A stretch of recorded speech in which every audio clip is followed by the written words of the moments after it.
Você já passou por isso? Conhece alguém que esteja passando? Se você já sofreu alguma violência na internet, não sabe o que fazer nem como denunciar, nós podemos ajudar. A SaferNet oferece um canal gratuito de orientação e apoio, além de explicar o passo a passo de como denunciar crimes na internet. Você será atendido por um profissional, com respeito, anonimato e estrito sigilo sobre tudo o que for dito. Juntos, vamos fazer da internet um ambiente mais seguro, onde todos possam exercer sua liberdade com responsabilidade e respeito. Entre em contato com a gente, estamos prontos para te ajudar. Helpline SaferNet. Navegar com liberdade é navegar com segurança. Fala a verdade, você usa a internet ou deixa ela usar você?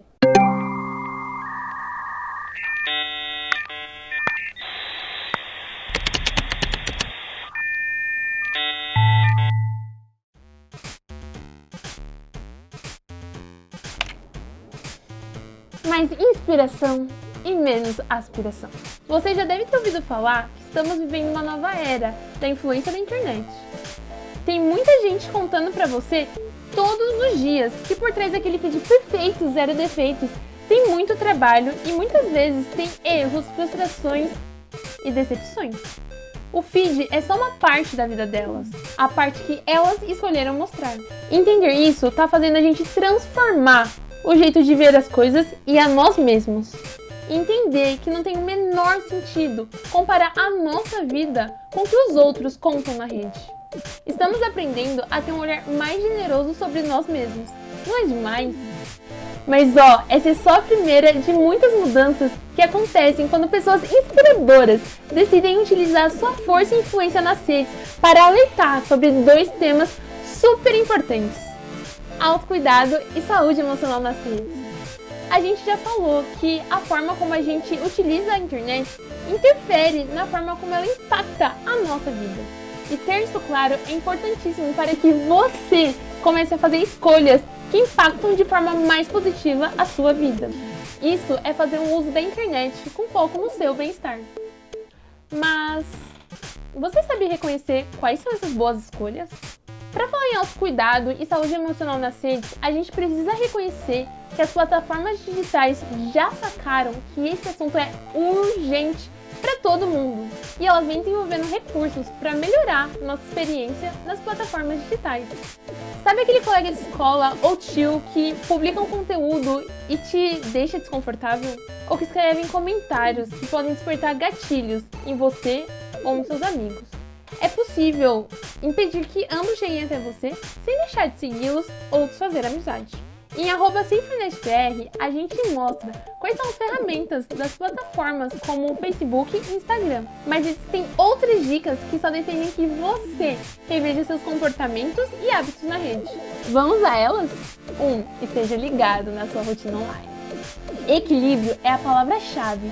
Se você perceber que não tem tempo para ler, aprender algo novo, dormir bem ou ficar com a família, por exemplo, talvez esteja na hora de você reavaliá-lo. E a gente não tá falando só de rede social. Sabe aquele medo de ficar por fora do que está acontecendo no mundo? Ninguém precisa estar todo o tempo online, combinado? 2. Não se sinta obrigado ou pressionado a reagir ou se manifestar na internet sobre todas as coisas que acontecem no mundo.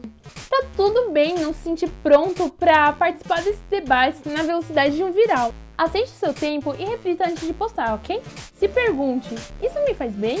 Ou isso me irrita e me deixa para baixo? 3. Não meça seu valor pelo número de curtidas, comentários ou seguidores. Parece óbvio, mas muita gente ainda faz isso. Se liberta, amigo! E lembre-se sempre, só não flopa quem não posta. Não se cobre tanto, ok? 4. Desative ou limite as notificações do seu celular. Já reparou quantas vezes você interrompe o que está fazendo para checá-las? Não é legal e pode gerar muita ansiedade. Não se esqueça de fazer uma limpa nas redes sociais. Levanta a mão quem nunca se sentiu submerso em volume de postagem de pessoas que não tem mais nada a ver com você. Pergunte, faz sentido continuar acompanhando eles? Que tal deixar de segui-los? 6. Acompanhe na internet quem te inspira de verdade. A gente sabe que é impossível só ser impactado por notícias ou postagens que nos fazem sentir bem. E também não faz sentido a gente querer viver numa bolha. Mas que tal privilegiar e interagir com quem ou com o que a gente pode aprender ou se inspirar? Já elogiou a postagem de um amigo ou compartilhou algum conteúdo bacana no seu grupo de mensagens hoje? 7. Sempre que encontrar, denuncie conteúdos ofensivos, bullying ou fake news.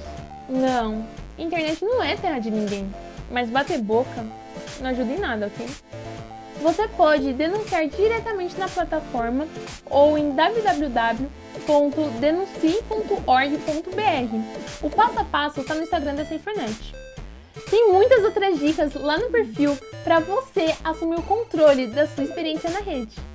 E você também pode se inspirar ouvindo os relatos de outros jovens e adolescentes influenciadores do vídeo da campanha Digital Sem Pressão.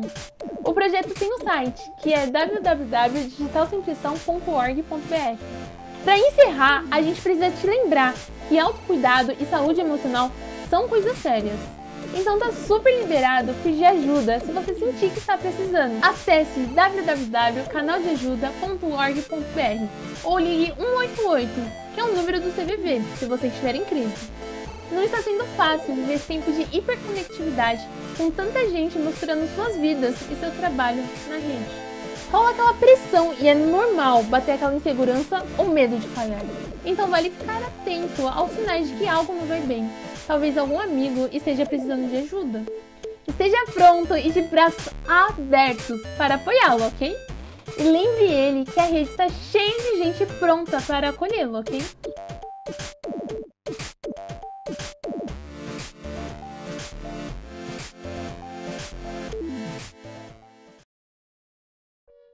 One day, humankind created a wonderful tool, the computer.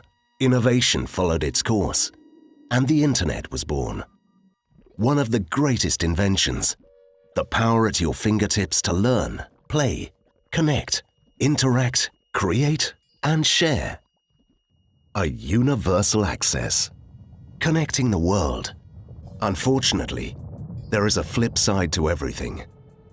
Cybercrime, illegal content, including the worst of the worst area, online child sexual abuse.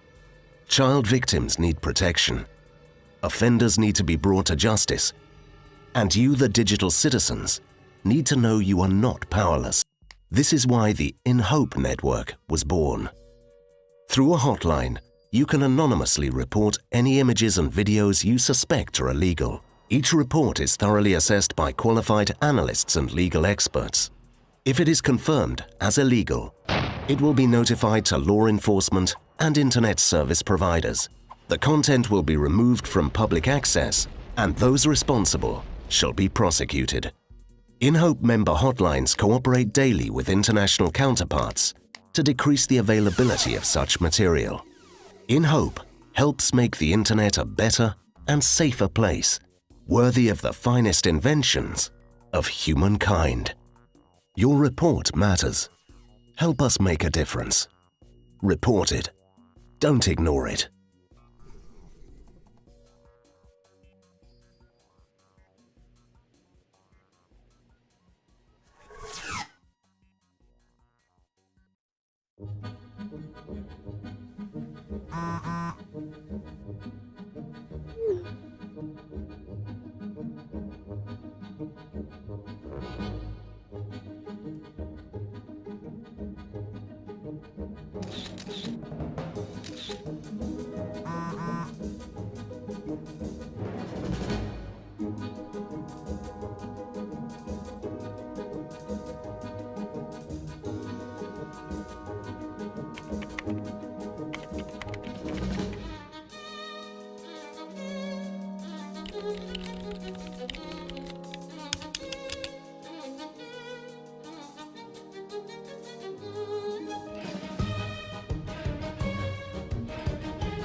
No Google, acreditamos que criar tecnologia para todos significa proteger todos que a usam também. Conforme nossos usuários evoluem, buscamos também avançar e desenvolver novas tecnologias para manter suas informações pessoais protegidas. Em 2004, introduzimos proteções automáticas contra spam e phishing, capazes de evitar que mais de 99,9% de e-mails suspeitos ou perigosos chegassem até você. Também priorizamos sua segurança na web quando um time de engenheiros desenvolveu um modo de navegação segura, que alerta você ao visitar sites perigosos. Em 2007, começamos a trabalhar em uma tecnologia que mais pra frente permitiria o controle das informações salvas na sua conta do Google. Você pode fazer uma cópia, backup ou ainda baixar e mover para outros lugares. Você é quem decide. Em 2008, lançamos o Chrome com medidas de segurança integradas, como atualizações automáticas de segurança e o modo navegação anônima, que permite que você navegue na internet sem que sua atividade fique salva. Para dar mais transparência e controle sobre os anúncios que são exibidos para você, fomos a primeira empresa a criar uma ferramenta que permite desativar anúncios personalizados. Em 2014, lançamos a verificação de segurança, que ajuda você a revisar de forma rápida e controlar as suas configurações de proteção. Um ano depois, criamos a conta do Google, onde você pode encontrar e gerenciar todas as suas configurações de sua privacidade e segurança em um só lugar. E também tem a Checkup de Privacidade, que é um guia passo a passo para ajudá-lo a escolher as configurações certas para você. Em 2017, aprimoramos ainda mais nosso sistema de segurança, por meio de um programa de proteção avançada para as contas de jornalistas, políticos e outros usuários mais vulneráveis a ataques direcionados. Em 2019, introduzimos a exclusão automática de dados, que permite definir uma data de validade para suas informações salvas. Agora, tornamos a exclusão automática a opção padrão dos ajustes de configuração. Estas são apenas algumas das maneiras de mantermos suas informações pessoais seguras e protegidas. E continuaremos inovando, porque proteger nossos usuários sempre foi e será fundamental em tudo o que fazemos. Oi pessoal, aqui é o Clébio Damas. Já aconteceu com você de fazer um post e receber vários likes e comentários, mas daí aparece alguém dizendo algo que te põe para baixo ou que te faz se sentir mal? O Instagram tem uma ferramenta que te ajuda a filtrar comentários negativos. Com ela, dá para decidir quem pode ou não pode comentar nos seus posts. E ela também filtra os comentários que acha que podem ser ofensivos, nem deixando eles aparecerem. Também dá para escolher palavras ou emojis que você não quer que apareçam nos seus posts e pedir para filtrar comentários com palavras que costumam ser denunciadas. Para ativar o controle de comentários, é só acessar o menu Privacidade dentro das configurações do Instagram.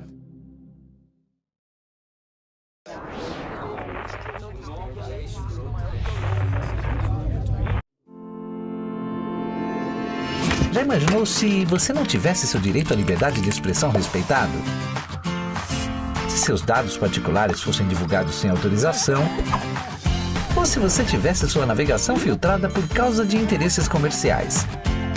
A liberdade de expressão, a privacidade e a neutralidade da rede são fundamentais para a internet.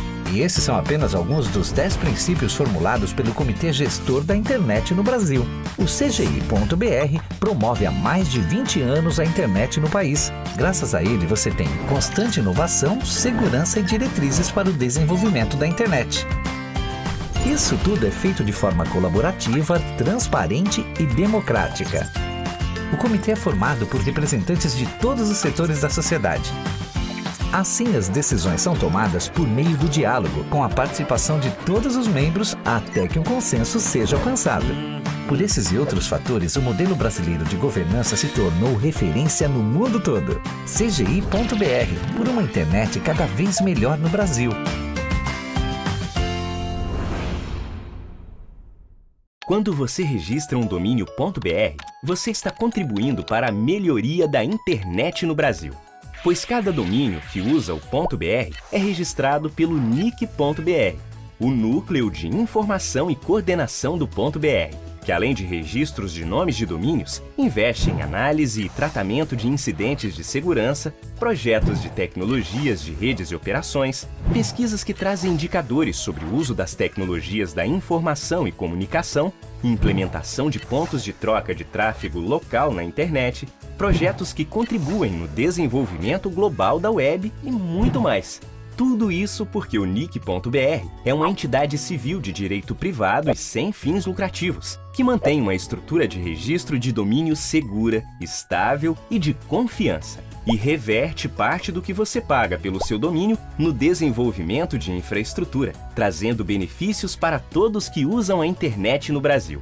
Toda essa inovação, tecnologia de ponta, segurança e infraestrutura só é possível porque você tem um domínio .br. NIC.br, sempre em busca do melhor para a nossa internet.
internet, com sua força unificadora, diminuiu o tamanho do mundo. Sua história começou no final da década de 50, após o lançamento dos primeiros satélites, quando foram iniciadas pesquisas que deram origem às formas atuais de comunicação.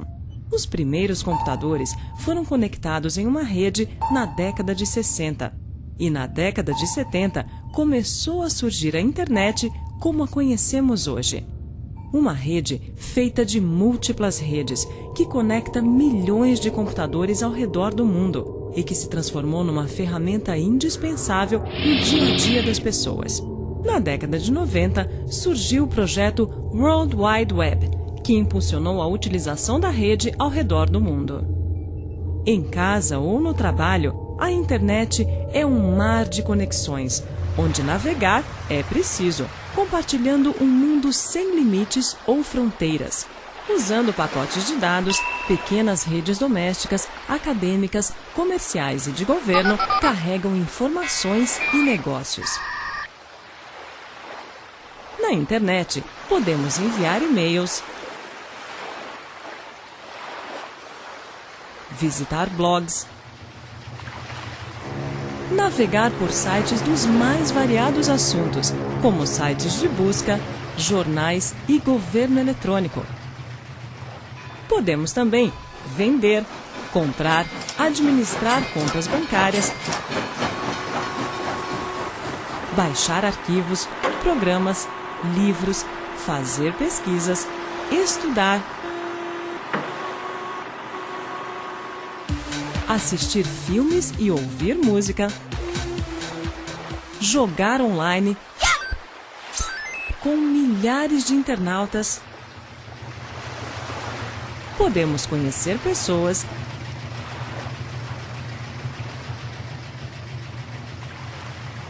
e formar uma rede de amigos.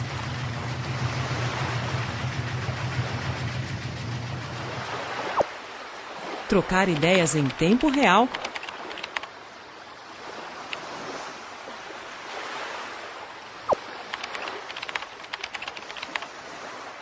E até marcar encontros e namorar. Mas, da mesma forma que o uso da internet cresce dia a dia, os problemas vêm crescendo no mesmo ritmo. Uma variedade de artifícios para prejudicar ou atrapalhar os internautas se espalha pela rede. Por trás de uma simples mensagem, podem haver vírus, cavalos de Troia e outros programas maliciosos. Para combater esses problemas, contamos com a primeira barreira de proteção, o firewall. Ele vigia as portas de entrada ao computador, analisando cada informação que chega.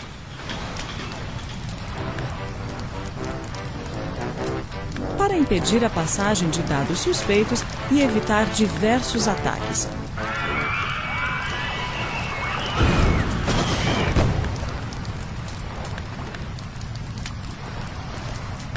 Porém, o firewall muitas vezes não consegue analisar todos os detalhes dos dados que chegam, deixando passar alguns ataques e programas maliciosos.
primeiros programas invasores de computadores foram os vírus. Os primeiros vírus de computador foram criados no início da década de 80 e se propagavam por meio de disquetes contaminados, alterando as informações de inicialização do computador.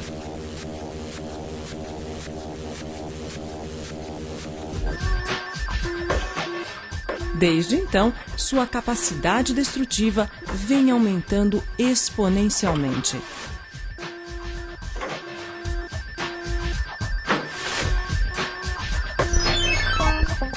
E o que é pior, apareceram novos tipos.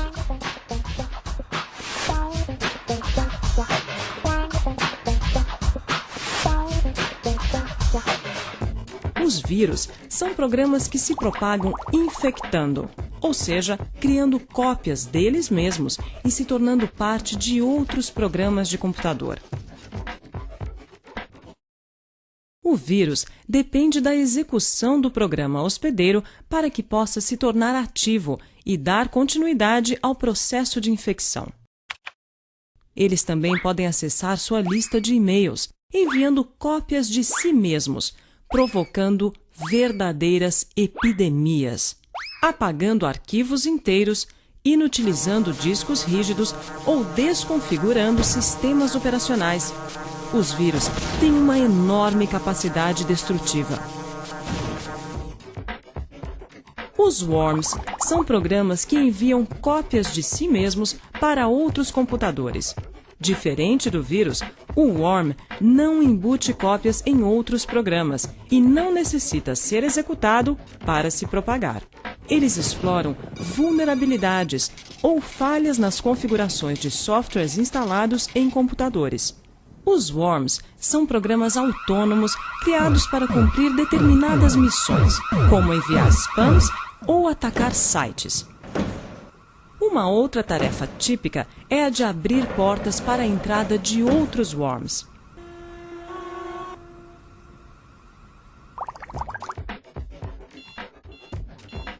O bot, termo derivado de robot, é um worm que dispõe de mecanismos de comunicação com o invasor, permitindo seu controle a partir de outros computadores.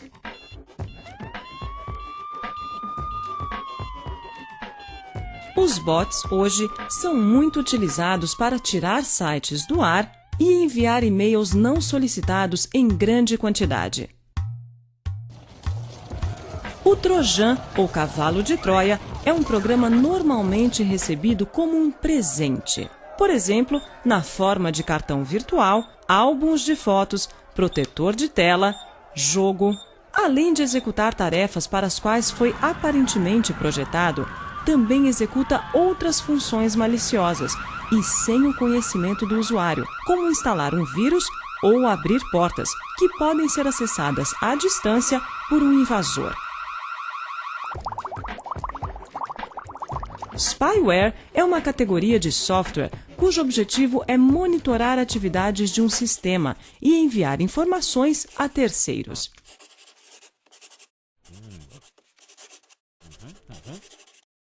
Podem ter usos legítimos, mas quase sempre são usados de forma maliciosa. Outros tipos de programas bem conhecidos são os keyloggers e os screenloggers. O keylogger armazena as teclas digitadas pelo usuário.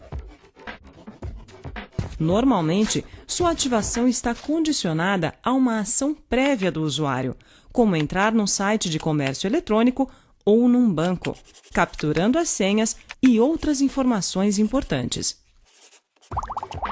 Forma avançada de keylogger, o screenlogger armazena em forma de imagem a área que circunda a posição em que o mouse é clicado.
Tiago, ainda me ouve? Eu estou com medo de ter congelado aqui. Estou te ouvindo. Muito bom dia a todos e todas. Meu nome é Tiago Tavares, eu sou presidente da SaferNet Brasil e é com muito prazer que eu inicio as boas-vindas à 13ª edição do Dia Mundial da Internet Segura no Brasil. Essa é uma edição histórica porque é a primeira vez que o evento acontece remotamente. Todo o evento está acontecendo 100% de forma remota em razão da pandemia. E isso se deve principalmente graças à internet. A internet nos propicia essa grande possibilidade de poder reunir mentes brilhantes, especialistas de 4 continentes e de várias regiões do país que foram convidados para participar dessa discussão no dia de hoje. Nós temos 31 convidados, sendo 7 convidados internacionais, 3 dos Estados Unidos, 1 da Bélgica, 1 da Austrália, 1 da Índia,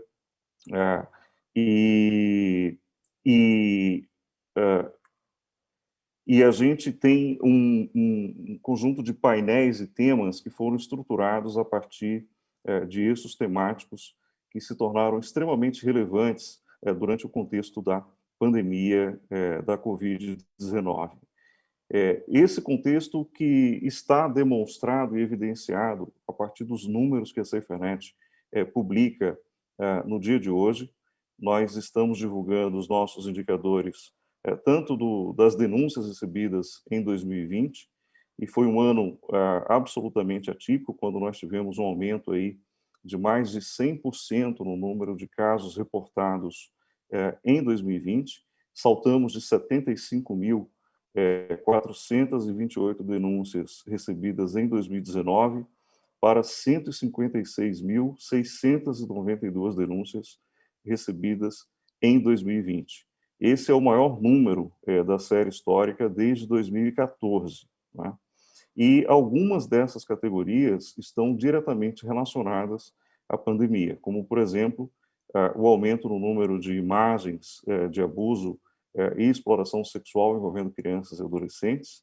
E a gente sabe que o fechamento das escolas, né, a escola sempre funcionou como um espaço de acolhimento também das crianças e também um espaço de interação e de socialização, e com o fechamento das escolas, esse quadro também se agravou, porque muitas vezes os abusos e as situações de violência acontecem dentro da própria casa. Não é? O Brasil ele tem, historicamente, números muito expressivos de violência sexual intrafamiliar, e isso está comprovado por uma série de indicadores que são produzidos no país a partir de casos concretos atendidos tanto na rede pública de saúde, como também pelos conselhos tutelares, o sistema de garantias de direito, e os CRAS, os CREAS, as instituições de apoio, a rede de proteção à criança e adolescente no país.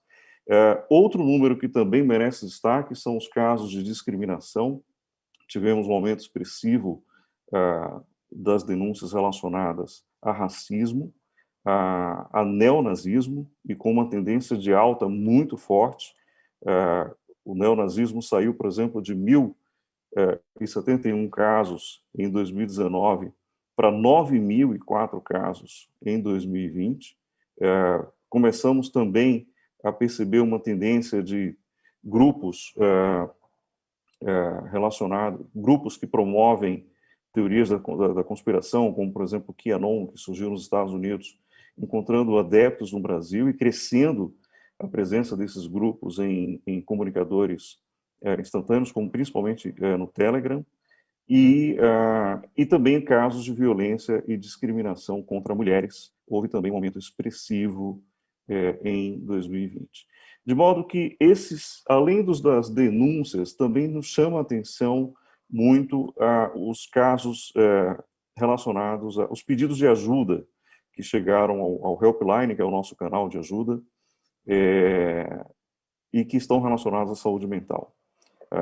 Esses números serão detalhados pela minha colega Juliana Cunha, diretora da SaferNet, que é coordenadora do Helpline. Ela está no painel 2, que fala do contexto brasileiro, e ela vai poder detalhar esses números e trazer um pouco mais de contexto sobre o perfil das vítimas que procuraram ajuda da SaferNet no ano 2020 em temas relacionados à saúde mental e também problemas relacionados a dados pessoais, como vazamento de dados pessoais, de credenciais, e incidentes de segurança relacionados ao comprometimento de dados pessoais. De modo que são temas desafiadores, que exigem respostas, e para pensar e refletir sobre essas respostas e caminhos possíveis, nós temos o privilégio de ter grandes especialistas e representantes de diversas instituições e empresas historicamente comprometidas com o bem-estar e com a segurança na rede, e é com essas palavras que eu começo a convidar, então, os meus colegas que participam dessa solenidade de abertura, começando pelo Márcio Nobre Migon, que é o coordenador do Comitê Gestor da Internet no Brasil. O Comitê Gestor co-realiza, junto com o NIC.br e a SaferNet, essa 13ª edição do CIG no Brasil, e é, por excelência, não é, uma referência na formulação de diretrizes e políticas para a internet no Brasil, um comitê que existe há 25 anos e que tem prestado relevantes serviços ao país. Márcio, é com muita alegria, com muita satisfação que eu convido e passo a palavra para as suas considerações iniciais.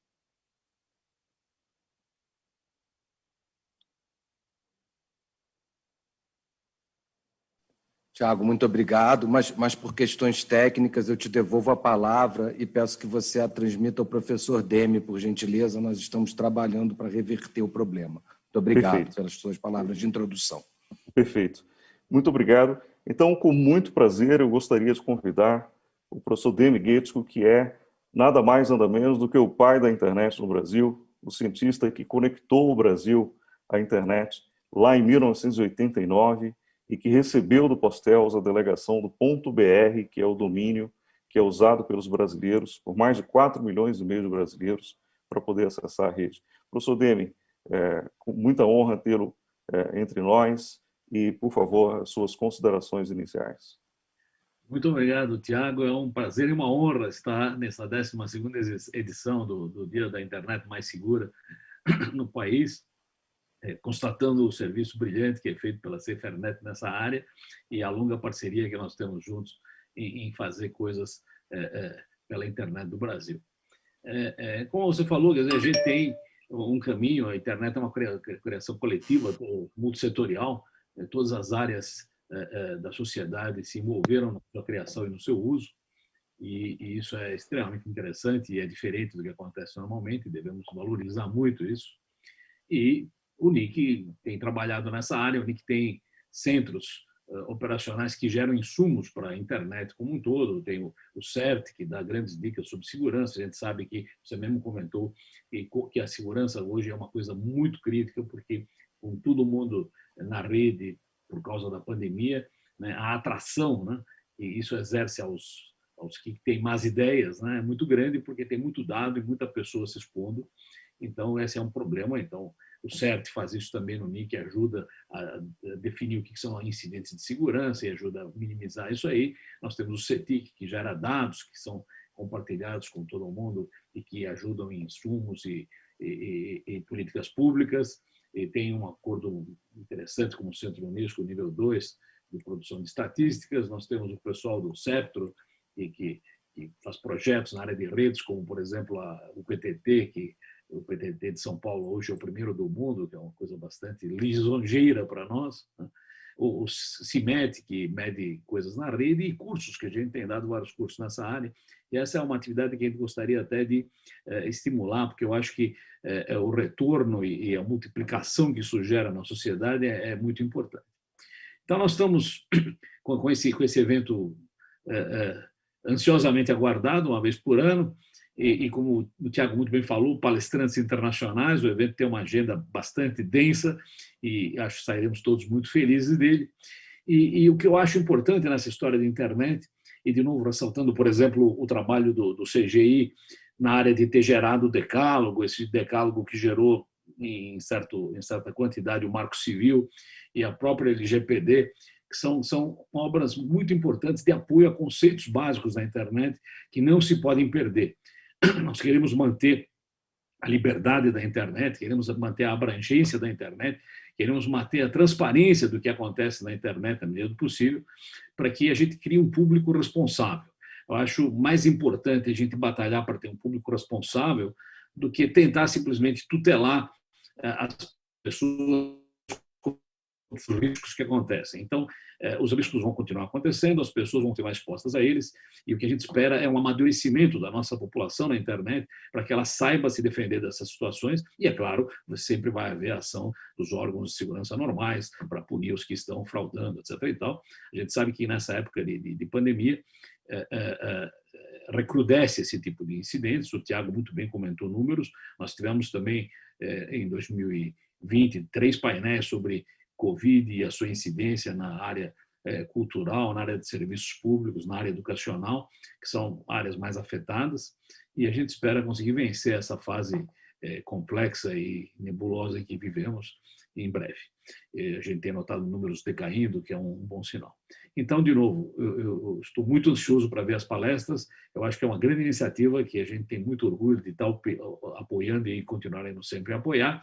E boa sorte a todos. Obrigado mais uma vez pelo convite de participar dessa abertura. Tiago, com você. Muito obrigado, Demi. Nós que agradecemos a honra e o privilégio de ter entre nós e o apoio histórico que o NIC sempre deu ao SaferNet Day no Brasil, desde as suas primeiras edições lá em 2009 e 2010. E agora eu volto a palavra ao coordenador do Comitê Gestor da Internet no Brasil, Márcio Migon, para a sua saudação e suas considerações. Márcio, muito obrigado por estar entre nós. Muito bom dia a todos, muito bom dia, Tiago, muito obrigado pelas palavras introdutórias. É uma satisfação muito grande poder reencontrá-lo aqui nessa ocasião. Nós que iniciamos nosso relacionamento não há tantos meses, mas já focados nas causas dos direitos dos mais vulneráveis, dos direitos das crianças, e todo o agravamento disso, como muito bem colocado, já foi aqui, em função dos efeitos que a pandemia implicou sobre o uso da internet. É uma satisfação muito grande poder me remeter de volta ao decálogo do CGI. Eu destaco especialmente aqui os itens 1 e 10 do decálogo, quer dizer, o item 1, liberdade, privacidade, direitos humanos, na busca de uma sociedade mais justa e democrática. É fundamental que continuamos perseguindo esse objetivo incessantemente, incansavelmente, indubitavelmente, especialmente em função das turbulências todas também ensejadas pela pandemia. Destaco também o item 10 do decálogo, que diz respeito ao ambiente legal e regulação, com o intuito de criar um real espaço de colaboração, né? Estamos aqui reunidos terceiro setor, governo, empresas, e esse espaço de colaboração, essa união em torno dos mesmos princípios, dos mesmos propósitos, é o que nos move e é o que nos impele a acreditar numa internet cada vez melhor. Sem dúvida, as atividades de conscientização, as atividades de ensino, orientação, dou, por exemplo, a campanha do Fique Esperto, que foi lançada no final do ano passado, desenvolvidas principalmente pelos braços do NIC.br, que o professor Demi já nos deu o prazer de brevemente apresentar. São ações determinantes para a melhoria desse ambiente, para os avanços necessários rumo a uma internet mais segura e, ao mesmo tempo, livre. Esse ano, de especial destaque e importância também o evento, em decorrência do aumento muito representativo de atividades hackers, né? Então, infelizmente, temos visto a criminalidade trabalhar cada vez mais nessa nova ágora que é a internet, que são as redes sociais, e em reação a isso, precisamos estar sempre atentos e unidos para blindarmos, então, e, em especial, ressalto mais uma vez, os mais vulneráveis. Nessa toada, eu gostaria de deixar meu especial parabéns ao Tiago pela obra que ele vem construindo ao longo desses 15 anos de SaferNet, e também por todo o legado que ele nos deixa lá no CGI, com especial ênfase nas vertentes de ética e governança corporativa, elementos cada vez mais tão importantes e cada vez mais importantes nas relações humanas em geral e nas relações público e privadas em particular. Por último, ressalto aqui a contemporaneidade das várias discussões regulatórias que hoje são ensejadas em vários foros ao redor do globo, não só sobre a vertente da regulação econômica, mas também na vertente de outras regulações técnicas, da alta regulação. E ressalto, então, que, para além dessas, talvez, diferenças ou talvez dessas polêmicas que possam surgir dessas discussões, estamos aqui unidos em torno da segurança, o que é um tema fundamental para a saúde da rede. Dessa forma, então, saúdo mais uma vez meus colegas de mesa, cumprimento o Tiago e toda a organização pelo brilhante line-up de palestrantes nacionais e internacionais. Dou os parabéns especiais aqui ao NIC.br, na pessoa do Demi, que também é parte histórica já desse evento, e ressalto mais uma vez minha satisfação, minha alegria e a felicidade do Ministério da Ciência e Tecnologia e do ministro Marcos Pontes de podermos participar desse Dia Mundial por uma Internet Segura. Muito obrigado a todos e desejo um excelente evento, muito profícuo e com muitas deliberações e discussões relevantes. Parabéns a todos mais uma vez. Muito obrigado, Márcio. Nós que agradecemos a sua presença e a sua generosidade, as suas palavras sempre muito generosas e sempre muito atenciosas. E ficamos muito felizes que o Comitê Gestor da Internet continue atento a esses temas e super engajado e super envolvido com uma atuação relevante, como sempre teve, sob a sua liderança a partir de 2020. E desejo muita sorte na sua gestão e muitas realizações nos anos que virão. Eu passo agora a palavra à doutora Priscila Costa Schneider, que é procuradora da República em São Paulo, é membro do Grupo de Combate aos Crimes Cibernéticos da Procuradoria-Geral da República, e eu diria uma das pioneiras no combate aos crimes cibernéticos no Brasil, porque a atuação da doutora Priscila nessa área já vem mais de uma década, e não só na área de repressão aos ilícitos e crimes praticados pela rede, mas também e, sobretudo, na prevenção, na conscientização e na educação do usuário. Doutora Priscila, uma honra, um prazer muito grande tê-la entre nós. Por favor, você tem a palavra. Muito obrigada, Tiago. Eu cumprimento a você, eu cumprimento a todos os meus colegas de mesa, nessa mesa virtual aqui na tua pessoa. É uma satisfação, uma alegria, uma honra estar aqui com todos vocês. Bom dia, boa tarde, boa noite, porque estamos em 4 continentes, a todos e todas. Como o Tiago colocou, meu nome é Priscila, eu estou aqui representando uma instituição que tem muito orgulho de ser parceira da SaferNet, de ter trabalhado com várias das instituições aqui representadas, tanto no combate quanto na prevenção dos crimes cibernéticos. Eu não posso deixar de citar aqui o nome de algumas pessoas que, ao longo de vários anos, também têm contribuído pessoalmente, né, nessa prevenção e nesse combate aos crimes cibernéticos. A Procuradoria Federal de Direitos do Cidadão, o Dr. Carlos Vilhena, hoje é o Procurador Federal de Direitos do Cidadão, e sucedeu a tantos outros que também, com a SaferNet, fizeram projetos belíssimos em parceria, como o projeto do Ministério Público pela Educação Digital. Também quero trazer o nome aqui do Carlos Frederico Santos, coordenador da 2ª Câmara Criminal, a qual pertence o grupo de apoio sobre criminalidade cibernética, cuja coordenadora é minha grande amiga e parceira, Fernanda Domingos.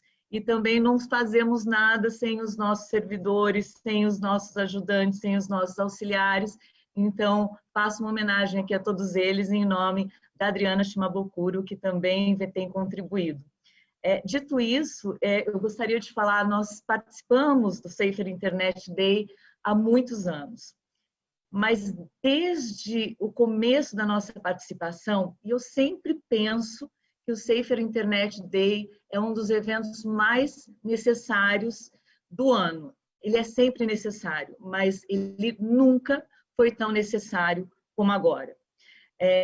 A gente, por questões de segurança, a gente está se encontrando muito mais virtualmente pela internet do que a gente se encontra nas ruas. Nós estudamos pela internet, nós assistimos aula pela internet, nós nos comunicamos pela internet, nós fazemos reunião pela internet, nós nos divertimos pela internet. Então, esse evento, na minha opinião, e penso na opinião de todos, para construir uma liberdade com responsabilidade na internet e ter responsabilidade para poder ser livre na internet, é mais do que necessário. Os temas a serem abordados, como o Márcio, que me antecedeu, falou, os dados que o Tiago trouxe, as palavras do professor Demi, só me levam a pensar que bem-estar na internet, para a gente conseguir almejar, para a gente conseguir alcançar, a gente tem que estar bem na internet. E nada melhor para a gente estar bem na internet do que a gente assistir, participar, se envolver no Dia da Internet Segura com tantos temas, tantos especialistas de todas as áreas, todas as instituições envolvidas no tema. Vou trazer aqui o nome do nosso colega Igor, que à tarde vai estar falando um pouquinho mais com vocês. Então, muito obrigada, um ótimo evento a todos, e em nome do Ministério Público Federal, agradeço mais uma vez a oportunidade da participação. Muito obrigado, doutora Priscila. A parceria com o Ministério Público Federal, sem sombra de dúvidas, é um divisor de águas na história da SaferNet Brasil. Você sabe muito bem disso. E o apoio do Ministério Público Federal ao Safer Internet Day, desde a sua primeira edição, também é mais uma evidência da sólida relação institucional que nós desenvolvemos e do potencial das parcerias quando são pensadas e construídas coletivamente. Eu passo agora, com muito prazer, a palavra a Daniele Fontes, que é gerente de políticas de segurança e bem-estar online da América Latina do Facebook. A Daniele, ela é extremamente atuante em temas e projetos de bem-estar e segurança na plataforma e também uma entusiasmada apoiadora do Safer Internet Day desde 2016. Daniele, muito prazer e com muita honra passo a palavra para você. Tiago, obrigada por essa amável introdução. Eu me sinto muito honrada de estar aqui hoje, assim como os demais colegas. A SaferNet vem colocando, como sempre, o Brasil no centro desse debate, colocando o Brasil no mapa. Eu fico triste que nós não podemos nos encontrar pessoalmente, sinto muita saudade de todos os colegas, mas fico feliz porque talvez o único lado positivo da gente estar virtualmente é que foi possível reunir muitas vozes interessantes e muitas vozes internacionais. Então, eu acho que hoje a programação vai trazer um debate bastante interessante, bastante completo.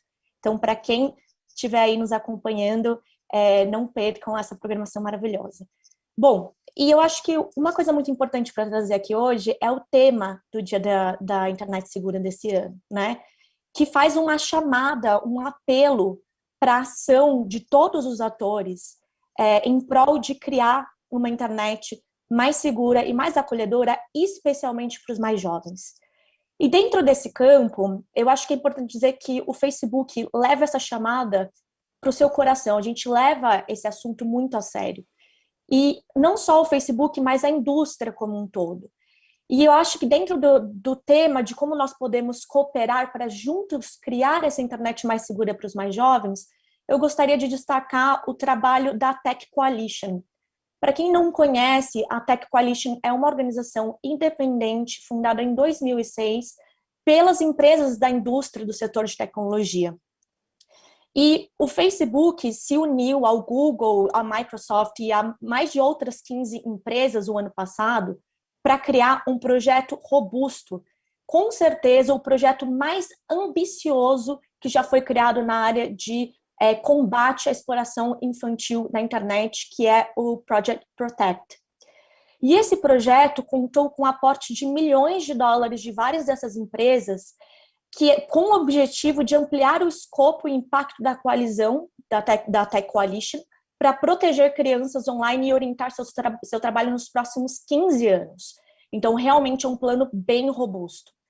E dentro desse plano, e aí eu não vou tomar muito meu tempo hoje, porque na minha fala no painel às 4 eu vou trazer um pouco mais sobre esse plano e o que ele pretende, mas ele traz também não só a construção de tecnologia, de projetos, de campanha, mas também produção de pesquisa que possa possibilitar, de fato, ações concretas de combate à exploração infantil. E eu chamo a atenção que na semana passada a Tech Coalition abriu chamada para projetos de pesquisas com financiamento que vão desde $20 mil a $250 mil para pesquisas que produzam percepções acionáveis e que possam impactar no desenvolvimento de produtos, políticas, tecnologia, para que a gente possa avançar a compreensão mundial em como combater a exploração infantil. Se você está interessado, se você que está ouvindo a gente gostaria de aplicar para receber um grant desse, então entra no site da Tech Coalition, porque sim, nós queremos colocar o Brasil no mapa dessa pesquisa.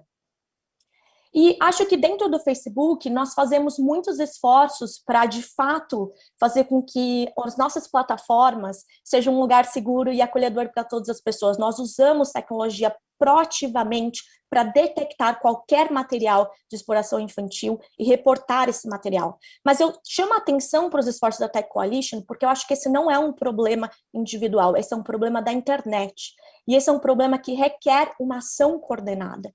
E eu fico feliz de poder compartilhar um exemplo como esse, assim como a Hackathon de segurança infantil, que o Facebook traz todos os anos à indústria para construir tecnologia e depois devolver essa tecnologia de maneira gratuita para a sociedade civil. Porque eu acho que sim, eu acredito no tema da Internet Segura e de que nós somos capazes, sim, de juntos criar uma internet mais segura e acolhedora, especialmente para os mais jovens. Então, esse é o compromisso do Facebook, esse é o compromisso da indústria, e este ano, uma vez mais, estamos muito honrados de nos somar junto ao compromisso da sociedade civil e também do governo para que a gente possa criar essa internet. Obrigada. Muito obrigado, Dani. Certamente o Facebook, com a sua capilaridade e a sua relevância, não só no Brasil, mas no mundo todo, pode certamente fazer a diferença, e esse comprometimento da empresa é muito importante. Eu tenho agora a grande honra, a alegria de passar a palavra ao Marcelo Lacerda, que é o diretor de Políticas Públicas e Relações Governamentais do Google Brasil. O Google, que foi a primeira empresa a apoiar e acreditar no CID, no Safer Internet Day no Brasil, e desde 2015 está conosco em todas as edições desde então. Marcelo, é com muita alegria, com muita honra que eu passo a palavra para você, para suas considerações em nome do Google. Muito obrigado. Obrigado, Thiago. Acho que primeiro, a alegria e a honra é nossa, né, de poder fazer parte, desde sempre, dessa iniciativa, encabeçada aqui pela SaferNet, e alegria e honra também de poder participar junto ao lado, né, dos meus colegas do setor público, né, do CGI, do NIC,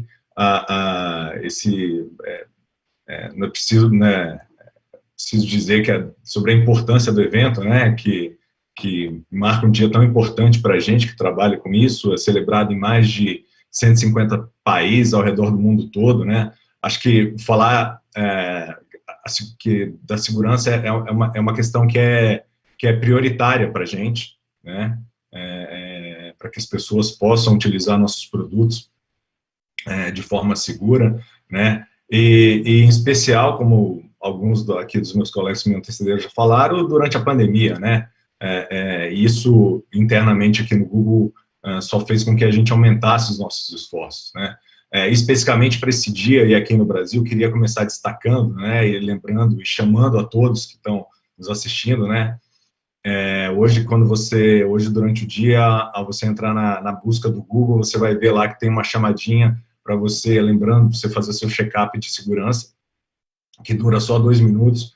Então, assim, são pequenas ações que eu acho que as pessoas, como o DM disse, né, que se as pessoas começarem a utilizar e sempre lembrarem de usarem esses recursos, né, que estão disponíveis, se educarem nesse sentido, acho que isso também é um avanço muito grande. Ainda durante essa semana, amanhã a gente vai também ter uma campanha na página inicial do YouTube, chamando as pessoas também sobre a atenção de você tomar essas medidas de segurança para se precaver, né? E no dia 11, na quinta-feira, a gente volta para a página da busca, que a gente vai ter uma chamadinha para o Seja Incrível na Internet, né?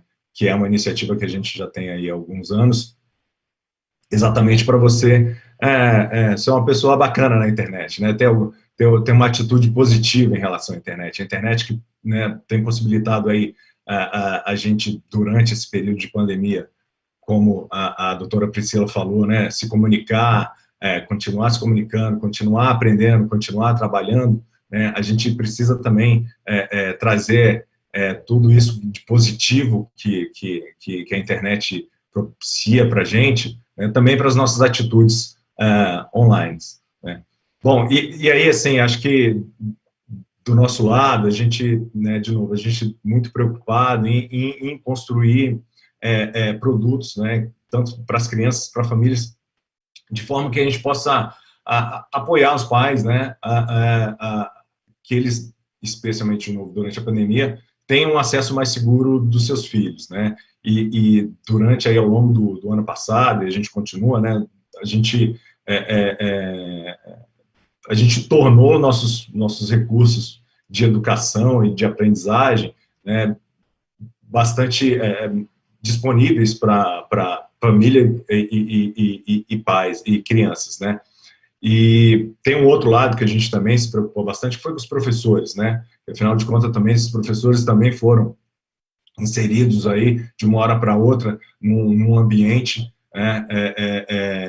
que eles tiveram que se aprender muito rápido, né? Então também passaram a fazer parte, né, cada vez mais, você até disse na sua fala inicial, né, da impossibilidade das crianças estarem indo para as escolas, né? Mas então aqueles que tinham acesso online tinham acesso aos seus professores, né? E a gente também teve uma preocupação especial com os professores, né? A gente fez uma parceria com a Nova Escola, né?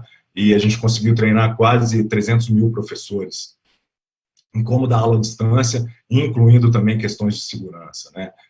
Eu acho que outro aspecto da segurança que todo mundo se preocupa bastante, né? E hoje, de novo, cada vez mais, de pais, educadores, é sobre a privacidade das crianças, né? Embora a gente já tenha aí a gente sempre implementa várias proteções de privacidade para todos os tipos de usuários, né? A gente tem requisitos adicionais também, e bastante rigorosos para os serviços que são ofertados para as crianças, né? Eu acho que, por último, a gente só lembrar que a gente também oferece bastante proteções para ajudar, né, e a impedir que as nossas plataformas sejam utilizadas para compartilhar material de abuso infantil.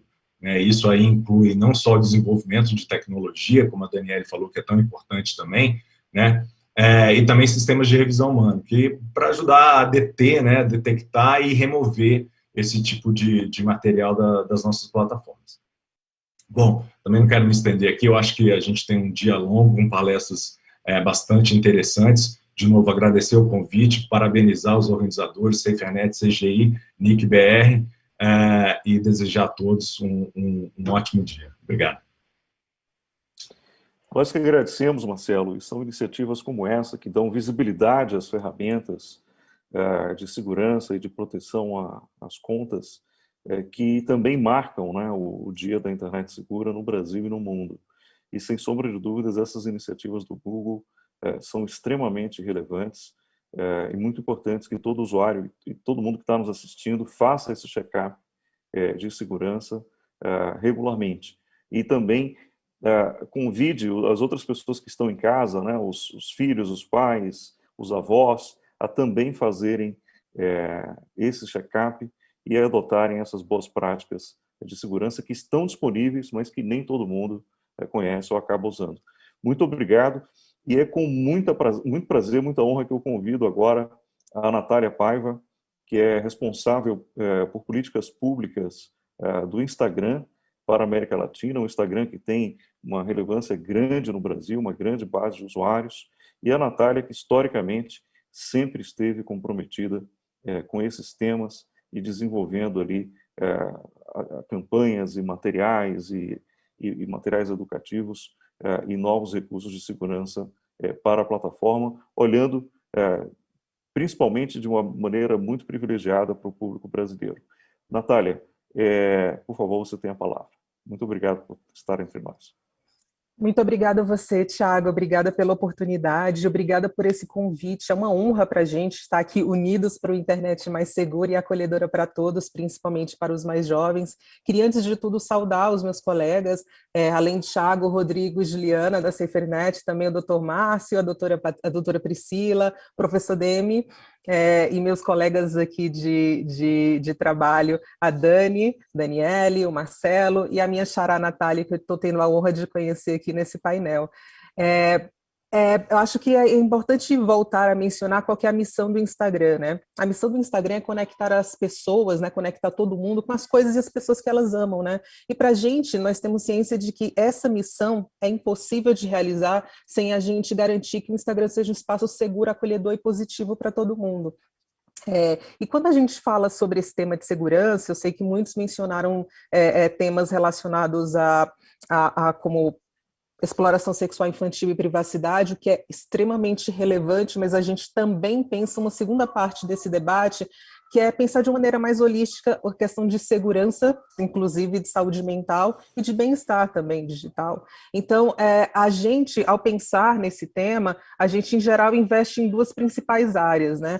Uma delas é o desenvolvimento de tecnologia, e mais tarde, em um dos painéis, a gente vai falar como esse desenho da plataforma, para que ela tenha ferramentas nas quais as pessoas consigam controlar suas interações, inclusive comentários, etc. A gente vai falar um pouquinho disso, né? Porque tem tanto um desenvolvimento aí de aprendizagem de máquina, mas tem também, inclusive, alguns elementos de ciência comportamental, né? Como que a gente pode enviar nudges para as pessoas para lembrá-las de que é importante ser acolhedor e positivo dentro da internet. Então, já faz 1 ano e meio que a gente tem uma ferramenta que a gente lembra as pessoas quando elas postam, né, tentam postar algum comentário potencialmente ofensivo, né? Então, esse tipo de tecnologia inovadora no qual a gente está investindo cada vez mais. Mas uma segunda parte do trabalho que o Thiago mencionou diz respeito a programas, né? Então, como que a gente pode, a partir das características da comunidade que a gente está servindo, no caso do Brasil, pensar em programas que façam sentido e que tenham a ver com as características da gente, né? Então, por exemplo, é importante a gente pensar como diversidade é um pilar extremamente relevante quando a gente vai pensar em bem-estar de jovens na internet. Então, vou mencionar 2 programas que a gente lançou recentemente, ambos em parceria, com uma honra nossa, parceria com a SaferNet. Um deles é o Digital Sem Pressão. Qualquer pessoa pode acessar www.digitalsempressão.org.br e ali tem uma série de materiais educativos sobre esse tema de bem-estar, né? Porque para a gente talvez passe um pouco batido quando a gente vê os jovens ali acessando a internet, parece que que aquela imersão ela não traz nenhum tema para eles, mas traz, né? Então, dentro desse material educativo, que é composto por uma série de vídeos e cartilhas diferentes também, em formato de stories, enfim, a gente tenta trabalhar alguns temas, como, por exemplo, o que você vê nas redes sociais é apenas uma parte da história, né? Então, E a gente pensar que as redes sociais são um tipo de curadoria, e é importante a gente pensar que né, tipo, aquela história contada não diz respeito a uma totalidade da vida das pessoas, né? Isso se relaciona com o segundo tema, que é a questão de menos comparação e mais interação, né? Que para os jovens é um tema super relevante também, principalmente em redes sociais que tem uma base composta por jovens, bastante relevante, composta por jovens. O segundo tema é a questão tudo bem pausar das redes, né? Tudo bem você sair por um tempo, deixar seu celular guardado e fazer outras coisas. Então, a gente pensar nesse uso racional e intencional das redes sociais. E, por fim, a gente pensar em mais empatia, né? Trazer esse conceito também para o dia a dia do uso das redes sociais. Então, todos esses materiais estão disponíveis, inclusive com indicações também para uso em sala de aula, enfim, em debates com jovens. E um outro projeto que a gente está lançando hoje é o Guia para os Pais. A gente está lançando hoje simultaneamente aqui no Brasil, no México e na Argentina, em cada mercado adaptado, obviamente, ao que a gente avalia que pode ser mais útil para os pais nesses países. E aqui no Brasil a gente fez em parceria com a SaferNet, como eu mencionei, e a ideia é a gente pensar muito nesse tema de que os jovens, por serem, entre aspas, nativos digitais, não necessariamente têm todas as habilidades, principalmente habilidades socioemocionais, para lidar com os diversos temas que surgem nas redes sociais. E, para isso, eles precisam, sim, do apoio dos pais nessa navegação, né? Mas, muitas vezes, os pais, e isso é uma coisa que chega para a gente, né? Os pais perguntam como que eu posso orientar os meus filhos se eu não conheço a plataforma, né? Eu não conheço as edições de vídeos curtos, eu não sei como que funcionam stories, etc. Então, a gente fez esse guia para justamente ajudar os pais a terem uma conversa informada com seus filhos e ajudá-los a navegar por uma série de questões que a rede social pode trazer. Esse guia também está disponível no site da SaferNet a partir de hoje, e também vamos lançar algumas opções de vídeos que destrincham um pouco mais cada uma dessas ferramentas, né? Porque o guia mostra as ferramentas, como que as ferramentas funcionam na prática. E a gente acha que sim, é nossa missão contribuir para essa conversa de uma maneira bastante provendo informação e ajudando as pessoas a serem donos das suas próprias experiências online e, claro, se unindo a diversos atores da indústria por uma internet mais segura, acolhedora e positiva, principalmente para os jovens. Agradeço uma vez mais o convite para participar desse evento de hoje, que a SaferNet já há muito tempo realiza aqui no Brasil, e mais tarde, no quarto painel, se eu não estou enganada, uma colega minha que lidera o time de safety, de segurança digital e bem-estar digital no Instagram, vai falar um pouquinho mais desse desenvolvimento de tecnologia que se vê nas ferramentas diárias no uso da plataforma. Então, estou também à disposição para perguntas. Aqui é um pouco mais difícil, porque depois do evento físico a gente tem aquele contato, então a gente consegue conversar, principalmente com professores também que estão na ponta e que querem tirar dúvidas, mas eu espero que a gente tenha esse momento depois para tirar as dúvidas. Obrigado uma vez mais e volto a bola para o Thiago. Muitíssimo obrigado, Natália, e muito obrigado por trazer na sua fala a importância do respeito às diferenças e da valorização da diversidade como elementos centrais que devem permear não só a formulação das políticas das empresas, mas também as políticas públicas. E é muito importante ter uma plataforma como o Instagram comprometida com esses valores, que são fundamentais e que são alicerces, né, de qualquer regime democrático, e nós valorizamos muito essa visão e compartilhamos com você esse seu sentimento.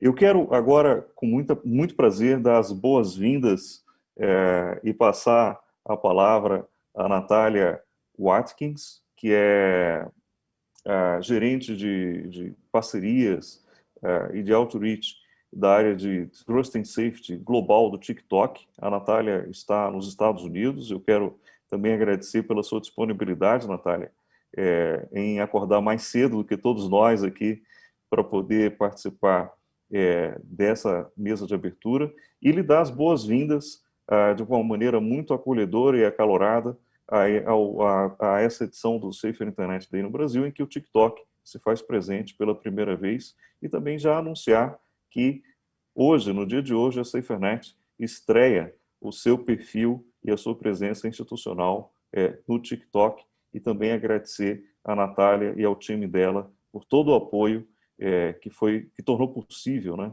a gente inaugurar a nossa presença institucional na plataforma no dia de hoje. Natália, você tem a palavra. Muito obrigado. Obrigada, Thiago. Obrigada a todos que tornaram esse dia possível. Para mim é uma honra e um prazer enorme estar aqui nesse dia. Bom, eu sou a Natália Watkins, do time de Trust and Safety do TikTok. E antes de mais nada, eu quero agradecer a todos que tornaram esse evento possível. A gente sabe que a segurança da internet é um esforço coletivo e a gente está muito feliz em poder se juntar e nos somar a esses esforços. Para o TikTok é um prazer e uma honra fazer parte pela primeira vez do Dia da Internet Segura no Brasil, que é um dia que traz à tona esses esforços que estão na essência da nossa plataforma, né? Oferecer um ambiente seguro, que todos possam expressar a sua criatividade, faz parte da missão do TikTok. O TikTok recentemente consolidou diversas equipes que cuidam da segurança da plataforma, formando o nosso time de Trust and Safety. A gente somos um time global, diverso, e a gente opera em dezenas de países, e é uma honra, é uma alegria estar aqui representando o trabalho de um time incrível e muito dedicado e que não para de crescer a nível global. O TikTok se esforça muito para garantir que todas as culturas e costumes locais sejam representados internamente. Então, especificamente para o Brasil, a gente tem expandido localmente e também contratado colaboradores brasileiros para operar nos nossos escritórios ao redor do mundo. A gente está empenhado na regionalização das nossas políticas para serem atuais e relevantes e garantir o respeito nos mercados que a gente opera. Assim como alguns dos meus colegas aqui na mesa mencionaram, 2020 foi para a gente também um ano bem diferente. O desafio de enfrentar o isolamento, o distanciamento social, trouxeram milhares de famílias às plataformas digitais. As pessoas querem se manter entretidas, informadas e conectadas. Isso já vinha acontecendo antes da Covid-19, mas se intensificou desde o início da pandemia, com as famílias expressando a sua criatividade, compartilhando histórias e também apoiando as comunidades em ferramentas como o TikTok. E é nesse cenário que a gente está trabalhando para tornar a internet mais segura no Brasil e no mundo. A gente sabe que, como uma plataforma jovem, a gente tem novos desafios e novas oportunidades para garantir a melhor experiência para todos. Então, fazer da internet um ambiente mais seguro e positivo está realmente no centro dos nossos esforços, porque as pessoas vêm ao TikTok para serem criativas e para encontrarem uma comunidade e para se divertirem. Então, para contribuir para a promoção desse uso mais crítico, seguro e consciente da internet, nós estamos aprimorando o nosso centro de segurança e firmando parcerias com organizações que são referências nas suas áreas de atuação. Para mencionar algumas que a gente tem parceria nos Estados Unidos, a gente está com uma parceria com o Family Online Safety Institute, o Connect Safely, o Centro Nacional de Crianças Desaparecidas e Exploradas, e no Brasil também a gente está forjando parcerias semelhantes, que a gente vai anunciar em breve outras novidades em termos de parceria e também outras iniciativas dentro e fora do TikTok na área de segurança. Fiquem ligados hoje à tarde no painel, que vai contar com a participação do Jeff Collins, o nosso diretor sênior de Trust and Safety, que vai falar mais a fundo sobre as iniciativas de segurança no TikTok.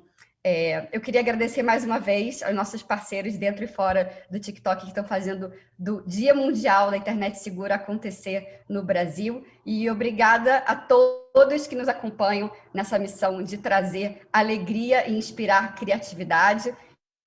Espero que a gente continue juntos, criando uma internet mais positiva, mais segura.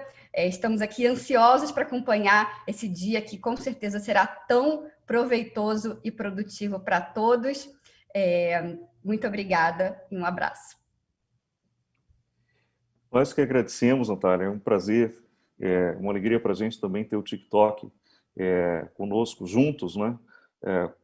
Nesse objetivo em comum.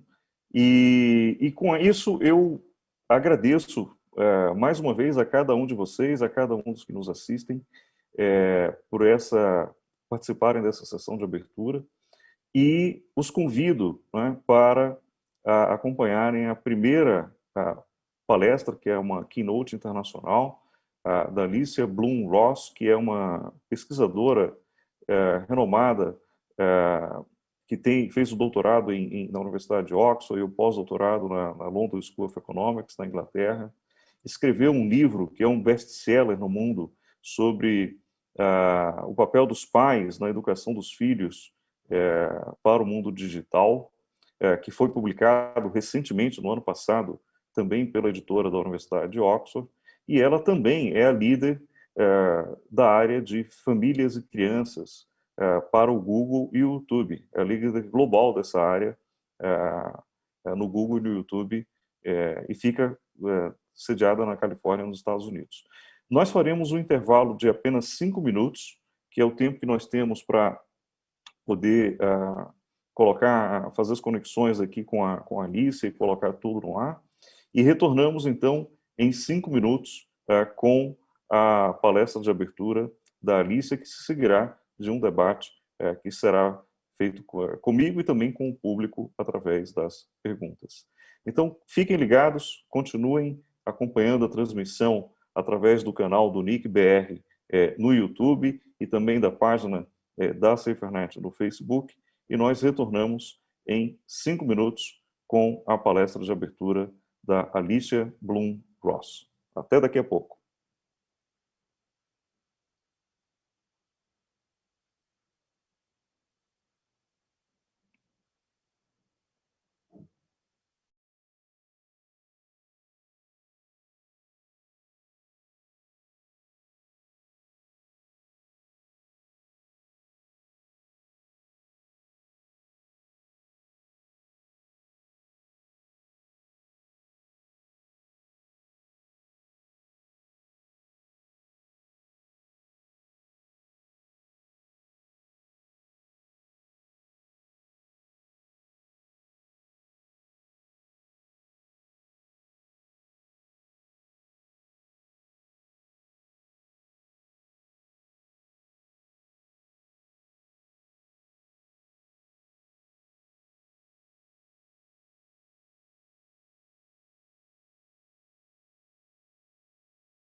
Morning. Welcome again, everybody.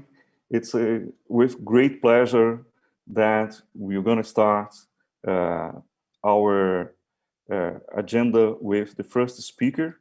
She is the keynote speaker. And I have the great pleasure to introduce you to Dr. Alicia Bloom-Ross. Alicia is a very well-known researcher in America.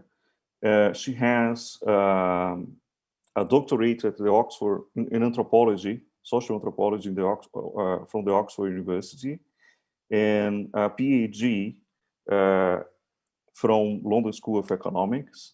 And she is co-author of a bestseller book that was published last year by the Oxford University Press, talking about parenting for a digital future, how hopes and fears about technology shape our children's lives.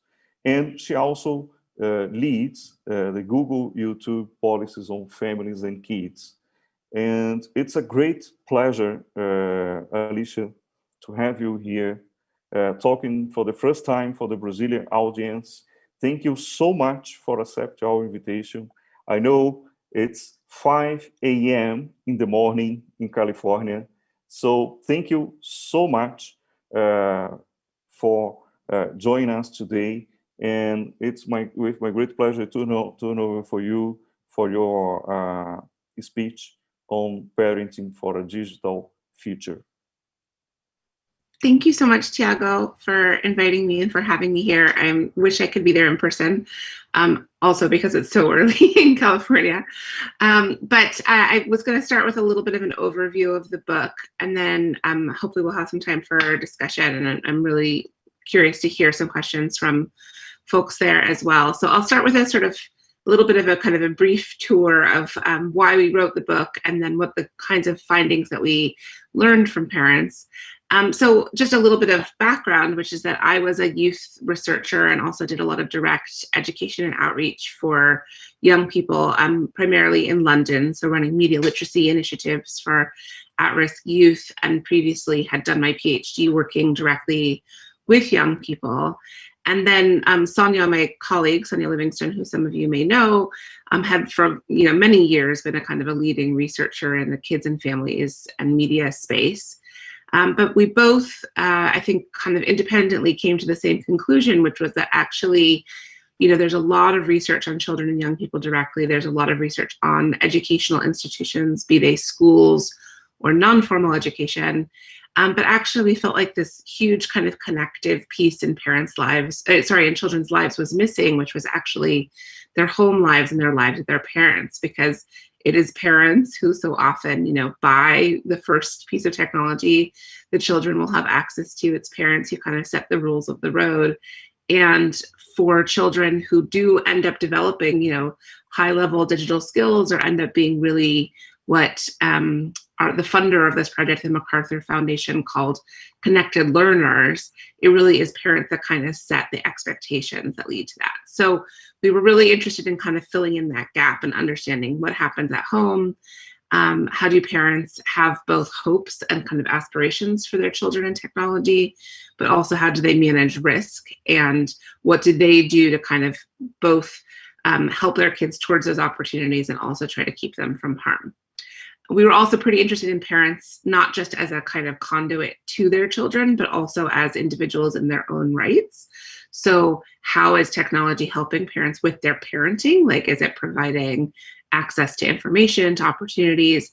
Is it also helping create, flexible working so that parents are able to have different kinds of professional lives that support their families? Obviously, what we found is, very complicated on all of those questions. But ultimately, one of the things that we really noted, and we did interviews with 73 families and then a quantitative survey of over 2,000, and this is all parents in the UK.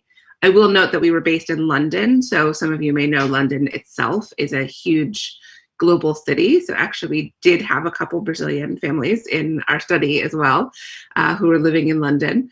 And interestingly, we really found that actually technology became this very strong symbol for parents of the difference between their own childhoods, which they remembered, sometimes fondly and actually sometimes really not fondly. And they really, felt that their children were in a much better situation than they had been as children, but that nothing had marked the change so much as the absence then and the presence now of all of this technology in their families' lives. And so when they looked for that kind of line, that divided between the two, that was where they really saw technology as the sort of terrain of the future. It was really the thing that marked the difference. And, one of the real pleasures of the book also, and if anyone reads it, I'd love to, hear what you think of this, is just the kind of great diversity that there was between the families. That some families were, especially living in London, you have families living in like multi-million pound houses, and then on the same street, there are families living in subsidized council housing. And so we noticed that there were some trend lines that really ran across class and background and ethnicity. And then there were some really key differences in terms of how families at different income levels experienced some of these questions, and also were exposed to more risk, but also had sort of greater aspirations around some of the opportunities. So ultimately, in terms of the kind of commonality of what we found, we ended up kind of coming up with 3 what we called genres of practice. So things that parents did.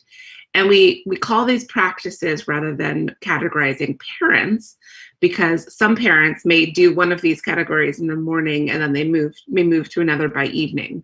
So we thought of these as 3 categories. So there were some parents that would really embrace technology. So they were signing their kids up for code classes. They were gaming together as a family. They were, setting their children challenges in Minecraft. And so we call this kind of embrace, and which is, often in some ways parents thinking of themselves as kind of ahead of the curve, really kind of leaning into what technology could offer, both for themselves as parents and also for their children. And then the sort of second category that we looked at was this category of balance, which is probably the biggest category, right? Which was that parents that were really trying to kind of make a lot of ongoing adjustments in terms of how their family dealt with technology. And, we say the word balance and you might think like a graceful yoga pose or something, very kind of effortless, but actually balance was often very effortful for parents. They actually had to work very hard for it. The metaphor that we use in the book is like, it's like standing on a log, you're constantly sort of making adjustments. One child needs a certain thing and then another child may need another. And then the third was, again, sort of less common, but I think really notable, where there were a number of families that were really kind of trying to resist what they sometimes described as the tsunami of technology, or the overwhelming, kind of like they use these really evocative terms like, this is a battle that we're losing and things like that. And so they sometimes were trying to resist this kind of flow of technology in their lives, sometimes because there had been a specific problem, like a child had what the parent felt was an unhealthy relationship to technology, or in some cases something had gone badly, a child had been badly bullied, or there had been an incident. But in many cases, actually, we were sort of surprised that actually resisting was less sometimes about the technology itself, and more that the family had a preference or a set of values that led them in a different direction. So, we don't use technology in this family because we really like to pick apples and make apple juice, or they would have a sort of like a kind of a philosophy or like a set of values that just kind of led them in a different place. So it was interesting that there were really different reasons why families had arrived at that practice. And I think, finally, it was one thing that was interesting is that obviously in homes where there's more than one parent, the parents may have been very misaligned in terms of, which of those kinds of practices they preferred. And we start the book with an example actually of, it was a mother from Brazil and a father from Poland, and they were raising their son in London, far from family, without a lot of the social supports that you might expect. And they were really, completely, sort of at odds with each other, because the mother really wanted to embrace technology, was really excited that the school was starting to teach coding, and the father was like much more sort of cognizant and concerned about the risks and how this might affect their 6-year-old. But really the reason we start the book with the family is because it really crystallized so many conversations for us, because the debate that they were having was about technology, but really it was about what is the world that we want our 6-year-olds to live in? Who is the person that we want him to be? And that was ultimately what we and also like, what are the pressures that we are experiencing as a family that we're turning to technology, both as the kind of blame for the situation that we're in, but also the reason, the way of us getting out of this situation. So this was how we contact our family. This is how we, are going to encourage him to learn, to get ahead. So it was really interesting to us, just thinking about how much the conversation is both about technology and yet not at all about technology at the same time. So I'll sort of stop there. Obviously, there's so much more I can say about the book, but I'm curious to hear your questions, Tiago. Thank you very much. Thank you very much, Alicia. It was a great overview. And now I will conduct a fireside chat with Alicia about her book and also her leadership role as Google Global Lead Policy for Kids and Families. And after this fireside chat, Alicia will take some questions from the public. So please send your questions for Alicia through the YouTube chat box at the NIC.br channel. And Alicia, my first question, it's a curiosity.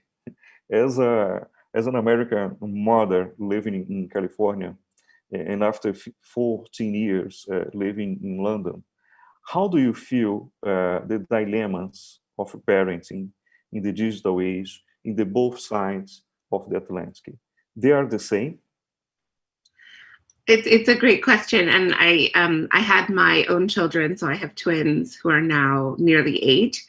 And so I had a few years of parenting in London, and then now some parenting in California, where I'm originally from.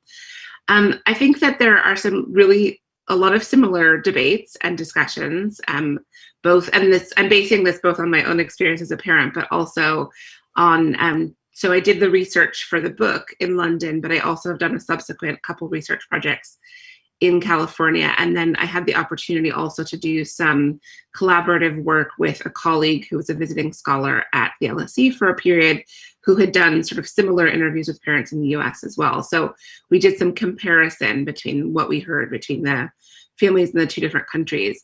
In terms of the similarities, I think there's a similar level of anxiety, and particularly in some ways, for better resourced parents. They are in some ways more anxious about technology in both countries.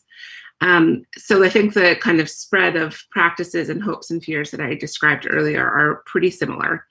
I think the key differences are that in the US, and my colleague Nathan Fisk really wrote about this in his book as well, called Framing Internet Risk, is that Framing Online Safety rather, is that he talked a lot about how parents in the US were more likely to use kind of metaphors and discussion from law enforcement, or using kind of property rights to talk about their children. So they would say things like, I'm going to search his phone if he gives me probable cause, or like, I'm like a sniffer dog, I'm going to sniff him out, things like that. And we really never, heard that kind of language so much from parents in Britain. There was more of a kind of sense of like that children had some rights to privacy, and that they, sort of had a bit more autonomy. So I don't think that's all US parents necessarily talk in that language, but I think that was a really interesting distinction, that like there is a little bit more of a kind of child rights framing. Some of you will know that the US hasn't signed the Convention on the Rights of the Child, and that's one of, I think, the reasons culturally in the US is there's perhaps more emphasis on parents' rights and parent choice here. Obviously not, again, all Americans or all individuals, but that was a key difference. Right. Regarding your book and looking for your research, you're talking about inequalities. And I would love to have some insights from you based on your research findings.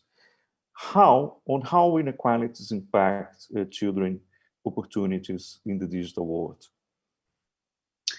I think in many ways, and actually one of the things that we talked about in the book is we looked at some of the kind of academic literature on social inequality and how that affects children's life chances. And there's a sort of a famous sociological theory by a woman called Annette Lareau that says that what she calls kind of more middle-class parents often do what she calls concerted cultivation. So they will like sign their kids up for a lot of classes, they will have a lot of kind of input and sort of aspiration. And she contrasts that with what she describes as working class parents, favoring a perspective of kind of natural growth, sort of letting their children have more free reign. Sometimes this is a belief question, and sometimes it's also just a time question, like how much time and resources do you have to sign up, for a million classes and things like that. We actually didn't find such a strong distinction between wealthy and poor families. And actually we really noted that in fact, many of the working class families in our study were actually spending like huge amounts of their income, taking their kids to classes, buying, the technology that they thought were going to help. And actually they often have very strong aspirations around technology and what that would offer for their kids educationally. But the big difference that we noted was that while they actually had the same beliefs around like what coding class could do, or why they needed to buy a tablet or why they needed to spend their really low income in some cases on a family laptop so their kid could use it for school, what they could afford and how they could support their kid was really different based on the income that they had. So the beliefs were the same, but the outcomes were quite different. And just to give one example, in one of the chapters in the book, we actually compare two families who have sons who are learning to code and who are really kind of like, self-described kind of geeky kids. Like they're really like, they signed up for these classes and they're spending a lot of time. And this one extremely wealthy family, the parents were from France, and they were like, the father was an executive at some sort of oil and gas, company, very senior. They had signed their kid up for this like expensive summer Python class at a university in London. And then in the low-income family, it was a single mother from West Africa, worked as a cashier in a grocery store. And she also had signed her son up for kind of an after-school class where they were learning Scratch, which is, some of you may know, the kind of online coding platform developed at MIT. Now, both families had very similar language to how they described what the kid was going to do. But in the case of the second family, the club only lasted a term because it was very oversubscribed and the school needed to make, space for the next cohort. The mother couldn't access the Scratch website, so she couldn't sort of see any of her son's creations and ask him about them. He couldn't use it at home because the tablet that they had bought from the supermarket was broken. And so while the aspirations were the same, the kind of learning that the kids were having access to was extremely different. And so we did find that for high income families, they were able to kind of support and engage on that learning much more because of the resources that they had available and also because of their own skills. So that's a real, kind of area for us as a society to think about how we can support the aspirations more across the spectrum. Mm-hmm. Yeah. Here in Brazil, parents are struggling with schools closed for 11 months due to COVID-19 pandemic. And children are online most of the time. What you can tell them about screen time? They should look beyond, and why? It's an interesting and kind of difficult situation. My own kids also have been home since last March, so I'm really empathize to all the parents on this call who are and who are also educators, whether they intended to be or not. So I think there's a few big changes during COVID, and obviously many of them have been very, very hard on families. There's a few things I think that also make me optimistic about the way that this has changed the conversation around kids and technology. So Obviously, there's been a huge growth of online learning platforms, and obviously Google, has partly been part of that. And I think we're at like 140 million users now of Google for Education. So that's been a huge shift, obviously, is more platforms, being used by schools, by parents. In some ways, I don't think this will be necessarily like a change that will last to the degree that it is right now after COVID. But if I'm being a little optimistic, some of the things that I think are helpful about the way this has changed is, first of all, that schools are, I think, investing a lot more in their relationship with parents than they were before, partly just out of necessity. They have to include parents.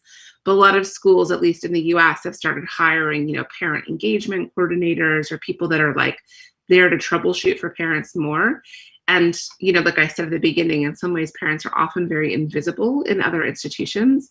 So, there's obviously parts of technology that can help support that, but it's also a shift, I think, for schools to think about parents as really like partners in that way.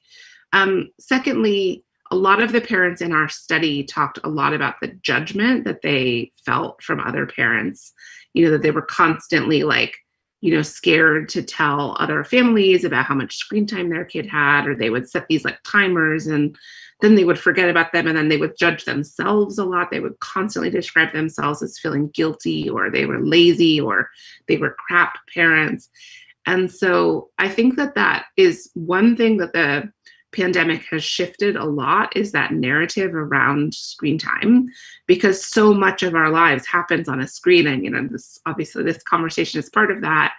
And so I think that parents are actually using a more nuanced language around it's not so much about the amount of time, it's about the quality of interactions, the quality of learning.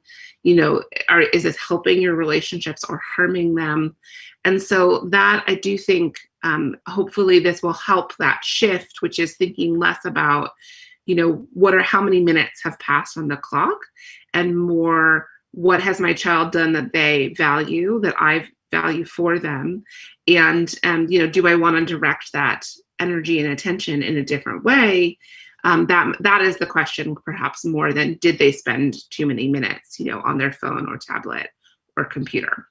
So I'm a little hopeful that might be a more nuanced conversation after this time period. Oh yeah, definitely. Alicia, there is a lot of young researchers watching this session.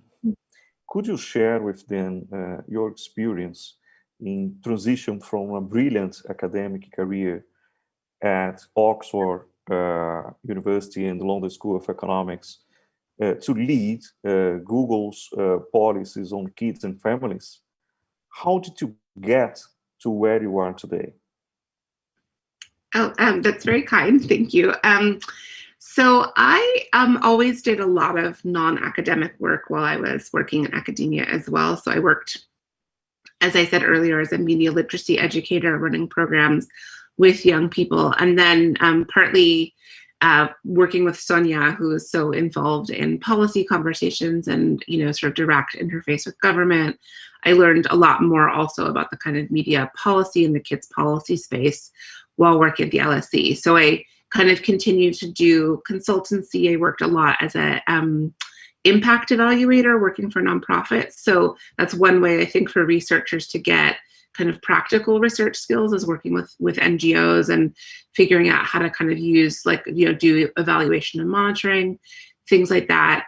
And then I would say that partly, I networked a lot. I had a lot of coffees with people and just tried to learn a lot about how I could apply some of the thinking and skills that I had from the research world into, in my case, industry. And I will say that, as somebody who's worked on issues around children and technology my whole career now for, over 15 years, I really saw the opportunity of coming to work for a big technology platform, as it is, obviously some of the biggest in the world, as really an opportunity to have a big impact on the issues that I cared about. So I really, in a way, this is a huge continuation of the work that I was doing before, even though the day-to-day work now is really different. And that's exciting and sometimes challenging. Thank you for sharing that. I will start to take questions from the audience, and I have some. And the first one, Ludmila Viegas asks you, what difference could she find in her research regarding the vulnerability in the digital world of girls and boys? What are the differences, if any, in this gender perspective?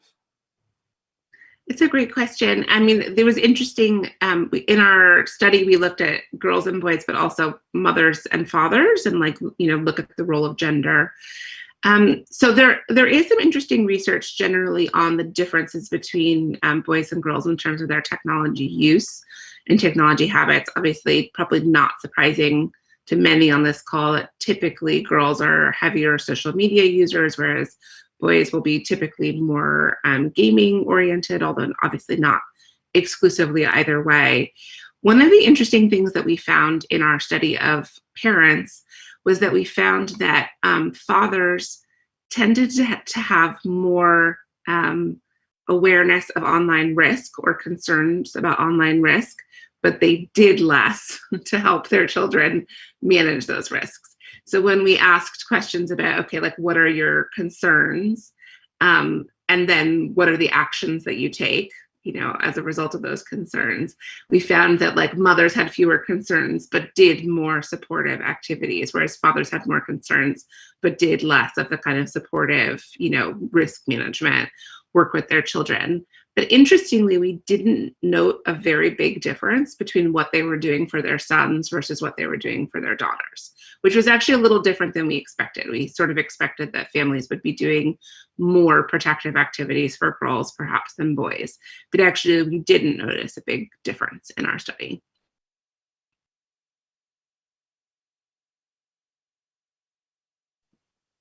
Thanks, Alicia. I will take another questions from the audience. Renata Oton, she would like to have your opinion about sharing team. It's a very common practice in Brazil, and we have a very high levels of social inequalities, and people usually share the devices among children, parents, adults. In many families in Brazil, there is only one or two mobile devices, and they share that devices for the whole family. So Renata wants, and myself, we want to know about your opinions about sharing and how the sharing impact online safety. And this is combined with another questions come from Luisa Bidino,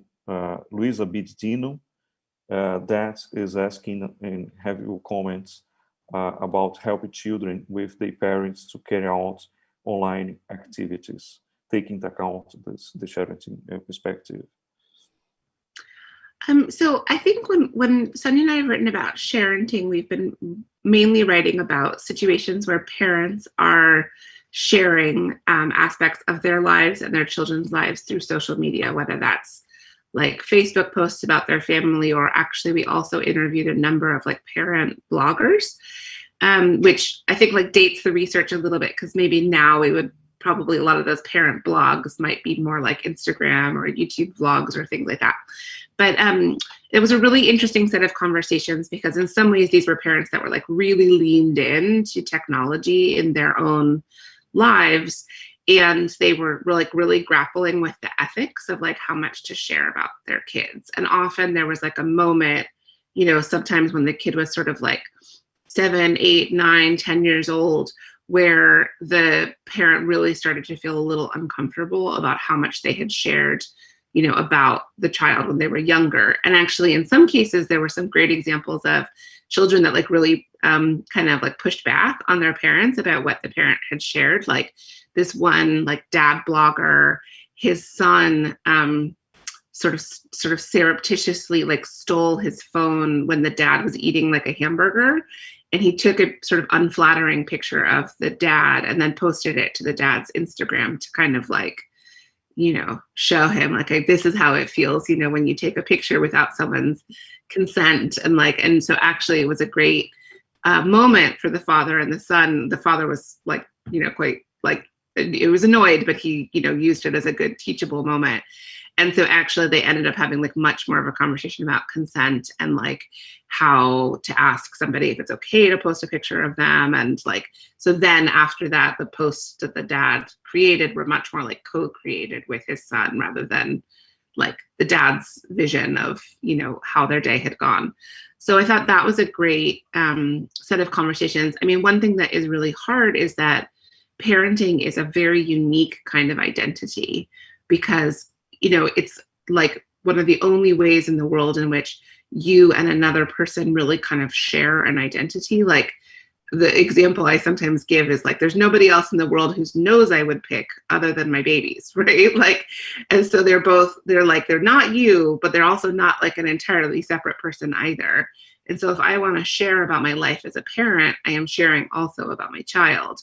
And so I am both like trying to explain my experience, but I'm also responsible for safeguarding my child. So I think that it's a great and really important conversation for parents to have, which is to say, it is important that you have opportunities to share about your own experience. And sometimes that can be like really powerful for people to share sometimes invisible experiences of parenting, but you do have to think about how you can ask your child for consent in age appropriate ways to participate in that, and how that conversation might need to change and like, repeat over time. You might need to go back and think about taking down things that you shared previously.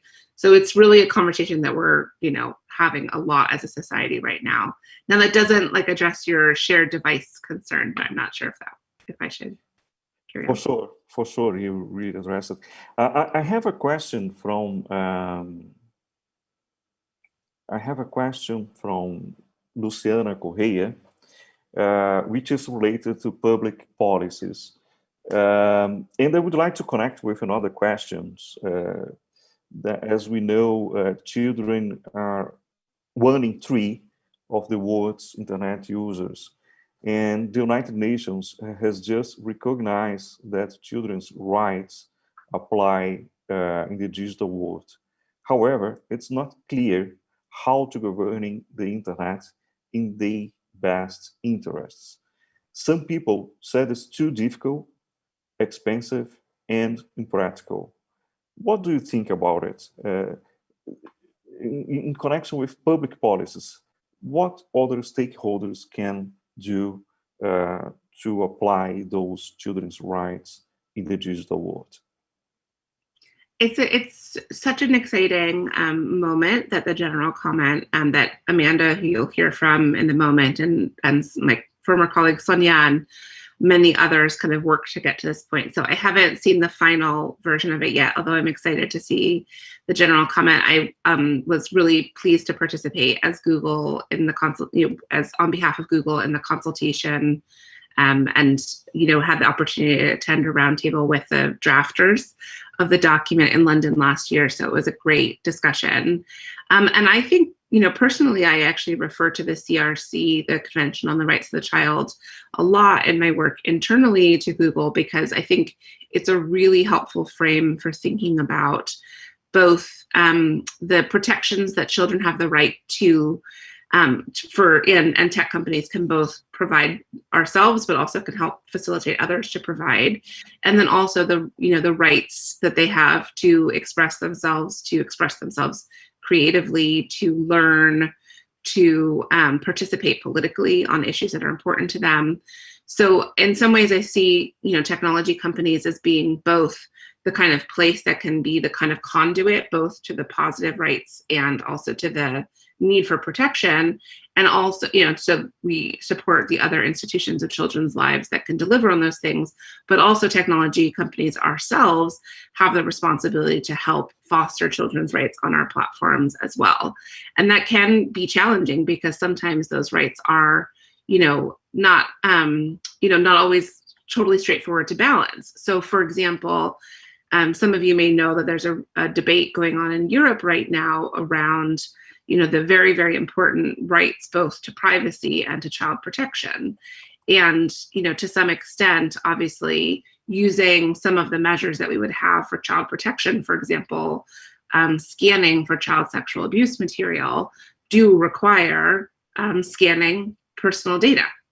And so there is a kind of sometimes, in policymakers' minds, there may be really different aims that they're trying to achieve, and there are different regulatory processes.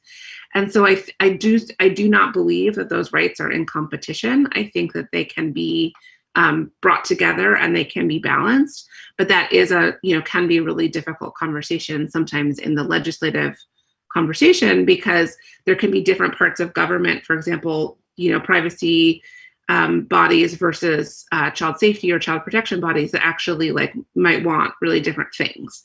And so certainly I think that's why it's really important that we have a huge range of stakeholders at the table for those conversations to really represent the fullness of children's rights and children's experiences in all of the conversations that we have around legislation.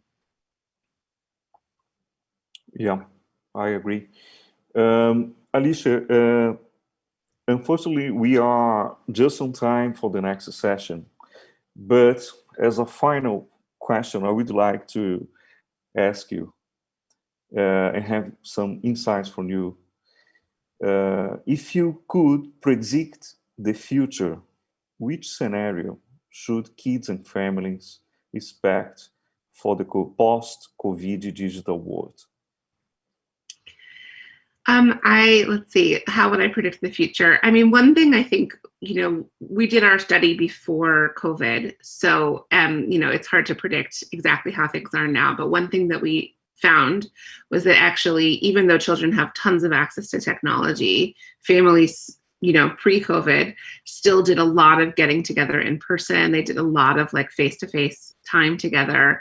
And so, my sort of prediction is actually everyone's going to be pretty excited to get back to those ways of interacting. I don't think that a lot of the kind of shift to digital that we're experiencing right now, some of it will stay. I mean, some of the things like online commerce and stuff like that will probably stay. But ultimately, I think, the fears that parents sometimes have of will my child be able to make friends in person again? Will they go to school? I think all the research sort of seems to indicate that actually we will be able to kind of have those other forms of interaction again as soon as we are kind of safely able to do so. So maybe I'm saying that optimistically also for my own family, but I think that I do feel confident in that. Oh yeah, thank you. Alicia, we are just on, our time is finished. If I will kindly ask you to make your final remarks in around 1 or 2 minutes would be great. And then we move forward for the next session. Thank you. Thanks. I'll just wrap up by saying, first of all, thank you so much again for having me. It's been great to be here, and hopefully I can join you in Brazil in person at some point. But also, I think crucially, all the conversations that we have at Google that I had as an academic and certainly working in civil society, I just know that all those conversations are really benefited by having that kind of diverse perspectives from different stakeholders. So I really appreciate that SaferNet has always been a great kind of collaborator in that sense. And so really thank you for that. In terms of the work at Google, it's obviously a huge ongoing project to figure out how best to support children and families. And, we're doing a lot of work across the company to really figure out what the best supports are, both, for within products, within policies, within education and outreach. So it's a really exciting space to work in, and I'm really grateful to talk to you all.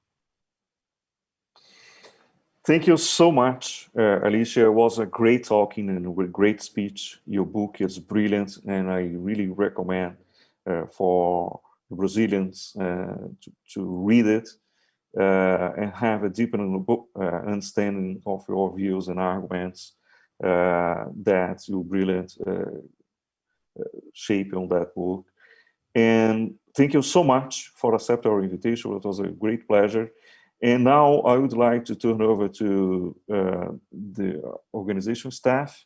I understand that the next session will start in a few minutes, and I would like to ask you, the audience, to wait around few minutes just to organize the next session. That's going to be a very important session. It's an international panel with speakers from 4 continents: Mexico, Australia, India, and Europe, Belgium.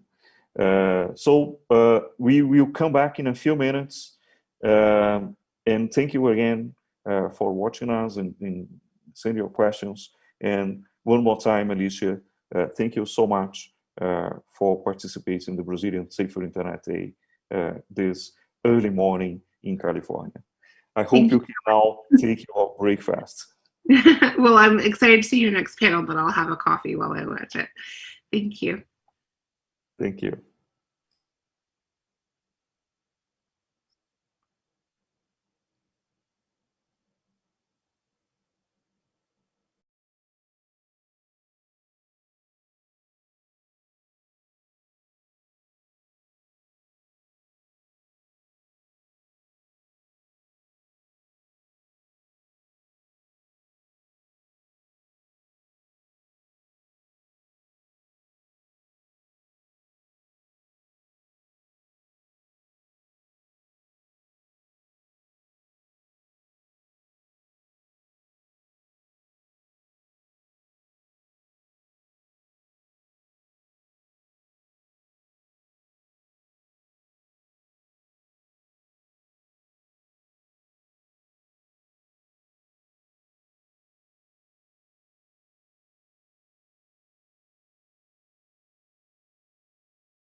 Hi, we come back with the 13th edition of Safer Internet Day in Brazil. I'm Rodrigo from SaferNet Brasil, and we are really glad to have here a second international panel for our Safer Internet Day in Brazil. This year, especially working around mental health, well-being, and all these challenges that the pandemic came from all stakeholders working on Safer Internet program. So for this panel, I have the pleasure to invite Maria Cristina Capello, MC, to join us and lead this panel with some great invitees from different parts of the world and bring to us in Brazil a really international perspective and how they are dealing as activists, as researchers, and also as people working on the front of these challenges to promote safer internet. I have the pleasure to invite MC Capello. Please, MC, and thank you very much to be with us with Safer Internet Day in Brazil this year. Obrigada, Rodrigo. And hi, everybody. I am going to switch to English so that I can introduce you to our wonderful panelists today. I didn't even get a chance to say hi to them because my camera wasn't working a minute ago. So hi, Janet. Hi, Amanda. Hi, Dr. Ramdan.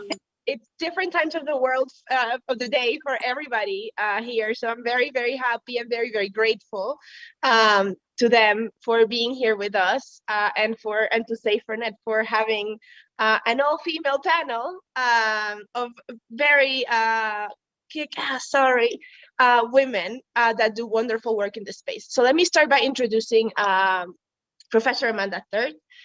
She is a professorial research fellow and co-director of the Young Resilient Research Center at the Institute of Culture and Society at Western Sydney University. So that was a mouthful, but Sydney, she's in the middle of the night. She said that she was embracing her inner Brazilian a minute ago because she's staying up all night to talk to all of you and to all of us. She's a faculty associate at the Berkman Center, Berkman Klein Center for Internet and Society at Harvard as well. Obviously, she's an international renowned expert in child center research and has led different projects that help us understand the digital experiences of children in over 70 countries. So Amanda, welcome so much. Welcome and thank you for being here. I'm very much looking forward to hearing from you. Thank then you. I'm going to introduce, do we start right away with Amanda, Rodrigo? I think so. Amanda, please take us away. Okay, well, can I start by saying a very big thank you to Safer Internet Brazil for organising this panel, and thanks also to the people who are joining me on the panel. I'm really looking forward to hearing what you have to say. Of course, this question of the post-pandemic digital world is a really urgent one, a pressing one, but it's also one where we've struggled to get the insights that we need in order to plan appropriately. So I'm just going to go ahead and share my screen with you. Okay, and MC, can you see that okay? Yeah. Terrific, thank you. All right. So very early in the life of the current pandemic, it was clear that in comparison with other populations, children, like the elderly, children were not particularly vulnerable to contracting COVID-19. But even so, this crisis has profoundly impacted children around the world. And in just one sign that those impacts are significant, we've seen in a number of places around the world up to a 25% increase in numbers of children calling helplines in high-income countries. And this figure is from March 2020, so almost a year old now, and I expect that that number hasn't gone down any. So the mental health and well-being impacts of this pandemic are very real for children, even though we haven't always thought of them as the primary sort of people who are affected by the pandemic. Indeed, COVID-19 is likely to be a formative experience for this generation of children, but it's unlikely to be the only major crisis that shapes their sense of the world and their well-being. For Australian children, for example, the pandemic was immediately preceded by the national emergency of devastating bushfires. For children in the Pacific, the pandemic was followed by vicious cyclones. In Cambodia and Vietnam, catastrophic floods have been compounding the effects of the pandemic. So these experiences challenge children's sense of safety at the level of the everyday. As we make decisions then about how to confront the pandemic and the role of the digital world in that, we have to be careful not to constrain our thinking to individual crises. We have to use this moment, I would argue, to think very expansively about how to address the intersecting crises that shape the lives of children, both now and into the future. Whether it's those crises that confront us very starkly, like the pandemic, or those crises that are burning more slowly, like the climate crisis. Because if children's fundamental safety has been challenged by the pandemic, this is not a temporary situation. Throughout the pandemic, there's been a strong emphasis on managing the medical dimensions of the pandemic and its response. But for children, as for adults, the pandemic has been more than a health crisis. It has been, and it continues to be, for many, many children around the world, a crisis in their social world. So emerging research shows that for many children, the pandemic constituted an unprecedented disruption to their everyday routines, their relationships, their sense of security, certainty, and fundamental safety. The confidence that comes from predictable routines or the reliable comfort of a strong and stable family was suddenly thrown into disarray by COVID-19. Some research that I have done to develop child-centered indicators for violence prevention online with my team in the Philippines shows that children's concept of safety depends very much on the stability of their immediate relationships. Or we might say that safety is social and relational. So children's safety might have already been said to have been compromised by mere fact of the scale of the disruption to their social networks that was caused by the pandemic. Compounding this, and among other factors, children have also been exposed to streams of information of varying qualities via social media and video sharing platforms, but also, and I think we need to remember this, via the fragments of news or nervous conversations between parents and carers that children overhear. It's no wonder that children are reporting then heightened distress. So recent research shows that, the possibility that children or their family members might contract the virus is actually very low down the list on children's list of immediate concerns.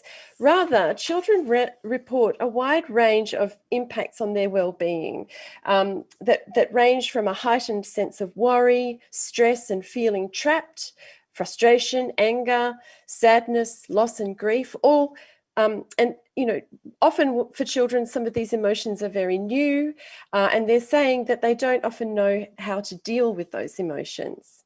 They're also experiencing, or they've been experiencing, disconnection from their peers, which for many is a vital source of their well-being and their resilience.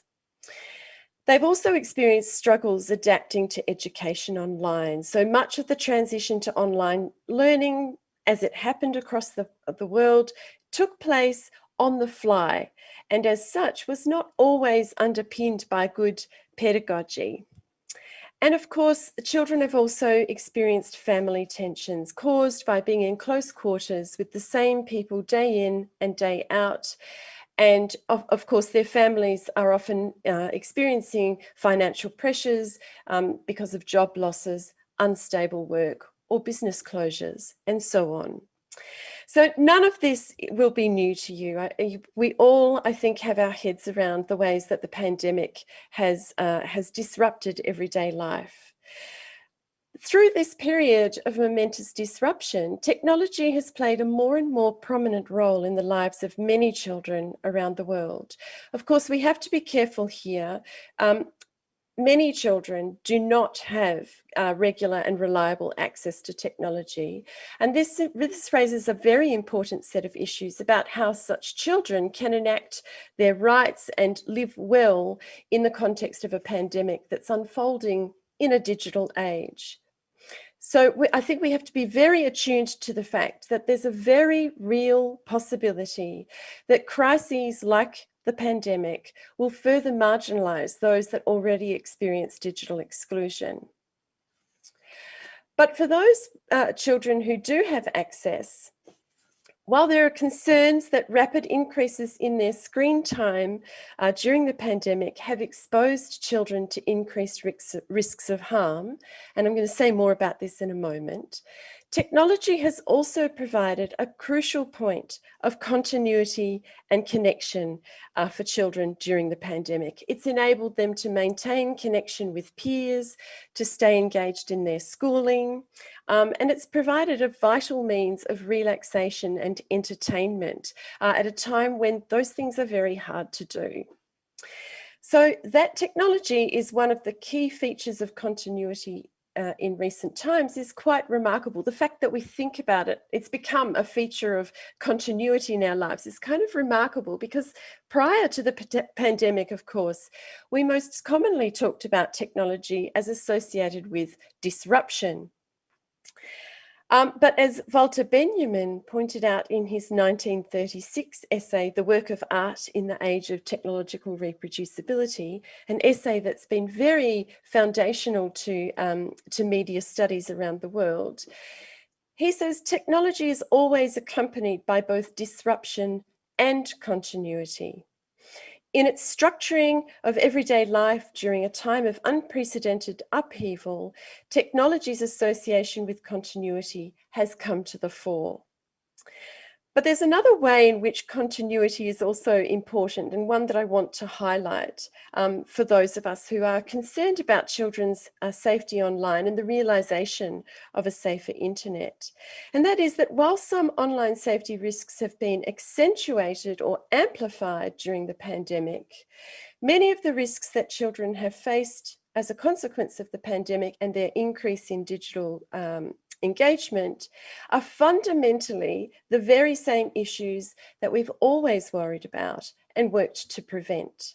So this is, this is our moment, if you like, I think, to really continue this work and up our energy. We know that the risks of harm to children are likely to have increased during the pandemic. Research shows that increased time online does indeed augment the likelihood that children will encounter risks of harm.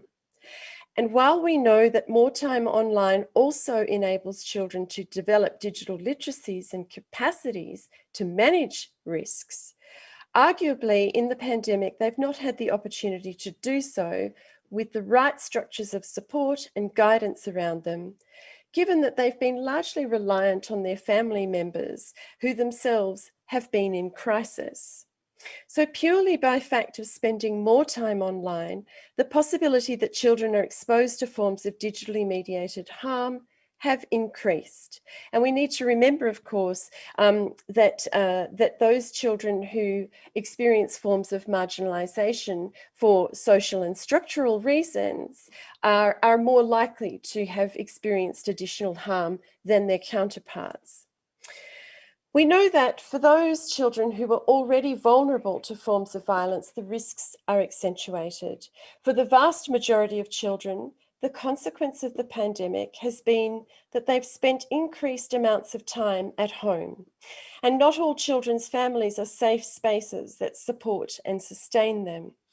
The domestic violence community internationally, for example, is deeply concerned about rising rates of intimate partner violence and the effects this may be having on children. And the usual structures of visibility and accountability that regulate the behaviours of perpetrators of violence have been compromised by the pandemic. So we need to think creatively, in earnest and across sectors, about how we use technology to identify and counter the violence that's taking place behind closed doors. And we need to think in even more creative ways about how to leverage technology to support child victims of violence online and offline. But if there's a glimmer of hope here, it is that these issues, which the child protection community has known about and advocated on for many, many years, these issues are finally more visible in public and policy debates. Somehow they've come, to the surface. So there's cause, I would say, for cautious optimism that this pandemic provides an opportunity to advance children's right to protection from very serious forms of violence. So at the pointy end, we've had the kind of, the pandemic has compounded serious forms of violence against children online, and the way that spills off over into offline spaces.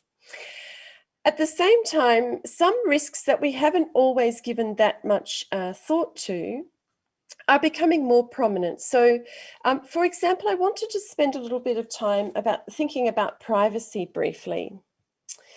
So one effect of the pandemic has been to challenge most people's sense of privacy. We've been living very close together for long periods of time with not a lot of space to escape. But of course, again, by virtue of intensified time online, children are ever more exposed to the not always explicit or well-explained data collection practices of technology companies. And this has significant implications for their right to privacy and for their safety more broadly. Indeed, as you can see from these quotations, and these are quotes directly from children in different places around the world who have been consulted to inform a general comment on children's rights in the digital environment, which has just been formally adopted by the UN Committee for the Rights of the Child late last week. As these children say, they just don't know enough about how their data is being collected, stored, and used. And they don't know whether the information that they're sharing is safe for them to share. They don't know how their safety might be compromised. They're calling for much greater transparency, more robust education around their privacy.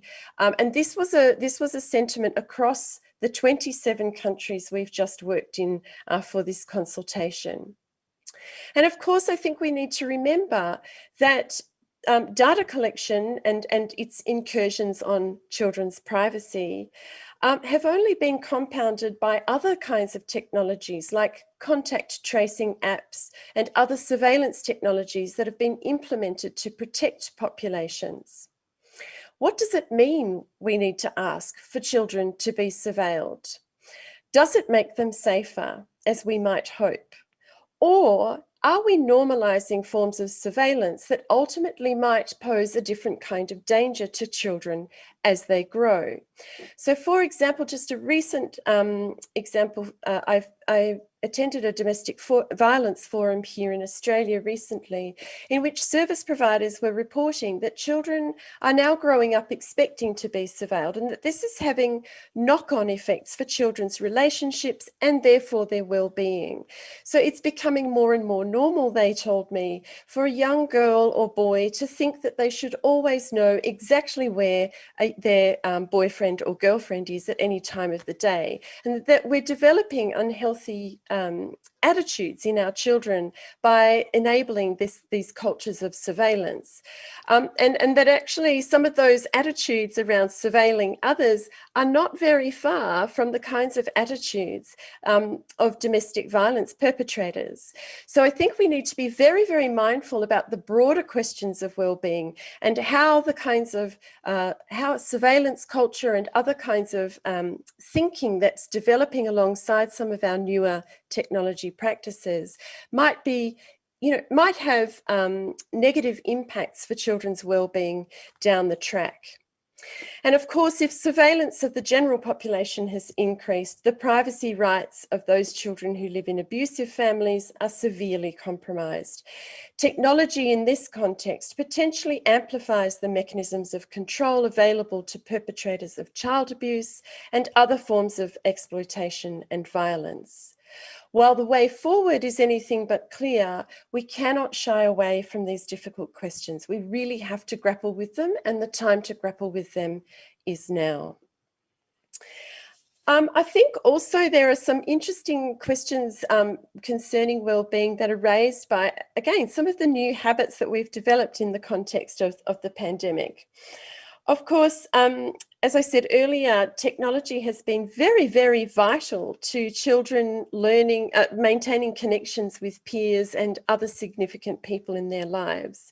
But they've emphasised that during the pandemic, while technologically mediated relationships have been important, actually, when it boils down to it, they don't replace face-to-face interactions.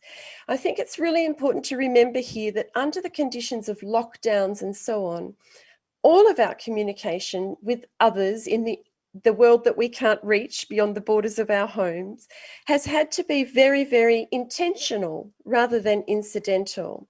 So children are saying that when their engagement with other people moves solely online, they have diminished social interactions. And let's remember here that children around the world use the internet primarily to sustain face-to-face relationships with their peers. So it's not simply the case that the technological can substitute for face-to-face interaction when physical contact becomes impossible. And I think this points to a need for us to sort of unlearn or relearn some behaviours that we've adopted through the pandemic. We need to re-immerse ourselves in the face-to-face world. We need children to have time to learn again, to balance better their face-to-face engagement with their digital engagement. So our time online, as precious as and rewarding and beneficial as that is, needs to recede a little as we re-establish some of the face-to-face dimensions of social life. Of course, we may well not return to a pre-COVID-19 normal. Nevertheless, we do need to learn to reconnect with each other as physical beings, and we need to make sure that children are having those opportunities. But if children need to learn that, so too do the adults in their lives. And one of the really important things that's just come out of the most recent consultation is that children see a double standard at play in their parents' attitudes towards technology.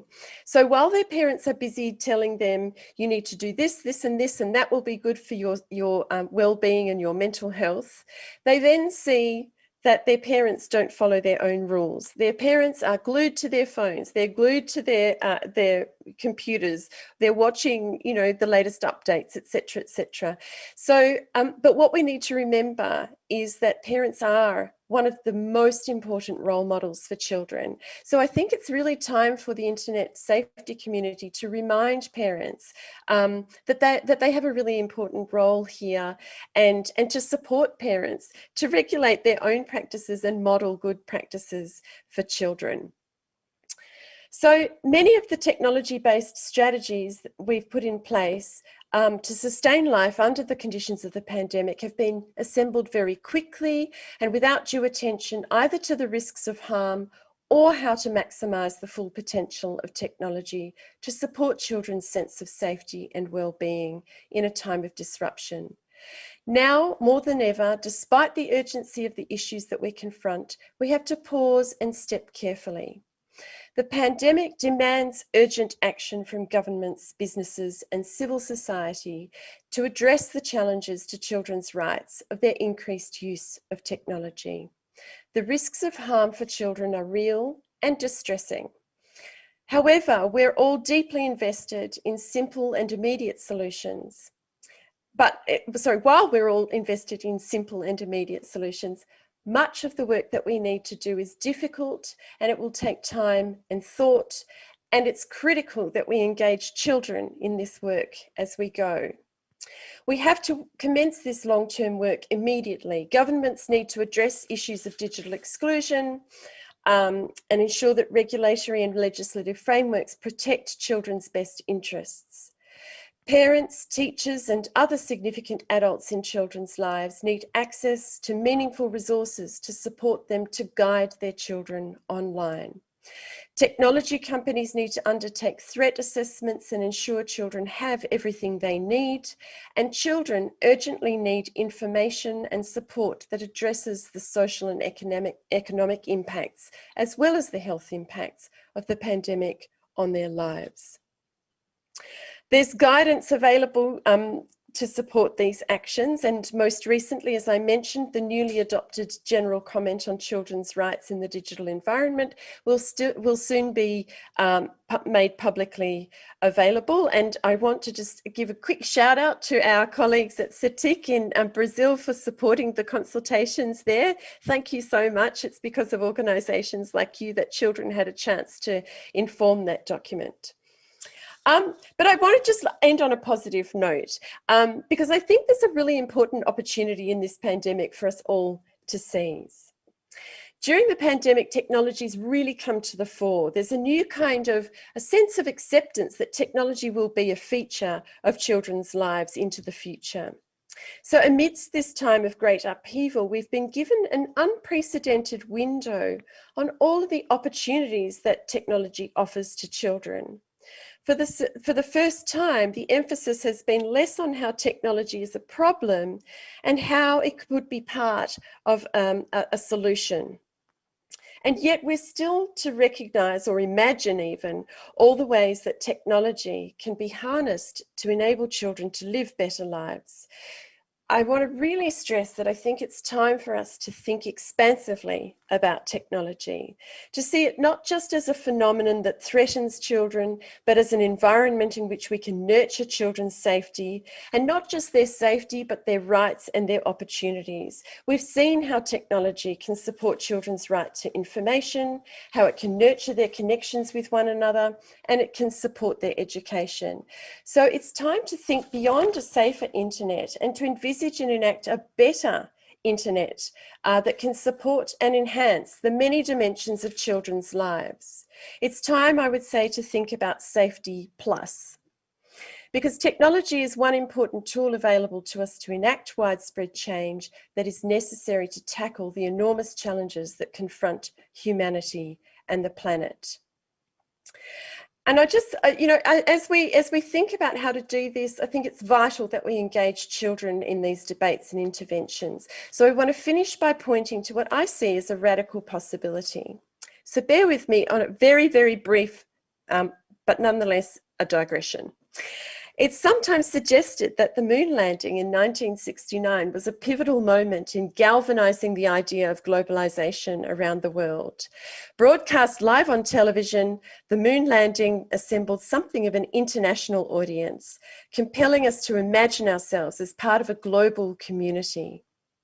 In the same way, in the pandemic, children have been engaging online as an international audience, if you will, to do everyday things like going to school. And for the first time in history, there's a mechanism for children to think of themselves as a global constituency. I think there's a radical and historically unprecedented possibility here. Imagine if we could enable children to unite to address their common concerns, to imagine and enact social change at scale, as we've seen them begin to do around the issue of climate change. What a powerful movement for change that could be. This would be my great hope for our current generation of children growing up in a pandemic, safe, inspired, and capable of using technology to change the world for better. Thanks for having me. Thank you so much, Amanda. That was wonderful. So great to hear how you tell it as well. And so I'll just quickly recap before I move on to Janice. But a couple of things that stood out for me is this not having regular or reliable access, to the internet in a moment where all of our socialization or the kids' socialization happens there, right? It's putting a lot of our countries behind. I know that I live in Mexico City. My kid, is 5, and I know he's one of the lucky ones, right? And we've actually worked, and I'm sure that Amanda and Dr. Ranjana will tell us a little bit about what's happening, in their purviews. But it's heartbreaking to see, and I agree that while we fix that, we also need to be getting ready for the offline world again. And I love that you mentioned parents' role and how we need to support them, support them. I know my kid, he's 5, and he's like, "Mom, time to put the phone away." So I get that, and if he says that, I can't imagine the kids who don't have that ability to say that to their parents. So yes to that. I am going to move on so that we give space to our other wonderful panelist, Dr. Janice Richardson. She's a lecturer, a project innovator, and author of over a dozen books and over 100 articles on digital citizenship and child protection. I love the concept of digital citizenship. I very much look forward, Janice, to hearing you on how it has evolved over the years and how we're dealing with it now, especially that most of the kids are taking school online, and we don't really know exactly what that means, and teachers are struggling with that as well.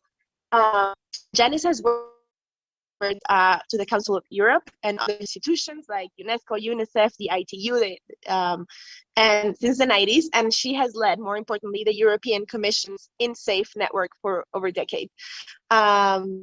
Very much welcome, Janice. We are very much looking forward to hearing how your research and how your observation of our current world has evolved.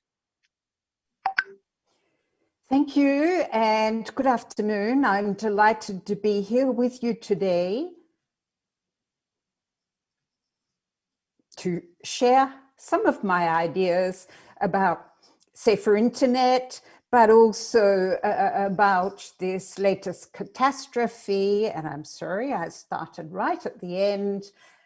So, safer internet began way back in 2004, and we've seen a whole lot of mini revolutions since then. Okay, this one is a sanitary crisis, but think of the crisis when suddenly we had Web 2 back in 2004, or when the iPhone, when internet went into my pocket in 2007. By 2009, there were just so many apps available that once again, it was totally changed. In 2015, we already discovered that children everywhere were online from 0 years upwards. And I'm really amazed in research that I did recently to see that parents are saying for their 2-year-old children that internet has a 5 out of 5 impact on their lives. Privacy became a great concern, and in 2018, in fact, we got our data privacy regulation, data protection, which has been taken up and influenced the world. But over this time, there has been a gradual shift.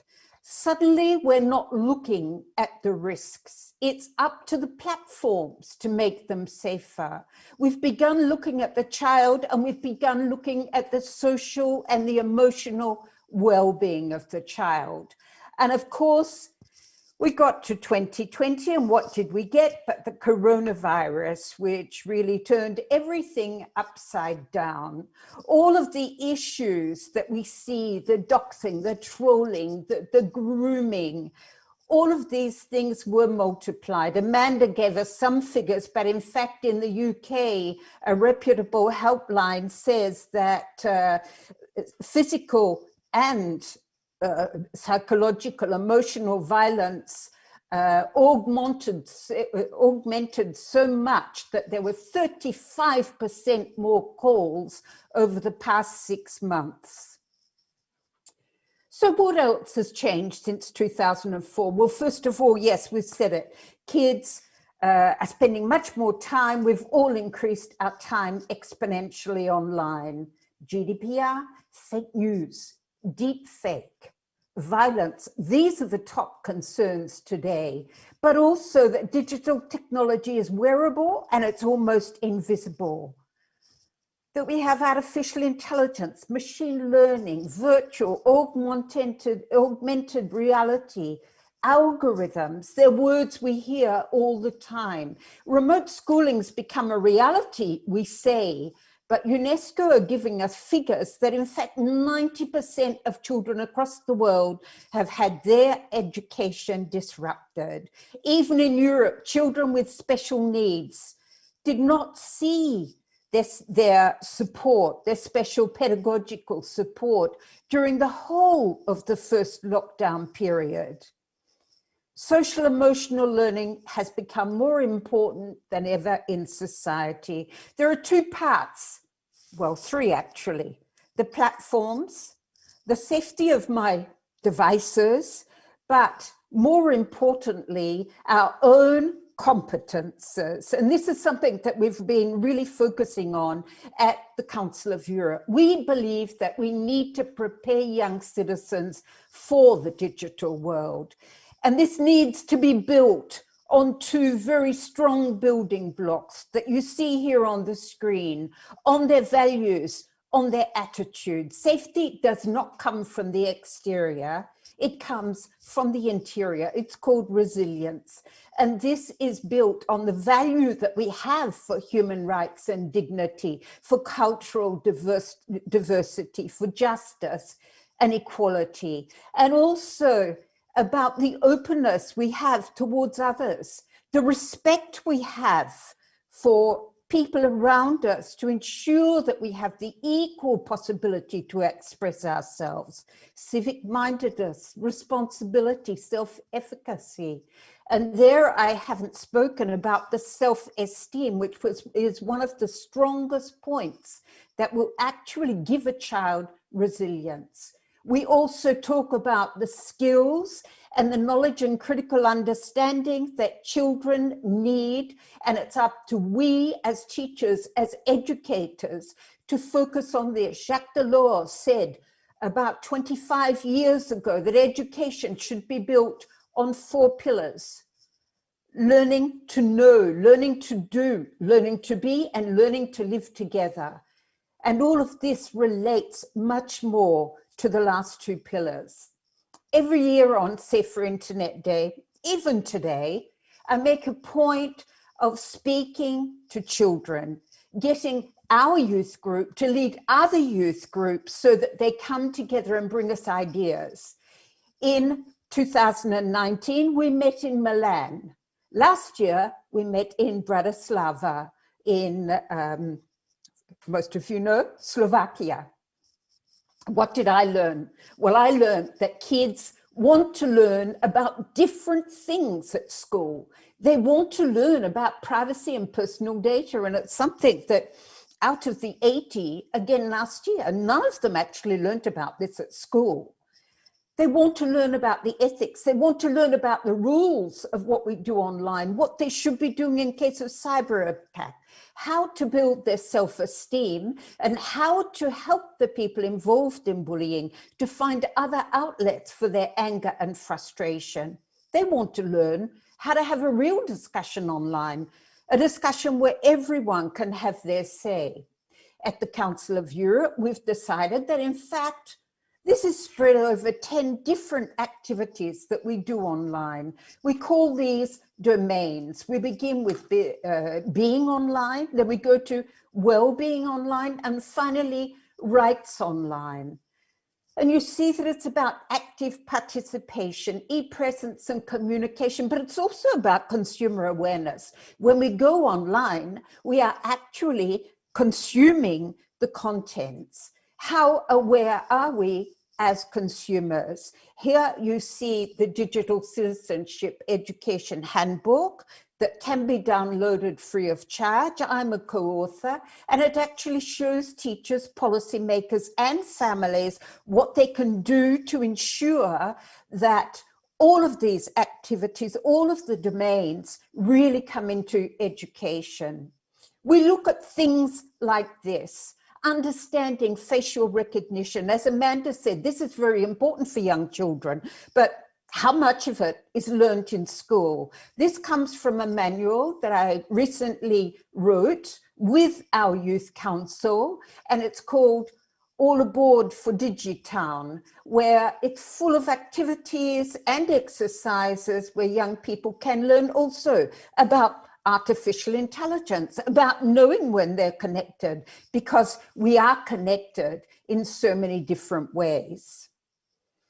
Safer Internet Day began in 2004, as I said, and in fact, it has survived, and it's now in 160 countries for 4 reasons, and it's what I call the STAR model. One, because it's built synergy between actors and initiatives, and we can't go anywhere if we don't have this synergy. And then it's about transferability. We tell each other what we've been doing. We show how this knowledge can be put into new and diverse contexts, not just online, because until this year, most Safer Internet Day activities were offline. Assessment, oh, so important. How we see the gaps, how we learn from experience, and replicability, so that the next year we can carry on with more good ideas, more good practices. And I think that this, in fact, is a basic core of any awareness raising, the 4 elements that have to be taken into account, because it is a synergy between parents, between awareness raisers, between educators, policymakers, and industry. We recently ran a survey on 21,000 parents in 47 European countries. And what did we learn? That just 1 in 3 parents are actually convinced that helping their child be a digital citizen will be important in their future life. 1 in 3 also are concerned about the impact technology may be having on their children. So we do have a lot of work that we need to do to raise awareness of all. So what did we learn from young people? Well, they think that the government, private sector, civil society should make sure that terms and conditions are easier to understand, that there are better laws to protect us against sexual harassment and sextortion, that we have stronger restrictions, bigger fines and penalties to protect us all against fake profiles, identity theft, and the rest. They want to find ways to give newcomers a guide so that they can really take careful first steps on the internet, develop good habits. And they'd also like to see a Me Too campaign for the victims of all forms of grooming, from self-harm, suicide, to online violence and hate. For the social networks and the websites, they ask, don't encourage notifications. Add a doubt button next to the like and the comment button so that we can express our doubts about content. Give us ratings so that we can easily recognize what could be false websites and fake news. Integrate all connected devices with an app where, to begin using the app, we actually have to learn to fight a virus. This is much better than boring manuals, very active learning to know what to do in a situation of counterattack. And last of all, stop us from being able to use a single password to access accounts and a same password for different accounts. Industry can do many things. Well, why not these? They'd also like more help in getting help, more support in getting help and reporting. They would like to see a blog where they can get real-time help from experts anonymously. They'd like to see simplified and reduce the steps that are involved in getting help and reporting. And they would like to have face-to-face help for certain types of reporting.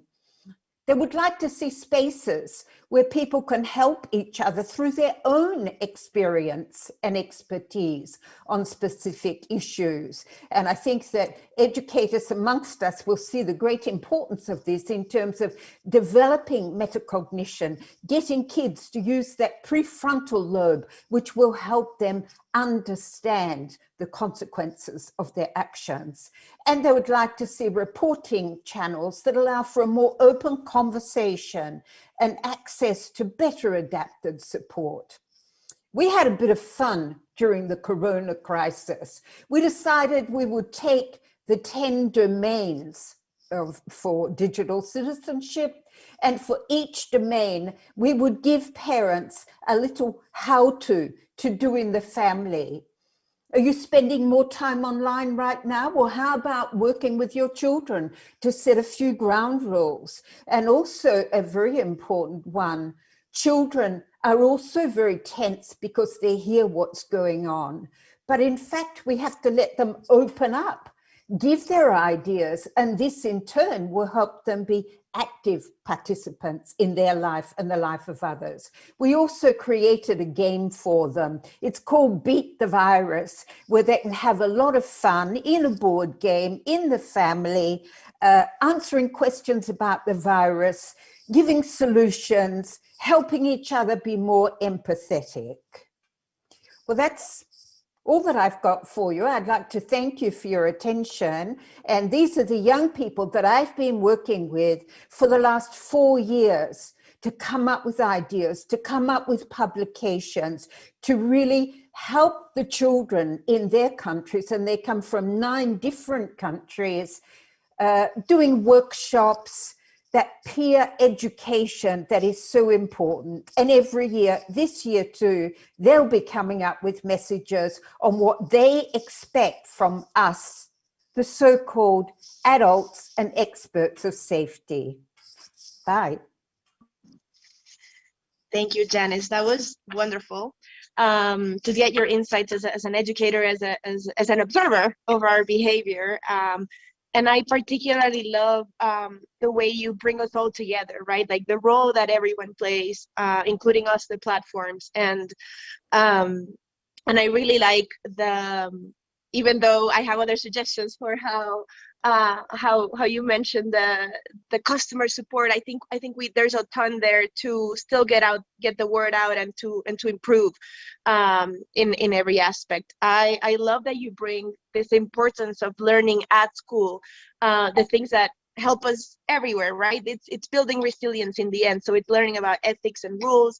It's learning how do we deal with, character that can be a bully to us. How do we help them in school, in families? How do we learn emotional intelligence, right? Which will be, we will be able to apply it everywhere in our lives.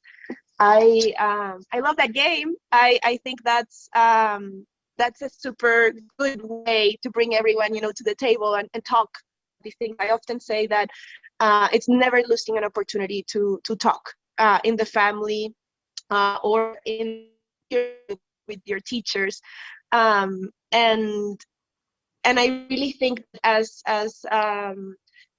we've seen in the past, like it's about leveraging technology for need as human beings. So I really like that. We are going to be taking a couple of questions. I know we're a little bit behind, so let me check them before we move on to our wonderful last panelist. So Rodrigo, do we have any questions from the audience, or should I go on? Please go ahead. All right. Well then, I'd like to introduce to you our final panelist of this panel. And I think she'll bring a lot of insights from another big market. She's a renowned social activist, prolific academic, Dr. Ranjana Kumari. She serves for social research and the of Women Power Connect, which I would love to hear about more, because I don't know it. And that's because I don't live there. So Dr. Kumari has dedicated her life to empowering women around South Asia. And I'm sure that a lot of the lessons that she'll bring to us are gonna help a lot in thinking through this how the families become, or the communities, right, become that place where we learn. So, Dr. Kumari, take it away. Oh, I think you're on mute. We can't hear you. Which is, yeah. There you go. Yes. Is done? Can you hear me? Yes, perfect. Thank you. Thank you. Thank you for this wonderful opportunity to share my ideas.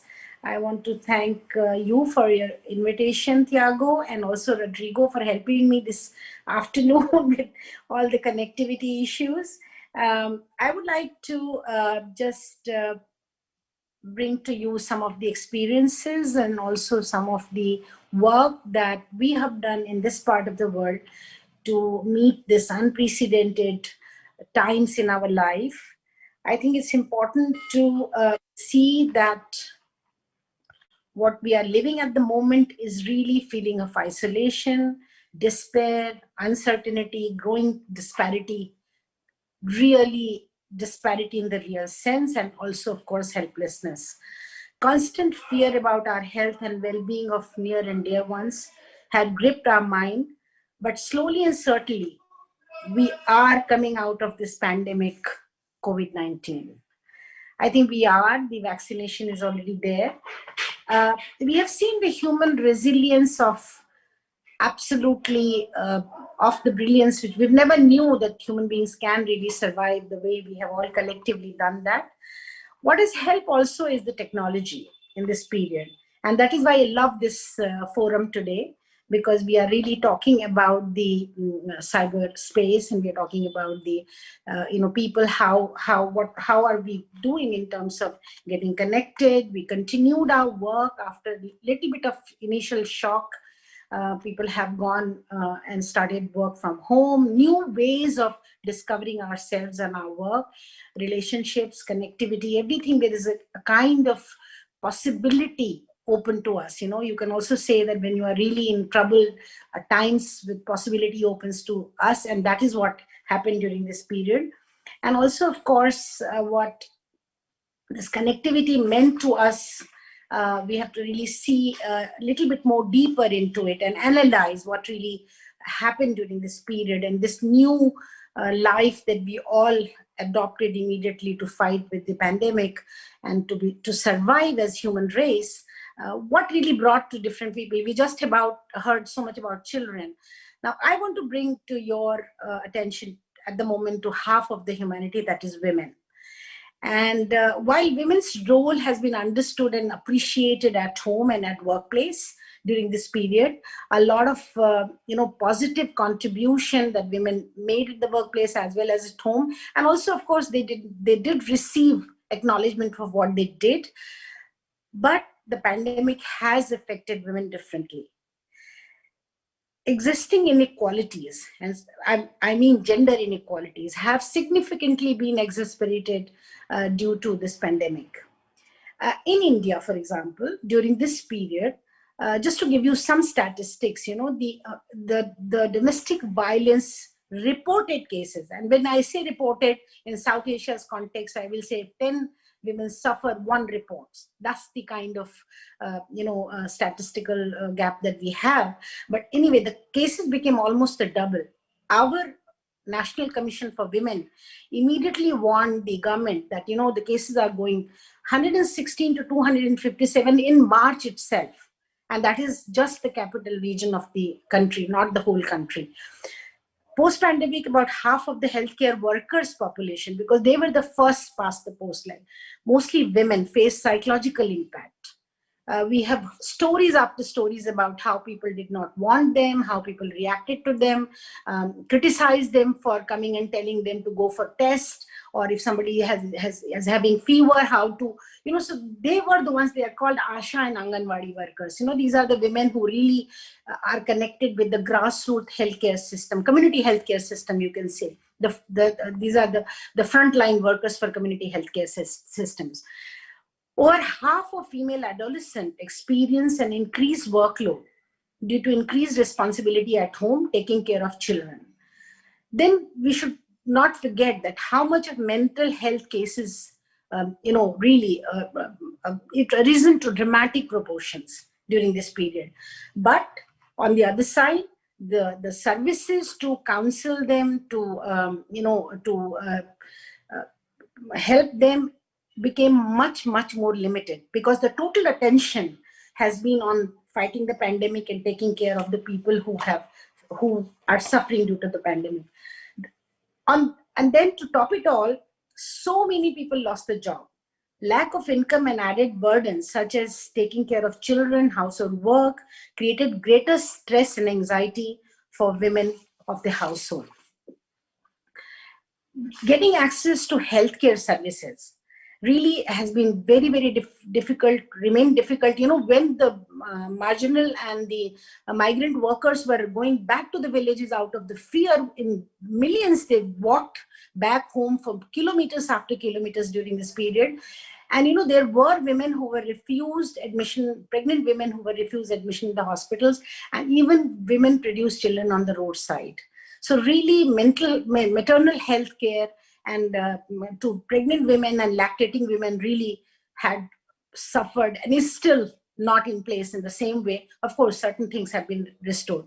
Added to this drastic reaction, the restriction on the economic activity have led to many instances of suicide among the migrant labor, because they just lost the job overnight, and they all rushed back home for survival and also for livelihood.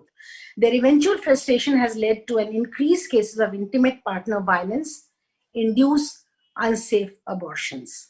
So this is one thing which women also had to suffer during this period, and the urgency to address these problems. So what did we do really? I mean, at that point of time, what we did also as an institution and people who are working for women's protection of women's rights, we immediately started e-counseling services. So we really took the help of the technology, and 24/7 e-counseling services was launched through the network, and to provide legal, psychological, and mental health support to the victims of domestic violence. We started delivering those services across India, across different states of India. And we also provided emergency service in crisis centers. We joined forces with the police, district authorities to train staff on counseling and provide other services. Now, people were really not prepared to handle these situations. When they heard about that, due to depression, somebody has committed suicide this period, they just didn't know. They couldn't make the right intervention. There have been a lot of effort made by our law enforcement services to reach out quickly when there was any kind of threat, any kind of information regarding suicide online. They did that. But when pandemic came, this really took a kind of really big hit, because there was no preparation to respond to that. Here I also want to emphasize an urgent need for increased funding, which was not there at the time, and it was not planned properly. There was not much investment in developing the infrastructure. As the pandemic still continues, I think we have to look at it. Even greater demand will be placed on national and international mental health programs that have suffered from years of chronic underfunding. So this is something we also have been emphasizing on and talking about to national and international agencies. To a solution, I think there is an urgent need also, besides increased funding, capacity building for mental health issues, as according to WHO. I mean, I'm sure you all must have looked at this data, but according to WHO, mental health services have halted in 93% of countries worldwide. Due to pandemic, the provision of services has completely shifted. 67% of the 130 countries surveyed by WHO in 2020 saw disruptions to counseling and psychotherapy. You can imagine people who were already suffering. I mean, people who went into depression this period is another story, but the people who were already suffering and could not access counseling and psychotherapy services. 65% of the total countries surveyed by WHO reported disruption to critical harm reduction services. More than 70% of the participating countries reported at least partial disruption to school and work-based mental health services. And the survey has highlighted that although 89% of the countries reported that mental health and psychosocial support is part of their national COVID-19 response plans, only 17% of these countries have full additional funding for covering these activities. In India, lack of face-to-face interactions with healthcare providers added to the depression of the pregnant women and also, of course, pregnant and lactating women. So good mental health is absolutely fundamental to overall health and well-being, and that's where the women got the maximum hit. COVID-19 has interrupted essential mental health services around the world just when they are needed the most. World leaders must move fast and decisively to invest more in life-saving mental health programs during this pandemic, because pandemic is not over. So we cannot say post-pandemic. We are still in the middle of it. We don't know what shape it will take. Of course, in India, the cases have gone down dramatically and vaccination has started, but we don't know how far and how much we have to suffer more. So during the pandemic and beyond. So some of the solutions that we have suggested, I want to bring in my format of presentation. I don't know if we have been able to run the PowerPoint, but doesn't matter. I mean, like, it's okay. I just will say what I have to.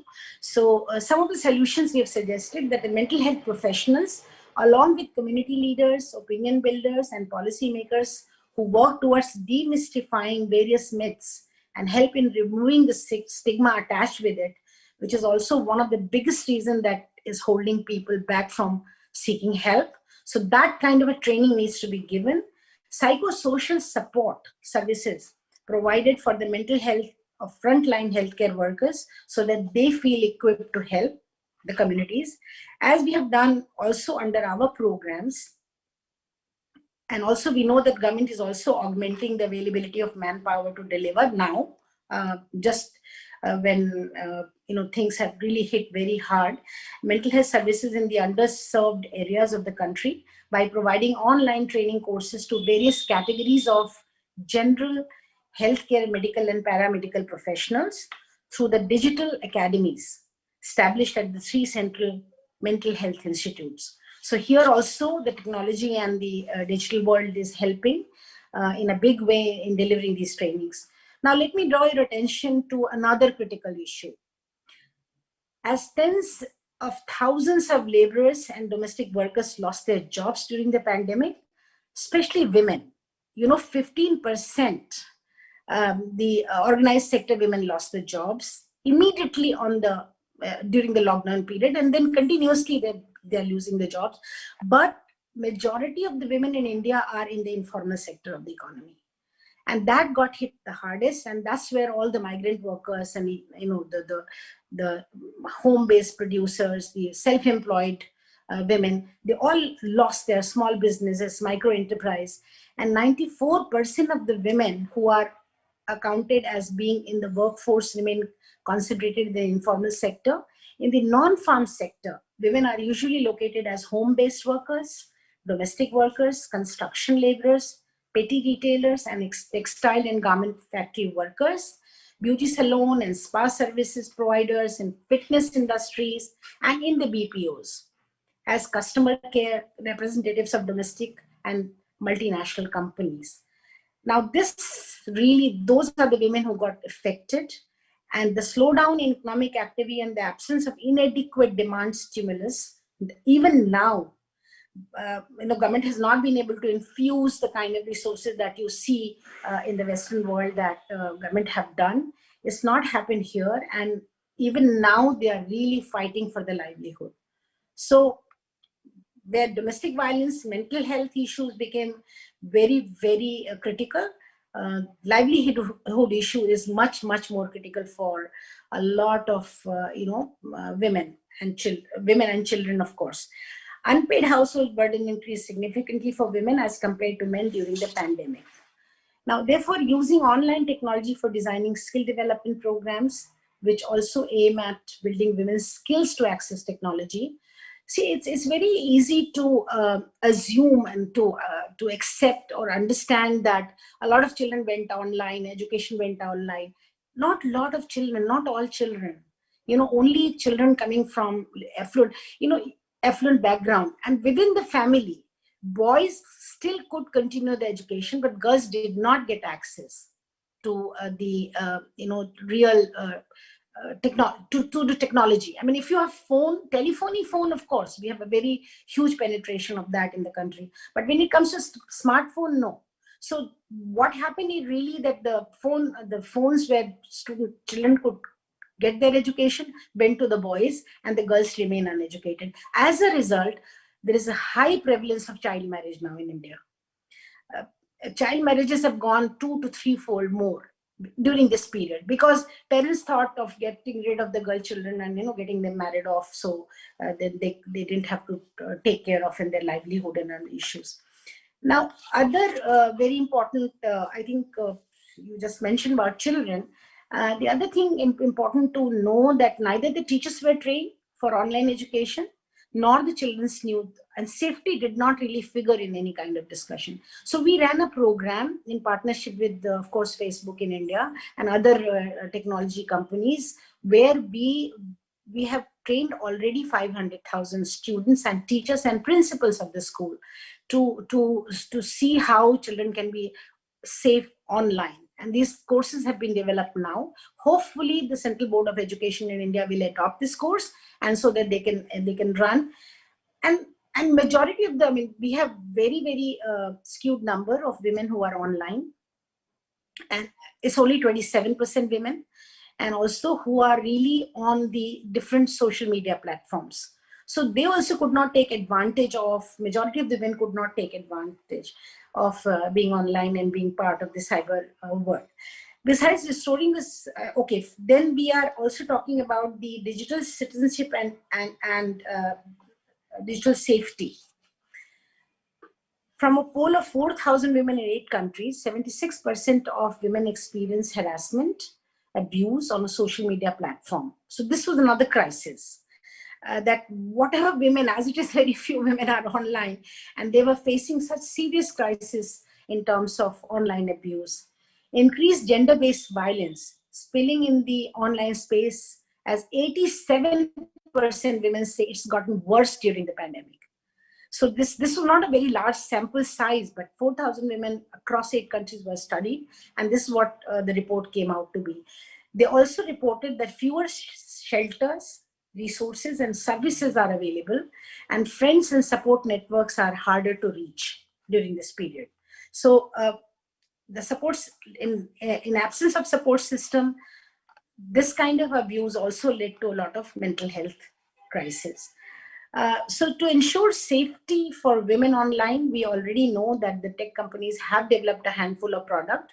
Janice just talked to you about that. Amanda talked to you about the children. For women's safety, there are tools given to them. A lot of women do not have the knowledge about those tools. So there are issues of access to technology. There are issues of knowledge how to use the technology. So there is this whole, it's a kind of vicious circle. If they are they don't have the technology, so they can't use it. If they have the technology, they don't have the knowledge how to efficiently use and protect themselves in the cases of harassment. I want to share about now here, I mean, almost at the end of the presentation, I think I want to share about the Web Foundation, which is hosting a series of consultations throughout 2020 and beyond, bringing together tech companies with women from across civil society to collaborate on the technical and policy challenges that need to be addressed to tackle gender-based violence on tech platforms. We at Center for Social Research has several initiatives such as online safety training. I told you about 500,000 students we have already trained.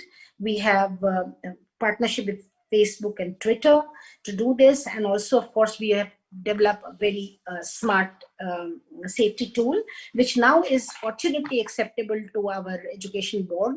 So perhaps they will adopt it, and then they will be making it as a part of the course curriculum. Because, sitting in civil society, we can do only this much, or little bit, perhaps little more.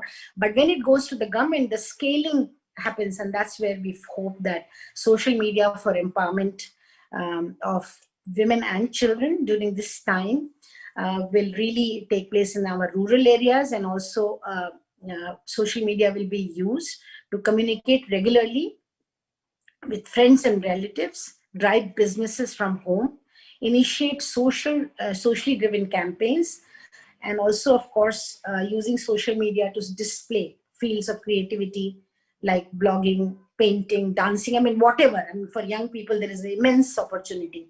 And I want to just share very, very briefly story of Salma, one of the women who really who got really into big trouble during this period, lost all her business. She has managed to, she used to produce shoes and very simple slippers with very local design. She has managed to use the social media space for her enterprise, and has been able to go for selling and getting better market for her product. We have a very beautiful film, which I think, I don't know, Tiago, you saw that film when I was presenting it to Facebook in 2019. That's when we met last.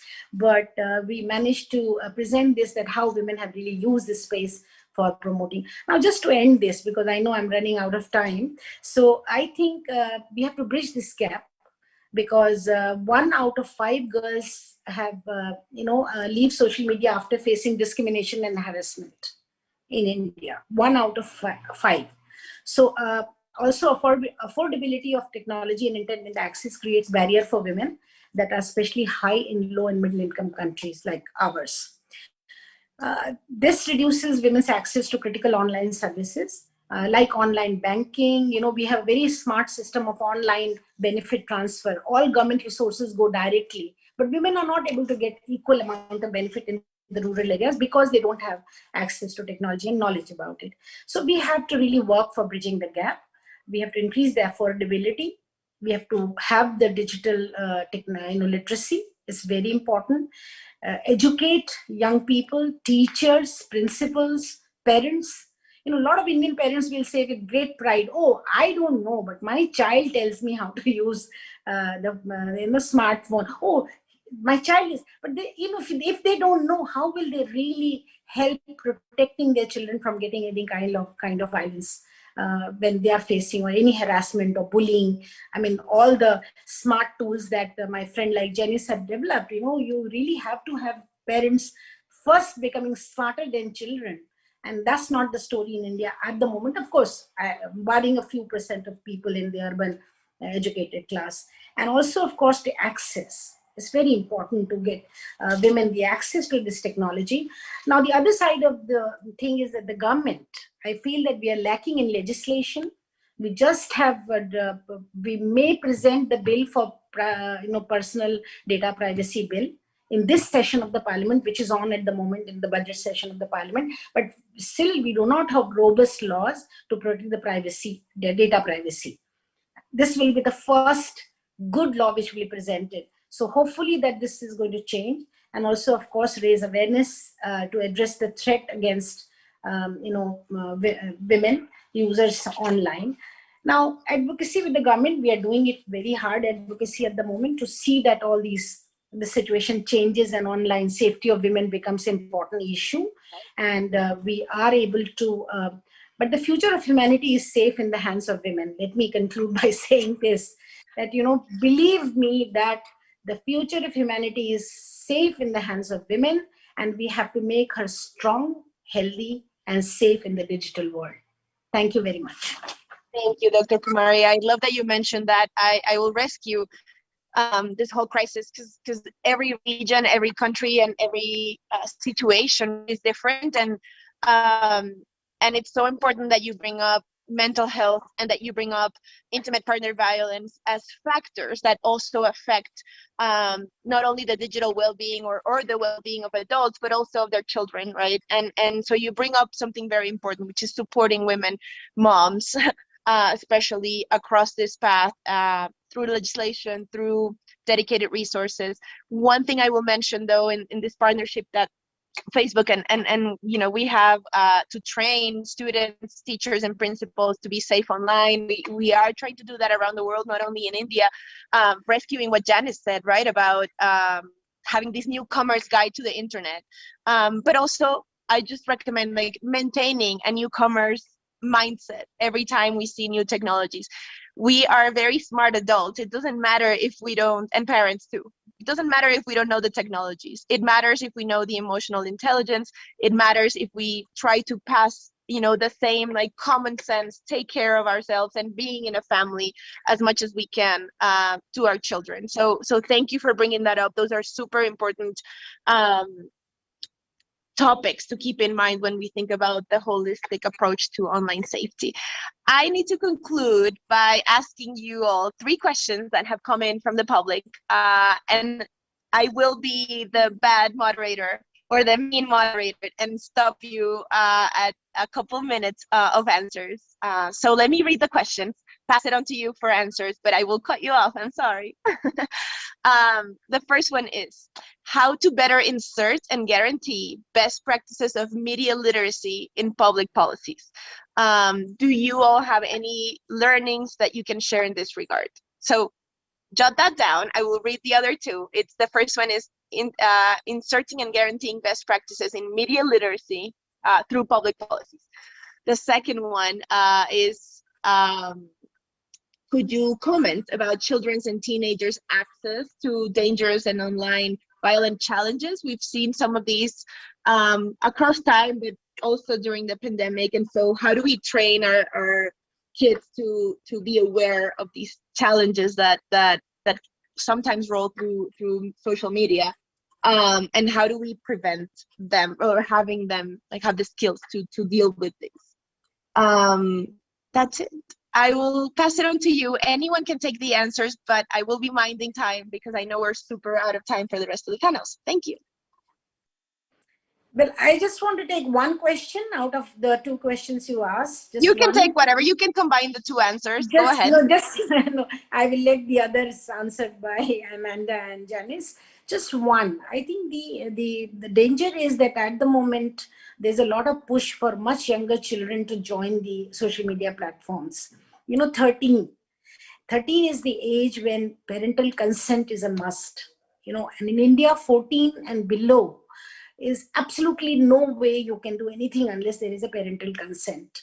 And 18 is adult, 14 is much younger, 13 is way younger considering our cultural and social context.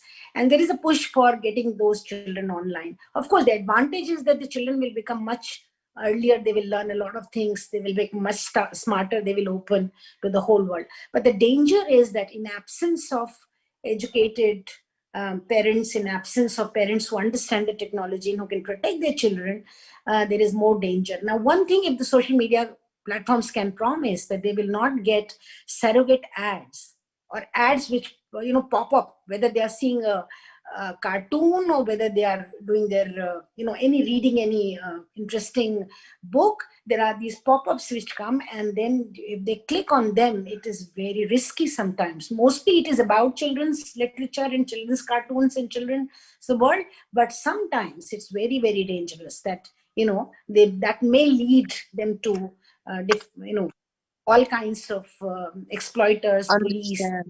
Yeah. Thank you. Okay, I work a lot with public institutions, and I'd like to share an experience that I had in Luxembourg, where they were really trying to get the public to integrate technology to make it part of e-government, education, etc. So the government put out a call for tenders and a call for ideas, and this worked remarkably.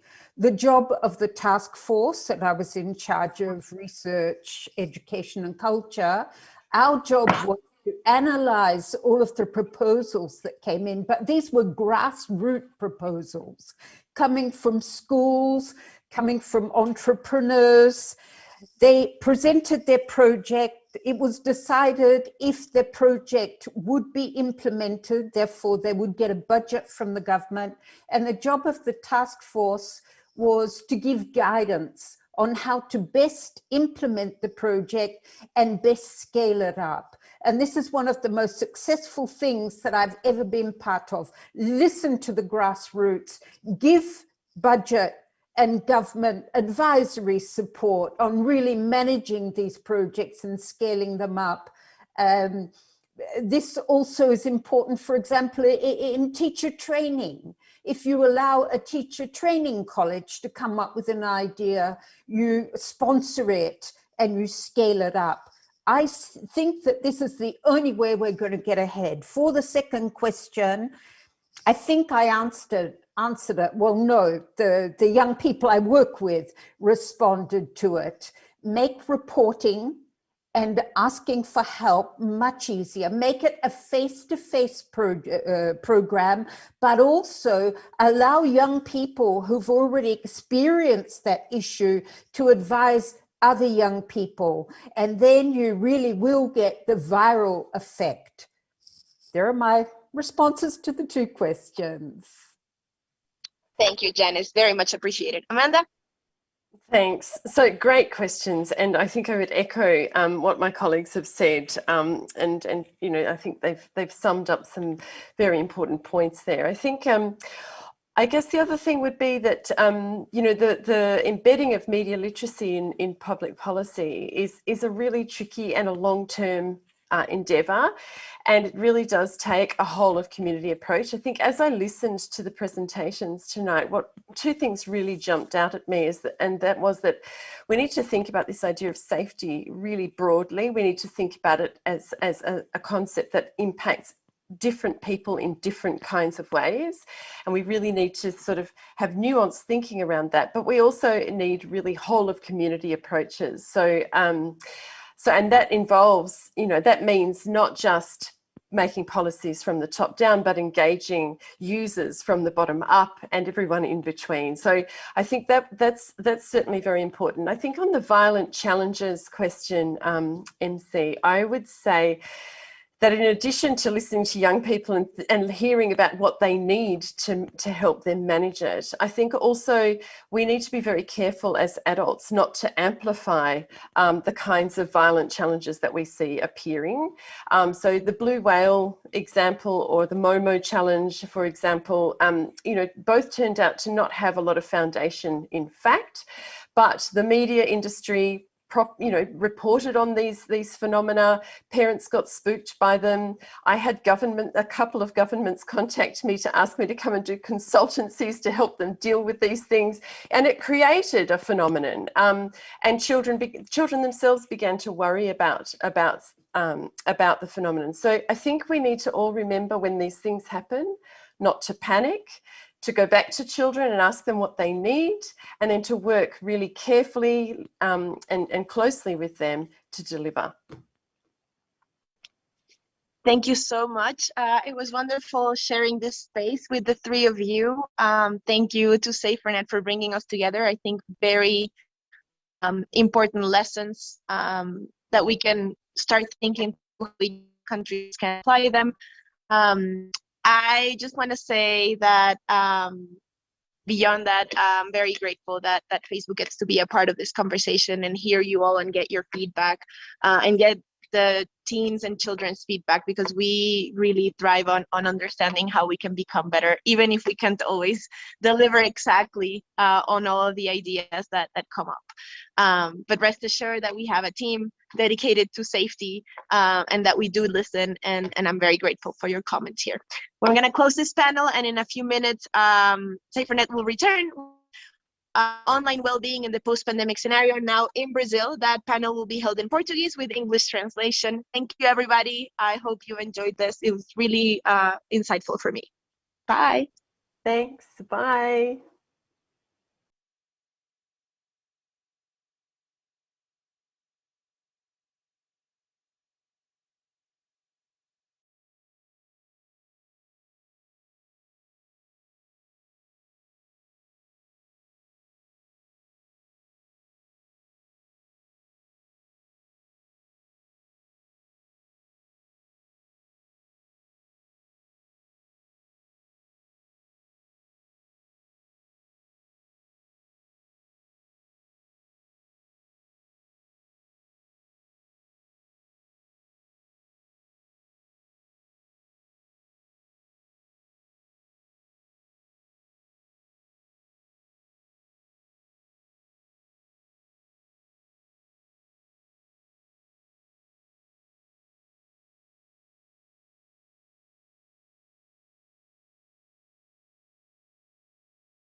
Olá, bem-vindas, bem-vindos de volta à 13ª edição do Dia da Internet Segura no Brasil. Lembrando que a gente tem agora em sintonia com mais de 160 países do mundo mobilizados para promover a discussão em torno do uso positivo, seguro e saudável da internet, não só aqui no Brasil, mas em todo o mundo. Tivemos um super painel internacional há pouco e agora voltamos as atenções para o panorama no Brasil. E para fazer esse debate com convidados muito especiais e moderar esse debate, eu convido Antônio Moreiras, que é gerente de projetos e desenvolvimento do CEPTO do NIC.br e que, mais uma vez, parceiro da iniciativa do Dia da Internet Segura no Brasil. Por favor, Antônio Moreiras, é um prazer enorme contar com a sua presença e bom painel para todos nós. Muito obrigado, é um grande prazer estar aqui também.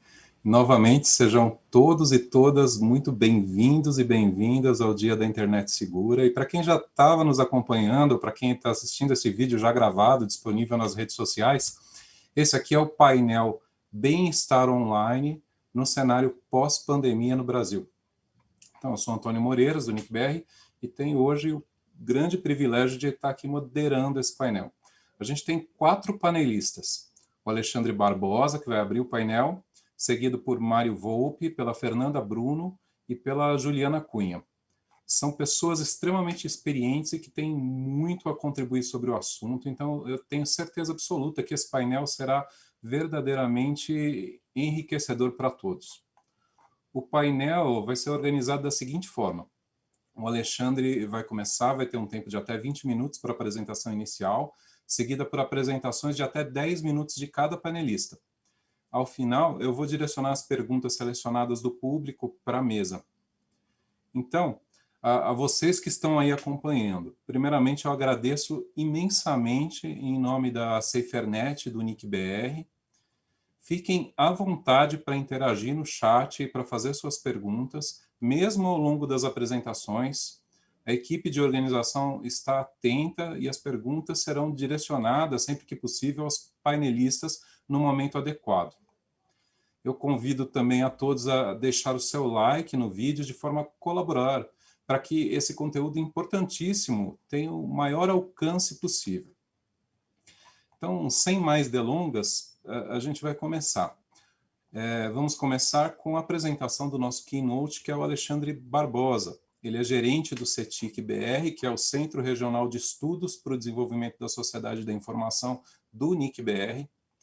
O currículo do Alexandre e de todos os panelistas presentes aqui hoje é bastante extenso, mas por conta do tempo limitado, eu vou apresentá-lo apenas dessa forma resumida aí que eu já fiz. Então, Alexandre, quando eu te passar a palavra, por favor, você fique à vontade para destacar algum ponto da sua formação, da sua experiência, que você achar relevante para esse painel. E esse comentário vale também para todos os demais panelistas. Cada um, quando tiver a palavra, se quiser destacar algo da sua formação, da sua experiência relevante para o painel, fique muito, muito à vontade. O Alexandre vai nos falar de toda a experiência do NIC.br, por meio do CGI.br, na produção de dados sobre o bem-estar e direitos das crianças e adolescentes online. E, recentemente, houve uma consulta pública do Comitê dos Direitos das Crianças da ONU para levantar informações. E tanto a SaferNet como o NIC.br foram os parceiros que conduziram isso aqui no Brasil. Eu acredito que o Alexandre também vai comentar isso. Então, Alexandre, por favor, dê início ao nosso painel. A palavra é sua. Muito obrigado, Moreira, por essa apresentação. E bom dia a todos e a todas. É um prazer estar aqui nessa 13ª edição. A gente tem tido esse privilégio, né, de atuar com a SaferNet, não só nesse evento, né, do Dia da Internet Segura, mas também na coleta e análise de dados relativos às questões ligadas aos direitos das crianças no ambiente online e também ao bem-estar. E a SaferNet, desde o início dos nossos projetos que envolvem o público infanto-juvenil, a SaferNet atua conosco em um dos nossos projetos principais, que é 2 particularmente, a Kids Online e a TIC Educação, em outros também, mas esses dois que têm um foco muito específico na questão da infância e adolescência. E hoje eu vou tratar, então, falar da questão do bem-estar, de direitos no ambiente online para as crianças e adolescentes, buscando ilustrar com alguns dados. E o Moreira já falou da consulta pública, e no painel anterior a professora Amanda Thurt também mencionou o Brasil, né? Nós tivemos o privilégio de participar desta consulta pública e eu gostaria justamente de iniciar falando um pouquinho sobre essa experiência, né? Que aconteceu no ano passado. Essa consulta pública que foi conduzida pelo Comitê dos Direitos da Criança das Nações Unidas e que foi na semana passada, justamente há uma semana atrás, no dia 4 de fevereiro, foi aprovado, né, os comentários que foram feitos, né, sobre os direitos das crianças em relação ao ambiente digital. Essa consulta pública foi conduzida em 27 países, em todo o mundo, com mais de 700 crianças, e no Brasil nós tivemos o privilégio, né, de falar com as crianças brasileiras, né, em oficinas que nós organizamos em conjunto com o SaferNet, e realizamos isso em Salvador e em São Paulo. Foram crianças de escolas públicas e privadas, tratando dessa percepção delas sobre o uso dos dispositivos digitais e a sua relação com este ambiente, né? E eu gostaria de iniciar dizendo, bom, o CETIC, eu acho que muitos de vocês já conhecem a nossa atuação na produção de dados, né, que são, sobretudo, voltados para a agenda e para o debate público nos mais diversos temas que envolvem a adoção e uso e o acesso a essas tecnologias. Nós conduzimos uma pesquisa cuja população-alvo são crianças e adolescentes, e eu gostaria de dizer o seguinte: esse marco metodológico, teórico-conceitual que nós seguimos, que está alinhado com o padrão do UNICEF, do Global Kids Online e também da rede europeia chamada Kids Online, né, que foi inicialmente liderada pela London School of Economics, com a professora Sona Livingston. Ele adota esta análise de bem-estar e direitos das crianças a partir de uma visão em camadas, né? A partir do nível nacional, onde nós temos aí, então, questões que envolvem o ambiente, né, do uso da tecnologia, desde a inclusão digital, o acesso, a questão da oferta das tecnologias, a educação, né, como um elemento de políticas públicas nacionais, culturas, valores. Então, essa é uma camada muito importante para entender essa questão do bem-estar. Uma segunda camada é o nível social, que envolve aí todos os atores sociais que se relacionam com as crianças, como, por exemplo, a própria família, os educadores, os pares, né, as crianças, a comunidade, e toda a questão da ecologia digital, que tem todo esse construto, esse conceito, tem uma definição muito específica do que envolve essa ecologia digital, mas, claro, as redes, as plataformas, os dispositivos de acesso, né? E uma camada mais interna deste modelo que nós seguimos é exatamente o nível individual da criança.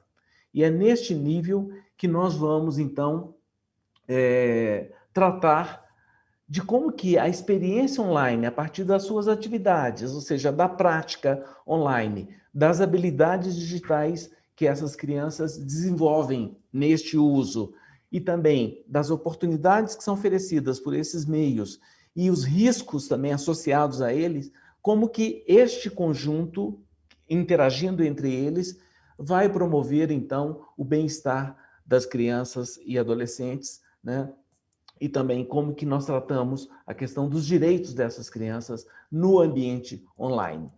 E, neste sentido, nós temos aí, então, 3 pesquisas que são muito importantes. A mais importante, que trata diretamente do assunto, é a Kids Online Brasil, mas também, justamente nesse nível social, onde nós temos a educação, e no nível nacional, as políticas educacionais, nós temos também a TIC Educação, e na questão do acesso ao domicílio e ao uso pelos indivíduos brasileiros e brasileiras, nós temos a TIC Domicílios. Então, eu vou trazer muito brevemente, nós não temos muito tempo, e também gostaria de dizer o seguinte: neste ambiente que estamos vivendo, da pandemia do Covid-19, o NIC.br, por meio do CETIC, conduziu um projeto de pesquisa exclusivo para entender como que a pandemia está afetando o uso da internet e dos dispositivos digitais neste período da pandemia, por brasileiros e brasileiras. E eu vou trazer aqui alguns elementos que são muito importantes, que têm a ver com o bem-estar. Na terceira edição deste painel, que foram 3, né, nós temos exatamente a questão da educação. Eu vou ilustrar algumas questões que mostram os motivos pelos quais crianças e adolescentes não estão acompanhando as aulas, as atividades escolares, por quais são as barreiras. Então, eu vou também tratar desse assunto. Bom, um dos parâmetros importantes é entender como que as escolas estão preparadas para ofertar acesso a conteúdos digitais, às tecnologias digitais, e aqui é só para ilustrar mesmo, não vou entrar em detalhes. Nós temos um acordo com o Ministério da Educação para a medição da qualidade da banda larga nessas escolas brasileiras públicas. Nós sabemos que o acesso a conteúdos, sobretudo de streaming, de vídeos que demandam banda, precisa de acesso de qualidade. Então, hoje, através de um acordo de cooperação com o MEC, nós já estamos monitorando mais de 27 mil escolas em todo o Brasil, são esses pontinhos verdes no mapa do Brasil, o que corresponde a uma cobertura de aproximadamente 11,5 milhões de alunos nessas escolas, entendendo qual é a situação da qualidade da internet nessas escolas. E, justamente em função do sucesso dessa parceria entre o NIC e o MEC, nós também fizemos um acordo de cooperação com o Unicef e com a ITU, que são os líderes do projeto GigaNet, para conectar as escolas. Então, é a contribuição do Brasil, por meio do NIC.br, para o mundo. Bom, aqui eu gostaria de dizer que, do ponto de vista da conectividade, nós temos problemas ainda a serem endereçados pelas políticas públicas. Hoje nós temos aproximadamente 4,8 milhões de crianças e adolescentes que vivem em domicílios sem o acesso à internet. Isso é aproximadamente 17% dessa população de crianças e adolescentes. Quando vocês olham no mapa do Brasil, as regiões sul, sudeste e centro-oeste estão muito bem conectadas, né? Mas nas regiões norte e nordeste, nós ainda temos problemas de conectividade ao ambiente digital. Quando estratificamos esse dado por classe social, também nós vemos que as classes mais favorecidas estão mais conectadas, né? E um ponto muito importante é o tipo de dispositivo que as crianças estão utilizando para se conectar no ambiente digital. E um dado muito importante é que nas famílias mais favorecidas, as crianças desses lares têm acesso a computador, a tablet, a celular, né? A dispositivos de videogame, televisão, etc., enquanto que nas classes menos favorecidas, este acesso, quando ele existe, ele se dá exclusivamente por telefone celular.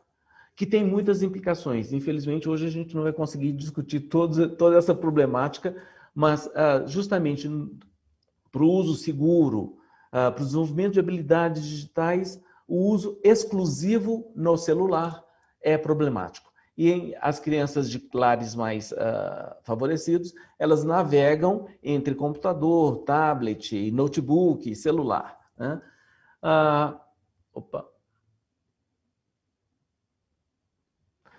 Um outro ponto importante, quando a gente olha a questão da educação, este slide nós estamos vendo crianças em idade escolar. São crianças que estão regularmente matriculadas no ensino fundamental e no ensino médio.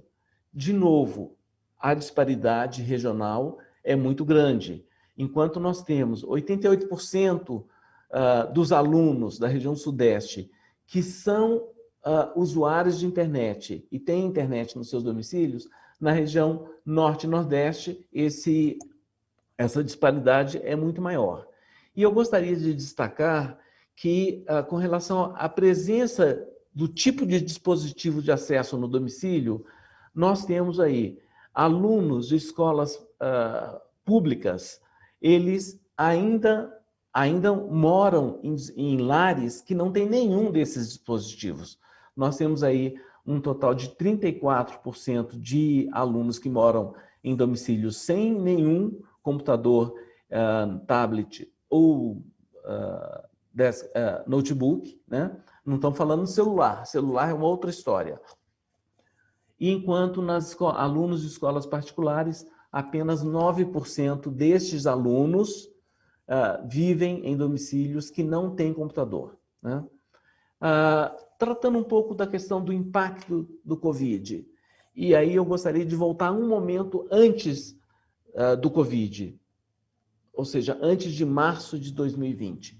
Antes de março de 2020, nós tínhamos acabado de concluir a pesquisa TIC Educação, e nesta pesquisa, referente ao ano base de 2019, nós vimos que, enquanto as escolas privadas, 64% já tinham plataformas em ambiente de ensino virtual de aprendizagem, apenas 14% das escolas públicas tinham essas plataformas disponíveis.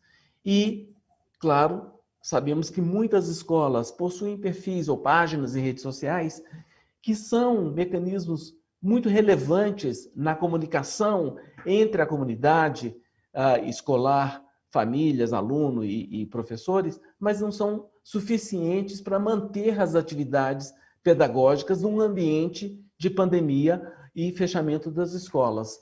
E nós temos agora, na pesquisa TIC-Covid, nós vimos que a desigualdade no acesso aos dispositivos digitais foi completamente exposta e a pesquisa demonstra isso. Por exemplo, crianças e adolescentes das classes D e E, né, 54% desses alunos, eles acompanham as aulas apenas pelo telefone celular.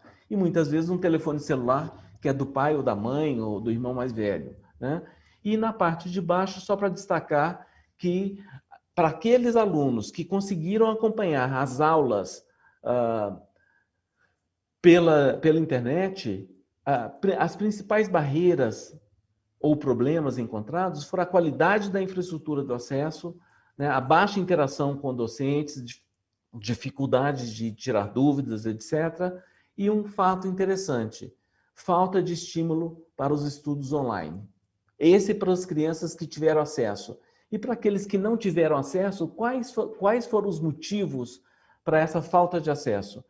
E é muito surpreendente observar que crianças e adolescentes relataram que necessitam de ajudar com a renda familiar, buscar emprego, buscar uma forma de complementar a renda e também a necessidade de apoiar a realização de tarefas domésticas em casas e também cuidar de pai, mãe, irmãos e parentes. Então, isso é um ponto interessante, porque atinge justamente as crianças em lares menos favorecidos.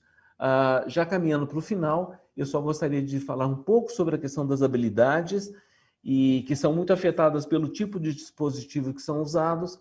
E aqui nós temos, por exemplo, habilidades informacionais. Fazer busca na internet, ou escolher uma palavra-chave para encontrar algo na internet. Nós temos aí que 94% das crianças ou adolescentes de 15 a 17 anos fazem isso. Mas, por exemplo, verificar se uma informação encontrada na internet é correta, apenas 75%. E em todas elas, quanto mais velho é a criança, né, maior a idade, a faixa etária, maior é o nível de habilidades operacionais, habilidades com dispositivo móvel, baixar a aplicação, desativar funções de geolocalização, etc. Com relação à questão da segurança e privacidade e também a segurança e informações pessoais, a gente observa que nós temos uma proporção significativa de crianças e adolescentes na faixa entre 9 e 17 anos que, por exemplo, publicou alguma coisa na internet e que depois arrependeu e apagou essa informação, né? Ou, por exemplo, alguém que usou as informações dessas crianças na internet de um jeito que que incomodou a criança. E com relação à questão da segurança e informações pessoais, temos também uma proporção considerável, de quase 1/4 dessas crianças, que adicionam pessoas que elas não conhecem no mundo físico na lista de contatos ou amigos, ou enviou dados pessoais para alguém que não conhecia. E, finalmente, temos aqui algumas situações de riscos, né? Não necessariamente de dano, mas situações vivenciadas pelas crianças ao usar a internet. Eu não vou entrar em detalhes, mas, por exemplo, nós temos 1/4 das crianças que afirmam que tentaram passar menos tempo na internet e não conseguiram, enfim, ou que deixou de comer e dormir para usar a internet, né? Tudo isso tem a ver com bem-estar. E do lado direito tem esses dados por faixa etária, né? Então, quanto maior é a criança ou adolescente, essas proporções aumentam. Por exemplo, deixar de comer ou dormir por causa da internet, 25% das crianças de 15 a 17 anos, enquanto essa proporção é de 13% em crianças de 11 a 12 anos. Então, com isso, eu gostaria de encerrar, eu ultrapassei um pouco o meu tempo, dizendo que o CETIC tem como missão produzir dados que sejam importantes para as políticas públicas e contribuímos, assim, com o debate nacional sobre essa temática. Agradeço muito a oportunidade e fico à disposição para perguntas. Muito obrigado, Alexandre. Eu vi um comentário no chat do Ricardo Souza dizendo que não estava vendo muito bem. Por favor, pessoal, dê um feedback para a gente como que está a qualidade do som e da imagem aí no chat. Está tudo legal, tudo joinha? Vocês estão conseguindo ouvir bem, ver bem? É importante para a gente o feedback de vocês. E lembrando, o Alexandre disse que está aberto a perguntas, as perguntas serão feitas no final, mas vocês podem já direcionar no chat, a equipe do NIC.br, da SaferNet, estão aí atentos às questões e anotando tudo para a gente direcionar para os panelistas no horário adequado. Eu vou chamar agora, para dar continuidade a esse painel, o Mário Volpe. O Mário coordena o Programa de Cidadania dos Adolescentes da Unicef. E ele tem muita coisa para falar sobre a importância da participação direta dos adolescentes nas questões de cidadania pertinentes, bem como sobre a importância de um espaço digital adequado para eles. Então, Mário, lembrando do comentário que eu fiz para o Alexandre, eu sei que o currículo de todos que estão aqui é bastante extenso. Se você quiser refazer a sua apresentação, destacando algum ponto, fique bastante à vontade. Eu passo a palavra para você para a sua apresentação.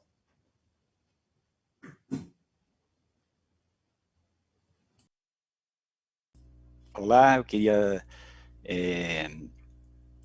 deixar um abraço aqui para todo mundo, para o Alexandre, por esse trabalho importante do CETIC, que vem há muito tempo já sinalizando a necessidade de políticas, né, tanto de proteção de crianças e adolescentes no universo da internet, mas também com acesso àquelas que estão excluídas, né? Essa discussão da desse cenário pós-pandemia, né, que é um cenário ainda a acontecer, porque, na verdade, a pandemia continua ainda determinando, né, a nossa vida, nosso cotidiano, nosso contexto, não é? Mas dentro desse cenário, nesse curto tempo aqui, eu queria só trazer 2 elementos assim que eu acho que o Alexandre já tocou aqui, mas para dar uma ênfase maior, que é um elemento mais subjetivo, individual, né, na vida de crianças e especialmente de adolescentes que nós acompanhamos, que é o elemento de sentimentos e de um vocabulário dos adolescentes que começou a ser marcado, né, por uma situação pessoal de tristeza, ansiedade e insegurança. Essas palavras passaram a fazer parte com muito mais força em função da pandemia, não é? E em função de todo esse contexto, né? Desde se eu vou fazer o Enem ou não, até desde se eu vou conseguir encontrar meu amigo algum dia, não é? Desde coisas muito simples a coisas complexas passaram a ser determinadas, né, pela pandemia, e isso gerou esse sentimento, né, que são palavras muito fortes para você fazer delas a principal palavra durante esse período de vida que é a adolescência, que é um período de socialização, um período de autonomia, de produção da identidade, né, de interação, né? Então, esse um primeiro impacto. E um segundo impacto, não é, que tenha mais a ver com o conjunto da sociedade, que é o aumento, não é, enorme das desigualdades, né? Desigualdade de renda, desigualdade de educação, desigualdade na proteção e desigualdade no bem-estar, né? E nesse segundo elemento aqui nós temos 2 fatores importantes, obviamente as políticas econômicas que tiveram um grande impacto, não é? E a economia em geral também, mas também, não é, um grande impacto causado, né, nesse aumento das desigualdades pela falta de acesso à internet, né? Então, esses 2 elementos, né, nos levaram a definir uma estratégia importante, não é, no universo das múltiplas prioridades, né, que a gente precisa assegurar para crianças e adolescentes, não é? Que eu queria compartilhar aqui, deixa eu compartilhar minha tela aqui com vocês, só um minutinho, que nos levou à decisão, então, agora sim, de focar nesses 2 temas, né? Primeiro, em focar nesse tema de assegurar que crianças e adolescentes tenham um espaço, e nosso foco principal foi com os adolescentes, e hoje, né, às 19 horas, numa atividade no TikTok, tentando chegar mais próximo desse universo onde estão os adolescentes, né, nós vamos lançar esse canal de ajuda que a gente está chamando, que é o Pode Falar, né, um lugar de acolher a fala, onde cada fala é única e importa. A gente sentiu que os adolescentes e jovens precisam se expressar, né? Então, ele vai funcionar por meio de um diálogo no WhatsApp, ou diretamente no site, por meio de um mecanismo de inteligência artificial, que vai ajudar, então, os adolescentes a poderem expressar e até, a gente diz, elaborar, né, administrar um pouco esses sentimentos, né? Aqui só para mostrar para vocês que antes da pandemia nós já vivíamos um aumento enorme, né, das questões de saúde mental, né? Vocês veem que de 2011 a 2018 as notificações por violência autoprovocada de 15 a 29 anos pulou de 6.900 para 44.000, e 68% eram mulheres, né? Então, desde ideação suicida, automutilação, tentativas de suicídio, né? E com o isolamento, nós percebemos assim, um problema sério, né, no agravamento dos temas relacionados à saúde mental na adolescência, né? Fizemos diversas pesquisas, não é, por meio dessa plataforma chamada YouReport, e vocês veem aqui, não é, que 72% sentiram dos adolescentes. Isso não é uma pesquisa, é bom dizer, é uma enquete feita num universo de 80 mil adolescentes, dos quais 20% respondeu a essa pesquisa. Então, não é uma pesquisa científica, é apenas uma enquete para a gente ter um termômetro, né, da situação dos adolescentes. Mas vocês veem que 72% desses jovens sentiram necessidade de pedir ajuda em relação ao seu bem-estar físico e mental. E para quem que ele pediu? Olha só, 41% não pediu ajuda. 36% para os amigos ou namorado, namorada, 9% para psicólogo ou psiquiatra, 8% para a família e aí outras citações tem 100%. Né? E nós perguntamos também como você está se sentindo nos últimos tempos. Isso aqui nos preocupou muito, porque embora não seja uma amostra bem definida, mas olha, 47% se sente preocupado e ansioso, 15% deprimido, 14% de bom humor, 13% entediado, 5% nervoso e outras emoções que foram citadas em 7%. Então, esses números nos deram essa necessidade de criar um canal, não é? Que ajude os adolescentes com 3 elementos desse canal que a gente está lançando hoje. Né? Um é o Quero Me Cuidar, então um conteúdo confiável, né, para se ajudar e poder ajudar os outros, e esse me está entre parênteses aqui, porque é tanto quero me cuidar como quero cuidar de alguém, né? Quero ajudar alguém. Quero me inspirar ou quero inspirar alguém, então são depoimentos aqui de jovens que superam situações difíceis, e eu quero falar, se você realmente quer falar com alguém, aí então essa inteligência artificial vai conectar você com alguém dessa rede que nós estamos articulando, que vai desde o Centro de Valorização da Vida, o CVV, o Instituto Vitaleri, a SEC, Instituto Menino Miguel, são diversas instituições, universidades que a gente vai conectar aqui, também vamos conectar com o Centro de Apoio Psicossocial, né, os CAPs, gastamos muito tempo estruturando essa plataforma para assegurar toda a privacidade, não vamos coletar informações pessoais dos adolescentes para garantir o sigilo nesse espaço. Então, só para... aqui estão os parceiros dessa iniciativa, não é?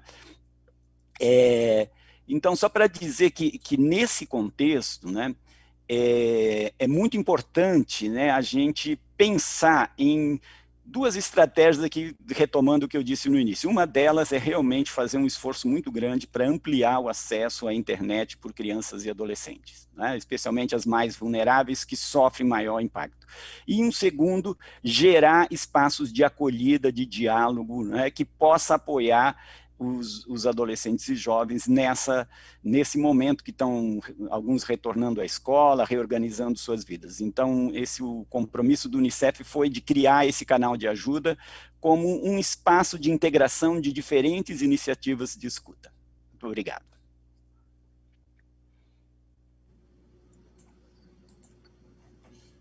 Muito obrigado, Mário. E eu vou chamar agora a Fernanda Bruno para dar continuidade ao painel. Lembrando a todos, aí a gente agradece a participação, tem muitos elogios no chat, mas a gente também conta com a participação de vocês para fazerem perguntas, né? Então, coloquem as suas dúvidas, os seus comentários, para que a gente possa, depois das apresentações, dirigi-los aos painelistas aí, dar continuidade ao debate. A Fernanda Bruno é professora da UFRJ e coordenadora do Media Lab. Ela tem feito um trabalho muito legal lá relacionado à comunicação no Media Lab e vai nos trazer informações muito interessantes aqui sobre como, durante a pandemia, os adolescentes procuraram fazer tudo por conta própria no tocante aos cuidados com seu próprio bem-estar psicológico, psíquico. Isso com a ajuda da internet e de muitos aplicativos. Então, Fernanda, a palavra é sua. Olá, boa tarde, já estamos na parte da tarde. Boa tarde a todas e todos que estão assistindo. Quero saudar também minha companheira e os companheiros aqui de painel. A minha fala aqui para vocês vai ser sobre uma pesquisa que eu estou realizando com a equipe do Media Lab da UFRJ sobre aplicativos móveis voltados para a promoção de bem-estar psicológico e emocional. Essa pesquisa ela foi iniciada em 2019 e a gente analisou 10 aplicativos de autocuidado psicológico que são utilizados no Brasil. Um primeiro relatório ainda parcial, com resultados iniciais dessa pesquisa, estão disponíveis, foram publicados no site do Media Lab e podem ser acessados por vocês. Eu vou compartilhar aqui a minha tela para que vocês possam ver a capa do relatório e acessar. Espera aí, só um minuto. Aqui. Então, essa pesquisa, né, ela... Vou destacar aqui alguns pontos, tá? Na segunda imagem, aqui vocês podem ver os 10 aplicativos que nós analisamos e o que esses aplicativos oferecem, né? Eles oferecem um espectro bastante amplo que vai de técnicas de meditação a técnicas de relaxamento, monitoramento de humor, exercício para melhoria de sono, controle de ansiedade e adicção, testes psicológicos, terapias guiadas, etc. Né? No mercado global, há mais de 10 mil aplicativos desse tipo hoje disponíveis e no início da pandemia, em março ainda de 2020, logo nas 2 primeiras semanas, quer dizer, na verdade, nas 2 últimas semanas de março, um levantamento do mercado global de dados mostrou que teve um aumento de cerca de 200% no download de aplicativos que estavam categorizados nessa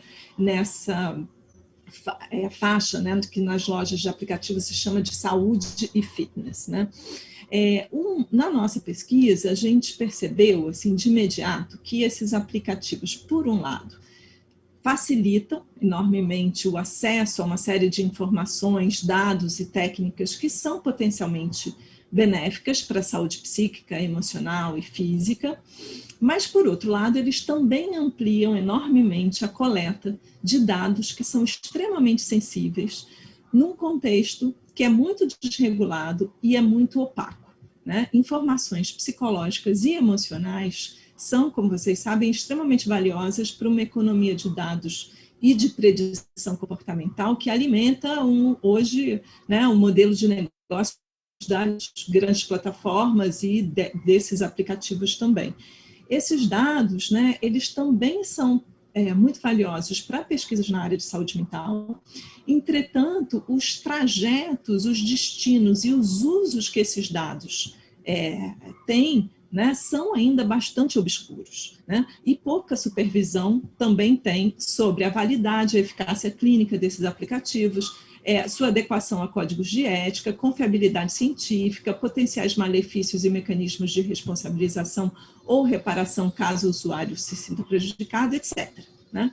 Então, na nossa pesquisa, a gente privilegiou 2 eixos. Um primeiro foi voltado para entender o que esses aplicativos oferecem, qual é o discurso que eles fazem sobre suas ferramentas, suas funcionalidades, etc.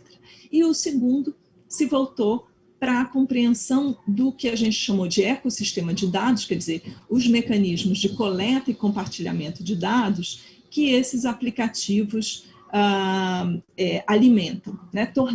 Buscando aí tornar visíveis quais são os atores e os processos que normalmente ficam fora do campo de conhecimento e de inteligibilidade do usuário.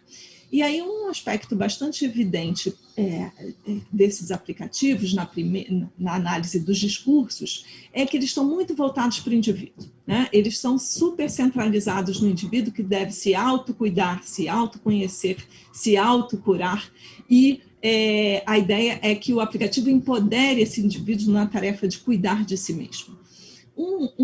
Além disso, para dar um exemplo para vocês, né, quando a gente olha para um tipo de ferramenta como essas de automonitoramento, por exemplo, há ferramentas que permitem que a gente faça um rastreamento e um registro de informações sobre o nosso estado de humor, nossas emoções, nossas ansiedades, ânimo, depressão, etc. E o aplicativo processa esses dados, oferece visualizações para o usuário com grafos que permitiriam, digamos, um autoconhecimento do usuário acerca do seu histórico de humor ou de ansiedade semanal, mensal, relacionando isso com atividades, etc. Mas quando a gente olha atentamente para os dados, né, que esses aplicativos também trafegam, capturam e transmitem, né, e processam, a gente percebe que isso que parece ser um uso privado, personalizado e individual do aplicativo, na verdade é um processo acompanhado por uma série de atores, uma série de mediadores e uma série de conexões que, de modo geral, ficam invisibilizadas para o usuário comum. Então, a nossa função um pouco foi tentar abrir a caixa preta desses aplicativos para tentar entender a trajetória desses dados, com quem eles são compartilhados, que dados são coletados, etc. E aí, nessa terceira imagem, vocês podem ver um mapeamento dos principais rastreadores de dados desses que estão presentes, né, nos pacotes de instalação desses aplicativos, e esses dados, eles faltam 2 minutos, né? Já estou indo para a conclusão. Esses dados, esses rastreadores, desculpa, eles coletam informação sobre o modo como os usuários utilizam, né, esses aplicativos e comercializam, né, de forma anonimizada, na maioria das vezes, né, na verdade, segundo o que a gente pôde investigar todas as vezes, essas informações. Mas o que a gente pôde perceber é que esses rastreadores, eles produzem uma série de dados que permitem construir perfis, extrair métricas, segmentar a audiência, analisar comportamento dos usuários, produzir relatório de desempenho do aplicativo, etc. E esses dados, por sua vez, vão ser utilizados seja para prever e influenciar o comportamento dos próprios usuários nos aplicativos ou em outras plataformas, claro que não individualmente, né, não identificadamente, mas a partir desses dados, se produzem uma série de perfis que vão atuar na influência e na produção de comportamento em uma série de plataformas. Outro aspecto que a gente percebeu foi que Facebook e Google são os proprietários de 66% dos rastreadores que estão presentes nesses aplicativos, mostrando, mais uma vez, uma certa concentração de dados num número muito restrito de plataformas que tem uma agenda muito específica, né? Então, para finalizar, já cheguei no fim aqui da minha fala, o que a gente pôde aprender com esse estudo, né, e como que ele nos ajuda a pensar o bem-estar online num contexto, né, de pós-pandemia. Eu acho que o principal aprendizado é a gente tentar olhar para esses muitos atores e muitos mediadores que estão presentes nesse tipo de plataforma e nesse tipo de aplicativo, que de modo geral, são encapsulados e são invisibilizados e fazem parecer que a gente está lidando com instrumentos neutros, né? Enquanto que, na verdade, nós estamos, aquilo que seria um uso personalizado e privado está sendo acompanhado de uma série de atores que precisam se tornar visíveis para que a gente possa construir, né, ambientes de bem-estar que sejam efetivamente coletivos, né, que a gente possa ter uma construção efetivamente coletiva do bem-estar online e não fazer do bem-estar um produto, né, ofertado para indivíduos e que alimentam um mercado de dados do qual esse indivíduo participa de uma forma muito desigual e muito pouco ativa, pouco consciente. É isso, obrigada. Muito obrigado, professora. Eu vou repetir aqui no microfone um comentário feito pela Celina Pereira no chat. Que medo. Dá medo mesmo, porque, né, parece uma coisa muito legal, né? A gente olha assim, tá todo mundo se preocupando com o bem-estar online, e daí a gente vê esse outro lado. Pessoal também perguntou, já foi respondido no chat, mas só destacando, depois desse painel a gente vai ter uma pausa para o almoço e a gente vai retornar às 14h30, então a gente está com um público fiel aí, que está resistindo ao almoço, talvez alguns estejam experimentando o jejum intermitente pela primeira vez na vida, mas está valendo a pena, não está? O painel, como eu disse no início, os especialistas são sensacionais e são muitas informações interessantes. E eu vou chamar aqui a nossa última especialista aqui desse painel, não por isso menos importante, é a Juliana Cunha, que é diretora de projetos especiais da SaferNet. A Juliana é responsável pelo Helpline, que é um serviço nacional que oferece orientação online sobre o uso seguro da internet. Uso seguro da internet, escutando que adolescentes pensam sobre privacidade, nudes, cyberbullying e outras questões relacionadas aos direitos humanos, ao bem-estar deles próprios e ao uso que eles fazem no dia a dia da internet. Então a Juliana está numa posição bem única para trazer dados relevantes sobre a situação de bem-estar online, principalmente tendo em conta, observando aí a mudança da demanda e na procura e uso aí da helpline nesses últimos meses. Então, Juliana, a palavra é sua. E continue incentivando todo mundo a fazer as perguntas online, que depois da Juliana é a vez das perguntas para os panelistas. Juliana, por favor. Obrigada, Moreiras, e boa tarde a todas e todos. Fico feliz de estar aqui nesse encontro, mais uma vez, na edição do Dia da Internet Segura e todo online, né? Diferente dos anos anteriores, mas acompanhando desde o início e achando incrível poder reunir pessoas, enfim, de lugares dos mais distantes, né, do outro lado do continente. Então, muito feliz de estar aqui nesse painel com pessoas que eu acompanho o trabalho e admiro. Eu vou passar rapidamente para a minha apresentação, porque eu sei que o tempo é escasso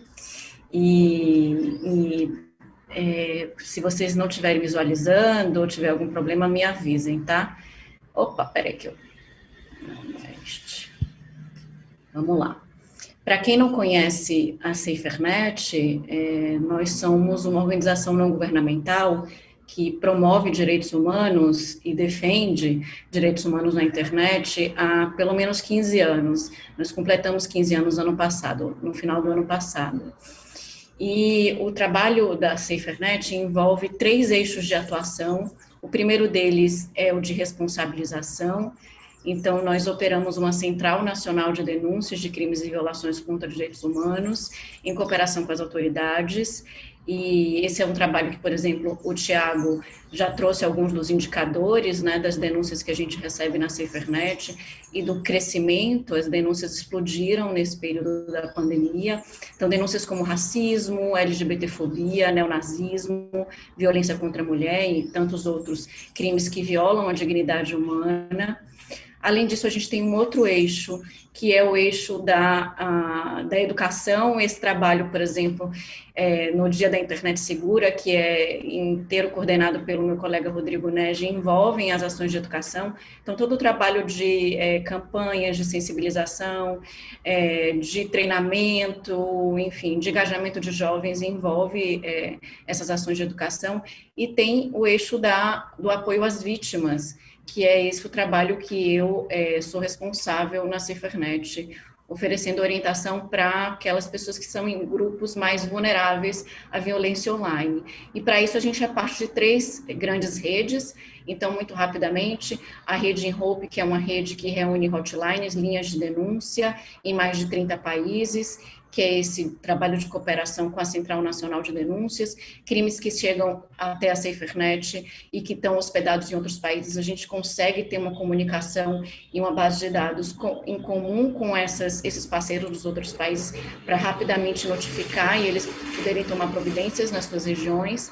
A rede InSafe, que é essa que coordena a data do Dia da Internet Segura, que é uma data global, que reúne mais de 160 países, e também a rede de linhas de ajuda, o Helpline, que é o Child Helpline International, que o canal de ajuda da SaferNet é membro e que está presente em mais de 130 países, oferecendo serviços que sejam de escuta por telefone ou por internet, ou baseado na internet, direto para crianças e adolescentes, né?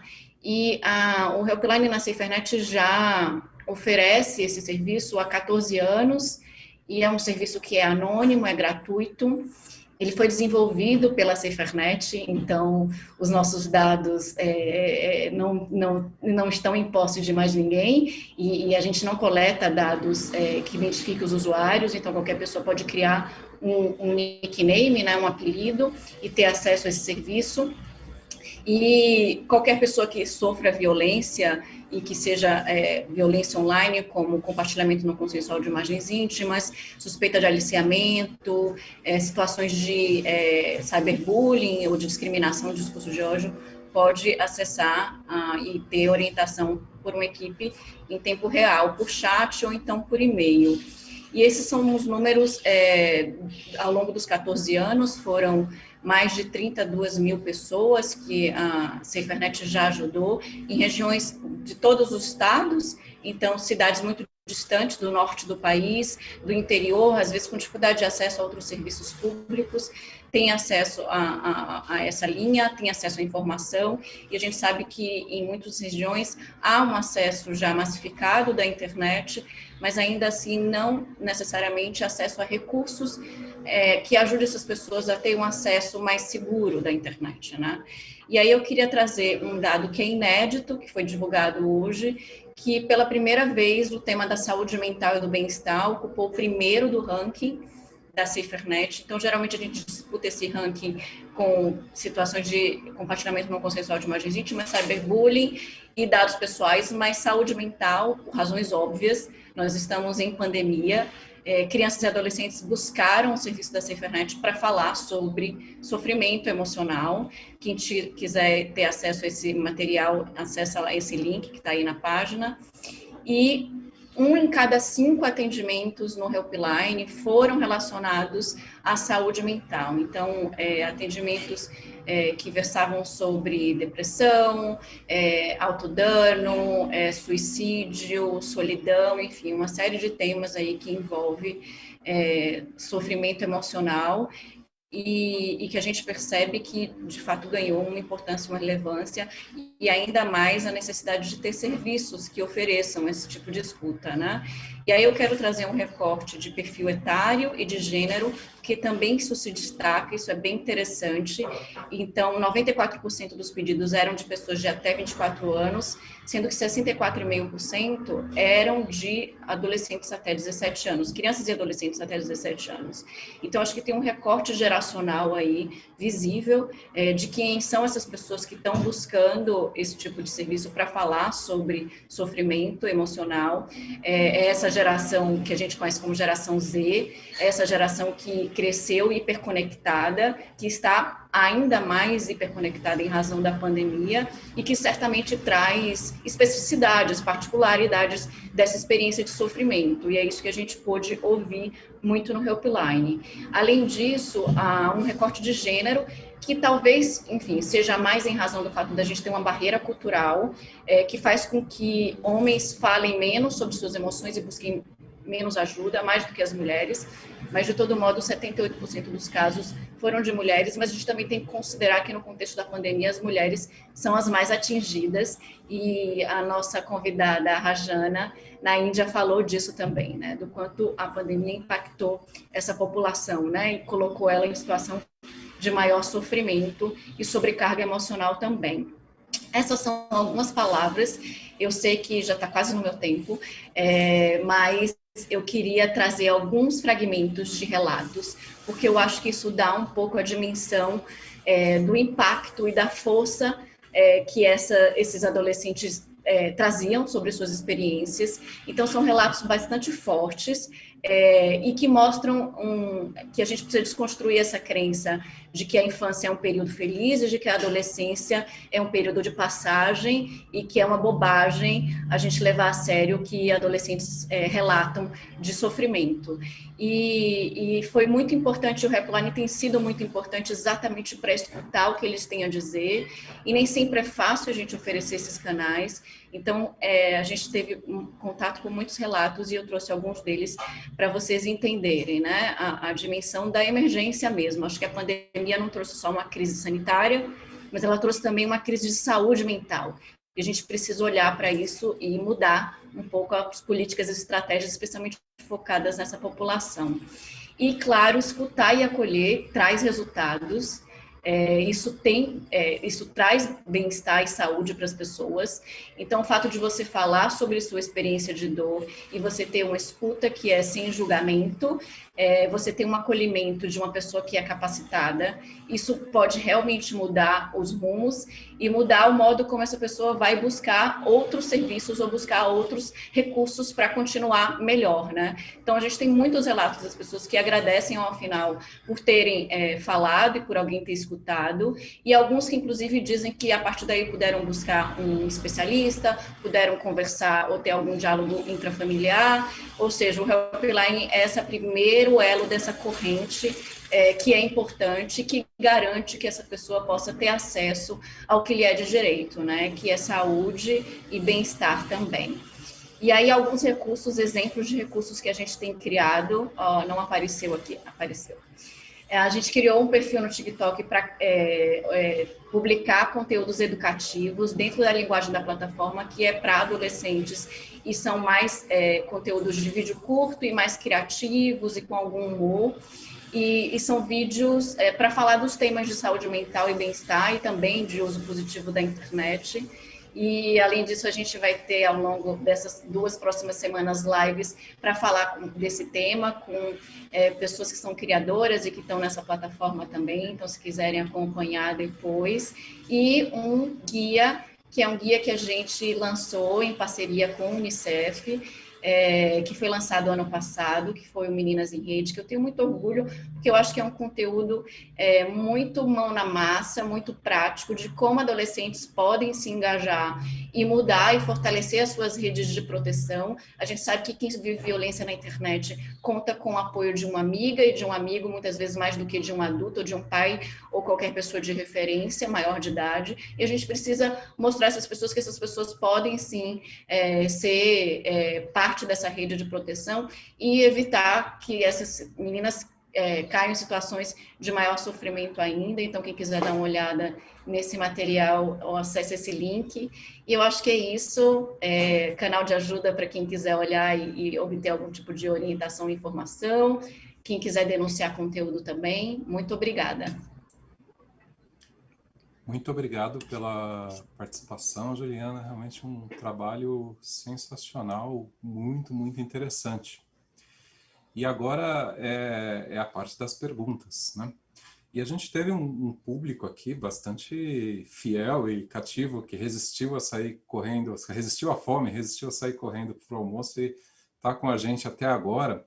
Mas o público, na verdade, não fez tantas perguntas assim, né? A gente tem alguns comentários, teve muitos elogios, e aos painelistas que não estavam acompanhando com atenção o chat, eu sugiro que depois deem uma olhada, porque tem muitos elogios específicos às apresentações e ao evento de uma forma geral, elogios bastante merecidos. Mas tem pelo menos 2 comentários no chat aqui que eu gostaria de ler. Um deles é da Silvia Maria da Cruz Fonseca. Ela diz que os dados seriam importantes que eles constassem nos projetos político-pedagógicos das escolas e, a partir deles, se pensassem em ações educativas articuladas com com todas as áreas de conhecimento. Temos também uma pergunta que acabou de chegar aqui, eu já estava me preparando para fazer quase uma pergunta final aqui para os panelistas, mas eu vou fazer assim, como a gente está adiantado já no tempo, né, foi lido esse comentário da Silvia, eu vou ler a próxima pergunta e vou propor uma pergunta final, de forma que vou passar a palavra para cada panelista para fazer as considerações já sobre essas intervenções aí do nosso público e as suas considerações finais para o encerramento do painel. Então, a gente tem um comentário sobre a importância de se constar aí nos projetos das escolas, tudo isso se pensar em ações. Tem uma pergunta que questiono sobre como levar a formação para adultos educadores para essa cultura do cuidado consigo e com o outro. Então, como levar a formação para os adultos educadores. E se não temos mais perguntas aqui no chat, 5, 4, 3, 2, 1 aqui, acho que não temos mais nada. Eu vou fazer uma pergunta também direcionada a todos. Eu gostaria de propor para cada um dos panelistas que escolha um único ponto para melhorar no mundo online, na internet, nesse ambiente tecnológico, de forma que, melhorando esse ponto, isso vai nos ajudar a melhorar o bem-estar das pessoas, em particular das crianças e adolescentes. Colocando de outra forma, se você tivesse o poder de consertar ou melhorar uma só coisa na internet, colocar alguma coisa como prioridade, tendo em conta principalmente o bem-estar das crianças e adolescentes, o que seria? Qual seria esse ponto? Aí, em seguida, pode fazer já as suas considerações sobre os comentários que foram feitos online e suas considerações finais para o encerramento desse painel. E eu vou chamar cada panelista na ordem das apresentações. O primeiro é o Alexandre. Alexandre. Muito obrigado, Moreiras, e obrigado também àqueles que fizeram as perguntas. Interessante observar que as duas primeiras, pelo menos, têm a ver com a educação, né? E como eu falei, naquele modelo teórico-conceitual, a camada, né, social, ali nós temos os educadores, os pais, né, os mediadores, que são mediadores também. E com relação à questão do projeto pedagógico das escolas, é fundamental. O NIC tem feito um trabalho muito importante de uso seguro da internet, né, por meio de programas de capacitação para professores. E isso é uma forma de ajudar que este ator do sistema educacional, que é o professor, ator tão relevante, ele possa influenciar no projeto político-pedagógico das escolas, né? Com relação à formação de adultos e educadores, é na mesma linha. Eu acho que é importante prover dados e estimular esse debate nacional para que os educadores, pais, educadores, que são mediadores neste uso da tecnologia junto aos seus filhos, seus alunos, possam também ter elementos e informações suficientes, né? A Juliana trouxe tantos dados interessantes e tão pertinentes, né, para um debate sobre o uso seguro da internet. O Unicef também tem um trabalho fundamental nesse aumento da consciência da população, de educadores e pais, e também de gestores públicos. E com relação à sua pergunta provocadora, Moreira, selecionar um ponto único é algo complexo. Eu estava aqui muito rapidamente pensando que ponto seria este. Eu penso que o uso consciente, né? Quer dizer, o mundo passa por um momento complexo em diversas dimensões, né? Não é só a pandemia, né? O ambiente político, enfim, é complexo em muitas partes do mundo, e eu acho que saber analisar as informações de forma crítica e consciente é a chave para tudo que nós temos em termos de desafios, né? Então, esse uso consciente da internet é fundamental para que nós, enquanto usuários, ou pais ou educadores, possamos promover e dar um exemplo como que se deve tratar tudo aquilo que nós vivemos no ambiente digital, que no fundo é um espelho do mundo real, físico, né? De forma que esse uso consciente, né, talvez é o que a gente mais precise hoje, sermos cidadãos conscientes dos nossos deveres e obrigações, né, e direitos. Obrigado, Moreiras, pela oportunidade. Perfeito, muito obrigado, Alexandre. Mário, por favor.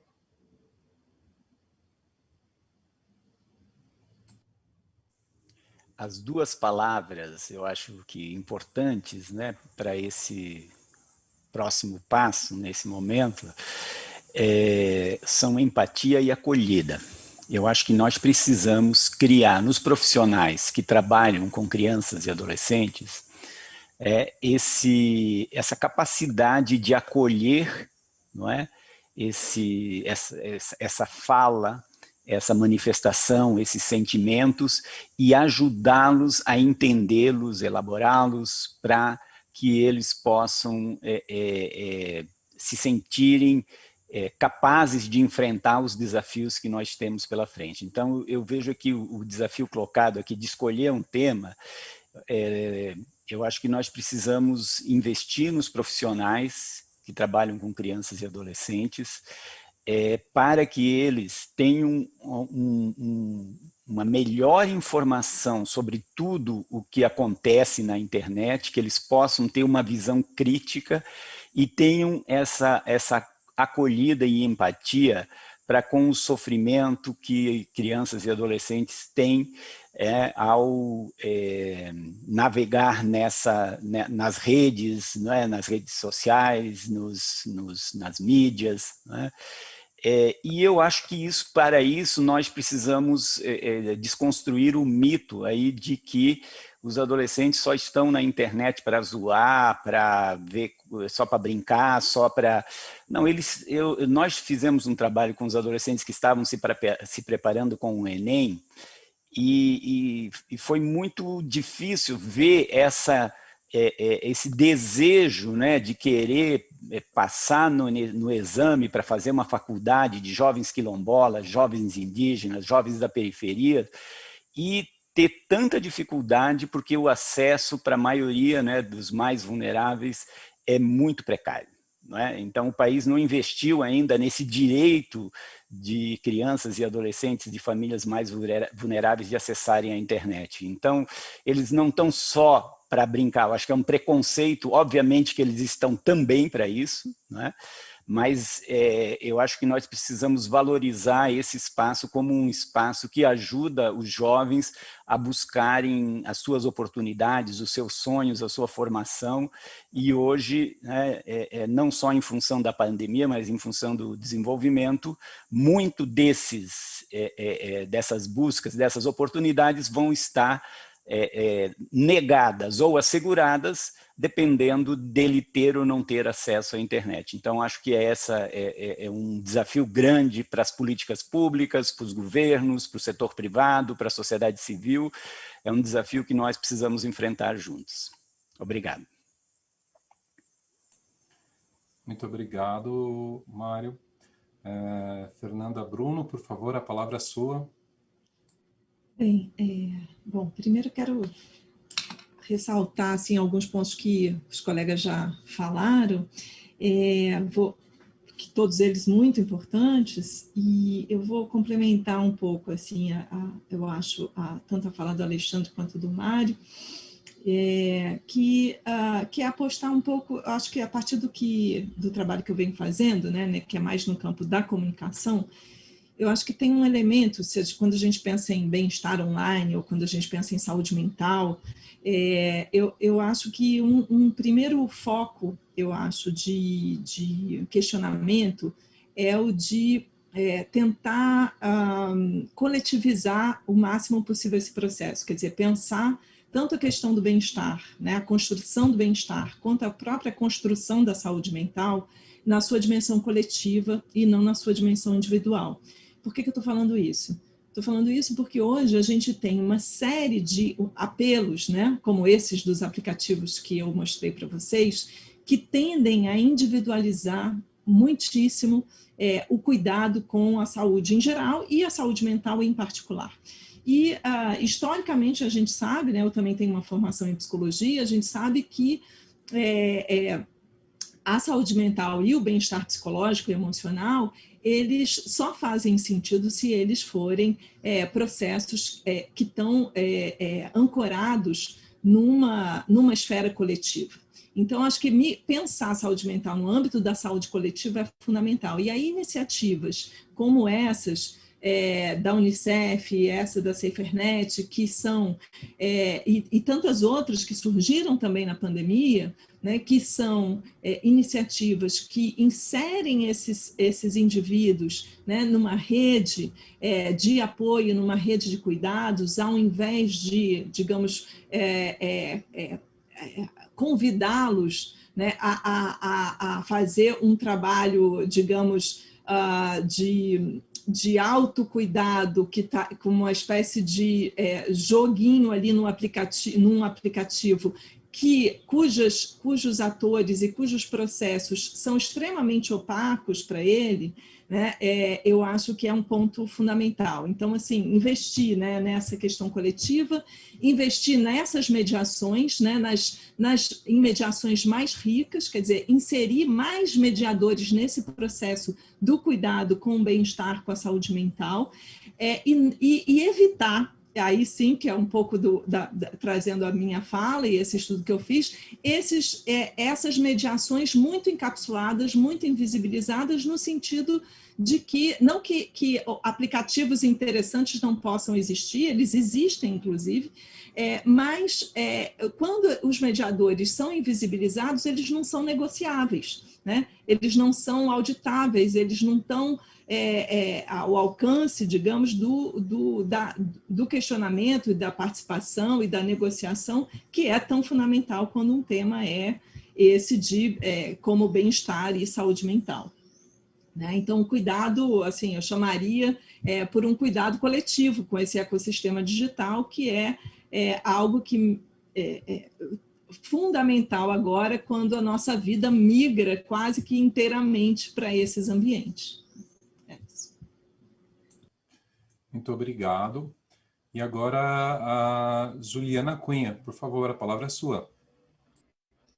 Meus neurônios se agitaram depois dessa sua pergunta, Moreiras, porque eu pensei muitas coisas e eu me dei conta de que tudo que eu pensei são coisas não na internet, mas que a gente precisa fazer fora dela. E se eu pudesse resumir, e eu acho que isso tem bem a ver com o nosso tempo, eu diria que a gente precisa investir e valorizar a economia do cuidado.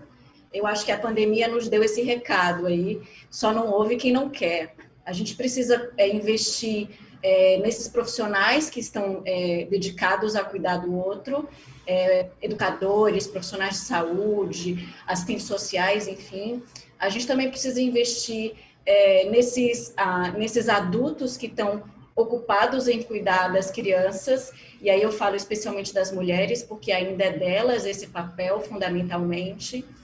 E a gente precisa valorizar esse ato, né? E envolver, de fato, na economia global, a economia do cuidado. Então, eu acho que esse tema da saúde mental, ele nos traz esse apelo, né? Como é que o que a gente tem feito enquanto poder público, enquanto atores que são tomadores de decisão, para melhorar e investir e tornar a economia do cuidado, né, uma cifra importante no nosso PIB, digamos assim. Então, a gente precisa fazer isso, acho que eu diria isso. Aí sim, eu acho que a gente vai ter, de repente, uma outra realidade quando a conversa for sobre bem-estar na internet. Muito bom, muito obrigado. E eu quero ir agora para os agradecimentos finais para a gente poder encerrar o painel.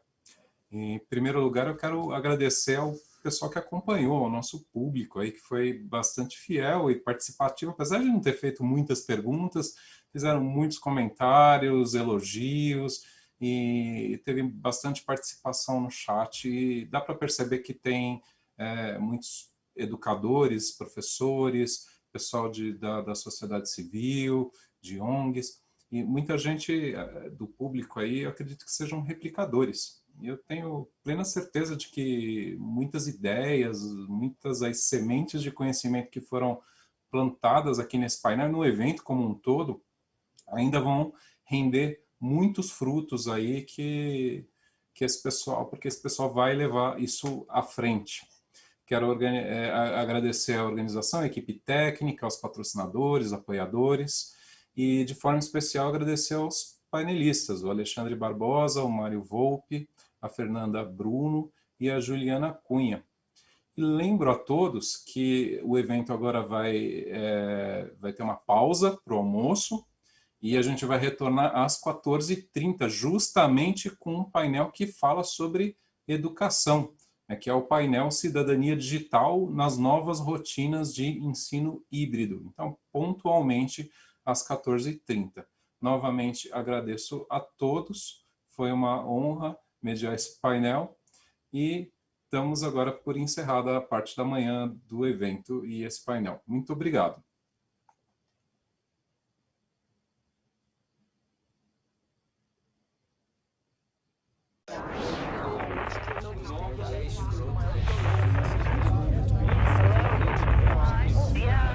Você já passou por isso? Conhece alguém que esteja passando? Se você já sofreu alguma violência na internet, não sabe o que fazer nem como denunciar, nós podemos ajudar. A SaferNet oferece um canal gratuito de orientação e apoio, além de explicar o passo a passo de como denunciar crimes na internet. Você será atendido por um profissional, com respeito, anonimato e estrito sigilo sobre tudo o que for dito. Juntos, vamos fazer da internet um ambiente mais seguro, onde todos possam exercer sua liberdade com responsabilidade e respeito. Entre em contato com a gente, estamos prontos para te ajudar. Helpline SaferNet. Navegar com liberdade é navegar com segurança. Fala a verdade, você usa a internet ou deixa ela usar você?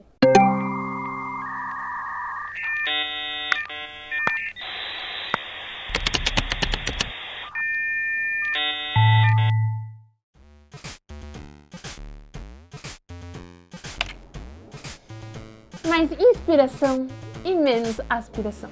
Você já deve ter ouvido falar que estamos vivendo uma nova era da influência da internet. Tem muita gente contando pra você todos os dias que por trás daquele feed perfeito, zero defeitos, tem muito trabalho e muitas vezes tem erros, frustrações e decepções. O feed é só uma parte da vida delas, a parte que elas escolheram mostrar. Entender isso tá fazendo a gente transformar o jeito de ver as coisas e a nós mesmos. Entender que não tem o menor sentido comparar a nossa vida com o que os outros contam na rede. Estamos aprendendo a ter um olhar mais generoso sobre nós mesmos. Não é demais? Mas essa é só a primeira de muitas mudanças que acontecem quando pessoas inspiradoras decidem utilizar sua força e influência nas redes para alertar sobre dois temas super importantes: autocuidado e saúde emocional nas redes. A gente já falou que a forma como a gente utiliza a internet interfere na forma como ela impacta a nossa vida. E ter isso claro é importantíssimo para que você comece a fazer escolhas que impactam de forma mais positiva a sua vida. Isso é fazer um uso da internet com foco no seu bem-estar. Mas você sabe reconhecer quais são essas boas escolhas? Para falar em autocuidado e saúde emocional nas redes, a gente precisa reconhecer que as plataformas digitais já sacaram que esse assunto é urgente para todo mundo, e elas vêm desenvolvendo recursos para melhorar nossa experiência nas plataformas digitais. Sabe aquele colega de escola ou tio que publica um conteúdo e te deixa desconfortável? Ou que escrevem comentários que podem despertar gatilhos em você ou nos seus amigos? É possível impedir que ambos cheguem até você sem deixar de segui-los ou desfazer a amizade. Em @SaferNetBR, a gente mostra quais são as ferramentas das plataformas como o Facebook e Instagram. Mas existem outras dicas que só dependem que você reveja seus comportamentos e hábitos na rede. Vamos a elas? 1. Esteja ligado na sua rotina online. Equilíbrio é a palavra-chave. Se você perceber que não tem tempo para ler, aprender algo novo, dormir bem ou ficar com a família, por exemplo, talvez esteja na hora de você reavaliá-lo. E a gente não tá falando só de rede social. Sabe aquele medo de ficar por fora do que está acontecendo no mundo? Ninguém precisa estar todo o tempo online, combinado? 2. Não se sinta obrigado ou pressionado a reagir ou se manifestar na internet sobre todas as coisas que acontecem no mundo. Tá tudo bem não se sentir pronto para participar desses debates na velocidade de um viral. Aceite seu tempo e reflita antes de postar, ok? Se pergunte, isso me faz bem? Ou isso me irrita e me deixa para baixo? 3. Não meça seu valor pelo número de curtidas, comentários ou seguidores. Parece óbvio, mas muita gente ainda faz isso. Se liberta, amigo! E lembre-se sempre, só não flopa quem não posta. Não se cobre tanto, ok? 4. Desative ou limite as notificações do seu celular. Já reparou quantas vezes você interrompe o que está fazendo para checá-las? Não é legal e pode gerar muita ansiedade. Não se esqueça de fazer uma limpa nas redes sociais. Levanta a mão quem nunca se sentiu submerso em volume de postagem de pessoas que não tem mais nada a ver com você. Pergunte, faz sentido continuar acompanhando eles? Que tal deixar de segui-los? 6. Acompanhe na internet quem te inspira de verdade. A gente sabe que é impossível só ser impactado por notícias ou postagens que nos fazem sentir bem. E também não faz sentido a gente querer viver numa bolha. Mas que tal privilegiar e interagir com quem ou com o que a gente pode aprender ou se inspirar? Já elogiou a postagem de um amigo ou compartilhou algum conteúdo bacana no seu grupo de mensagens hoje? 7. Sempre que encontrar, denuncie conteúdos ofensivos, bullying ou fake news. Não, internet não é terra de ninguém, mas bater boca não ajuda em nada, ok? Você pode denunciar diretamente na plataforma ou em www.denuncie.org.br. O passo a passo está no Instagram da SaferNet. Tem muitas outras dicas lá no perfil para você assumir o controle da sua experiência na rede. E você também pode se inspirar ouvindo os relatos de outros jovens e adolescentes influenciadores do vídeo da campanha Digital Sem Pressão. O projeto tem um site, que é www.digitalsempressão.org.br. Para encerrar, a gente precisa te lembrar que autocuidado e saúde emocional são coisas sérias. Então tá super liberado pedir ajuda se você sentir que está precisando. Acesse www.canaldeajuda.org.br ou ligue 188, que é o número do CVV, se você estiver em crise. Não está sendo fácil viver esse tempo de hiperconectividade com tanta gente mostrando suas vidas e seu trabalho na rede. Rola aquela pressão e é normal bater aquela insegurança ou medo de falhar. Então vale ficar atento aos sinais de que algo não vai bem. Talvez algum amigo esteja precisando de ajuda. Esteja pronto e de braços abertos para apoiá-lo, ok? E lembre ele que a rede está cheia de gente pronta para acolhê-lo, ok?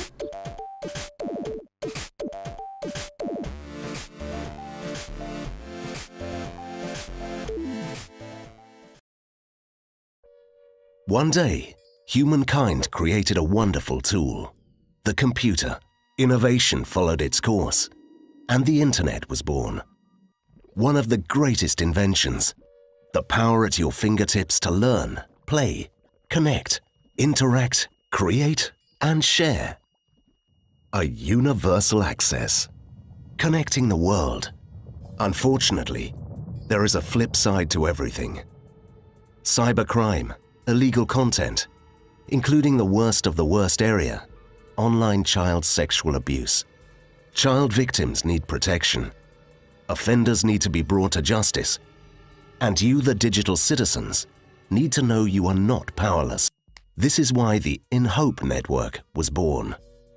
Through a hotline, you can anonymously report any images and videos you suspect are illegal. Each report is thoroughly assessed by qualified analysts and legal experts.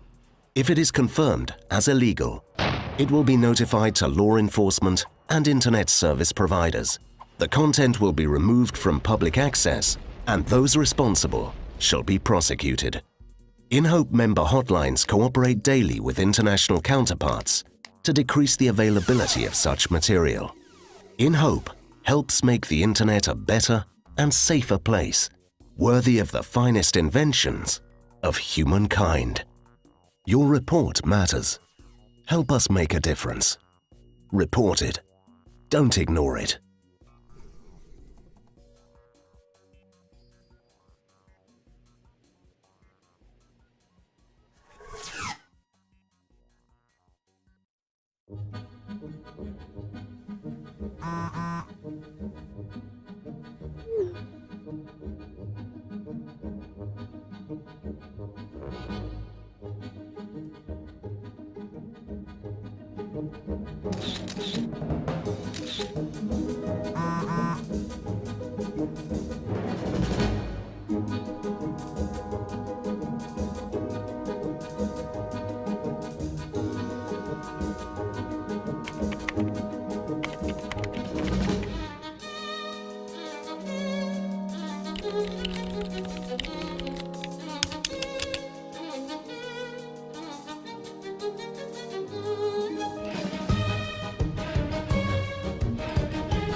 No Google, acreditamos que criar tecnologia para todos significa proteger todos que a usam também. Conforme nossos usuários evoluem, buscamos também avançar e desenvolver novas tecnologias para manter suas informações pessoais protegidas. Em 2004, introduzimos proteções automáticas contra spam e phishing, capazes de evitar que mais de 99,9% de e-mails suspeitos ou perigosos chegassem até você. Também priorizamos sua segurança na web quando um time de engenheiros desenvolveu um modo de navegação segura, que alerta você ao visitar sites perigosos. Em 2007, começamos a trabalhar em uma tecnologia que mais pra frente permitiria o controle das informações salvas na sua conta do Google. Você pode fazer uma cópia, backup ou ainda baixar e mover para outros lugares. Você é quem decide. Em 2008, lançamos o Chrome com medidas de segurança integradas, como atualizações automáticas de segurança e o modo navegação anônima, que permite que você navegue na internet sem que sua atividade fique salva. Para dar mais transparência e controle sobre os anúncios que são exibidos para você, fomos a primeira empresa a criar uma ferramenta que permite desativar anúncios personalizados. Em 2014, lançamos a verificação de segurança, que ajuda você a revisar de forma rápida e controlar as suas configurações de proteção. Um ano depois, criamos a conta do Google, onde você pode encontrar e gerenciar todas as suas configurações de sua privacidade e segurança em um só lugar. E também tem a Checkup de Privacidade, que é um guia passo a passo para ajudá-lo a escolher as configurações certas para você. Em 2017, aprimoramos ainda mais nosso sistema de segurança, por meio de um programa de proteção avançada para as contas de jornalistas, políticos e outros usuários mais vulneráveis a ataques direcionados. Em 2019, introduzimos a exclusão automática de dados, que permite definir uma data de validade para suas informações salvas. Agora, tornamos a exclusão automática a opção padrão dos ajustes de configuração. Estas são apenas algumas das maneiras de mantermos suas informações pessoais seguras e protegidas. E continuaremos inovando, porque proteger nossos usuários sempre foi e será fundamental em tudo o que fazemos. Oi pessoal, aqui é o Clébio Damas. Já aconteceu com você de fazer um post e receber vários likes e comentários, mas daí aparece alguém dizendo algo que te põe para baixo ou que te faz se sentir mal? O Instagram tem uma ferramenta que te ajuda a filtrar comentários negativos. Com ela, dá para decidir quem pode ou não pode comentar nos seus posts. E ela também filtra os comentários que acha que podem ser ofensivos, nem deixando eles aparecerem. Também dá para escolher palavras ou emojis que você não quer que apareçam nos seus posts e pedir para filtrar comentários com palavras que costumam ser denunciadas. Para ativar o controle de comentários, é só acessar o menu Privacidade dentro das configurações do Instagram.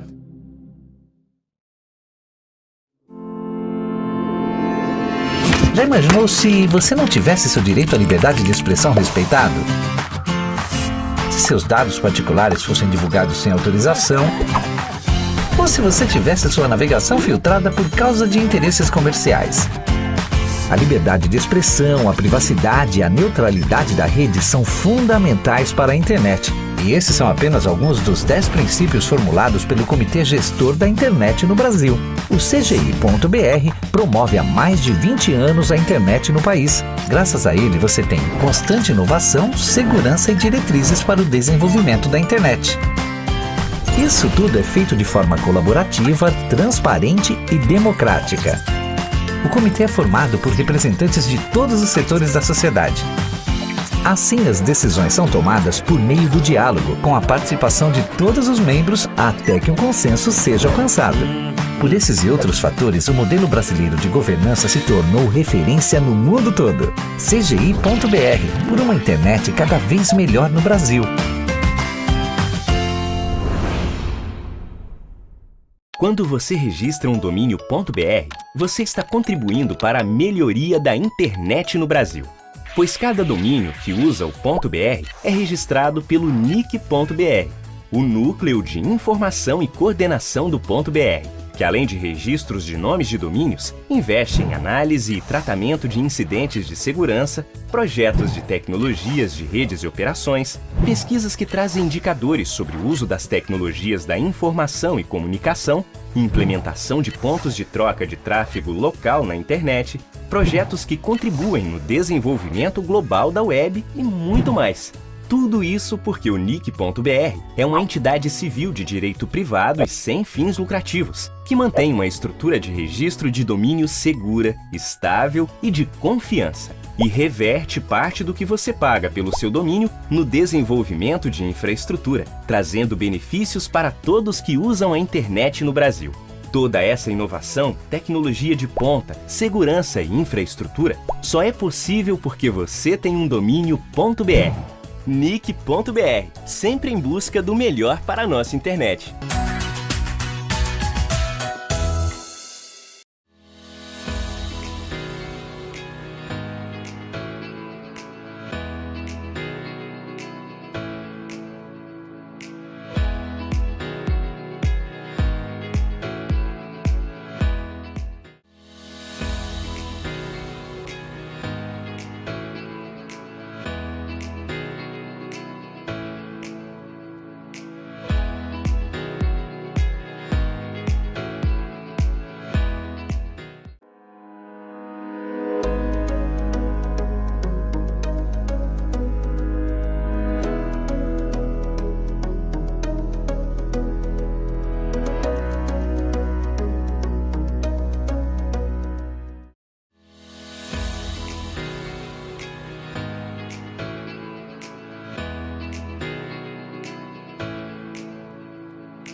internet, com sua força unificadora, diminuiu o tamanho do mundo. Sua história começou no final da década de 50, após o lançamento dos primeiros satélites, quando foram iniciadas pesquisas que deram origem às formas atuais de comunicação. Os primeiros computadores foram conectados em uma rede na década de 60. E na década de 70 começou a surgir a internet como a conhecemos hoje. Uma rede feita de múltiplas redes que conecta milhões de computadores ao redor do mundo e que se transformou numa ferramenta indispensável no dia a dia das pessoas. Na década de 90 surgiu o projeto World Wide Web, que impulsionou a utilização da rede ao redor do mundo. Em casa ou no trabalho, a internet é um mar de conexões, onde navegar é preciso, compartilhando um mundo sem limites ou fronteiras, usando pacotes de dados, pequenas redes domésticas, acadêmicas, comerciais e de governo carregam informações e negócios. Na internet, podemos enviar e-mails, visitar blogs, navegar por sites dos mais variados assuntos, como sites de busca, jornais e governo eletrônico. Podemos também vender, comprar, administrar contas bancárias, baixar arquivos, programas, livros, fazer pesquisas, estudar,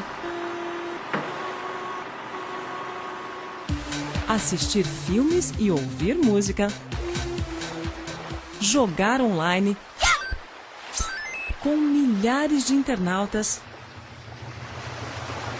Podemos conhecer pessoas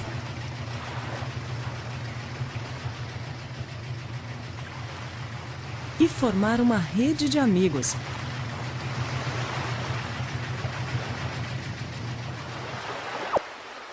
Trocar ideias em tempo real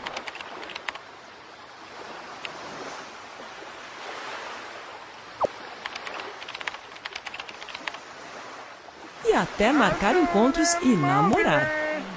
Mas, da mesma forma que o uso da internet cresce dia a dia, os problemas vêm crescendo no mesmo ritmo. Uma variedade de artifícios para prejudicar ou atrapalhar os internautas se espalha pela rede. Por trás de uma simples mensagem, podem haver vírus, cavalos de Troia e outros programas maliciosos. Para combater esses problemas, contamos com a primeira barreira de proteção, o firewall. Ele vigia as portas de entrada ao computador, analisando cada informação que chega.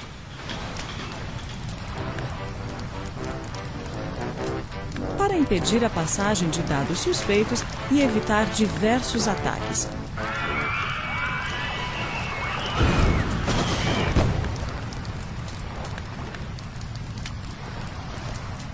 Porém, o firewall muitas vezes não consegue analisar todos os detalhes dos dados que chegam, deixando passar alguns ataques e programas maliciosos.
programas invasores de computadores foram os vírus.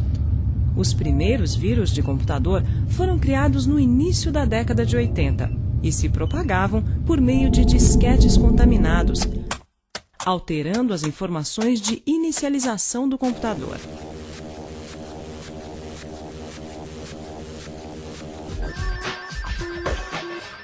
Desde então, sua capacidade destrutiva vem aumentando exponencialmente.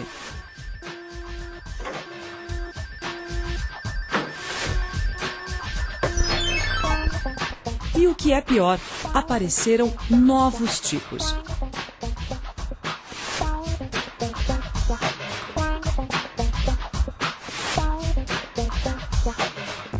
Os vírus são programas que se propagam infectando, ou seja, criando cópias deles mesmos e se tornando parte de outros programas de computador. O vírus depende da execução do programa hospedeiro para que possa se tornar ativo e dar continuidade ao processo de infecção. Eles também podem acessar sua lista de e-mails, enviando cópias de si mesmos, provocando verdadeiras epidemias, apagando arquivos inteiros, inutilizando discos rígidos ou desconfigurando sistemas operacionais. Os vírus têm uma enorme capacidade destrutiva. Os worms são programas que enviam cópias de si mesmos para outros computadores. Diferente do vírus, o worm não embute cópias em outros programas e não necessita ser executado para se propagar. Eles exploram vulnerabilidades ou falhas nas configurações de softwares instalados em computadores. Os worms são programas autônomos criados para cumprir determinadas missões, como enviar spams ou atacar sites. Uma outra tarefa típica é a de abrir portas para a entrada de outros worms.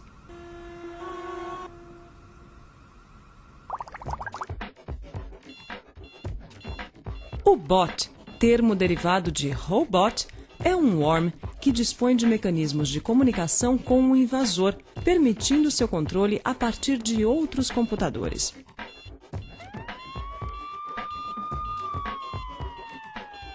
Os bots hoje são muito utilizados para tirar sites do ar e enviar e-mails não solicitados em grande quantidade.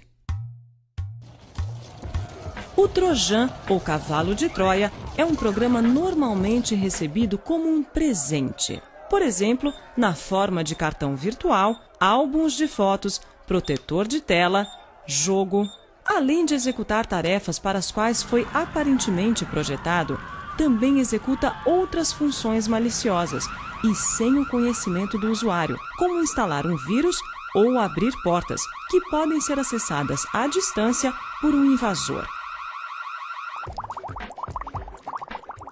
Spyware é uma categoria de software cujo objetivo é monitorar atividades de um sistema e enviar informações a terceiros.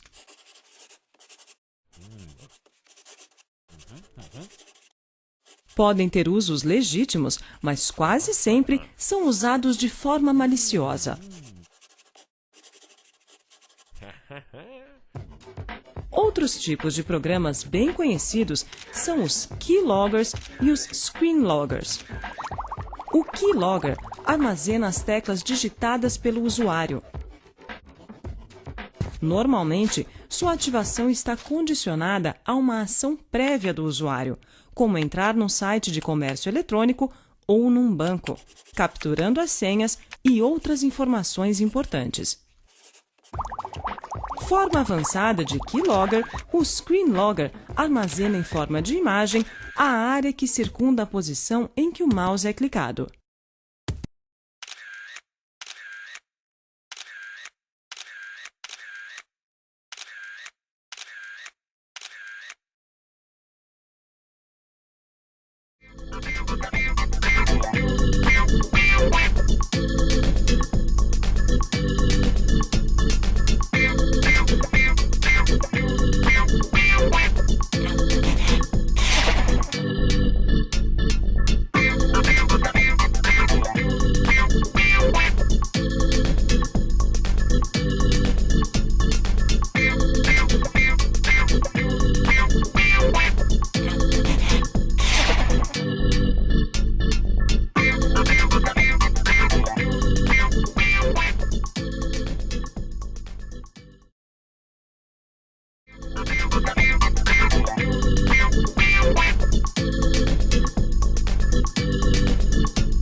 primeiro passo para proteger seu computador de ataques é utilizar softwares de proteção, começando por um firewall pessoal, antivírus e anti-spam.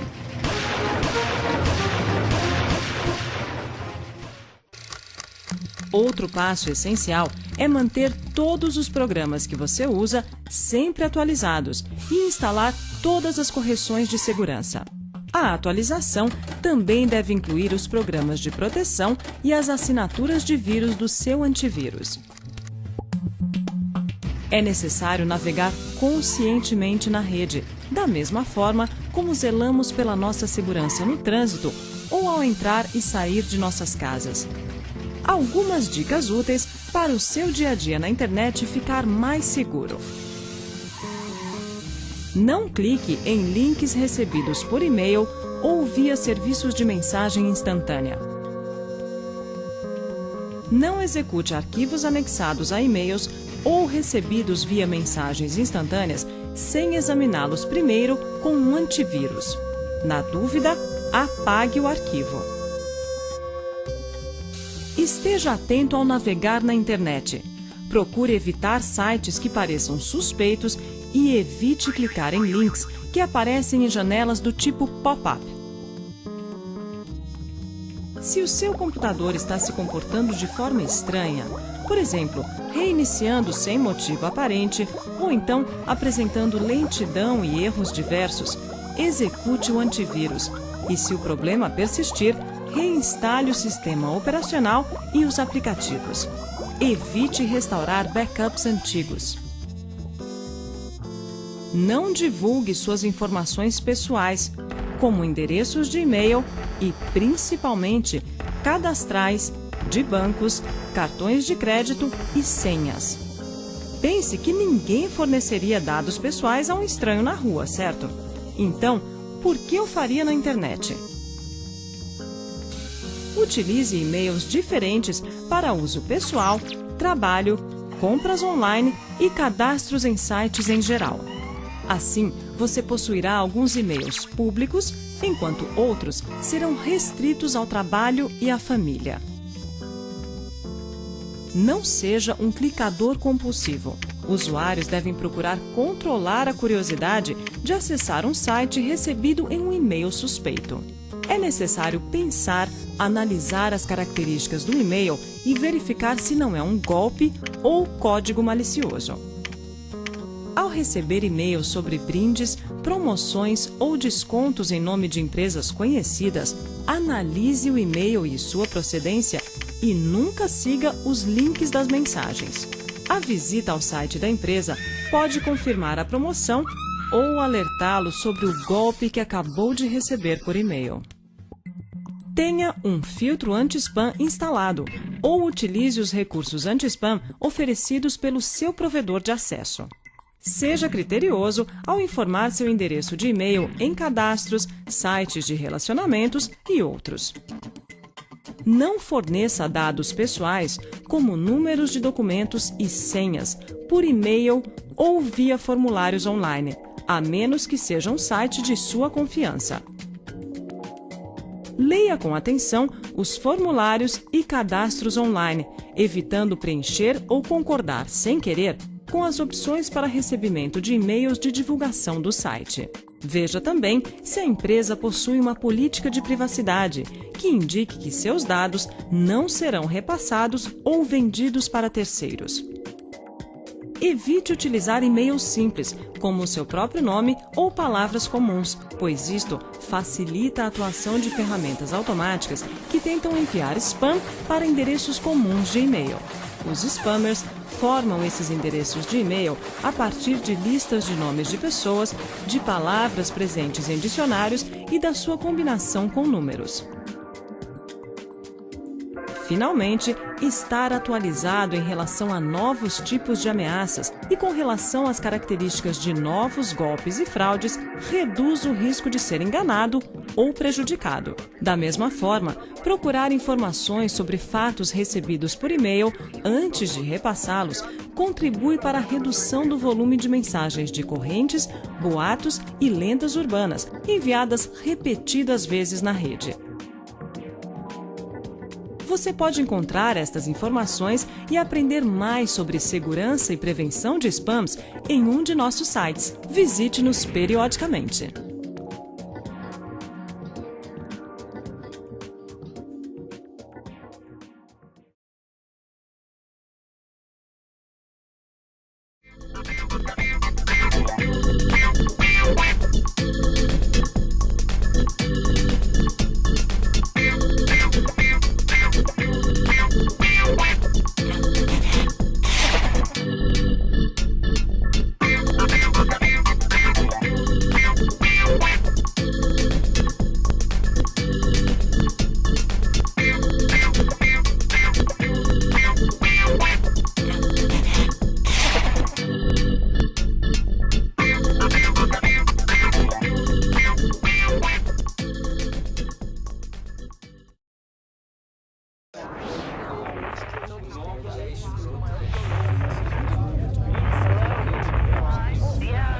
Você já passou por isso? Conhece alguém que esteja passando? Se você já sofreu alguma violência na internet, não sabe o que fazer nem como denunciar, nós podemos ajudar. A SaferNet oferece um canal gratuito de orientação e apoio, além de explicar o passo a passo de como denunciar crimes na internet. Você será atendido por um profissional, com respeito, anonimato e estrito sigilo sobre tudo o que for dito. Juntos, vamos fazer da internet um ambiente mais seguro, onde todos possam exercer sua liberdade com responsabilidade e respeito. Entre em contato com a gente, estamos prontos para te ajudar. Helpline SaferNet. Navegar com liberdade é navegar com segurança. Fala a verdade, você usa a internet ou deixa ela usar você?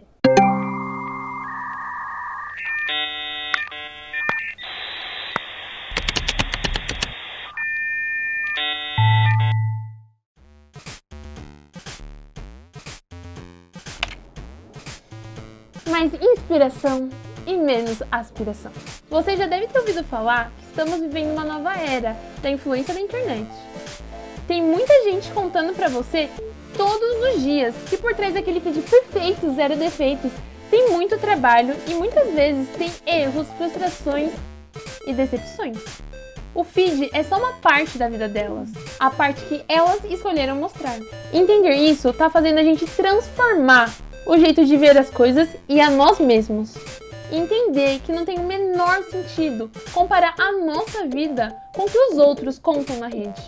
Estamos aprendendo a ter um olhar mais generoso sobre nós mesmos. Não é demais? Mas essa é só a primeira de muitas mudanças que acontecem quando pessoas inspiradoras decidem utilizar sua força e influência nas redes para alertar sobre dois temas super importantes: autocuidado e saúde emocional nas redes. A gente já falou que a forma como a gente utiliza a internet interfere na forma como ela impacta a nossa vida. E ter isso claro é importantíssimo para que você comece a fazer escolhas que impactam de forma mais positiva a sua vida. Isso é fazer um uso da internet com foco no seu bem-estar. Mas você sabe reconhecer quais são essas boas escolhas? Para falar em autocuidado e saúde emocional nas redes, a gente precisa reconhecer que as plataformas digitais já sacaram que esse assunto é urgente para todo mundo e elas vêm desenvolvendo recursos para melhorar nossa experiência nas plataformas digitais. Sabe aquele colega de escola ou tio que publica um conteúdo e te deixa desconfortável? Ou que escreve comentários que podem despertar gatilhos em você ou nos seus amigos? É possível impedir que ambos cheguem até você sem deixar de segui-los ou desfazer amizade. Em @SaferNetBR, a gente mostra quais são as ferramentas das plataformas como o Facebook e Instagram. Mas existem outras dicas que só defendem que você reveja seus comportamentos e hábitos na rede. Vamos a elas? 1. Esteja ligado na sua rotina online. Equilíbrio é a palavra-chave. Se você perceber que não tem tempo para ler, aprender algo novo, dormir bem ou ficar com a família, por exemplo, talvez esteja na hora de você reavaliá-lo. E a gente não tá falando só de rede social. Sabe aquele medo de ficar por fora do que tá acontecendo no mundo? Ninguém precisa estar todo o tempo online, combinado? 2. Não se sinta obrigado ou pressionado a reagir ou se manifestar na internet sobre todas as coisas que acontecem no mundo. Tá tudo bem não se sentir pronto para participar desse debate na velocidade de um viral. Aceite seu tempo e reflita antes de postar, ok? Se pergunte, isso me faz bem? Ou isso me irrita e me deixa para baixo? 3. Não meça seu valor pelo número de curtidas, comentários ou seguidores. Parece óbvio, mas muita gente ainda faz isso. Se liberta, amigo! E lembre-se sempre, só não flopa quem não posta. Não se cobre tanto, ok? 4. Desative ou limite as notificações do seu celular. Já reparou quantas vezes você interrompe o que está fazendo para checá-las? Não é legal e pode gerar muita ansiedade. Não se esqueça de fazer uma limpa nas redes sociais. Levanta a mão quem nunca se sentiu submerso em um volume de postagem de pessoas que não tem mais nada a ver com você. Pergunte, faz sentido continuar acompanhando eles? Que tal deixar de segui-los? 6. Acompanhe na internet quem te inspira de verdade. A gente sabe que é impossível só ser impactado por notícias ou postagens que nos fazem sentir bem. E também não faz sentido a gente querer viver numa bolha. Mas que tal privilegiar e interagir com quem ou com o que a gente pode aprender ou se inspirar? Já elogiou a postagem de um amigo ou compartilhou algum conteúdo bacana no seu grupo de mensagens hoje? 7. Sempre que encontrar, denuncie conteúdos ofensivos, bullying ou fake news. Não, internet não é terra de ninguém, mas bater boca não ajuda em nada, ok? Você pode denunciar diretamente na plataforma ou em www.denuncie.org.br. O passo a passo está no Instagram da SaferNet. Tem muitas outras dicas lá no perfil para você assumir o controle da sua experiência na rede. E você também pode se inspirar ouvindo os relatos de outros jovens e adolescentes influenciadores do vídeo da campanha Digital Sem Pressão. O projeto tem um site, que é www.digitalsempressão.org.br. Para encerrar, a gente precisa te lembrar que autocuidado e saúde emocional são coisas sérias.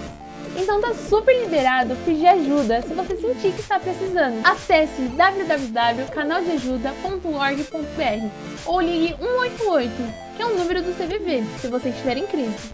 Não está sendo fácil viver esse tempo de hiperconectividade com tanta gente mostrando suas vidas e seu trabalho na rede.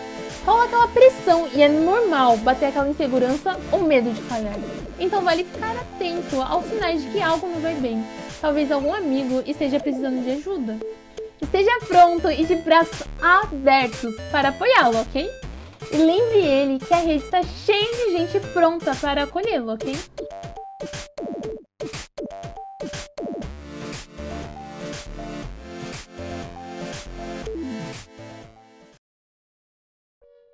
One day, humankind created a wonderful tool. The computer. Innovation followed its course, and the Internet was born. One of the greatest inventions. The power at your fingertips to learn, play, connect, interact, create, and share. A universal access. Connecting the world. Unfortunately, there is a flip side to everything. Cybercrime, illegal content, including the worst of the worst area, online child sexual abuse. Child victims need protection. Offenders need to be brought to justice. And you, the digital citizens, need to know you are not powerless. This is why the In Hope network was born. Through a hotline, you can anonymously report any images and videos you suspect are illegal. Each report is thoroughly assessed by qualified analysts and legal experts. If it is confirmed as illegal, it will be notified to law enforcement and internet service providers. The content will be removed from public access, and those responsible shall be prosecuted. In-Hope member hotlines cooperate daily with international counterparts to decrease the availability of such material. In-Hope helps make the internet a better and safer place, worthy of the finest inventions of humankind. Your report matters. Help us make a difference. Report it. Don't ignore it.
Olá, boa tarde a todas e a todos. Eu sou Rodrigo Nesme, diretor de educação da SaferNet Brasil, e queria dar novamente boas-vindas a quem acompanhou a programação da parte da manhã, ou bem-vindo e bem-vinda quem está chegando agora para esse evento em comemoração à 13ª edição do Dia Mundial da Internet Segura no Brasil. A gente tem o privilégio de poder estar junto com o CGI, NIC.br e outros tantos parceiros que tornaram possível essa 13ª edição, para juntar os esforços e compartilhar as experiências em torno da promoção do uso seguro e responsável da internet. Lembrando que hoje, no Dia Mundial, a gente tem, 9 de fevereiro, mais de 160 países do mundo, simultaneamente comemorando ações em torno da cidadania digital, do bem-estar e desafios para a segurança digital. Além do dia, hoje, para quem está acompanhando a gravação depois, a gente tem uma semana de atividades, todas elas disponíveis e abertas ao público. Hoje ainda a gente tem, além desse painel que a gente vai começar em alguns segundos, em relação à educação, teremos ainda na parte dedicado às iniciativas do setor privado, com a participação das principais empresas, como Google, Facebook, Instagram, TikTok, iniciando a participação no Brasil no Dia da Internet Segura esse ano. E fica o convite também para você acompanhar a agenda amanhã, por exemplo, uma agenda dedicada aos jovens e aos adolescentes, com muita coisa interessante. E no site diadainternetsegura.org.br você pode conferir e participar também criando as suas próprias atividades. Nesse momento, a gente já tem mais de 40 atividades acontecendo em torno dessa semana e ainda dá tempo de cadastrar a sua atividade para ser feita, inclusive, não precisa ser hoje, pode ser durante a semana ou durante o mês, ok? Lembro ainda que para quem estiver no Rio de Janeiro, hoje à noite, pode olhar para o Cristo Redentor, que também o Cristo Redentor está mobilizado em torno do Dia da Internet Segura no Brasil. Pelo 3º ano seguido, a gente pode observar hoje à noite as cores azul e laranja no Cristo Redentor, justamente em homenagem ao Dia Mundial da Internet Segura, como uma forma também de marcar a data. Então, dando seguimento à nossa agenda, a gente teve pela manhã painéis internacionais com uma riquíssima oportunidade de conhecer como esse tema é trabalhado na Índia, na Austrália, na Europa. Tivemos a keynote dos Estados Unidos falando sobre mediação parental e, em vários momentos, o tema da educação volta à pauta, né? E é justamente para tratar do tema da educação que a gente vai iniciar o painel justamente focado nesse tema, né? Cidadania digital nas novas rotinas de ensino. A gente sabe que a educação no Brasil tem inúmeras fragilidades, dificuldades, desafios, e a pandemia trouxe ainda mais camadas de complexidade a esse desafio de pensar uma educação de qualidade, uma educação inclusiva, e como a gente viu também no painel anterior, as desigualdades no acesso à internet fazem muita diferença na vida de meninos e meninas que não conseguem desfrutar igualmente das oportunidades do mundo digital. Então é nesse sentido que a gente vai trabalhar hoje, né? Como é que a gente consegue trazer a pauta da cidadania digital, do bem-estar, da segurança para a agenda das políticas públicas de educação? Né? A gente sabe que esse não é um desafio simples. A SaferNet, como organização, tem se dedicado muito a esse esforço. Né? Destaco aqui um anúncio, inclusive, que a gente fez hoje do novo módulo do curso Educando para Boas Escolhas Online, um curso totalmente online que a SaferNet criou com o apoio do Google e que agora traz um 5º módulo de bem-estar no contexto digital. E para quem tiver interesse, secretarias de educação, instituições públicas de ensino, podem entrar em contato no ead.safernet.org.br. As informações estão lá. A gente já tem mais de 67 mil educadores da rede pública matriculados no curso, fazendo as formações, e a gente pretende continuar contribuindo com essa agenda na educação pública no Brasil, não só com essa iniciativa, mas também em outros espaços que vocês terão oportunidade de conhecer hoje, no anúncio de novas estratégias de educação e de campanhas no painel que a gente vai ter em seguida. Então, lembrando, né, a gente tem a tradução simultânea desse painel. Esse painel a gente vai ter ele todinho em português, mas para quem quiser acompanhar também há a tradução dele para o inglês.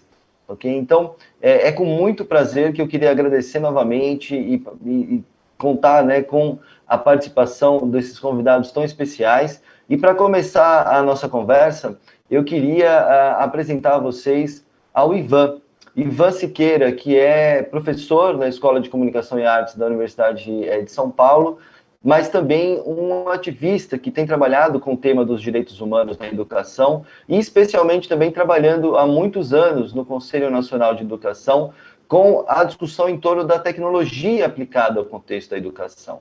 E aí, Ivan, eu queria muito começar ouvindo as suas contribuições para trazer para nós, né, a gente sabe que esse desafio da tecnologia na educação já é bastante amplo, mas mais especificamente, como que você avalia a necessidade da gente incluir a pauta da cidadania digital, da ética na cultura digital e, basicamente, de reforçar essa discussão sobre direitos humanos no uso que nossos alunos fazem da internet dentro e fora do contexto escolar, né? Porque a gente sabe que definitivamente a internet faz parte do nosso cotidiano e não é porque os adolescentes, as crianças usam muito desde muito cedo que obrigatoriamente eles estão habilitados e têm a maturidade necessária para fazer um uso seguro e saudável, né? E aí, certamente, a educação pública, em especial, tem uma missão muito particular. E para iniciar a nossa conversa, eu queria convidar, então, o professor Ivan Siqueira. Muito obrigado por estar conosco nesse painel. A palavra é sua. Obrigado, Rodrigo. Parabenizo a SaferNet pela programação e por todas essas informações, a riqueza dos debates, das apresentações, com certeza é algo que nós precisamos no nosso país. Saúdo também ao Dr. Igor, procurador da República, a professora Débora, parabéns pelo incansável trabalho aí, já acompanhei várias vezes as suas interações, as suas dicas, enfim, parabenizo e mando um forte abraço, um grande prazer ter a oportunidade de conhecê-la pessoalmente online, né, a maneira como a gente está. E também saúdo aí aos secretários, né, o Ricardo Martins, de Alagoas, a professora Rosimari, de Santa Catarina, a professora Estela, também secretária de Curitiba. Eu acho que essa questão que você colocou, Rodrigo, ela é central.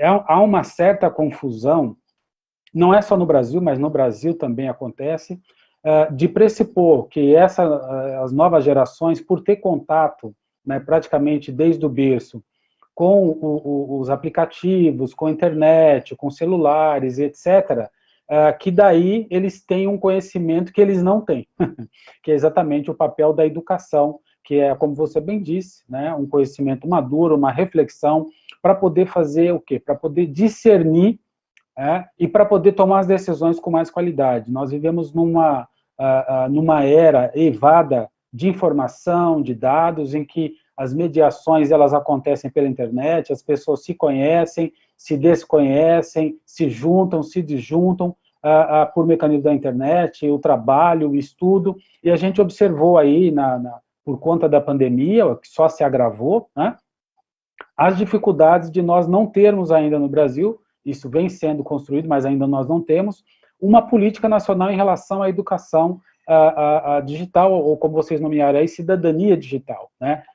Quando a gente discutiu a base em 2017, 2018, esse tema eu advoguei bastante, mas Sociedade Brasileira de Computação, pesquisadores nas universidades, enfim, muita gente, não foi possível, a gente não conseguiu, na base nacional, a gente tem duas competências que alguns entendem que estão mais diretamente relacionadas a isso, a competência 7, por exemplo, né?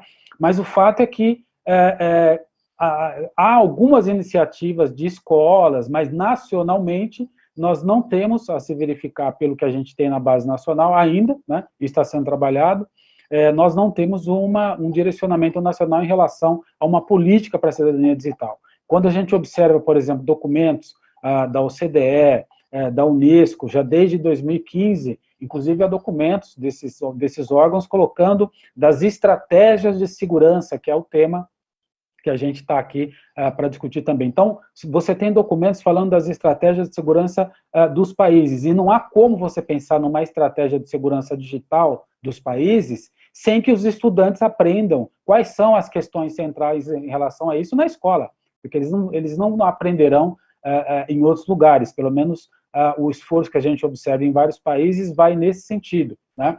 Então, o que a pandemia mostrou para nós, de fato, ela descortinou, digamos, algumas das dificuldades e desigualdades que nós já tínhamos, mas ela aprofunda, né? Então, a questão é o acesso, mas a questão também é, uma vez que você tem o acesso, como que você utiliza com segurança?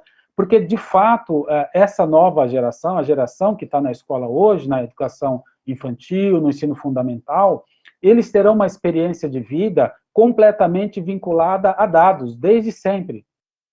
Como as famílias não têm informação, via de regra, não sabem as consequências disso, né? Então, nós precisamos ter uma política exatamente para prevenir aquilo que é possível de prevenir e para guiar no sentido das boas práticas, como a gente observa no mundo. Os sinais de descalabro e de consequências terríveis de não ter isso, nós temos, né? E acredito que vocês irão abordar isso ao longo dos encontros, porque nós temos dificuldades em relação à questão de mau uso de confidencialidade, em relação a práticas, em relação a comportamento, e que redundam em prejuízos gigantescos para as famílias, para as pessoas e para a sociedade. Então, esses jovens terão que ter um tipo de instrução escolar que não houve no passado, porque o momento exige isso, né?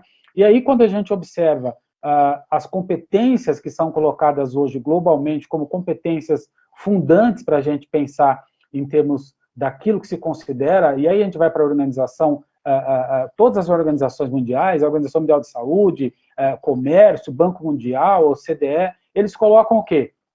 Que as competências que os estudantes e as estudantes precisam desenvolver na nossa era, elas estão fundadas nas necessidades e nos contextos vigentes. Então, essa questão da cidadania digital, ela tem que ser pensada como um complemento àquelas habilidades ou àquelas competências que a gente já tentava propiciar na escola. Então, a gente tem aquilo que, por exemplo, o Fórum Econômico Mundial, já há 5 ou 6 anos, dizia, como competências ou literacias fundantes. E aí você tem, obviamente, as questões relacionadas à escrita, à alfabetização, à matemática, que agora está chamando de numeracia, você tem as questões do STEAM, das disciplinas das exatas, você tem as questões aí da literacia digital, literacia de dados, você tem várias nomenclaturas, as questões financeiras e as questões culturais e cívicas, como questões que os estudantes lidam com isso todos os dias para fazer as suas tarefas, né?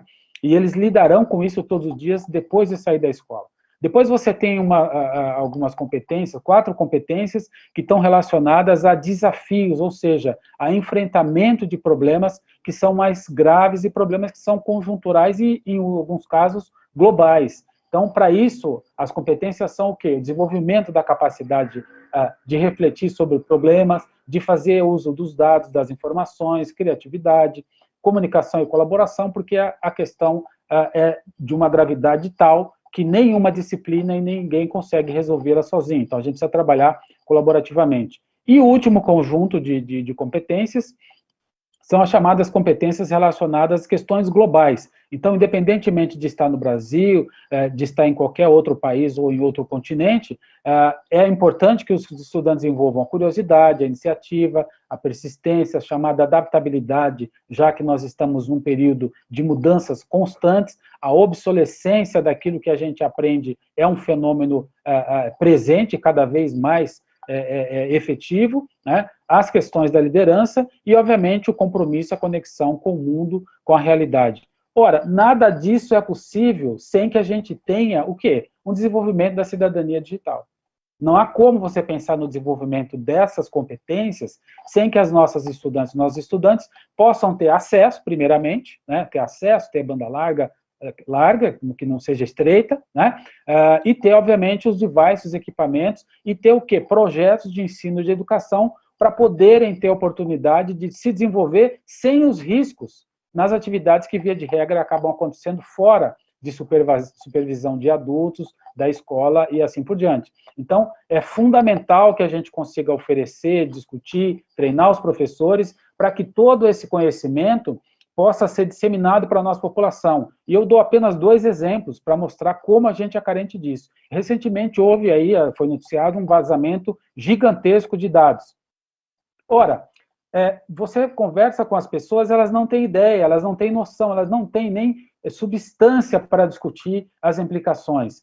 Um outro exemplo, recentemente foi anunciado aí o score de crédito do Serasa, né, com a promessa de que haveria o quê? Uma redução, né, nos custos do crédito para aqueles que fizessem o cadastro. Você lê os documentos e conversa com as pessoas, sobretudo o público-alvo não tem noção, não faz sentido, não junta Lé com Cré para poder tomar essas decisões. E decisões estão e serão tomadas por esse público sem esse conhecimento. Então, as questões da cidadania digital, porque nós temos uma cidadania pela nossa Constituição e que a nossa LDB replica como sendo direitos de aprendizagem dos nossos estudantes.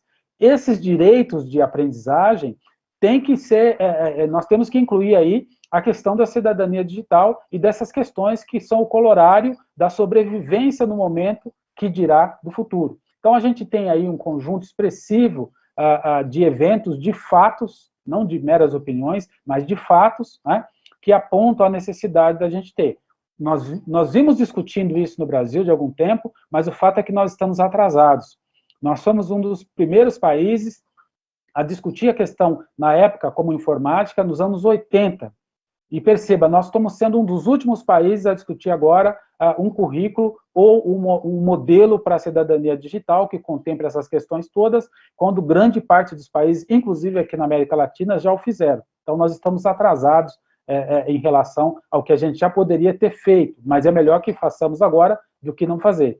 E essa questão da pandemia, para finalizar, ela colocou as dificuldades a nu, para quem não conseguia ou não queria ver, né, que o país não tem solução coletiva se a gente não democratizar a questão do acesso e a questão da qualidade e a questão do compromisso educativo do acesso à internet. Né? Não há solução viável para o Brasil do ponto de vista social, do ponto de vista econômico, se a gente continuar. Por exemplo, nós tivemos, em relação à pandemia, segundo a Comissão de Educação da Câmara, 6 milhões de estudantes que não tiveram acesso a nada durante esses 9 meses.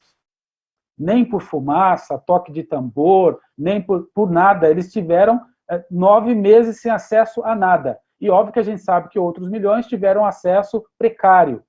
E outros que tiveram acesso não têm exatamente essas competências para poder fazer um bom uso. Isso não virá sem consequências para o nosso país. Isso não vai ser de graça, nós vamos pagar o preço socialmente disso. E no caso específico das crianças, né, da educação infantil, nós vimos aí, né, a imensa dificuldade que as famílias tiveram e os próprios professores, as professoras, porque exatamente as crianças não conseguem responder em relação a isso. Ora, se nós não tivermos um projeto de país contemplando aquilo que é essencial, e é essencial a educação para a gente pensar em desenvolvimento econômico, para a gente pensar em equidade, para a gente pensar em tudo mais, a gente precisa pensar em o quê? Em distribuir melhor aquilo que a gente tem de bem no país, que são exatamente o quê? Os talentos e também os recursos, para que todos possam se desenvolver. Né? Então, nós vimos aí com a pandemia essas dificuldades. E essas dificuldades, elas só serão agravadas se as instâncias educacionais não receberem a colaboração da sociedade para que, de fato, esse retorno, quando ele vier a acontecer, ele aconteça de modo a que, de fato, os estudantes e as estudantes tenham possibilidade de recuperar. E não há recuperação possível se a gente não fizer uso da internet, se a gente não fizer uso dos recursos digitais. Mas esses recursos precisam ser feitos de maneira segura, os estudantes precisam aprender o que fazer, onde consultar, o que é opinião, o que é uma fonte confiável, e como que eles podem tirar partido positivo e educativo dessa infinidade. Nós saímos de uma era de escassez para uma era de excesso. Então, qual que é o nosso drama? O nosso drama é ensinar, possibilitar o quê? O que eu seleciono, já que tem demais? Né? Então, a questão é o oposto do nosso período ali de formação de 20 ou 30 anos.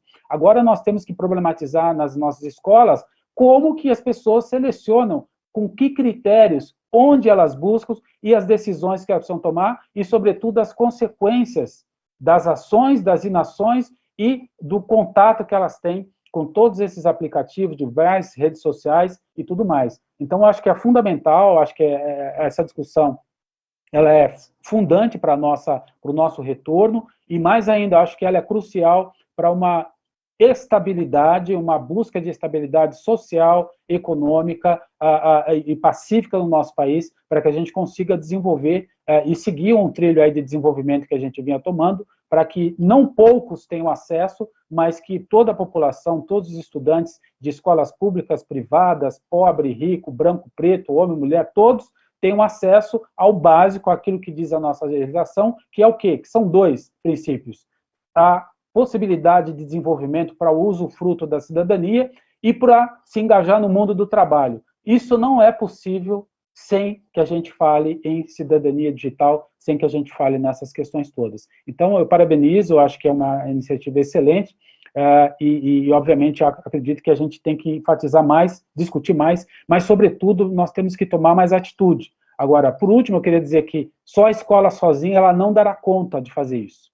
A escola, ela não dá, nem dará conta de fazer isso, a sociedade precisa aportar recursos, né? E a gente tem visto aí muitos movimentos, o Ministério Público, o Tribunal de Contas, enfim, né, juntamente com as secretarias, etc., envidando esforços para que a gente consiga, porque a escola não vai conseguir. Não dá para a gente dar 1 para os gestores escolares e querer cobrar 10 e que eles tirem 9 da cartola. Isso não vai acontecer. Então, a sociedade precisa se engajar, a sociedade civil, como vem já se engajando, né? E o poder público precisa ser cobrado para efetivamente colocar os recursos necessários para que a gente consiga fazer o que é preciso para que a nossa sociedade, o nosso país, consiga desenvolver as potencialidades que nós já sabemos que nós temos, mas que não pode ficar a cargo de uma parcela muito pequena da população. Então, acho que é isso que eu gostaria de colocar, considerando aí a iniciativa que vocês fizeram, e, na verdade, como isso se enreda nessa discussão que está sendo feita agora sobre ensino híbrido. Não há ensino híbrido sem considerar essas questões, sem a gente considerar exatamente o que é prioritário para fazer no presencial e o que não é prioritário para fazer no presencial, portanto, que deve ser feito de maneira online. E eu não posso pensar em maneira não presencial sem pensar em plataformas, sem pensar em metodologias, sem pensar em treinamentos para os professores, sem pensar em diálogo com a família, sem pensar em comunicação. Quer dizer, é todo um conjunto de elementos que perpassa isso que a gente pode chamar de cidadania digital, né? Que, ao modo da cidadania anterior, ela tem um conjunto expressivo de elementos e que, à medida que esses elementos forem sendo discutidos, entendidos pela sociedade de um modo geral, pelas famílias, pelos pais, pelas mães, pelos estudantes, certamente nós iremos avançando e teremos menos dificuldade e menos problemas que nós temos. Parte do grande desafio que nós vivenciamos em 2020 e vamos continuar vivenciando em 2021 é o quê? Os nossos estudantes não têm autonomia, via de regra. E por que eles não têm autonomia? Porque a nossa educação não tem possibilitado o desenvolvimento dessa autonomia. Então, essa dificuldade de não ter uma autonomia educativa para aprender vai nos custar bastante. E essa autonomia, ela ajudaria muito, porque hoje, como a gente comentou, nós temos o quê? Abundância de recursos, de materiais. Mas essa abundância depende de saber utilizar, saber buscar e, obviamente, de saber fazer a conexão com o seu objeto. Então, para os estudantes do ensino fundamental 1, o ensino fundamental 2, o ensino médio, para aqueles que estão se preparando no vestibular, os que estão no ensino superior, quer dizer, tem informação e dados para todos. Agora, é preciso que eles sejam treinados, tenham a possibilidade de desenvolver essas competências para poder fazer uso dessa enormidade, dessa quantidade imensa de informações muito ricas que a internet disponibiliza. Não tem só dificuldades e problemas como às vezes a gente aponta, a internet ela é riquíssima, mas é preciso que a gente saiba, como também é na vida presencial, escolher e saber fazer as buscas de acordo com os nossos interesses. Então, acho que esse é o ponto que eu queria destacar. Excelente, Ivan. Nossa, muitíssimo obrigado. E realmente o desafio não é pequeno, né? A gente sabe que há uma sobrecarga de demandas e cobranças para as educadoras e educadores que estão na linha de frente, mas como você bem disse, né? Esse é o espírito do Dia da Internet Segura. É a união dos diferentes setores, a soma dos esforços, que é fácil no discurso e nem sempre tão fácil na prática, mas é justamente nesse sentido que a gente tem aqui, inclusive nesse painel, né, representantes de vários setores, as secretarias que vão falar em breve, e também criadoras de conteúdo como a Débora. Mas para seguir, então, o painel, eu queria justamente passar para o doutor Igor, que representa aqui o Ministério Público Federal, que é um ator, sem dúvida nenhuma, fundamental nessa linha de frente para que a gente possa ter políticas públicas coerentes, em especial com essa questão da inclusão digital, de pensar, né, com equidade, pensar que há pessoas, há meninos e meninas, há escolas e educadores que precisam de mais atenção das políticas públicas, em especial com relação ao uso da tecnologia, né? A gente, infelizmente, não dá para esperar a resolver todos os problemas para incluir a dimensão da cidadania digital, por isso que são essas sobreposições de desafios que a pandemia descortinou, sem dúvida nenhuma, intensificando as desigualdades, e para isso eu queria convidar, então, o doutor Igor, que tem feito um trabalho muito importante, inclusive no grupo de trabalho de direitos humanos da Procuradoria Federal dos Direitos do Cidadão,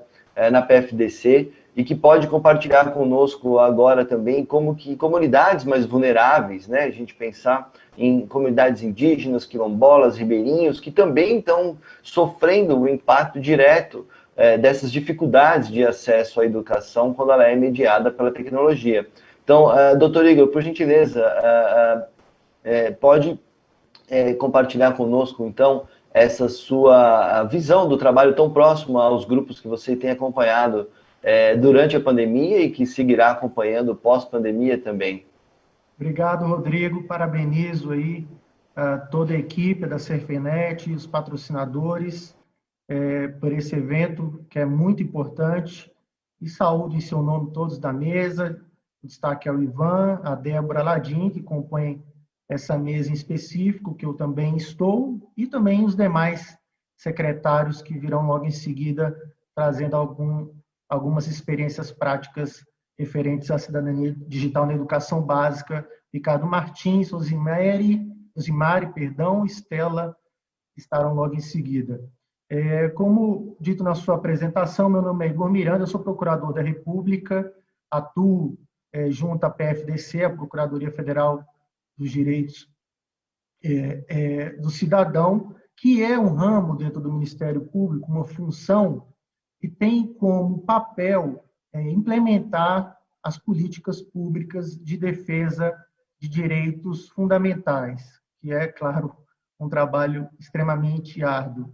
Eu, talvez pela minha formação, que é uma formação jurídica, acabei elaborando um pequeno, não tão pequeno, mas um slide, que eu vou fazer agora uma apresentação, e eu destaco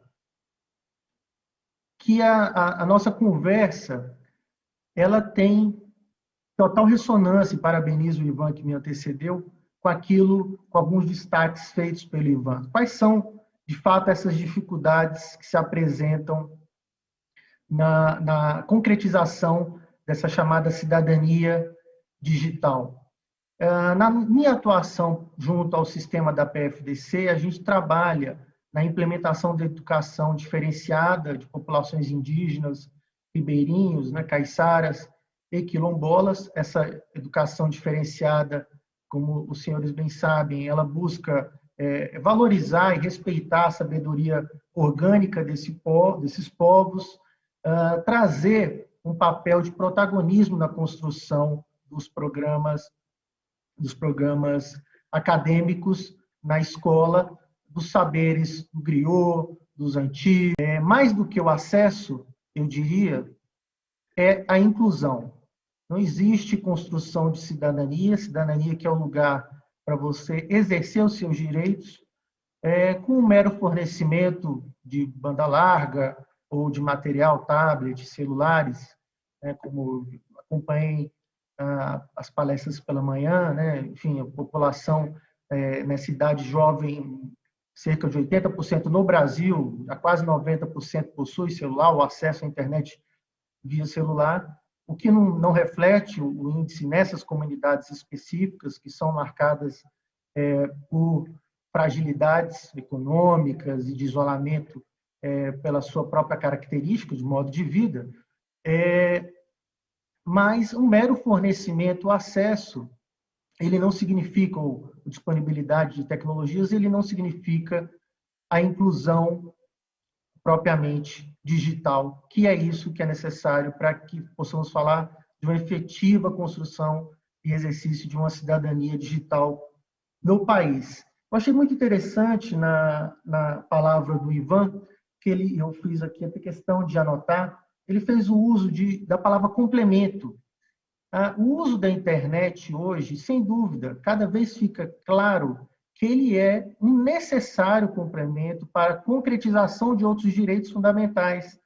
Por exemplo, a educação diferenciada, ela está resguardada em convenções internacionais que o Brasil, compromissos internacionais que o Brasil assinou, na nossa própria lei, na LDB, na nossa Lei de Diretrizes e Bases da Educação. Mas a efetivação disso hoje, ela passa necessariamente pela realização de inclusão digital e pela, como o Ivan destacou, a construção de uma política nacional de inclusão digital. O Brasil, sem dúvida, está atrasado, sem dúvida, demanda, como o nosso próprio texto constitucional, quando estabelece que a educação é um dever, é um direito de todos, um dever do Estado e da família, destaca a participação da sociedade na realização e na concretização desse direito. Então, sem dúvida, a construção de uma política pública que consagre a inclusão digital, ela passa pelo apoio da sociedade civil, e por isso momentos como esse de diálogo entre elementos de organismos públicos e da sociedade civil são tão relevantes. Destaco aqui uma frase do professor Darcy Ribeiro, que dizia que a crise da educação do Brasil não é uma crise, mas é um projeto.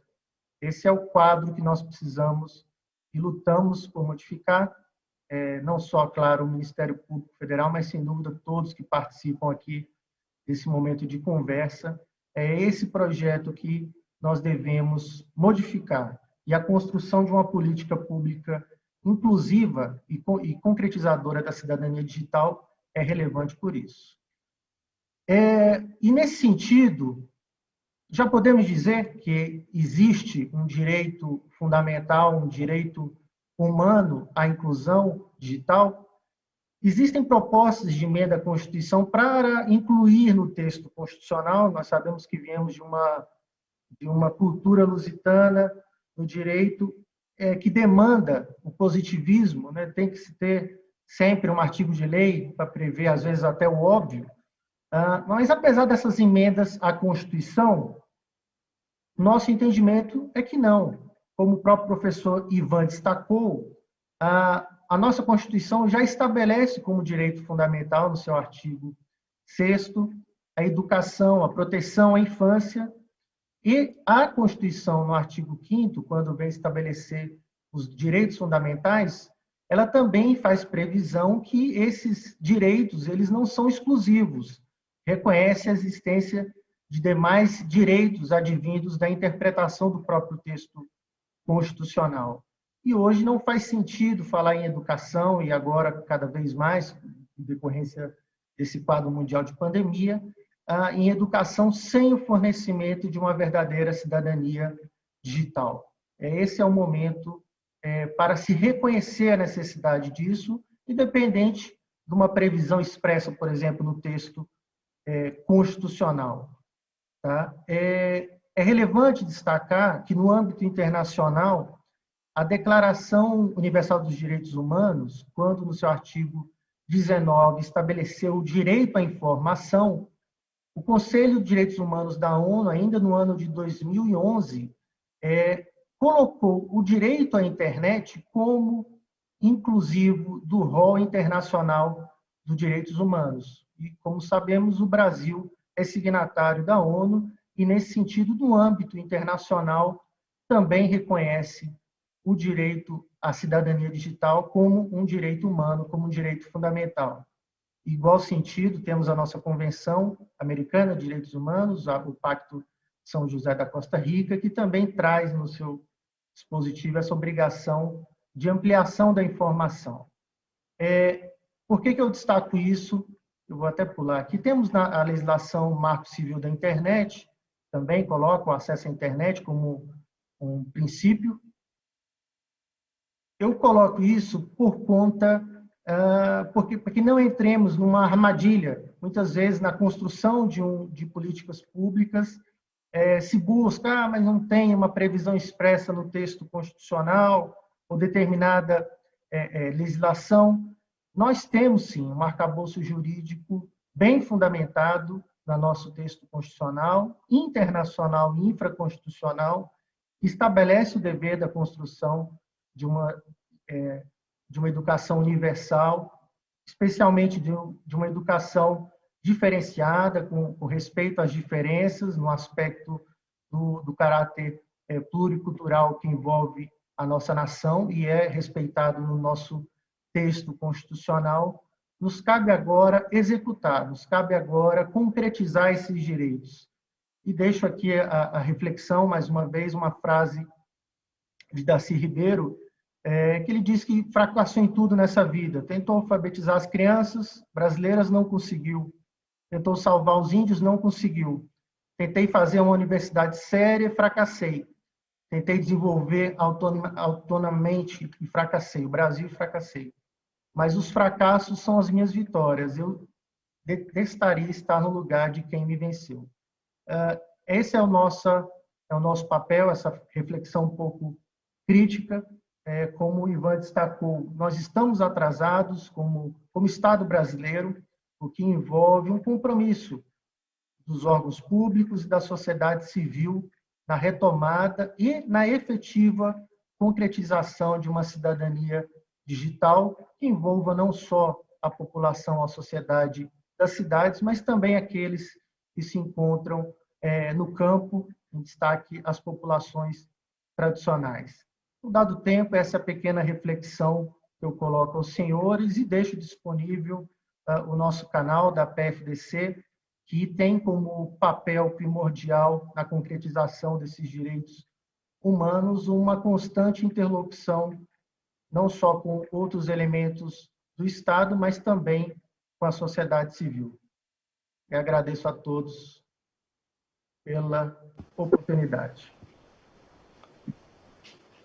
Excelente, doutor Igor. A gente que agradece pela apresentação. Realmente é muito importante saber que a gente pode contar, né, como sociedade, com os esforços do Ministério Público Federal, especialmente da PFDC, na defesa e garantia dos direitos, especialmente daqueles mais vulneráveis, né? Então, a gente, inclusive, tem aqui já chegando algumas perguntas do público no chat. A gente está aguardando elas todas. Vamos fazer um bloco especialmente de perguntas, mas já posso dar um spoiler de que uma das perguntas que chegou aqui vai ser respondida justamente daqui a pouco pelas colegas representando a Secretaria de Educação em Curitiba, de Santa Catarina e do Alagoas, que vão dar exemplos práticos de como é possível trabalhar esses temas na agenda da educação pública, e foi uma das perguntas que chegou.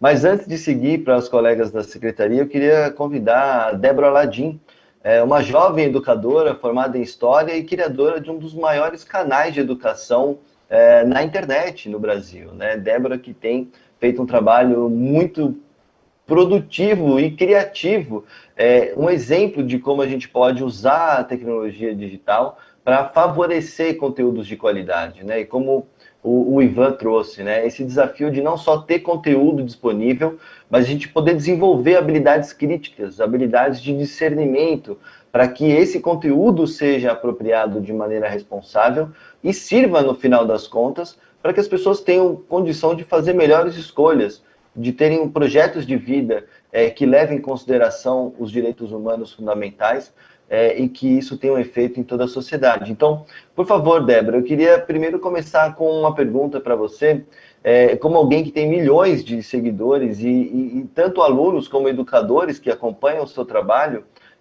você pudesse compartilhar com a gente um pouco o que você sentiu nesse período da pandemia, ouvindo, né, os comentários, os relatos e os encontros com tantos alunos e educadores que acompanham o teu canal, né, e certamente contaram com você como um suporte para manter os estudos, manter a atividade pedagógica durante esse período tão desafiador da pandemia que a gente ainda está vivendo, né? Então, você pode contar um pouquinho para a gente dessa percepção sobre as mudanças nas rotinas de estudos no contexto da pandemia, Débora? Seja bem-vinda mais uma vez. Olá, pessoal, tudo bem? Primeiramente, muito obrigada pelo convite, muito obrigada para os meus colegas aqui na mesa que me cumprimentaram, vocês são uns fofos, tá? Obrigada por chamarem uma blogueira para fazer parte desse evento. Estou aqui representando todo o sindicato das blogueiras do Brasil, tá, gente? E assim, já respondendo a pergunta do Rodrigo e já começando com uma introdução, porque não posso ignorar o fato de que, no fundo, eu sou uma professora de história. E já que a nossa temática aqui é sobre cidadania digital, a cidadania é um tema que eu simplesmente amo trabalhar, é um tema que todo ano cai em vestibular, cai no Enem, e eu acho que é legal a gente começar pensando de onde que veio esse conceito, né? A cidadania, ela foi um conceito cunhado na Grécia Antiga, e o significado de cidadania é justamente os direitos e os deveres de um sujeito que está inserido na sociedade. Só que quando o conceito de cidadania surgiu na Grécia Antiga, ele dizia muito mais respeito aos direitos do que aos deveres, porque quando a cidadania surgiu, ela era um conceito muito excludente, né? Só era cidadão na Grécia Antiga os homens maiores de 21 anos, filhos de pai e mãe ateniense, que praticavam o ócio, né? Ou seja, que não trabalhavam, que tinham escravos à sua disposição para poderem terem tempo, né? Para refletir, para fazer parte da política, enfim. Então, no início, a cidadania ela era muito excludente e, portanto, quem era considerado cidadão ganhava muito mais direitos do que deveres. E hoje a gente pensa muito mais em uma cidadania de mão dupla, né? Ao mesmo tempo que você tem direito a várias coisas por estar inserido na sociedade, você também tem que cumprir uma série de fatores. E quando a gente fala na cidadania digital, acho que a gente precisa evoluir assim como fizeram os gregos, né? A gente pensa que a internet é um mundo à parte, onde a gente pode fazer tudo, mas, na verdade, nós, como participantes aí dessa rede mundial, a gente também tem alguns deveres a seguir.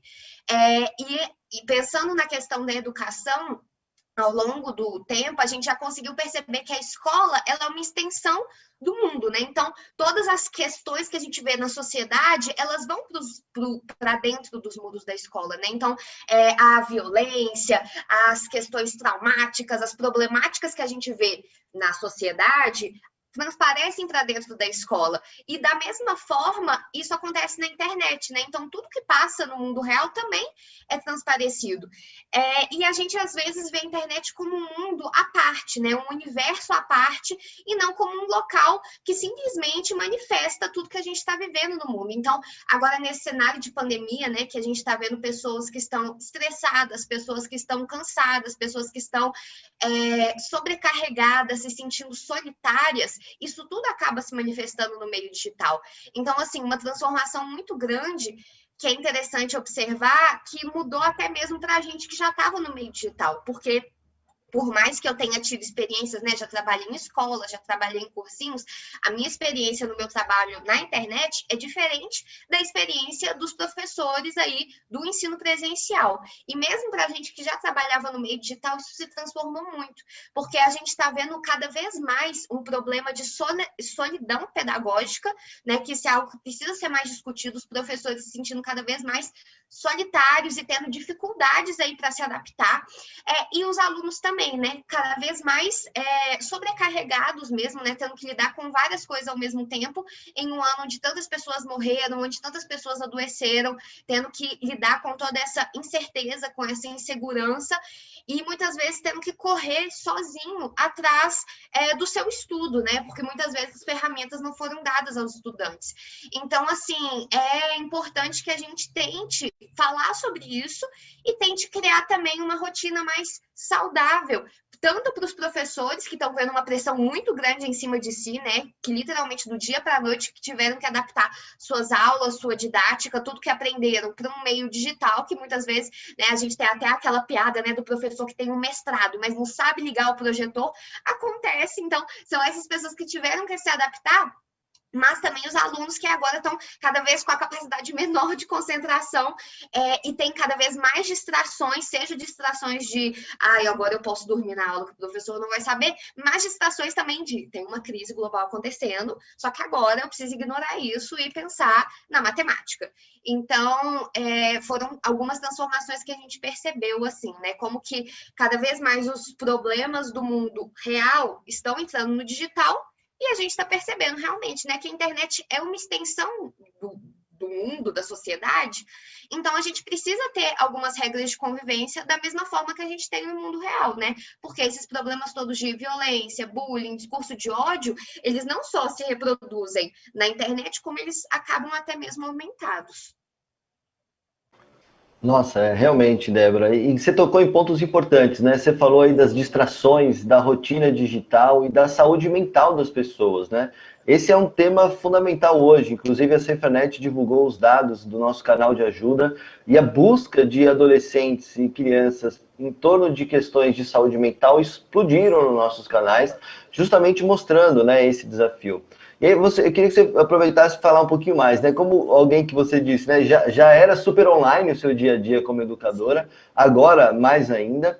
E pensando nos educadores que nos acompanham, talvez alguns jovens também, como que você tem administrado, do ponto de vista da sua rotina digital, para dar, inclusive, recomendações para que a gente possa tirar o melhor proveito possível da tecnologia digital, mesmo esse professor, aquela professora, que talvez não domine tanto, não tenha habilidade para falar bem como você fala, talvez não tenha recursos de edição, mas o que você aponta como caminhos para que professores e professoras consigam também tirar proveito da tecnologia no seu dia a dia, mas também organizar, junto com os alunos, uma rotina de estudos online um pouco mais saudável e equilibrada? Você se arrisca a dar algumas recomendações para a gente, Débora?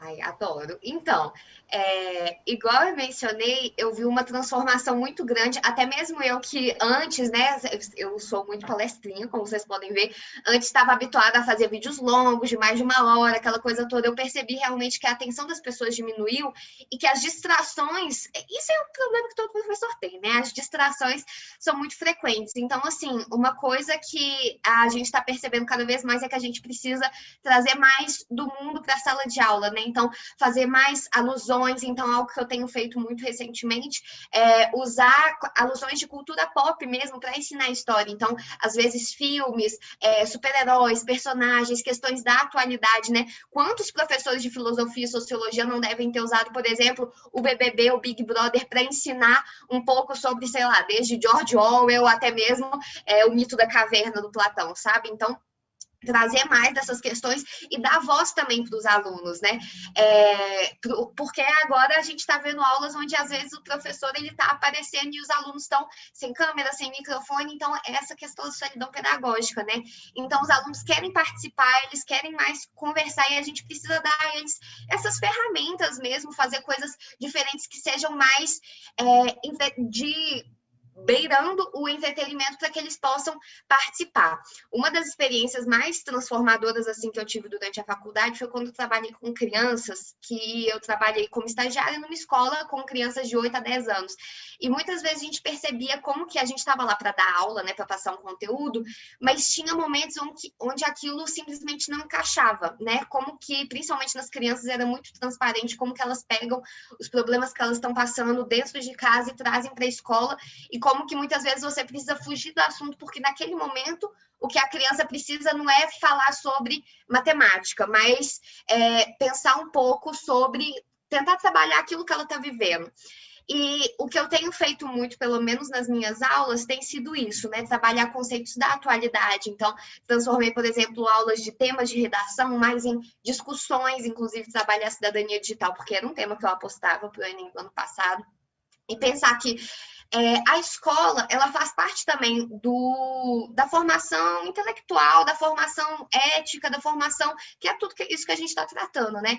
Da psicológica da pessoa mesmo. E muitas vezes a gente tem que dar espaço para isso também.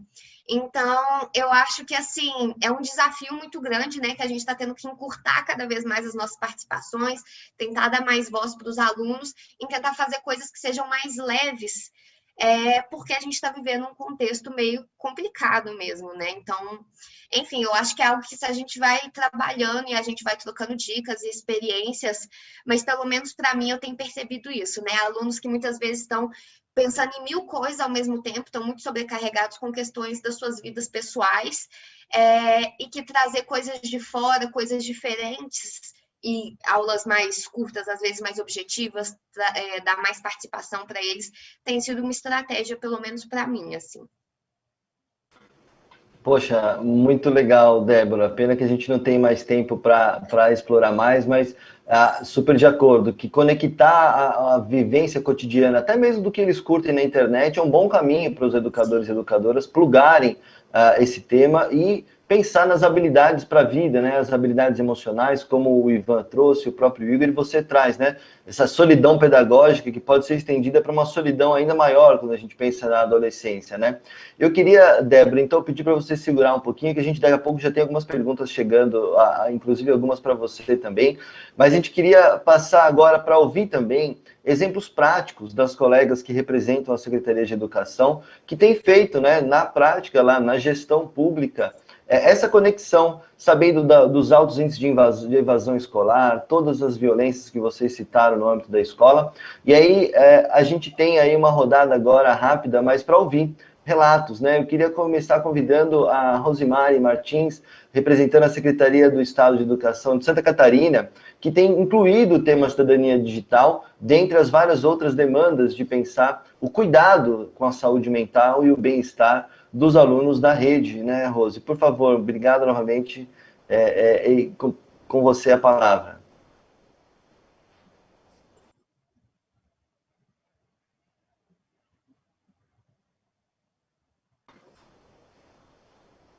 Rose?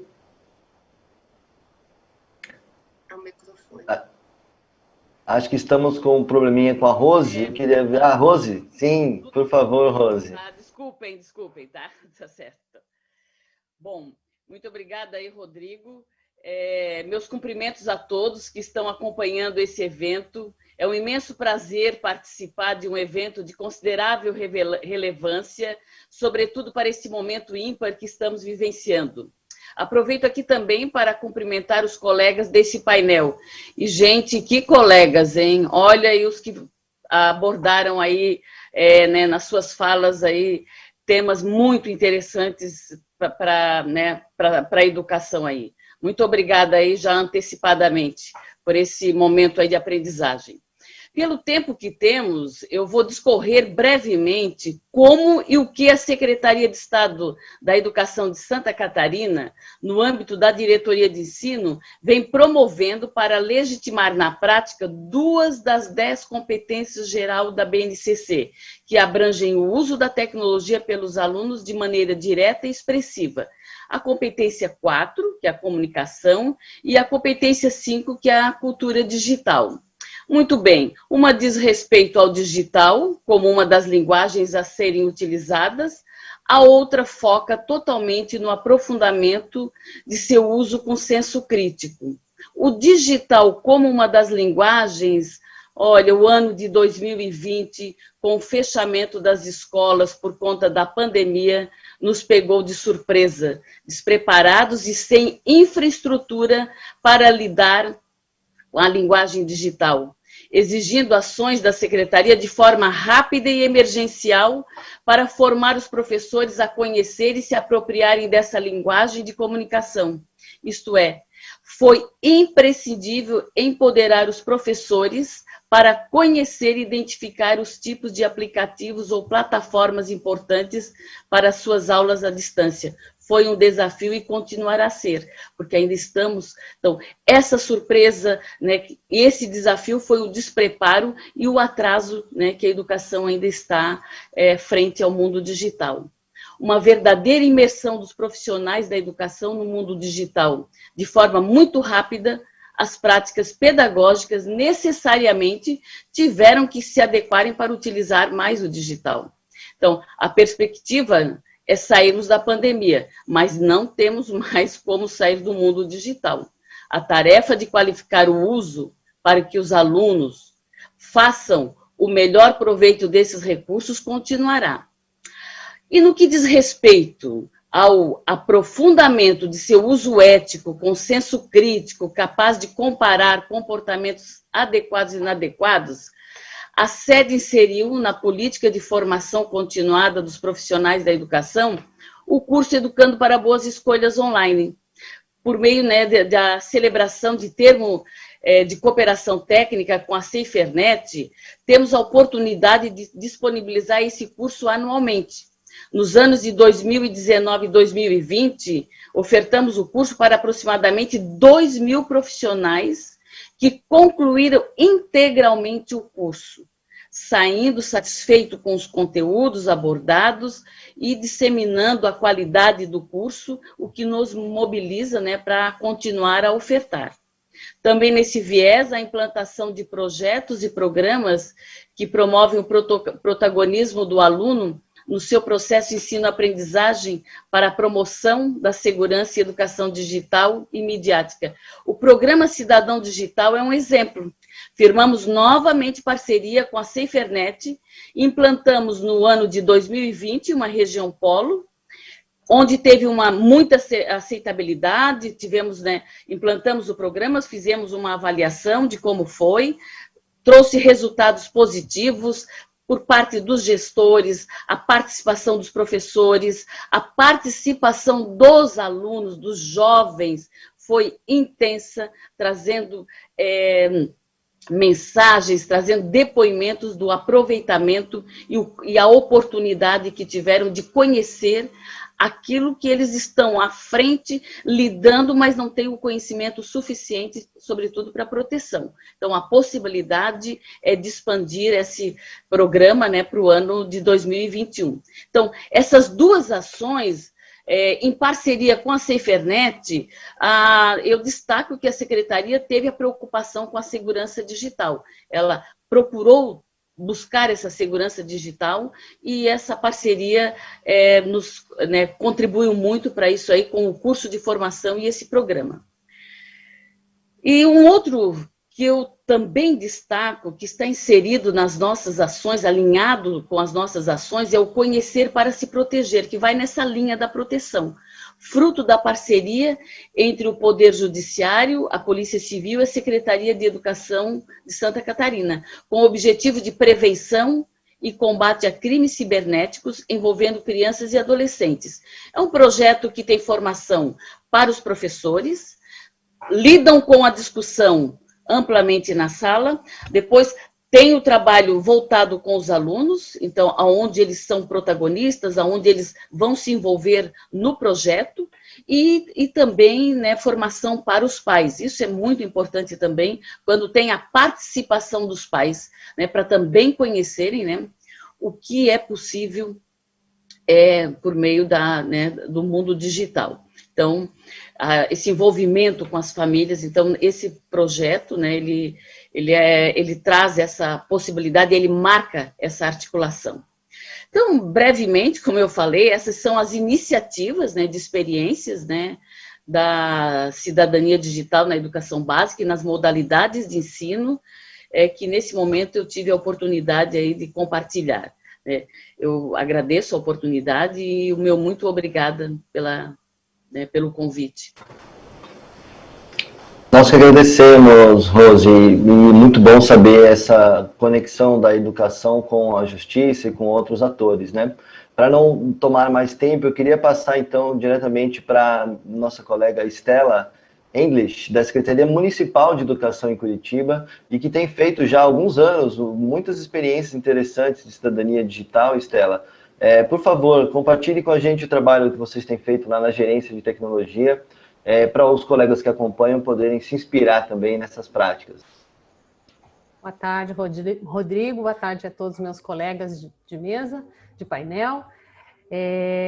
Então, falo aqui desse lugar, que é a Rede Municipal de Ensino de Curitiba, né? Nós temos hoje o contexto 185 escolas, 230 CMEs, aproximadamente 15 mil professores, em torno de 140 mil estudantes. Esse é o lugar de onde eu falo, né? Nós atendemos basicamente fundamental e educação infantil, fundamental 1, né? E educação infantil. E como o Rodrigo já bem pontuou, anteriormente à pandemia, a gente já tinha uma série de ações ligadas a essa questão da cidadania digital. Mas o que me foi pedido hoje aqui é para a gente conversar um pouquinho dessa experiência durante a pandemia, né? E que desafios isso trouxe para nós. Então, o que eu posso dizer é que a gente, assim como a minha colega Rosimari, e acho que o Ricardo vai falar um pouquinho, a gente não estava preparado para isso, né? Foi assim, em menos de um mês, foi semanas que o desafio chegou para a gente tinha que tomar uma atitude. E a palavra que ficou muito forte para nós aqui em Curitiba, eu faço questão de falar, foi assim, para todos. Então, na tomada de decisão rápida, a gente tinha que pensar como chegar nesses 140 mil estudantes da rede, né? Então, pensamos muito, por exemplo, nas desigualdades de acesso à internet, né? Principalmente nas periferias aqui de Curitiba, ainda os que têm acesso também lidar com essa questão da velocidade lenta ou de aparelhos precários que a família possa ter, ou às vezes uma dificuldade, né, na quantidade de aparelhos, porque uma família não tem um filho só, né? Então, como que a gente atender todas essas crianças? Então, muito cuidado também a gente pensou em relação à privacidade na rede, né? Como é que a gente ia fazer, se íamos fazer esse acesso das aulas pela internet, enfim, que caminhos a gente ia seguir. Um cuidado muito grande também com o uso das plataformas, porque aqui na Secretaria a gente não tinha uma plataforma tão estruturada, a gente tem o Moodle, mas não preparado para atender assim emergencialmente tantas, né?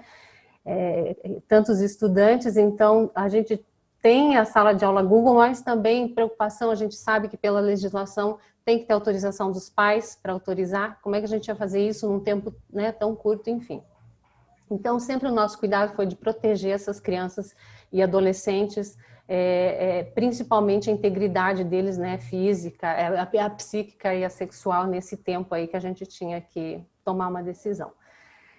Então, nós não instituímos, enquanto política pública, o uso de ferramentas via internet. Nós optamos, tivemos uma grande parceria aqui em Curitiba de TV aberta, então nós partimos para as videoaulas via TV aberta, que consideramos chegaria mais, considerando a palavra todos, era onde a gente conseguiria atingir um maior número de estudantes naquele momento. Então, a secretaria se mobilizou para a produção de videoaulas, né? Quem que grava essas videoaulas? Quem que faz as videoaulas? São os próprios formadores aqui da secretaria, então a equipe que faz a formação de professores, que trabalha com currículo, se mobilizou para preparar essas videoaulas, desde a educação infantil até no primeiro ou quinto ano também, né? E hoje nós temos 3 canais de TV aberta aqui em Curitiba, que passam essas videoaulas na TV, e temos o repositório no YouTube para aqueles também que têm acesso. Nessas videoaulas, a gente incluiu também a questão da cidadania digital, dando dicas, né, durante as videoaulas. Então, nós tivemos aí uma parceria forte com a SaferNet, com o Cidadão Digital, né, o projeto Cidadão Digital, onde o nosso embaixador aqui de Curitiba, o Victor, muito maravilhosamente nos ajudou a pensar conteúdos que chegassem de uma maneira simples, tanto para as crianças e para os adolescentes, né, porque a gente tem EJA também, mas também para os pais. Acho que as videoaulas trouxeram isso, né, a escola foi para dentro de casa e a gente teve uma proximidade muito grande das famílias com a educação, né, os pais passaram a ver o que é que a gente faz lá na sala de aula, né, como que os professores trabalham, que materiais têm, então acho que isso foi uma das grandes pontos positivos que nós tivemos aí com a pandemia. Então, procurar nas videoaulas, nós tivemos também, dentro dessa grade de aulas, né, de matemática, língua portuguesa, enfim, todo o currículo, nós tivemos também uma disciplina de robótica, e para nós também foi muito bacana, porque alguns pais não sabiam que a gente tinha robótica nas escolas de Curitiba, e temos em todas, né, o material está disponível, tem informação, então a gente conseguiu casar de maneira transdisciplinar o uso, né, dessas tecnologias com também essas abordagens sobre cidadania digital. Produzindo conteúdo junto com a equipe do Rodrigo, aí, que é maravilhosa, sempre nos ajuda. Também nós tivemos, durante o ano, a gente faz aqui um grande evento, que é a nossa Semana de Estudos Pedagógicos, então também convidamos a SaferNet, na figura do Rodrigo, para fazer uma palestra de formação, o que gerou para nós uma explosão de procura em torno dessa temática. Talvez alguns professores ainda não tinham se mobilizado quanto a isso, então a fala do Rodrigo também veio mobilizar, né, para essa temática, para os professores que ainda não tinham se apercebido disso. E como que a gente faz, então, para dar suporte para esses professores? Nós temos a parceria com o curso do Educando para Boas Escolhas Online, junto com a SaferNet, assim como a Rosemary já falou, né, de Santa Catarina, nós aqui também. Nós temos também um site, nós criamos aí na pandemia um site com repositório de conteúdos, então a gente mapeou a internet para ver o que a gente tinha de conteúdo em cidadania digital que pudesse ajudar os professores, as famílias, né, nessa discussão e o que fazer, e disponibilizamos esse site no nosso portal. E temos também a parceria com a Universidade Federal aqui no projeto Proteca, que é uma rede de pessoas de conselho tutelar do Ministério Público, da área jurídica, da área social e da área de educação, enfim, mobilizados aí para pensar essas temáticas aqui na nossa cidade. E temos também uma lei municipal da Semana de Internet Segura nas escolas. Isso também dá uma visibilidade bacana. Eu acho que, às vezes, a luz está sempre acesa, mas, às vezes, a gente tem que colocar o foco nela, né? Então, essa semana também nos ajuda a focar essa temática junto às unidades. E se você me perguntar, e o Rodrigo me perguntou, né, quais são as perspectivas aí para frente, eu acho que foi a Débora que falou, é escutar esses professores e estudantes, né? O que eles têm a nos dizer para que a gente possa construir esses caminhos, porque não adianta a gente ficar aqui pensando ações, e a gente tem ouvido muitos deles, mas é essa escuta, né, para que caminhos a gente tem que ir, porque o que a gente pode dizer hoje é que a gente vive na certeza da incerteza, né? A gente não sabe o dia de amanhã, nem a semana que vem, está programado o ensino presencial, né? Mas a gente tem que ver como é que vai se comportando. Então, aprendizado para todos nós e essas ações que a gente tem feito aqui na Secretaria de Curitiba. Devo ter esquecido de alguma coisa aí. Obrigada. Excelente, Estela, muito obrigado. É uma pena que o tempo realmente é curto, a gente fica querendo contemplar o máximo de informações. E gostaria de passar, então, imediatamente para o Ricardo Martins, que é superintendente de políticas educacionais na Secretaria de Estado da Educação de Alagoas, né, o representante do Nordeste, que certamente tem uma realidade diferente daquela que as colegas vivem no Sul, mas os desafios talvez os mesmos, né, Ricardo? Se puder com a gente compartilhar o seu breve relato, depois a gente parte para a rodada final com as perguntas, correndo aí contra o relógio que nos resta ainda alguns minutinhos poucos. Boa tarde, Rodrigo, boa tarde às companheiras, né, Estela, Rosimari, com muita alegria que a gente participa desse momento, comemorando o Dia da Internet Segura, né, parabenizar a SaferNet por essa iniciativa, parabenizar pelas falas do Ivan, o conselheiro, né, o procurador da República, Igor, também da nossa professora blogueira de História, né, a Débora. Muito me inspirou sua fala, Débora. Eu acho que a gente precisa disso, né? Entender essas linguagens, essa comunicação e falar para esses alunos que buscam espaços jamais explorados, né? Pelo menos pela educação. E é muito nesse sentido, a gente foi levado para um lugar que a educação sempre quis explorar, mas nunca chegou. A gente, quando trata de política educacional, a gente costuma ir logo para a infra, muito que o Igor colocou, a gente acha que tem que entregar o computador, e aí, detalhe, a gente vem entregando computador há décadas e sem muita novidade, e isso virando sucata nas escolas. E aí eu cito recentemente os tablets educacionais que a gente trabalhou em 2012, 2013, e esse negócio ficou impossível de trabalhar, né? Tá arcaico e a gente não consegue utilizar mais. Aí o professor está precisando de outro tablet. E aí a gente vai colocar um freio nisso daí. Será que é entregar só infra que resolve o problema? Então esse tipo de reflexão que a gente vem fazendo. O pessoal, hoje a gente tem uma discussão dentro de uma política, né? Depois de 20 anos a gente tem a política da educação conectada, só que parece que foi abandonada, né? 2016, 2017, o governo federal lançou essa política e a gente não vê mais nenhuma mobilização por parte do governo federal. Isso tem sido preocupante, porque na direção do que o conselheiro e que o procurador colocaram, é necessário uma política, né? Uma política que dê conta dessas dimensões de visão, de competência, de redes, de infraestrutura. Não simplesmente entender que a infraestrutura seria a bala de prata ou que resolvesse os problemas.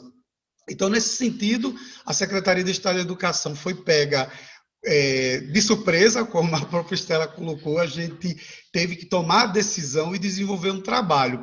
E aqui a gente tinha um desafio, não colocar para as escolas a única perspectiva da internet, né? A gente precisava avançar em estratégias diversas, e a gente chamou a atenção para as escolas e para os territórios e comunidades para que elas pudessem construir um plano de ação, mediante algumas orientações que a gente deu, mas que a gente pudesse trabalhar o vínculo com os nossos jovens e crianças e que pudesse, cada vez mais, trazer estratégias que pudesse fomentar a presença do aluno, esse vínculo, e mais tarde a gente não amargar o resultado do abandono escolar. Então, a gente teve muito essa preocupação em 2020.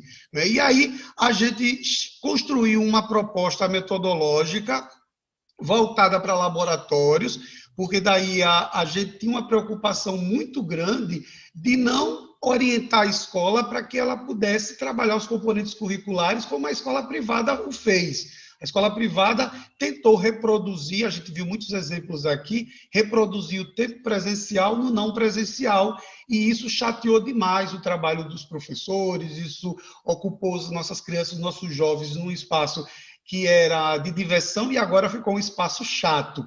E aí a gente trouxe uma possibilidade, mais uma estratégia, além das estratégias de impressão e outras situações das redes sociais, mas a gente trouxe a ideia do laboratório de aprendizagem.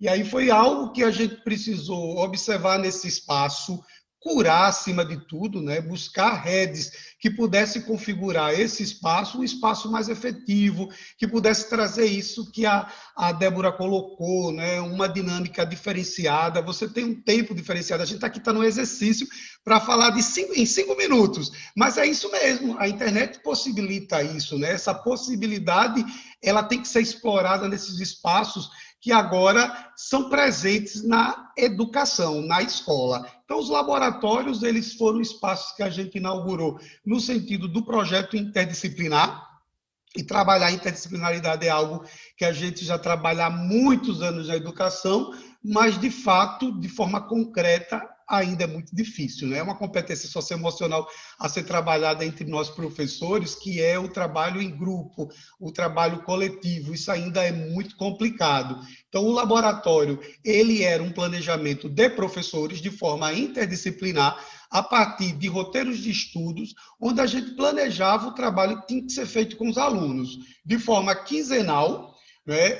E aí, adotando a perspectiva da nossa base, e aqui em Alagoas a gente chama de referencial curricular de Alagoas, né, traduzido em roteiros de estudos que os alunos e as famílias buscavam nas escolas, mas que a gente disponibilizava em redes sociais, ou que a gente colocava no Google Sala de Aula. Isso foi algo que a gente tentou explorar os múltiplos canais. E aí, esses combinados dos professores em projetos interdisciplinares e de forma quinzenais, eles tratavam de ações que eram síncronas e assíncronas. Não necessariamente que todo professor tivesse um momento síncrono, porque a gente entendeu que isso seria a reprodução do momento presencial no não presencial. Então, isso era complicado. E a gente tentou explorar, de modo que, até estou trazendo aqui um exemplo de uma rotina semanal, onde os professores organizados em laboratórios apontavam os espaços interdisciplinares a partir dos roteiros, e os alunos conduziam isso. Aí alguém pode perguntar, mas isso é modelo de educação? Não, esse foi o modelo que foi possível ser feito, e no sentido de relacionar, buscar estratégias que o vínculo fosse algo preservado com a comunidade escolar e assim, evitar a todo custo o abandono escolar. Então, nessa perspectiva de laboratório de aprendizagem, a gente trouxe uma concepção que há muito é tentada, é trazida na educação, só que a educação olha para a internet, ou pelo menos olhava para a internet, e não superava as situações relacionadas a esse espaço. E hoje não. Enquanto educação, nós fomos desafiados, então não existe o que bom, mas existe um desdobro da gente. A gente respondeu a um desafio que o mundo nos colocou e nos coloca, e a gente conseguiu dar respostas enquanto Brasil. Bom seria que o nosso Brasil pudesse desenvolver uma política onde todas as experiências que a gente traz aqui, né, fossem coordenadas dentro de uma perspectiva e, de fato, fosse uma ação, uma política educacional para o Brasil. Então, acho que essa fala é no sentido de um anseio, de uma necessidade. Tomara que o Brasil daqui para frente possa observar, né? A gente está avançando em perspectivas jamais vistas para a comunicação nesses espaços. A Débora é um exemplo disso. Quisera nós que todos os nossos professores tivessem essa perspectiva, esse lidar com a utilização de tudo que é informação e comunicação e curar para poder ensinar. Haja visto, o nosso aluno não aprende somente na escola, ele aprende com toda essa perspectiva, essa gama de conteúdos e conhecimentos que rodeiam nossa sociedade da comunicação, e aí é necessário saber o que é informação para a promoção dos processos de ensino-aprendizagem. Então, agradecer esse espaço e dizer que a gente está à disposição. Obrigado, Ricardo. Muitos relatos para serem compartilhados. É uma pena que a gente realmente tem muito pouco tempo para o nosso painel, a gente já está super estourado no tempo, mas eu queria então pedir gentilmente para que a gente pudesse fazer uma fala final de muito rápido, 1 minutinho de considerações finais, para os nossos colegas que falaram inicialmente. A gente já endereçou a maior parte das perguntas que chegaram aqui, uma delas especialmente sobre carga para as instituições, mas eu queria então pedir aí para que vocês pudessem endereçar, quem tiver interesse, 1 minutinho de considerações finais, reagindo ao que os colegas falaram há pouco. Bom, eu só tenho a agradecer o convite. Eu acho que, para dizer numa frase, nós precisamos de um projeto de país para todos. Nós temos projeto, mas não para todos. Nós precisamos que o projeto de país seja para todos. Com isso, certamente, nós encontraremos os meios, os mecanismos de resolver os problemas que nós temos enfrentado. Grande abraço e saudação a todos. Obrigado também, agradeço aí pelo convite, aos demais que abrilhantaram aí essa mesa, foi muito produtiva, e sem dúvida as soluções passam por criatividade.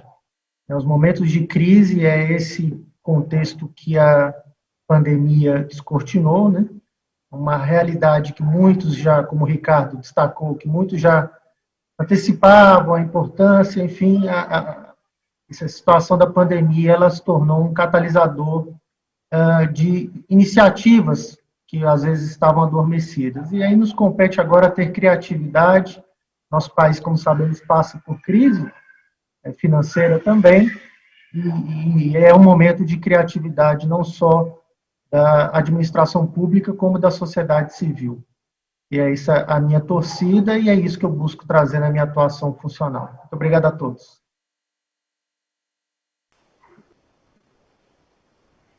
Eu também quero agradecer pelo convite, agradecer pela oportunidade, e falar que esse é um momento realmente atípico, né? É uma situação extraordinária que a gente está vivendo, mas falar para os alunos aí que podem estar assistindo a todo esse evento, que esse é um momento também especialmente difícil para os professores, então tenham carinho, paciência com os professores, que a gente está aprendendo a se adaptar, até a gente que já estava online teve que aprender coisas novas e se inovar e se diferenciar, e essa questão daí da solidão pedagógica é uma realidade, então a gente que antes podia nem saber como usar um projetor, agora está tendo que inventar o EAD, reinventar as formas de comunicação, então todas as sugestões são bem-vindas, participação e tudo mais, então alunos tenham carinho e paciência com seus professores, que a gente se esforça bastante, e professores, né, vamos tentar continuar aprendendo com os nossos alunos e não só ensinar,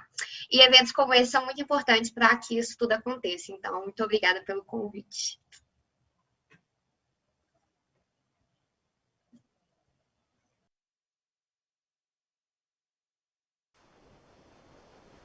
Excelente. Rose, Ricardo, Estela, querem dar uma saudação final? Então, Rodrigo, bom, já cumprimentei os panelistas aí, que foi um momento, uma oportunidade de muitas aprendizagens, agradecer aí a SaferNet pela organização desse evento maravilhoso aí, que ampliou e trouxe muitos conhecimentos, mas o que eu deixo aqui é que, enquanto técnica, né, e de um órgão central da Secretaria, né, de Estado da Educação, são três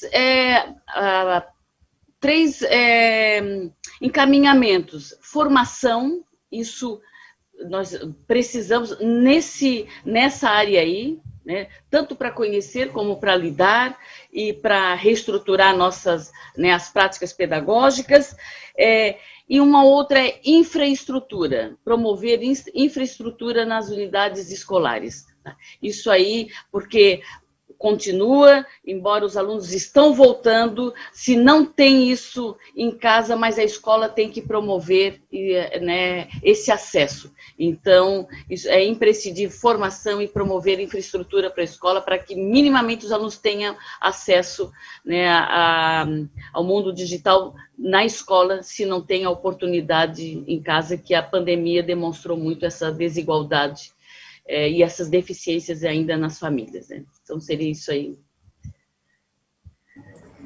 Obrigada, Rodrigo. Obrigada a todos pela oportunidade de falar. Tenho a dizer que, como educadora, estar na gestão não é fácil tomar nenhuma decisão, porque, bem como disse o nosso querido Ivan Siqueira, nós temos que pensar em todos. Acho que né, a nossa cidade é essa a nossa grande preocupação, é como chegar em todos. Às vezes a gente tem que abrir mão de uma coisa ou outra para que a gente tente melhores caminhos dentro da infraestrutura que a gente tem. Setor público sempre é muito complicado, mas acho que a gente tem que reunir forças. Acho que esse é o grande momento aí que a gente passa, que é de dar as mãos e unir as nossas mentes para pensar possibilidades. Mais do que fazer perguntas, é a gente tentar encontrar junto as respostas para todas elas. Obrigada.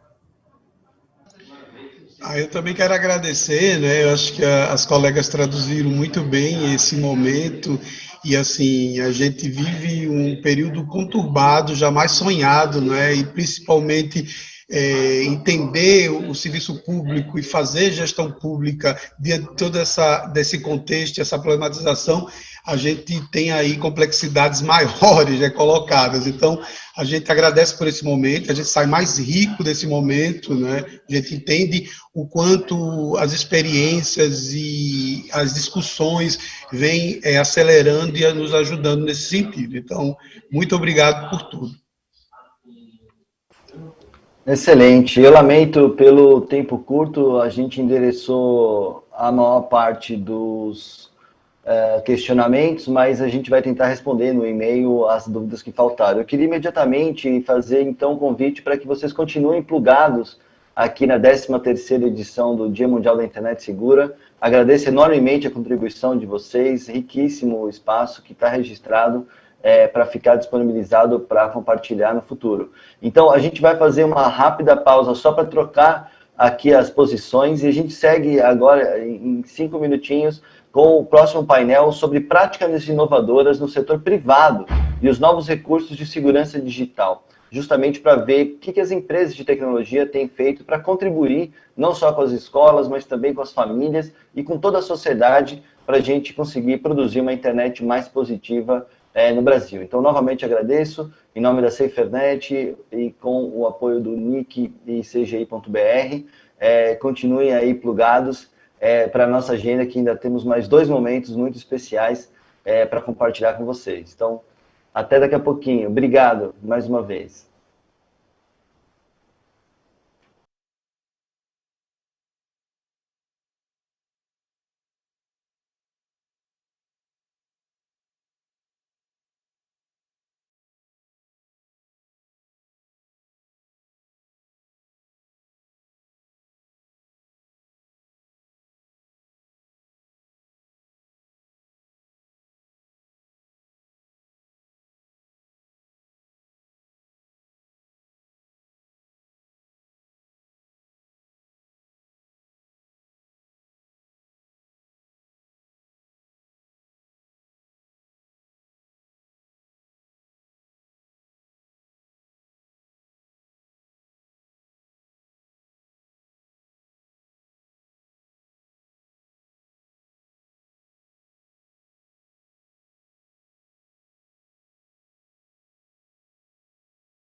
Olá, novamente, boa tarde a todas e a todos. Sou Rodrigo Nesme, aqui pela SaferNet, uma honra enorme seguir a programação da 13ª edição do Dia Mundial da Internet Segura no Brasil, uma realização da SaferNet junto com o NIC.br, CGI.br, com o apoio direto, né, das empresas aqui representadas, Google, Instagram, Facebook, TikTok estreando no Dia da Internet Segura no Brasil esse ano, e também o apoio da Telefônica Vivo. E esse painel agora justamente para destacar as iniciativas do setor privado, né, as práticas inovadoras e as novas ferramentas de segurança digital que a gente pode ter à disposição para os usuários no Brasil.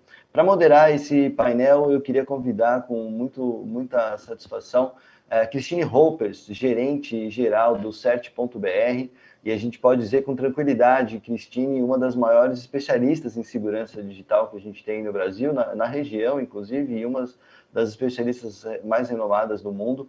É uma grande honra, Cris, ter novamente você participando com a gente no Dia da Internet Segura. Com você a palavra para moderar esse painel, que vai antecedendo aí aos próximos passos antes da gente encerrar a programação do dia. Cris, contigo a palavra. Rodrigo, todos, boa tarde a todos. É um prazer estar aqui nessa edição, né? A gente está presente desde a primeira edição do Dia da Internet Mais Segura, e é sempre muito bom a gente poder ter essa pausa no ano, né? Para todo mundo pensar o que estamos todos fazendo pela segurança da internet, o que estamos todos fazendo para ter um ambiente, né, mais seguro, melhor, mais saudável. E eu acho que esse painel é um dos painéis que é sempre muito esperado, né? A gente gosta de poder trazer as plataformas, trazer a iniciativa privada, ver o que está todo mundo fazendo e compartilhar, né, o que nós estamos fazendo por esse ambiente aí mais seguro, mais confiável na internet. Então, sem muitas, né, delongas, a gente já está com um pouquinho de atraso, mas vamos começar. E eu não vou, né, a biografia de todos os nossos participantes está lá no site, né, eu só vou anunciar o nome, e é um prazer, eu vou começar anunciando a participação do Jeff Collins, ele é o diretor sênior, né, de Global Trust and Safety do TikTok, e é um prazer, né, ter o TikTok aqui e aprender com vocês o que vocês estão aí fazendo para transformar a nossa internet mais segura. Jeff, com você.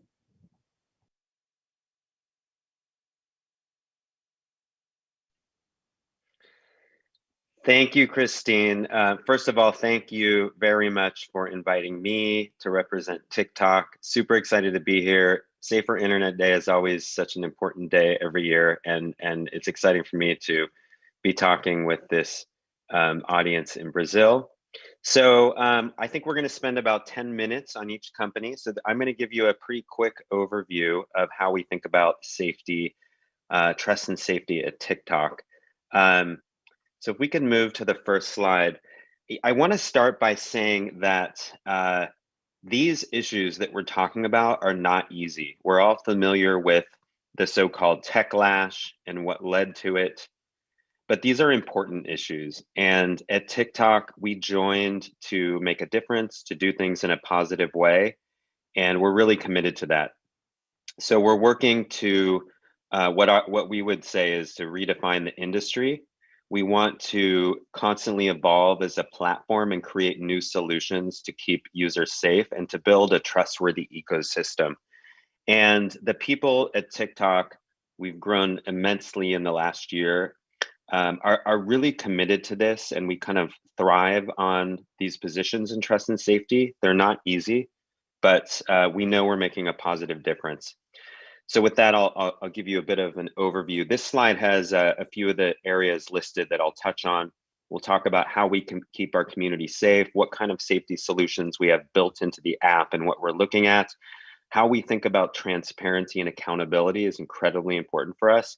And then what we do in terms of our external partnership to bring to bear expertise to help us think through how we're going to write policies, how we're going to develop product features on some tricky areas. So if we go to the next slide, TikTok's mission is to inspire creativity and bring joy. And as we note here, we want TikTok to be a platform where everyone can express themselves authentically. This, of course, is challenging because what joy is for one person is not necessarily joyful for another. But we're grappling with evolving trends and challenging issues every day.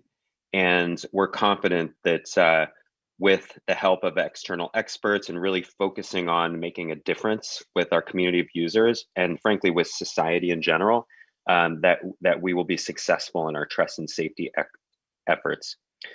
So I want to start with just a note on age restrictions. This is something incredibly important for all companies.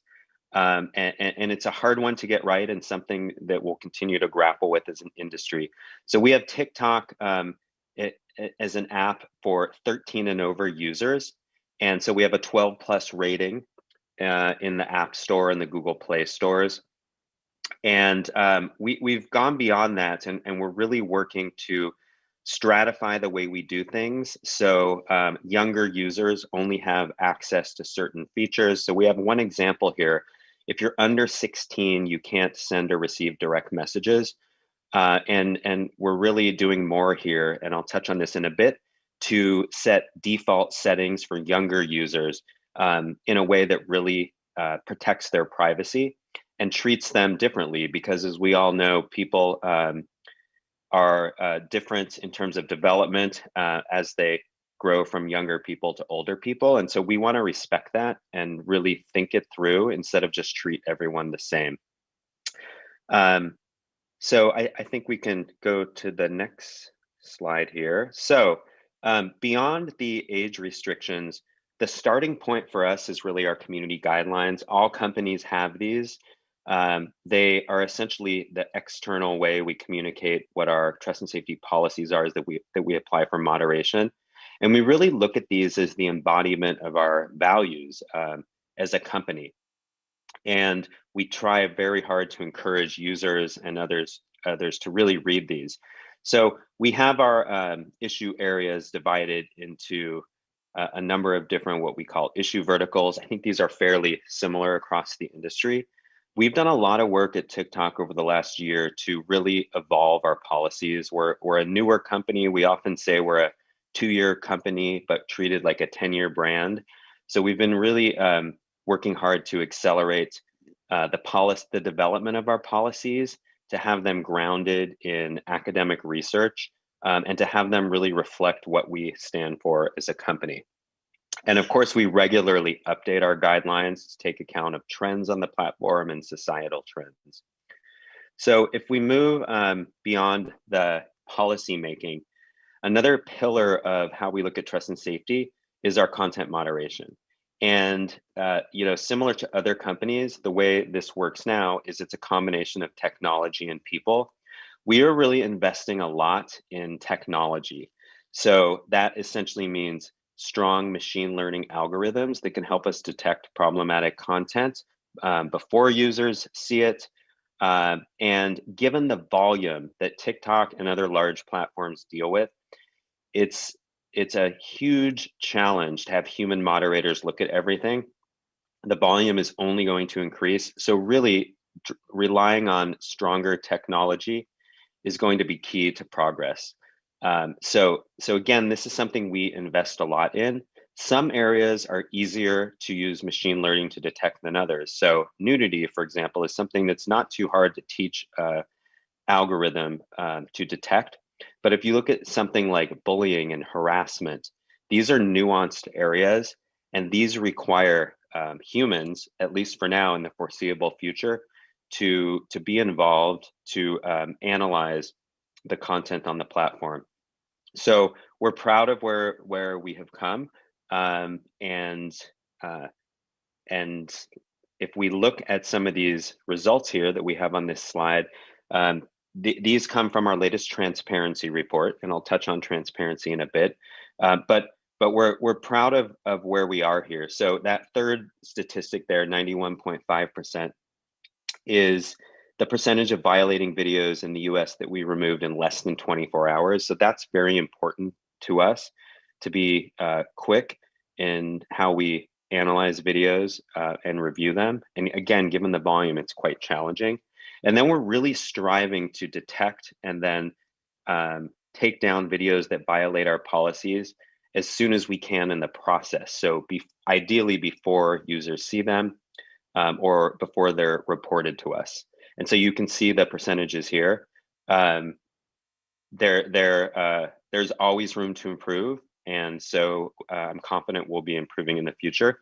And as I'll touch on in a bit, we're really working to be more transparent.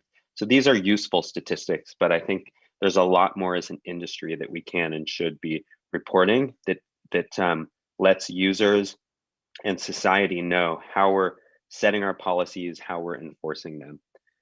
So if we go on to the next slide, something else that's very important are our product features. And I think this is really an important part of the future of trust and safety. We need to look at things not just as taking down bad content, but really developing an ecosystem in our app and frankly on other platforms that helps users be in control of their safety experience and help us create a positive, trustworthy ecosystem. So we have a long list here of things you can do. Some of them are pretty standard in industry, but we're developing other things like family pairing that we think are innovative and we want to do more on. So family pairing allows a parent to link their device with their child's and then set the various modes that you see here. So comment filters, for example, comment control. So a user can restrict who can comment on their videos. You can limit the words you see in comments. And there are a whole bunch of things you can do that really allow the user to customize their safety experience. So we're excited about that. And then next, and I will wrap up in a minute because I know we have lots of other great people to hear from. This kind of goes into more detail on what I was saying about customizing the experience and looking at different ages differently because there are different stages of intellectual and emotional development. So what we have done is we have set default settings on various privacy and other things to a more secure and safe setting for users 13 to 15. So you can see some concrete examples here. We set the account to private for users who are 13 to 15, which is a much more limited experience in terms of who can see your content, who can share it, who can duet with it, which is a feature we have. And then that will be off for users who are 16 to 17. Of course, if you're younger, you can change that setting. But I think as we all know from behavioral economics, that default setting is really important. So that's something that we continue to build out and we're super excited about. And then last, on the last slide here, I mentioned transparency. So this is something that I think probably everyone on this panel and everyone listening understands the importance of. A lot of the problems and backlash around big tech companies, frankly, has been because things have been done in an insular manner. So we've now produced several transparency reports, and with each one, we're trying to include more and more data. We were a little limited in first because of the way we had built our moderation systems. They frankly couldn't track data in the way that, in a granular way that would be helpful for external audiences to understand. But we've come a long way, and I encourage you to take a look at our transparency reports. But we've gone beyond the typical reports, and we're building physical transparency centers. So we actually have one in Los Angeles. Unfortunately, by the time we developed it, COVID hit, so we've been doing virtual tours of it. We're building one in Europe, and these are areas that allow people to come in and to learn about how we do our moderation, how we do trust and safety, and to really take a look under the hood of how we do things. And I think very importantly, certain people who visit will be able to look at how our algorithm works and to really kind of demystify that. So those are just a few examples of things that we're doing to try to be more transparent. And I think with that, I will end this overview and just again say, thank you for having us. Looking forward to hearing to the next discussions and then answering any questions you have. And if we run out of time, you can always contact us and we can help talk through any questions you have. Thank you very much. Muito obrigada, Jeff. Foi uma apresentação muito interessante. Eu acho que é sempre muito importante a gente ver iniciativas que tragam o controle da privacidade para o usuário, né? Para quem está usando o serviço. Eu acho que é sempre importante a gente ter essas possibilidades. Eu acho que o foco em transparência é uma coisa que a gente foi vendo evoluir nos últimos anos, né? Conforme a gente foi vendo as plataformas evoluindo. E uma plataforma que tem sempre estado junto com a gente aqui nos eventos e dando apoio, né? Sempre foi o Facebook. E eu queria convidar, então, a Daniele para falar um pouco, né? Ela é gerente de políticas de segurança e bem-estar aqui para a América Latina, e compartilhar um pouco com a gente aí quais são as evoluções, né, que o Facebook trouxe para nós. Daniela, com você, 10 minutinhos, se você puder. Obrigada pela oportunidade de estar aqui mais uma vez. Eu amo participar do Dia da Internet Segura. Como eu falei na abertura, eu fico muito orgulhosa de ver como o CGI e o NIC.br, a SaferNet estão colocando o Brasil na proeminência desse mapa de ações conjuntas para que a gente possa criar uma internet mais segura para todos. Então, agradeço o convite. Eu vou apresentar também, rapidamente, o que o Facebook tem feito para contribuir, né, dentro da chamada do Dia da Internet Segura, que é que todos nós possamos fazer nossa parte para que a gente possa contribuir para uma internet mais segura e acolhedora. Eu vim trazer o que o Facebook tem feito e vou fazer um recorte, claro, para o Brasil, que é onde eu trabalho aqui na região da América Latina. Bom, eu vou dar um passo atrás, eu vou explicar para vocês os 5 pilares que nos ajudam a manter a segurança e bem-estar para todas as pessoas da nossa plataforma.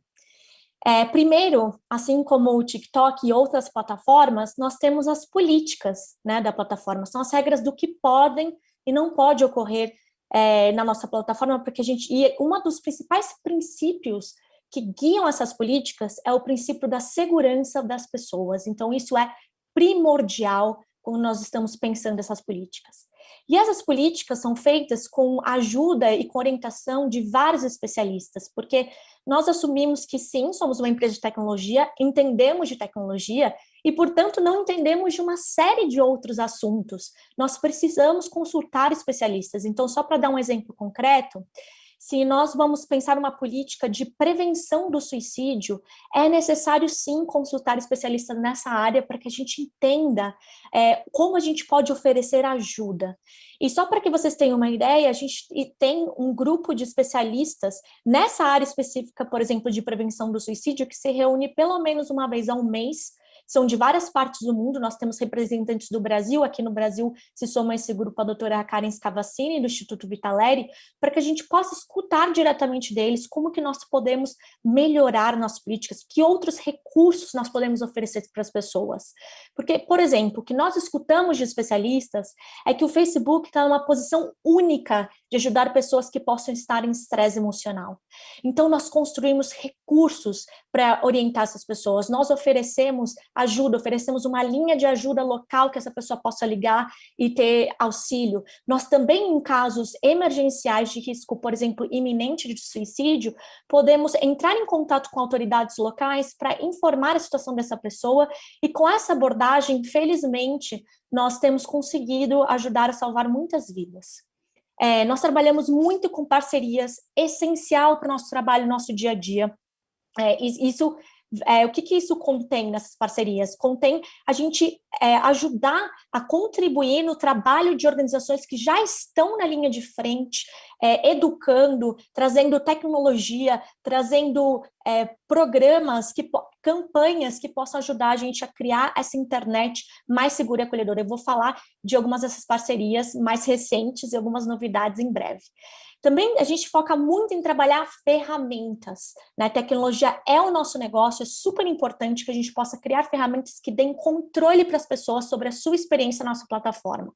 Por fim, recursos e feedback, voltando um pouco para o exemplo que eu dei inicialmente, como nós podemos oferecer ajuda e recursos para as pessoas e como que nós podemos escutar a nossa comunidade, escutar os especialistas para que a gente possa seguir melhorando. Então, em um resumo, É assim que a gente trabalha para manter a segurança das pessoas.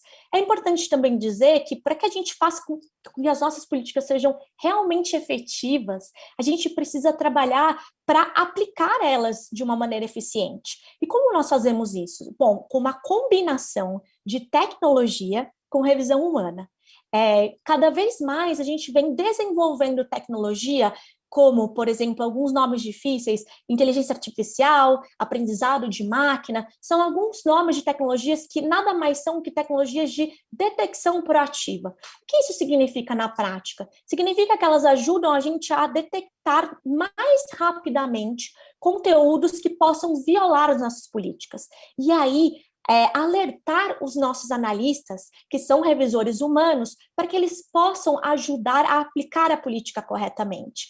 Então, é importante dizer também que nós temos times altamente treinados, que trabalham 24 horas por dia, 7 dias da semana, eles rotam em turnos, eles falam mais de 50 línguas, existem pessoas dos mais diversos países e backgrounds, e que são especializados em verticais. O que significa? Significa que, por exemplo, no caso inicialmente que eu dei lá atrás, uma pessoa em situação de estresse emocional, existe um time, uma vertical treinada para tomar os protocolos cabíveis nessa situação.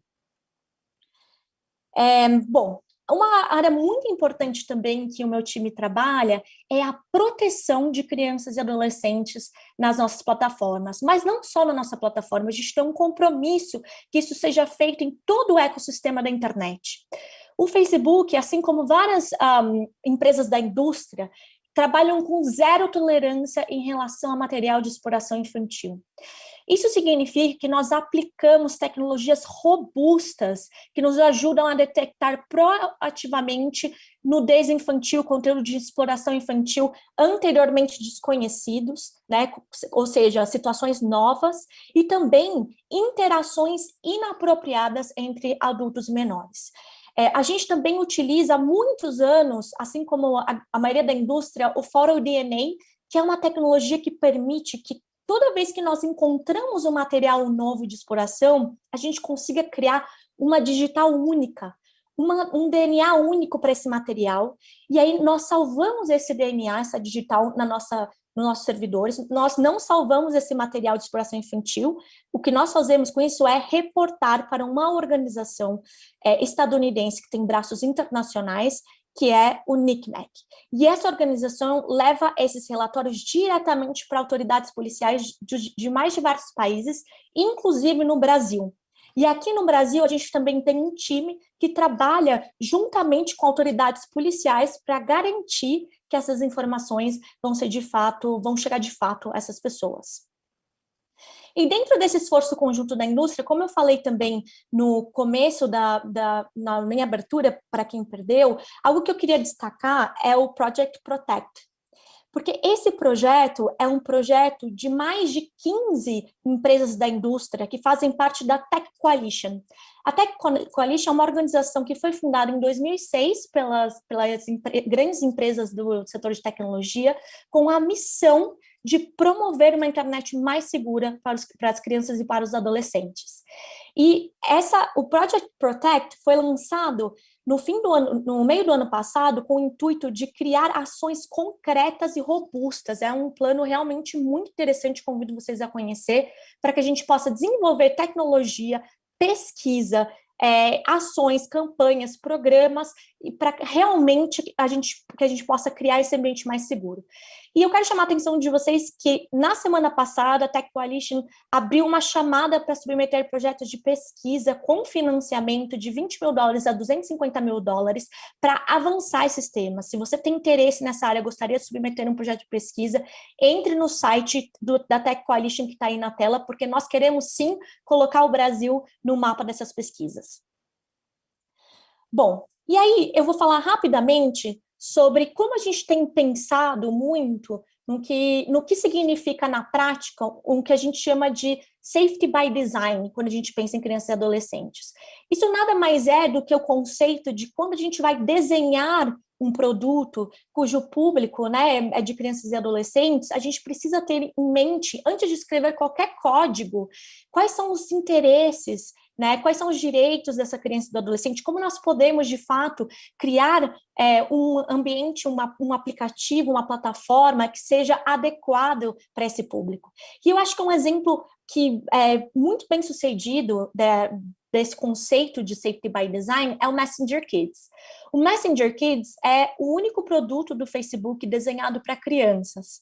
É uma aplicação totalmente independente, criada para dispositivos móveis, e o que ela tem de diferencial é que ela é um aplicativo de mensagem, contudo, onde os pais têm total controle sobre a experiência dos pequenos. Então, os pais são os que, de fato, autorizam e criam a conta da criança, né, no dispositivo que ela vai utilizar.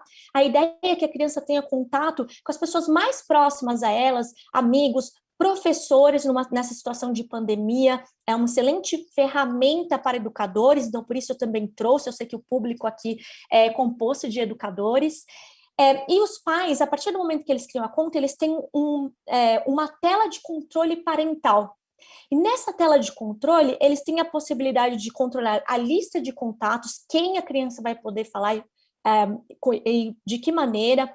Também tem acesso à lista de pessoas que ela falou por último, a vídeos compartilhados. Então, dentro dessa, até existe também a possibilidade de estabelecer o tempo que a criança vai estar conectada nessa aplicação. Então, tem uma série de controles parentais que foram colocados aí. Não tem anúncios, não tem compras integradas, né? E os dados que são gerados dentro do aplicativo são utilizados única e exclusivamente para melhorar a experiência no aplicativo. Eles não são utilizados de nenhuma outra maneira. E eu trago como exemplo... Eu vou, só se você pudesse ir concluindo, que já passou dos 10 minutos, aí a gente poder, só para não prejudicar muito, assim, mas eu fecho o seu pensamento ali, aí se a gente pudesse concluir. Obrigada. Super. E para finalizar, eu trago ele como exemplo, porque como eu expliquei, antes mesmo de a gente escrever qualquer código sobre o Messenger Kids, foi formado um conselho assessor de organizações que trabalham com segurança infantil e também com segurança online, para que eles pudessem orientar como a gente poderia desenvolver esse produto. E esse produto foi resultado de 16 meses de desenvolvimento, em que também os pais, mães, cuidadores foram consultados durante todo o processo. Então, a ideia um pouco foi trazer para vocês como o Facebook tem pensado a segurança das pessoas, e como exemplo eu trouxe o Messenger Kids, de como a gente pode, de fato, criar produtos pensando no público de crianças e adolescentes e tendo os interesses deles como prioridade. Então, eu agradeço a possibilidade de participar e passo a palavra de volta para a moderadora. Daniele, muito obrigada. É sempre muito interessante ver, né, que a gente tem plataformas que começam a ser usadas de uma maneira que não foi pensada, e as plataformas vão tendo que se adaptar, né, e criar as ferramentas para crianças. Tem sido uma tendência muito grande, eu acho que muito importante, né, em todas as plataformas. Vou já passar a palavra para a Alana, né, que é gerente de políticas públicas do YouTube, e aqui uma grande parceira também, tanto do NIC.br quanto da SaferNet. Alana, com você. Obrigada, Cristine. Boa tarde, gente. É um prazer estar aqui com vocês. Estou muito feliz de participar desse Dia da Internet Segura. Estou acompanhando desde cedo. Dani, te vi mais cedo. Estou vendo todas as palestras. Muito conteúdo legal, muito conteúdo bacana. Então, muito bom estar aqui e poder dividir um pouquinho do nosso trabalho no YouTube com vocês. Queria também cumprimentar os meus colegas de mesa. É muito legal as apresentações, muito importante a gente ouvir, né, vários pontos da indústria. Também vou compartilhar, gente, uma tela com vocês, já que estamos, né, em eventos online, temos que apresentar uma telazinha. Vou compartilhar aqui com vocês, que eu acho que fica mais fácil de todo mundo ver. Vocês estão me vendo bem? Vou passar um pouquinho, e a ideia aqui é a gente falar, né, um pouco do trabalho do YouTube, né, pensando aí na responsabilidade da nossa plataforma, pensando um pouco no nosso compromisso. E antes da gente falar um pouquinho, né, desses nossos passos, de como é que a gente guia o nosso trabalho de responsabilidade, queria que a gente voltasse e pensasse um pouco no que é o YouTube, né? O YouTube é essa plataforma... Ui, peraí um pouquinho que... Agora tá ok. Agora tá? Pronto. O YouTube é essa plataforma, né, global, né, que é o principal destino para vídeos online públicos, né? Temos 2 bilhões de usuários por mês, mais de 100 países onde o YouTube já foi lançado localmente e 500 horas de vídeo enviadas por minuto. Toda vez que eu penso nesse número de 500 horas de vídeo enviadas por minuto, chama muita atenção, né, pelo volume, pela capacidade, né, e também pelo tamanho do nosso desafio. Mas é importante a gente pensar o que é o YouTube hoje, né? O YouTube é esse lugar para as pessoas explorarem, né, uma ampla variedade de conteúdo. Tenho certeza que todo mundo que está acompanhando aqui a gente, inclusive também pelo YouTube, tá pensando, né, como é que a gente usa essa plataforma. Tem gente que usa, né, para se inspirar, tem gente que usa para se informar, tem gente que usa, né, para aprender, para trocar conhecimento. Aqui tem alguns exemplos, né? Então, os canais de moda e beleza, né, cresceram 6 vezes em 4 anos. Games, mais de 200 milhões de jogadores. Música, né, vários artistas premiados. Quem, né, durante a pandemia não acompanhou lives históricas aqui, né, no YouTube? E tem também, né, o YouTube também é esse ponto de encontro, em que as pessoas podem encontrar, né, comunidades a quais pertencem. A gente quer muito promover esse encontro das pessoas. É uma plataforma muito diversa, a gente, né, preza pela diversidade, pelas múltiplas vozes, né? E 7 em cada 10 pessoas falam que encontram, né, descobrem algo novo, né, no YouTube. Durante a pandemia, acho que todo mundo passou um pouco por essa jornada de aprender alguma coisa, né, de recorrer ao YouTube para buscar informação. A gente fez diversos projetos, né, estamos fazendo diversos projetos durante a pandemia do Covid-19, então, para buscar informação, para fornecer informação de qualidade, mas também sei que tem muita gente da educação, né, esse processo de aprendizado nesses modelos híbridos. Débora Ladim, nossa criadora, participou aqui, né, do nosso Dia da Internet Segura, compartilhando um pouco os desafios, né, e os aprendizados nesse novo modelo, né, de educação híbrida, né. E tem uma história, eu vou abrir um parênteses rapidinho para contar uma história que eu acho que é isso. Todo mundo tem alguma história que aprendeu alguma coisa no YouTube. Recentemente, a mãe de uma amiga compartilhou um caso que eu achei muito interessante, então compartilho também com vocês. Ela, durante a pandemia, estava sozinha em casa, nunca tinha costurado na vida, mas teve uma netinha, queria fazer um vestido para a netinha. Aprendeu a costurar com o YouTube e hoje não só fez o vestido para a netinha, mas como montou uma lojinha online e já está vendendo vestidos, né, para várias pessoas. Então, acho que é muito legal a gente pensar nessa plataforma aberta, nessa plataforma diversa, que também proporciona, né, múltiplas possibilidades, né, tem um impacto muito grande, uma transformação muito grande na vida das pessoas. Mas é claro que com esse impacto vem também essa nossa responsabilidade. E a gente coloca isso, né, na linha de frente do nosso trabalho. A gente está muito empenhado, é o nosso compromisso de promover uma plataforma responsável, segura, para os nossos usuários, para os nossos criadores, para os artistas, né, que formam essa nossa comunidade. Como é que a gente faz isso? Para tornar o YouTube mais seguro, a gente usa como norte, nossos princípios de orientação são os que a gente chama de 4 R's, né? Então, remoção, redução, recomendação e recompensa. Esses 4 R's, eles, né, são o nosso guia do nosso trabalho. Eu vou passar rapidamente por esses 4 R's para vocês entenderem um pouquinho. O primeiro é o remover. A gente remove o conteúdo que viola as nossas políticas. Muitos dos meus colegas das outras plataformas, né, já mostraram a importância dessas políticas, né? E o nosso segundo R, redução, né? A gente reduz a disseminação das informações falsas e do material duvidoso.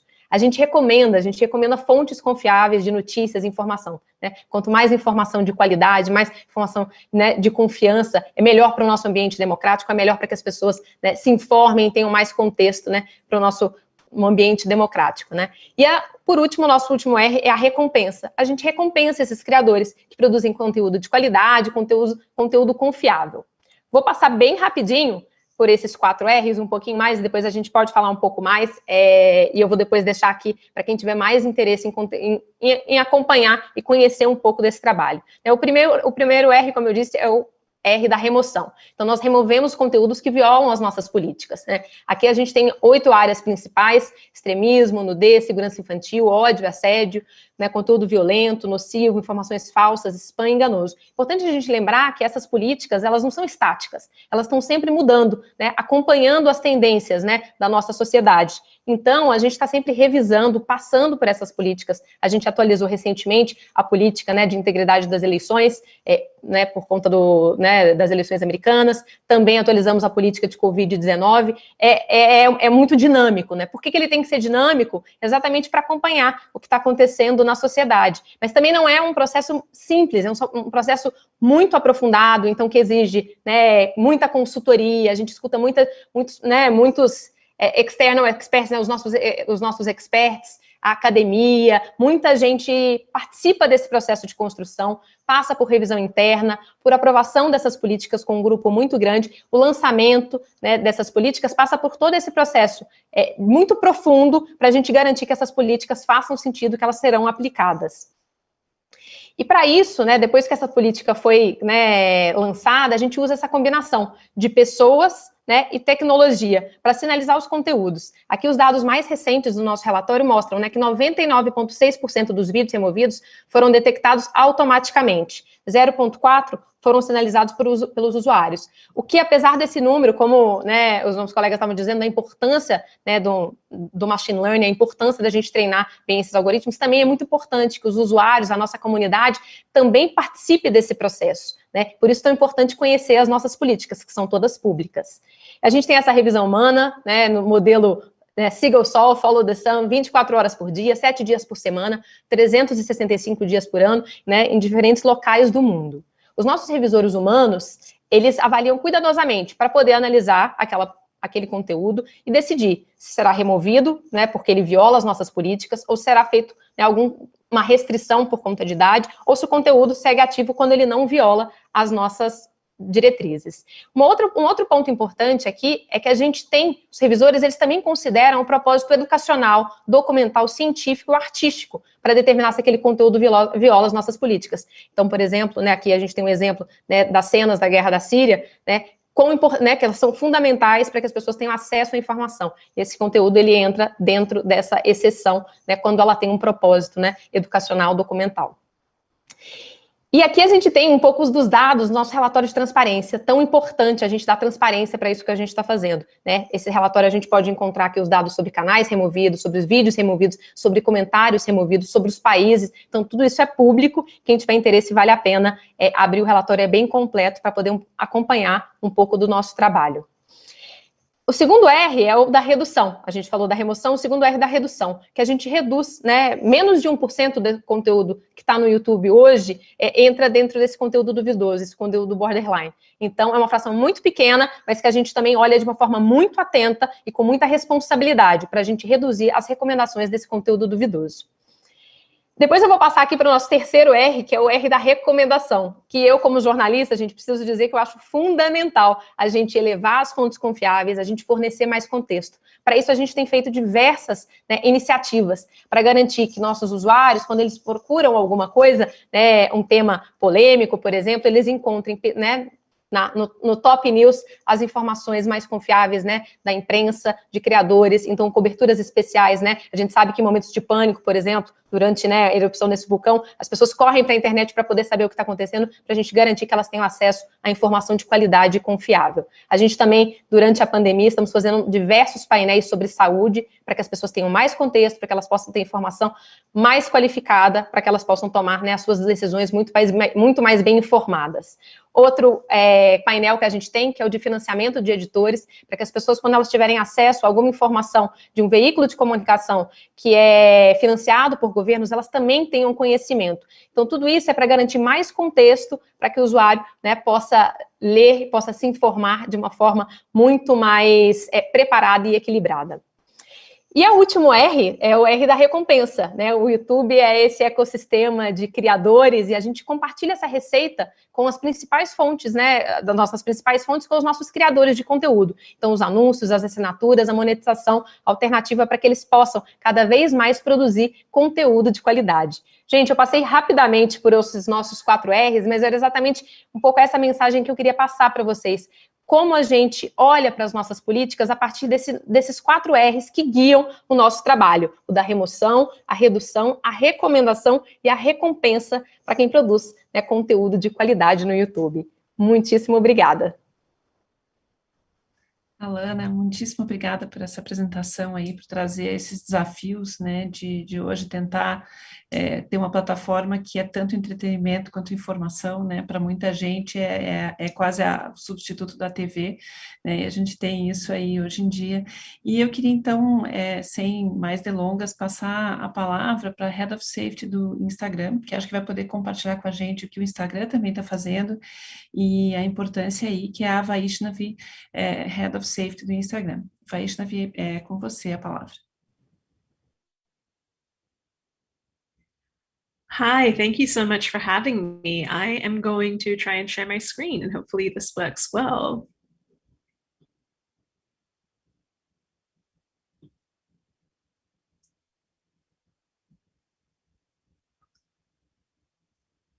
Great, and can everyone see that? I think you can, but let me know if there's any issues.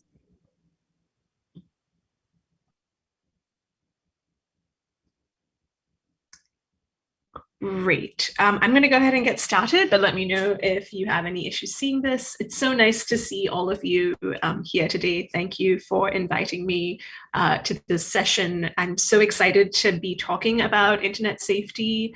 When it comes to Instagram, I lead our safety policy work for Instagram. I work closely with Danielle on the call, so it's always nice to see a familiar face in the audience.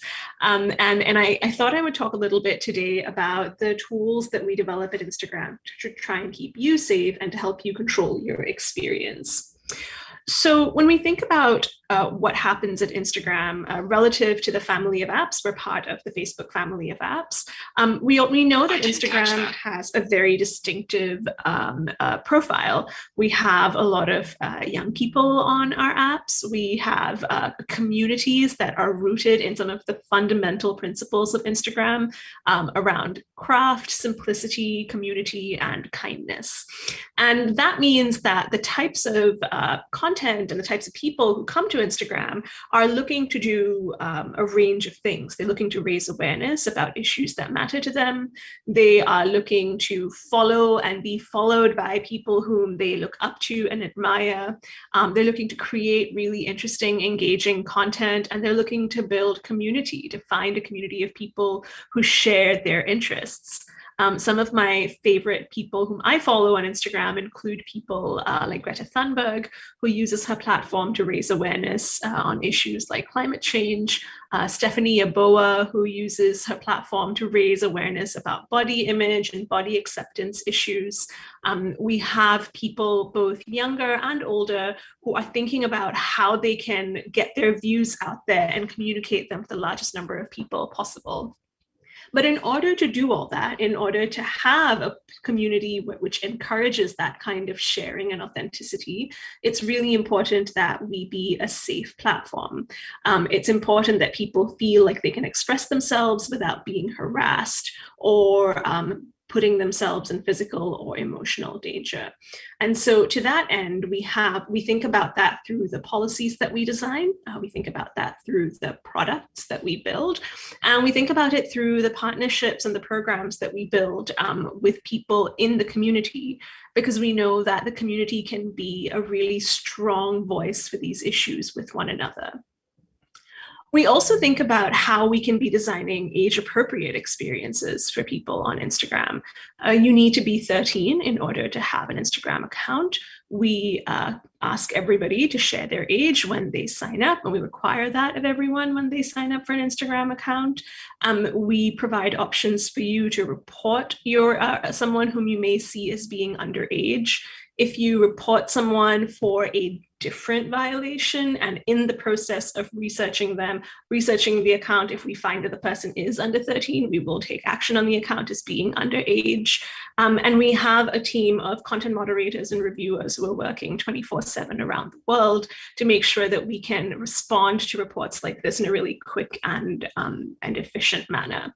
But this is, I think, a broader question across our industry. I think many of us in the industry are trying to figure out what the right type of set of controls and around age can be. And we're committed to finding solutions for that. We have specialist teams at both Facebook and Instagram that are working on finding solutions to that. And I think that this is going to be a really interesting conversation, I think, over the next 5 to 10 years. I thought I would walk through today some of the tools and interventions that we have at Instagram in the context of, we have policies that we write and develop to keep you safe. And we have a lot that we do on our side. So in terms of artificial intelligence to prevent, to proactively detect bullying content and proactively remove it. But a big part of the Instagram experience is recognizing that everybody has different thresholds and appetite for the privacy that they want to have, that type of safe experience they want to have. And so we've spent a lot of time thinking about how we can put the most complete set of controls in your hand. So I thought I would spend today going through some of those controls and talking about what was going through our mind when we built them. The first and the most obvious piece of control that we offer is the ability to report content across any surface on Instagram. We also give you the ability to block people. So you can say that you no longer want to have a relationship with somebody, and you can completely break the relationship between you and that person. They're not notified when you block them, which can be incredibly valuable. But as we were thinking about both report and block, while they are great tools, what we really wanted to create were options for people to have a more nuanced relationship with the people they work with or the people they interact with. You don't always want to break a relationship. Sometimes you just want to break from the person. You don't want to break up with the person. You just want to break from the person. And so in that context, we wanted to provide you a way to take a timeout from someone. So one of the tools that we developed in that context was the ability to mute someone. When you mute an account, you're still friends with, you're still following them, they're still following you if that's what they were doing to begin with, but you won't see their stories in your story tray. You won't necessarily see their posts in your feed. And it's just a really nice way for you to take a timeout from this person. We found that this has been really helpful when thinking about issues like social comparison or feeling insecure related to content that someone else has been posting. One good way to take more control of your experience is to actually just mute that account for a while until you feel ready to engage with that content again. The other tool that we've developed is called Restrict, and Restrict was, I think, someone in our testing community described it as a soft block, and I really like that term, and so I just have I've been using that term ever since. But Restrict essentially allows you to control the kind of interaction that you have with someone. You're not blocking them, you're still following them, they're still following you, but if they comment on your post, only nobody else will see the comment until you go in and approve that comment to be visible to everyone. And this is great if you have someone who, you like them, you're friends with them, you don't necessarily trust what they're going to comment on your post. And so you want to have an ability to control that experience with them. This is a great tool for that. It also means that when you restrict someone, if they send you a message, and if you've read the message, it won't send a read receipt to them. They won't know that you've actually read the message until you reply or until you kind of accept the message. So here's a case where you can still be friends with someone, you can still see their content, they can still see your content, but you just want to control how you're engaging with them and how they're engaging with you. And I think the Restrict tool is a really valuable option there.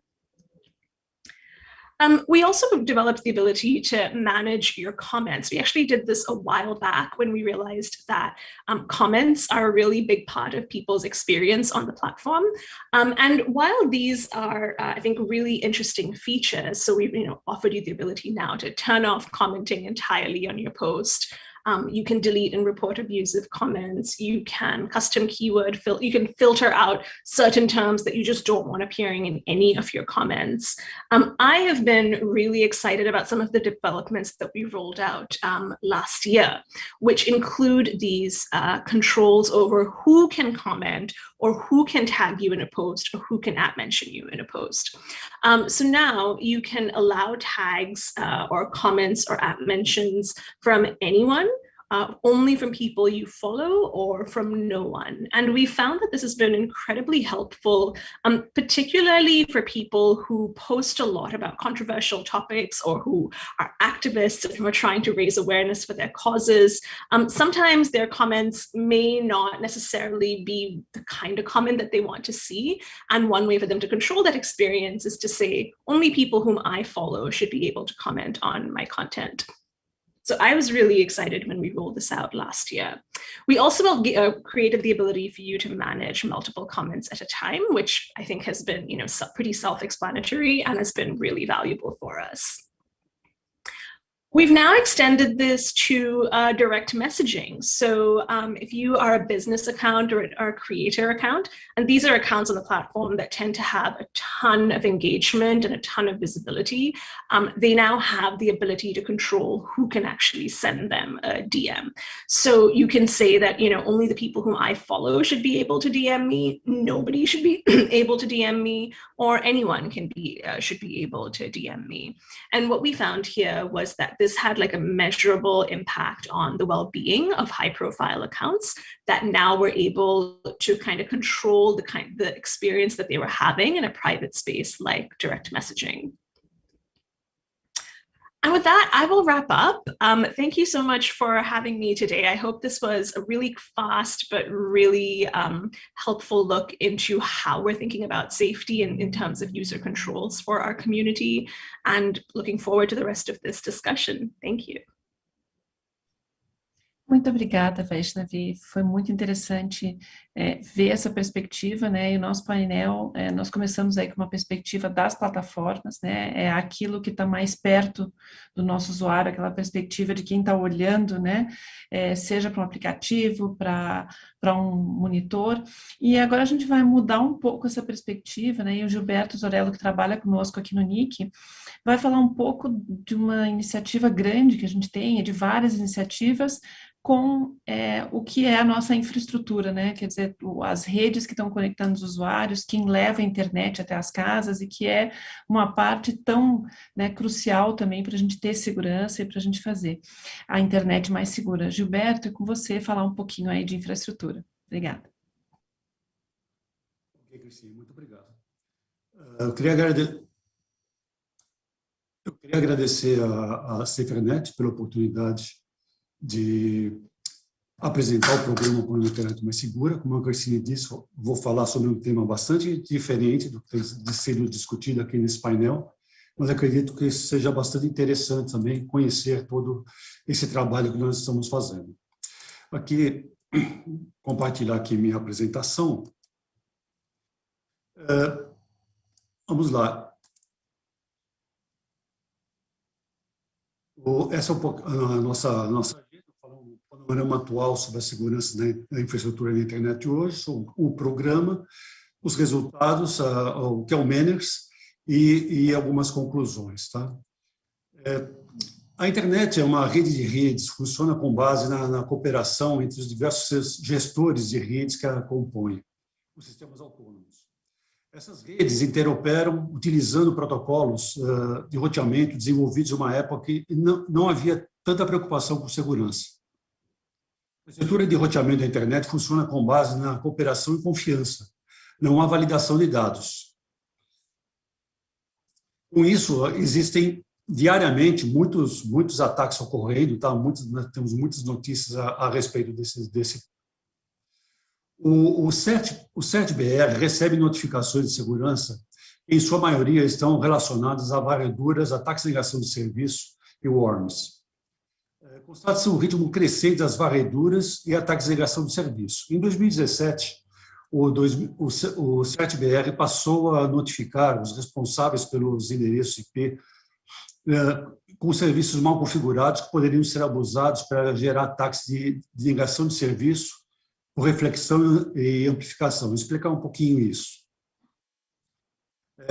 Esses ataques são tentativas de fazer com que aconteça sobrecarga da infraestrutura de operadoras e provedores de internet, os ISPs. Neles, os ofensores abusam de redes de terceiros para atacar as redes-alvo. Atualmente, também há outros tipos de incidentes que afetam a segurança de roteamento da internet, como roubo de prefixos, vazamento de rotas, troca do endereço de origem das mensagens que são enviadas pela rede. Vou falar um pouquinho agora sobre o programa. Tá? Então, no final de 2017, no evento X Fórum 11, o CGI e o NIC.br, com apoio da Abranet, Abrint, Conexis, Internet Society, lançaram o programa por Internet Mais Segura, que visa a redução do tráfego malicioso na internet, minimizando as causas dos ataques de negação de serviço e redução dos problemas de roteamento da rede, a melhoria da proteção dos dispositivos e o incentivo ao crescimento de uma cultura de segurança entre os operadores da rede do país. Com o objetivo de fomentar a educação e a troca de experiências entre os pares, o programa promove cursos, treinamentos, palestras, reuniões bilaterais, produz materiais didáticos e documentos sobre segurança de redes e divulgação para a comunidade técnica. O desenvolvimento de parcerias com os participantes das associações de operadoras e ISPs tem sido muito importante para o programa, pois facilita o contato com o público-alvo, que são os gestores e técnicos responsáveis pela operação dessas empresas. O plano de ação do programa, a principal ferramenta do programa é a divulgação das melhores práticas de segurança junto aos operadores das redes. Os cursos oferecidos pelo NIC.br, através do CEPTER, foram ajustados para ter maior foco na parte de segurança. Passamos a fazer palestras pelo Brasil nos eventos do NIC.br e das associações de provedores parceiras. Porém, em 2020, devido à impossibilidade de participação em eventos presenciais, passamos a realizar reuniões bilaterais online com as grandes operadoras e com os responsáveis das redes participantes da internet que tem a maior quantidade de notificações recebidas. Também foram realizadas lives com as suas associações de provedores, Internet Sul, Rede Telesul e Abranet. O X também contribui para o programa com a implementação de filtros e rotas que melhoram o cenário geral de segurança da infraestrutura da internet. Foram definidas métricas para acompanhamento dessas ações. Para facilitar a divulgação sobre quais são as melhores práticas recomendadas pelo NIC, foi desenvolvido um website com 3 grandes áreas. Recomendações contra ataques de amplificação. Trata-se do atendimento às notificações do CERT, que visam as correções dos serviços mal configurados. Configurações de roteamento, manners e as suas 4 ações ajudam a reduzir os problemas de roteamento da rede, reduzir os ataques de negação de serviço e melhorar o relacionamento entre os operadores das redes. Melhores práticas de hardening. Trata da recomendação de melhores práticas de configuração de redes, como melhorar os processos de escolha e distribuição de credenciais, utilização de protocolos modernos e seguros, manter o sistema atualizado nos equipamentos utilizados, entre outras recomendações. Vamos falar um pouquinho sobre os resultados do programa até agora. Tá? Dado que a maioria dos serviços mal configurados eram com as grandes operadoras, começamos a trabalhar diretamente com elas, com o apoio da Conexis. A razão de notificação entre as grandes operadoras e provedores de internet, no início era 80/20. Como resultado, já em 2019, houve uma redução significativa dos endereços IP notificados e verificamos que precisamos nos aproximar mais dos outros operadores da rede, porque não são só as grandes operadoras.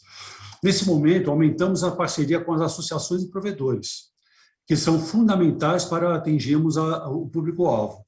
Rede Telesul, Internet Sul, Telcom, a Pronet, a Abramult, a Abrahost, além da Abranet e a Abrint, que já estavam no programa desde o começo. Para os serviços mal configurados, houve uma redução de 60% dos IPs que eram notificados pelo CERT lá em junho de 2018. Hoje, os provedores de internet são mais notificados do que as grandes operadoras, na razão de 60/40. Com as grandes operadoras, são realizadas reuniões bimestrais. Com os ISPs, com a maior quantidade de notificações, são realizadas reuniões de esclarecimento e acompanhamento. Para ambos, a cada mês é enviado um relatório gerencial para acompanhamento das notificações. Nessas reuniões são tratados os temas referentes às configurações do serviço, sobre o Manners e o RTKI. Um pouquinho sobre o Manners. O NIC.br... Gilberto, só um comentário. Você tem 1 minuto e meio, 2? Então, só para ficar em mente, terminando. Tá? Então, tá bom. O NIC.br formalizou um memorando de intenções com a Internet Society, que criou e apoia a iniciativa Manners. Pelas ações do programa, por Internet Mais Segura, o NIC.br divulga a iniciativa Manners no Brasil. Aqui está um gráfico, né? Então, o Manners possui um programa para operadores de rede que publica em seu site quais são as empresas que implementam as melhores práticas de segurança recomendadas. De um total de 28 participantes do mundo, 142 são operadores do Brasil. Então, como conclusão, quer dizer, a segurança da infraestrutura da internet depende das configurações e práticas adotadas em cada participante da rede. As operadoras e provedores de internet devem utilizar as recomendações de segurança indicadas pelo NIC, na definição dos seus processos e configurações de suas redes. Ter uma rede mais segura reduz seus custos e cria um diferencial competitivo para as operadoras. Quer dizer, a ideia é que quando o cliente, as operadoras têm que entender, né, que quando o cliente adquire um serviço de rede, ele espera que essa ponte entre a casa dele e a internet seja segura. E o importante, os usuários finais devem dar preferência a uma operadora ou um provedor de internet que utiliza as melhores práticas de segurança recomendadas pelo NIC. Então, esses são os conceitos que eu gostaria de passar aqui nesse painel a respeito da segurança da infraestrutura da internet. Cristine? Muito obrigada, Gilberto. Como eu comentei, é o outro lado, né? A gente precisa ter uma infraestrutura que esteja no ar, que não tenha negação de serviço, que a gente consiga ter esses serviços aí funcionando, né? A gente está curto de tempo, mas a gente gostaria de fazer uma pergunta que foi, na verdade, uma compilação de perguntas feitas por várias pessoas, né? Que foi para as plataformas, muito especificamente sobre idade, né? E a maioria das plataformas fala que 13 anos é a idade mínima, e a pergunta era como garantir que não tem crianças com menos de 12, ou seja, como é que vocês controlam isso? E especificamente para o TikTok, havia uma pergunta se eles fazem perfis de adolescentes de 13 a 18 para fins de publicidade. E dado isso também, eu vou pedir para vocês que, conforme vocês comentem isso, né, na mesma ordem que a gente fez a palestra, né, então vai ser primeiro o Jeff, a Daniele, a Alana, a Vaishnav e o Gilberto, né, e vocês façam já as considerações finais, né, no caso o Gilberto aí também já entra e fazer qualquer consideração final que ele tiver antes do encerramento. Jeff, você pode começar. Sure, thanks for the question. This is something that's very important, and I think something that needs to be considered and discussed in forums like this. So just briefly on the way we handle users' age, the users need to enter their birth date on the app, and essentially we rely on them to tell the truth, if we're being frank. If they enter an age below 13, they will need to wait 24 hours before they can re-enter an age because they may have made a mistake, for example. When we move beyond that and look at things like machine learning signals to see if a user is underage, we can use that in a limited way. And the thing about that is it's very important to be transparent and to have in place a good appeals mechanism to take into account overkill. So taking down content of a user who might seem underage but actually isn't underage. And this gets into a little bit of the nuance here. If you can detect a user that's, say, 5 posting something, but if you look at ages older than that, it's very tricky to detect. And what's important to recognize here is that this is one of the key privacy versus safety trade-offs, and legal regimes in the US and globally, they handle this differently. many legal regimes restrict the ability to require the presentation and collection of data, such as some kind of ID card. And similarly, there are restrictions on the use of machine learning for that type of detection, which I mentioned. And so companies essentially have to develop mechanisms to do this and then tailor it for different legal regimes around the world. But this is really a larger issue that needs to be, frankly, discussed, and we need to try to reach some consensus in our different societies. It's going to be hard to get a global consensus, but where do you draw that line between privacy and safety? You know, platforms could apply technological solutions to try to recognize and then take down content or accounts that appear to be users underage. But of course, the privacy position would be that that is too blunt an approach, and an approach that does not respect privacy. So there is no answer right now. And so I'm very curious to hear, you know, others' thoughts on this. And then finally, I would just to close, I know we're short on time. I just want to thank everyone. It's very encouraging to hear how much different platforms are doing. This is, you know, we're competitors in some respects as companies, but when it comes to safety, everyone in the trust and safety community agrees that we're not competitors. We need to work together through industry coalitions like the Tech Coalition on minor safety issues. And frankly, these issues around age gating, which I touched on. So there's a lot more to do. I think two important things to recognize are that there are always going to be bad actors out there. So we can't be naive. We can develop these mechanisms, whether they're safety features or policies, but there will always be people trying to evade them, and that makes this challenging. And second, the evolution of how users, how people are using social media and the language they use is also constantly evolving. And so that means that we can't have a static approach. We have to really think proactively and creatively about new ways to bring some positivity to the internet when we think about safety issues. So thank you very much for having me, and it's been a real pleasure.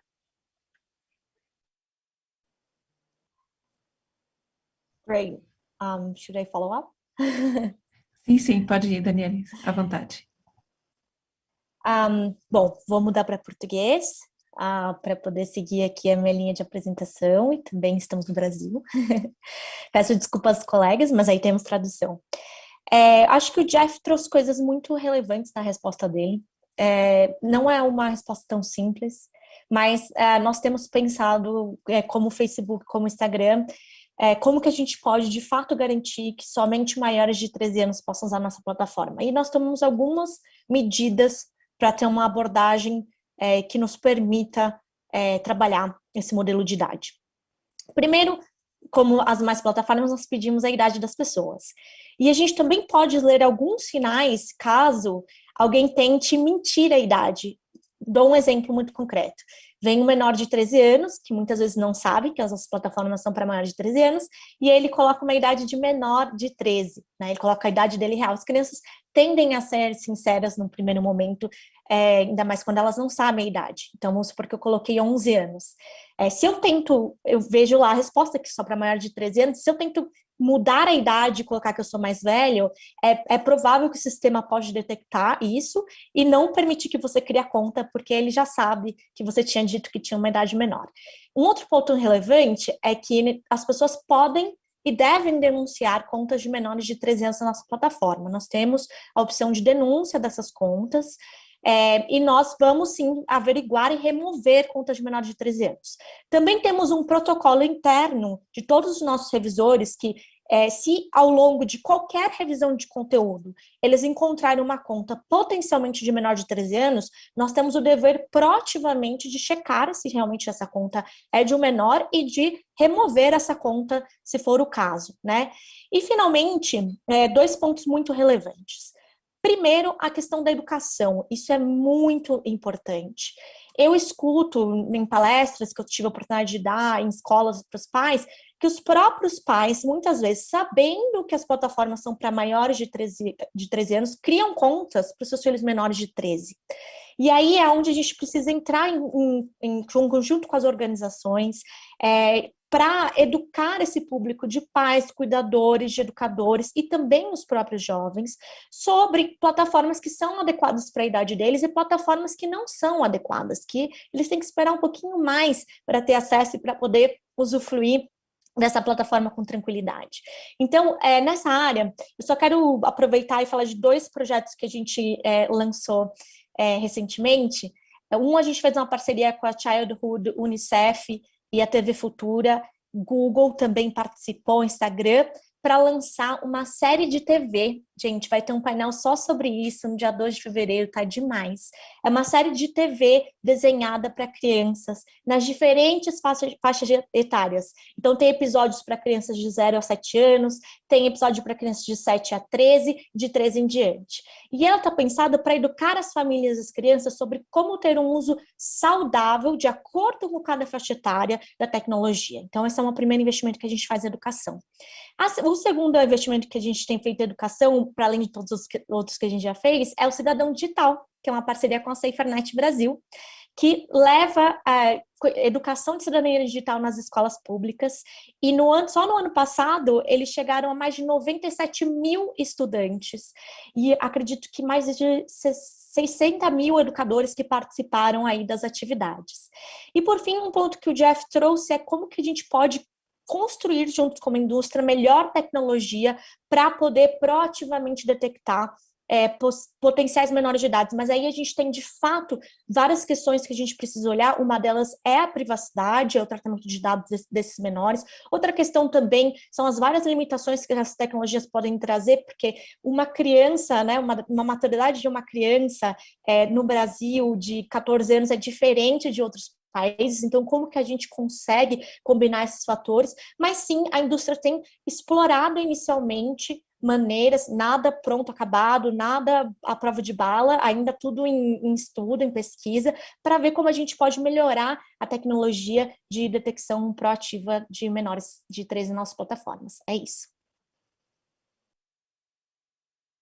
Cristina, eu vou pegar o gancho aqui da Dani, não sei se vocês estão conseguindo me ver bem, minha internet caiu aqui um pouquinho, mas eu queria aproveitar esse gancho que a Dani deixou com relação, né, a essa responsabilidade e esse compromisso, né, da sociedade, né, dos pais, da comunidade, né, da escola, né, dos responsáveis. Eu acho que é muito legal esse compartilhar, né, essa experiência das crianças. E aí, do lado do YouTube, a gente tem o YouTube Kids, que foi uma plataforma desenhada desde o início, né, para as crianças, para que essa experiência seja mais segura, mais protegida, né, dentro da nossa plataforma. Então, a gente tem o YouTube, né, Kids, que é voltado para as crianças. E aí, eu queria só para encerrar, sei que o nosso tempo já está bem apertado, eu queria agradecer muito a oportunidade dessa reflexão compartilhada aqui com os colegas de plataforma, mas também com vocês que estão acompanhando a gente. SaferNet, Nick, muito obrigada pela possibilidade da gente, mais uma vez, poder fazer essas reflexões tão importantes, principalmente num dia como o de hoje, o Dia da Internet Segura. Obrigada.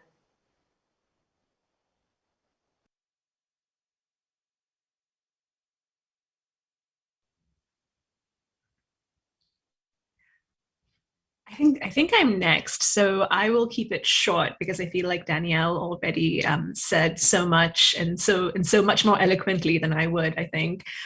So I think that, you know, this has come up in each conversation so far today, but essentially, like, age is a really challenging issue across not just the industry, but just across like our communities in general. And I won't kind of repeat some of the things that folks have already mentioned, but I do want to flag something that we should be thinking about as a broader multi-stakeholder set of attendees here today, which is this question of a digital divide.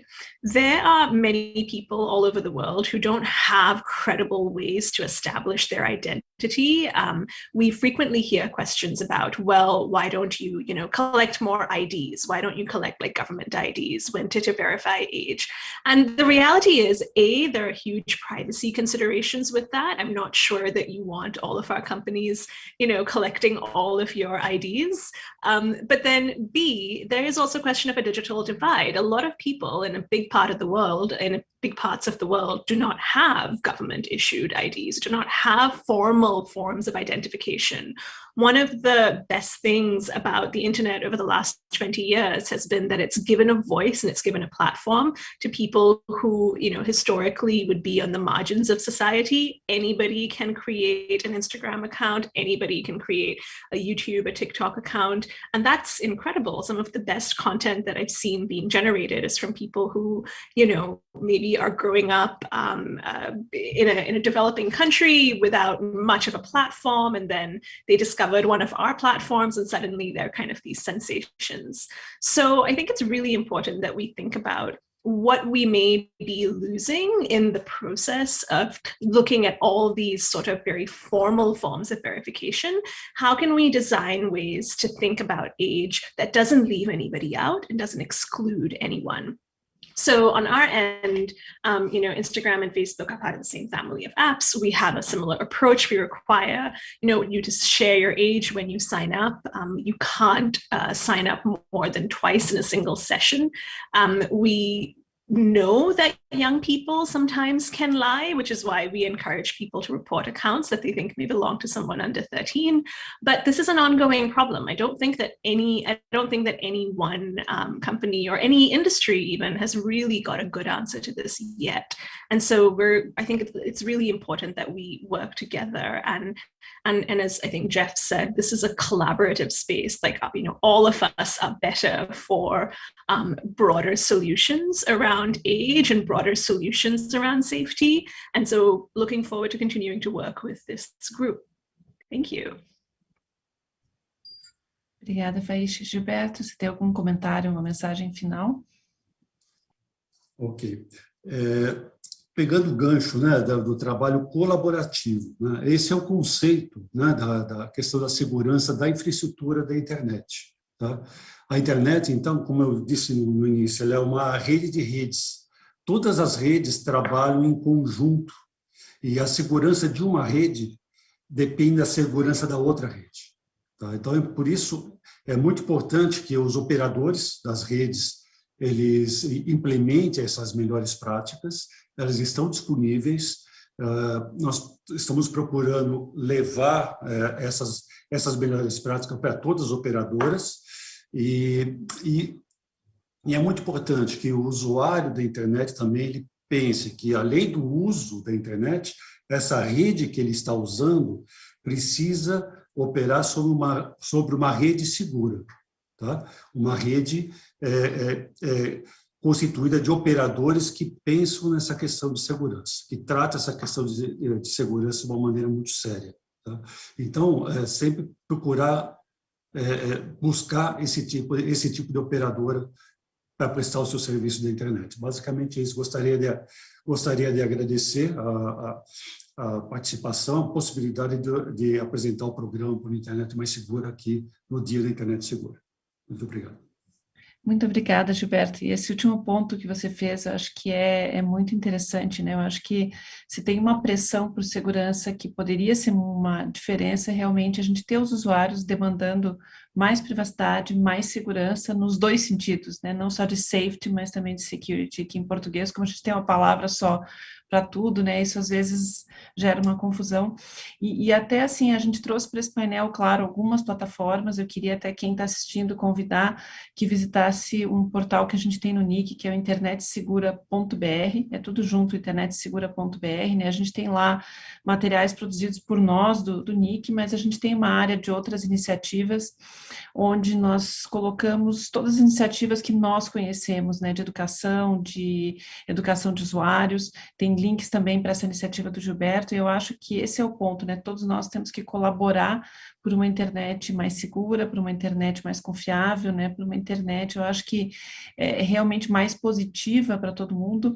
E esse comentário final da Vaishnavi me fez lembrar, assim, com a primeira vez que eu mexi com a internet, em 1994, que foi realmente começando a colocar servidores Linux no ar, porque a gente tinha um projeto de pedagogas para reintroduzir crianças de rua na escola, através do acesso com a internet. E esse foi um projeto em que, na época, a gente criou uma coisa que era uma rede social e que não tinha esse nome, e que a gente viu que realmente, assim, você precisa trazer as pessoas e que a tecnologia tem um potencial enorme, e realmente, naquela época, se você fosse pedir um RG, um CPF para uma criança de rua, você jamais ia introduzir ela, né, para esse mundo e recolocar ela na sociedade, na escola, na educação e dar um futuro maior. Então, acho que realmente a gente tem que levar tudo em conta.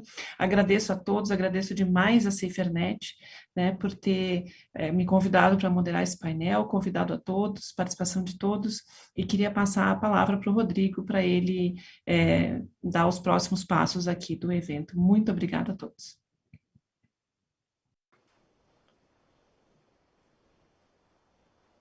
Ô, Cris, obrigado. A gente que agradece, uma honra enorme ter essa oportunidade, um painel super rico, e é o espírito do Dia da Internet Segura, né? É essa união das várias plataformas, dos vários setores, e a gente pode ver hoje como há muito em comum, né? Quando a gente pensa na proteção aos direitos humanos, na proteção à infância especialmente, é um esforço colaborativo, né?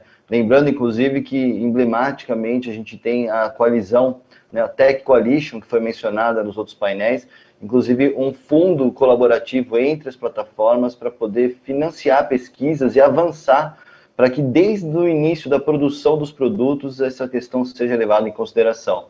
Então, excelente painel.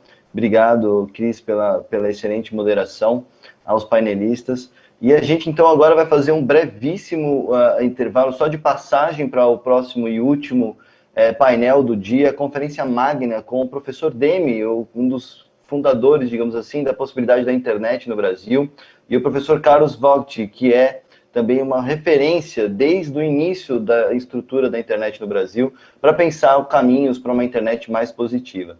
Então, a gente volta em poucos minutos com a última conferência para encerrar essa rica e intensa jornada da 13ª edição do Dia Mundial da Internet Segura no Brasil. Até daqui a pouquinho, nos vemos já já.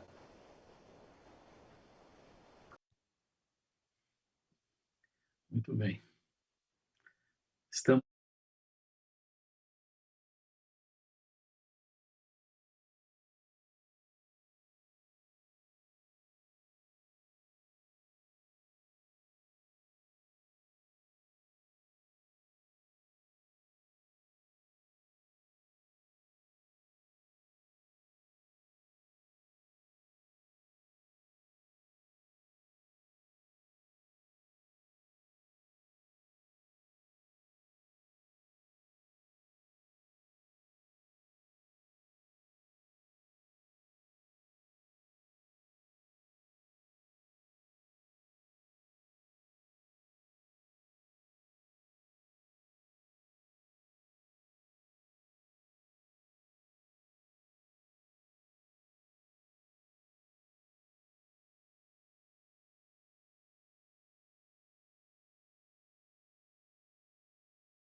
Olá, muito boa tarde.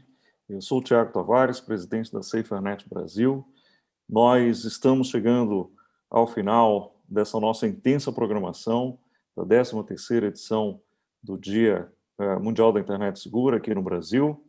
E para fechar com chave de ouro esse dia intenso de grandes debates, um debate aprofundado sobre muitos temas ligados à tecnologia, eu tenho o grande prazer, a grande honra de convidar o professor ético, que é o pai da internet no Brasil e que foi o cientista que conectou a internet, conectou o Brasil à internet lá em 1989, para conduzir essa última sessão que terá a conferência magna de encerramento com o professor Carlos Vodke e o professor ético fará a introdução do professor Carlos Vodke, que também é um pioneiro e um trabalho absolutamente referência e reconhecido por todos, e o professor ético fará, então, essa introdução do professor Carlos Vodke e também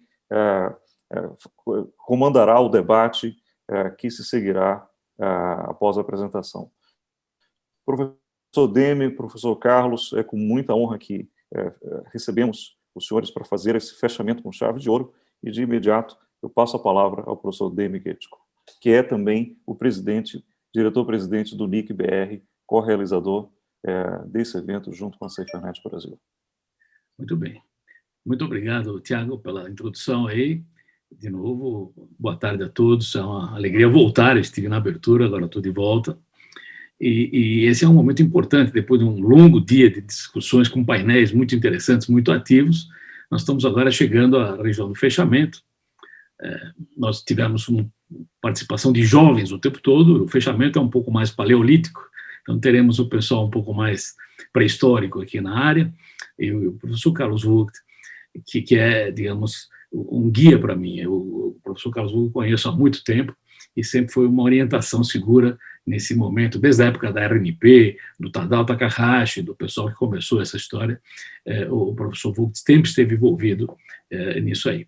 Então, eu diria o seguinte, nós vimos uma porção de pontos sobre a internet, vimos uma porção de árvores, né? E agora faremos um sobrevoo da floresta, numa abordagem mais abrangente, mais holística, e vamos tentar, então, voltar, coalescer aos princípios originais da internet, de abertura, aqueles que o Barlow sempre defendeu, de liberdade, de inclusão, etc. e tal, visto agora do ponto de vista geral, já que atacamos os pontos individuais. O professor Carlos Vogt é da área de humanidades, ele é um poeta, um linguista, eu recebo cartões de Natal dele todo ano, e é uma alegria, uma honra receber os cartões, sempre criativos, extremamente interessantes, e ele é doutor em ciências pela Unicamp, mestre em linguística francesa, e ele foi reitor da Unicamp por um período importante, e depois foi também presidente da FAPESP, durante um período que a RNP, e que a rede, que a ANSP, e que a internet brasileira estava, de fato, dependendo muito dos recursos da FAPESP naquela altura do campeonato. Ele também tem uma atividade jornalística extremamente importante, ele tem uma revista que a gente lê sempre, que é a Consciência, que há longo tempo funciona aí, teve participação em outras revistas, tem artigos, livros e textos.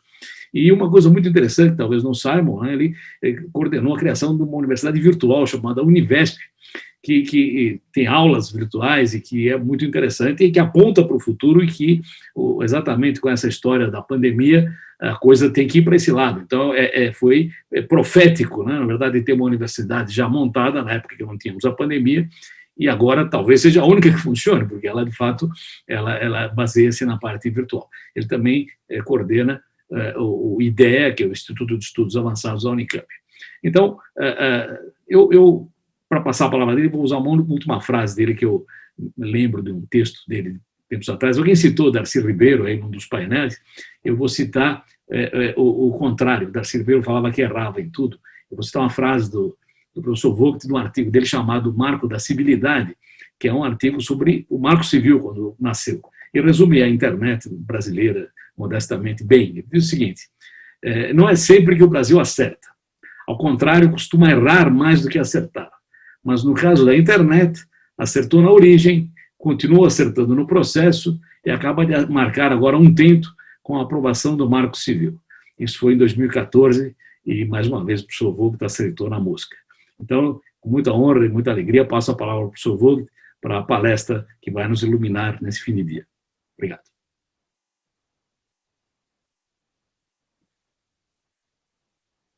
Precisa abrir o microfone, professor. Abre.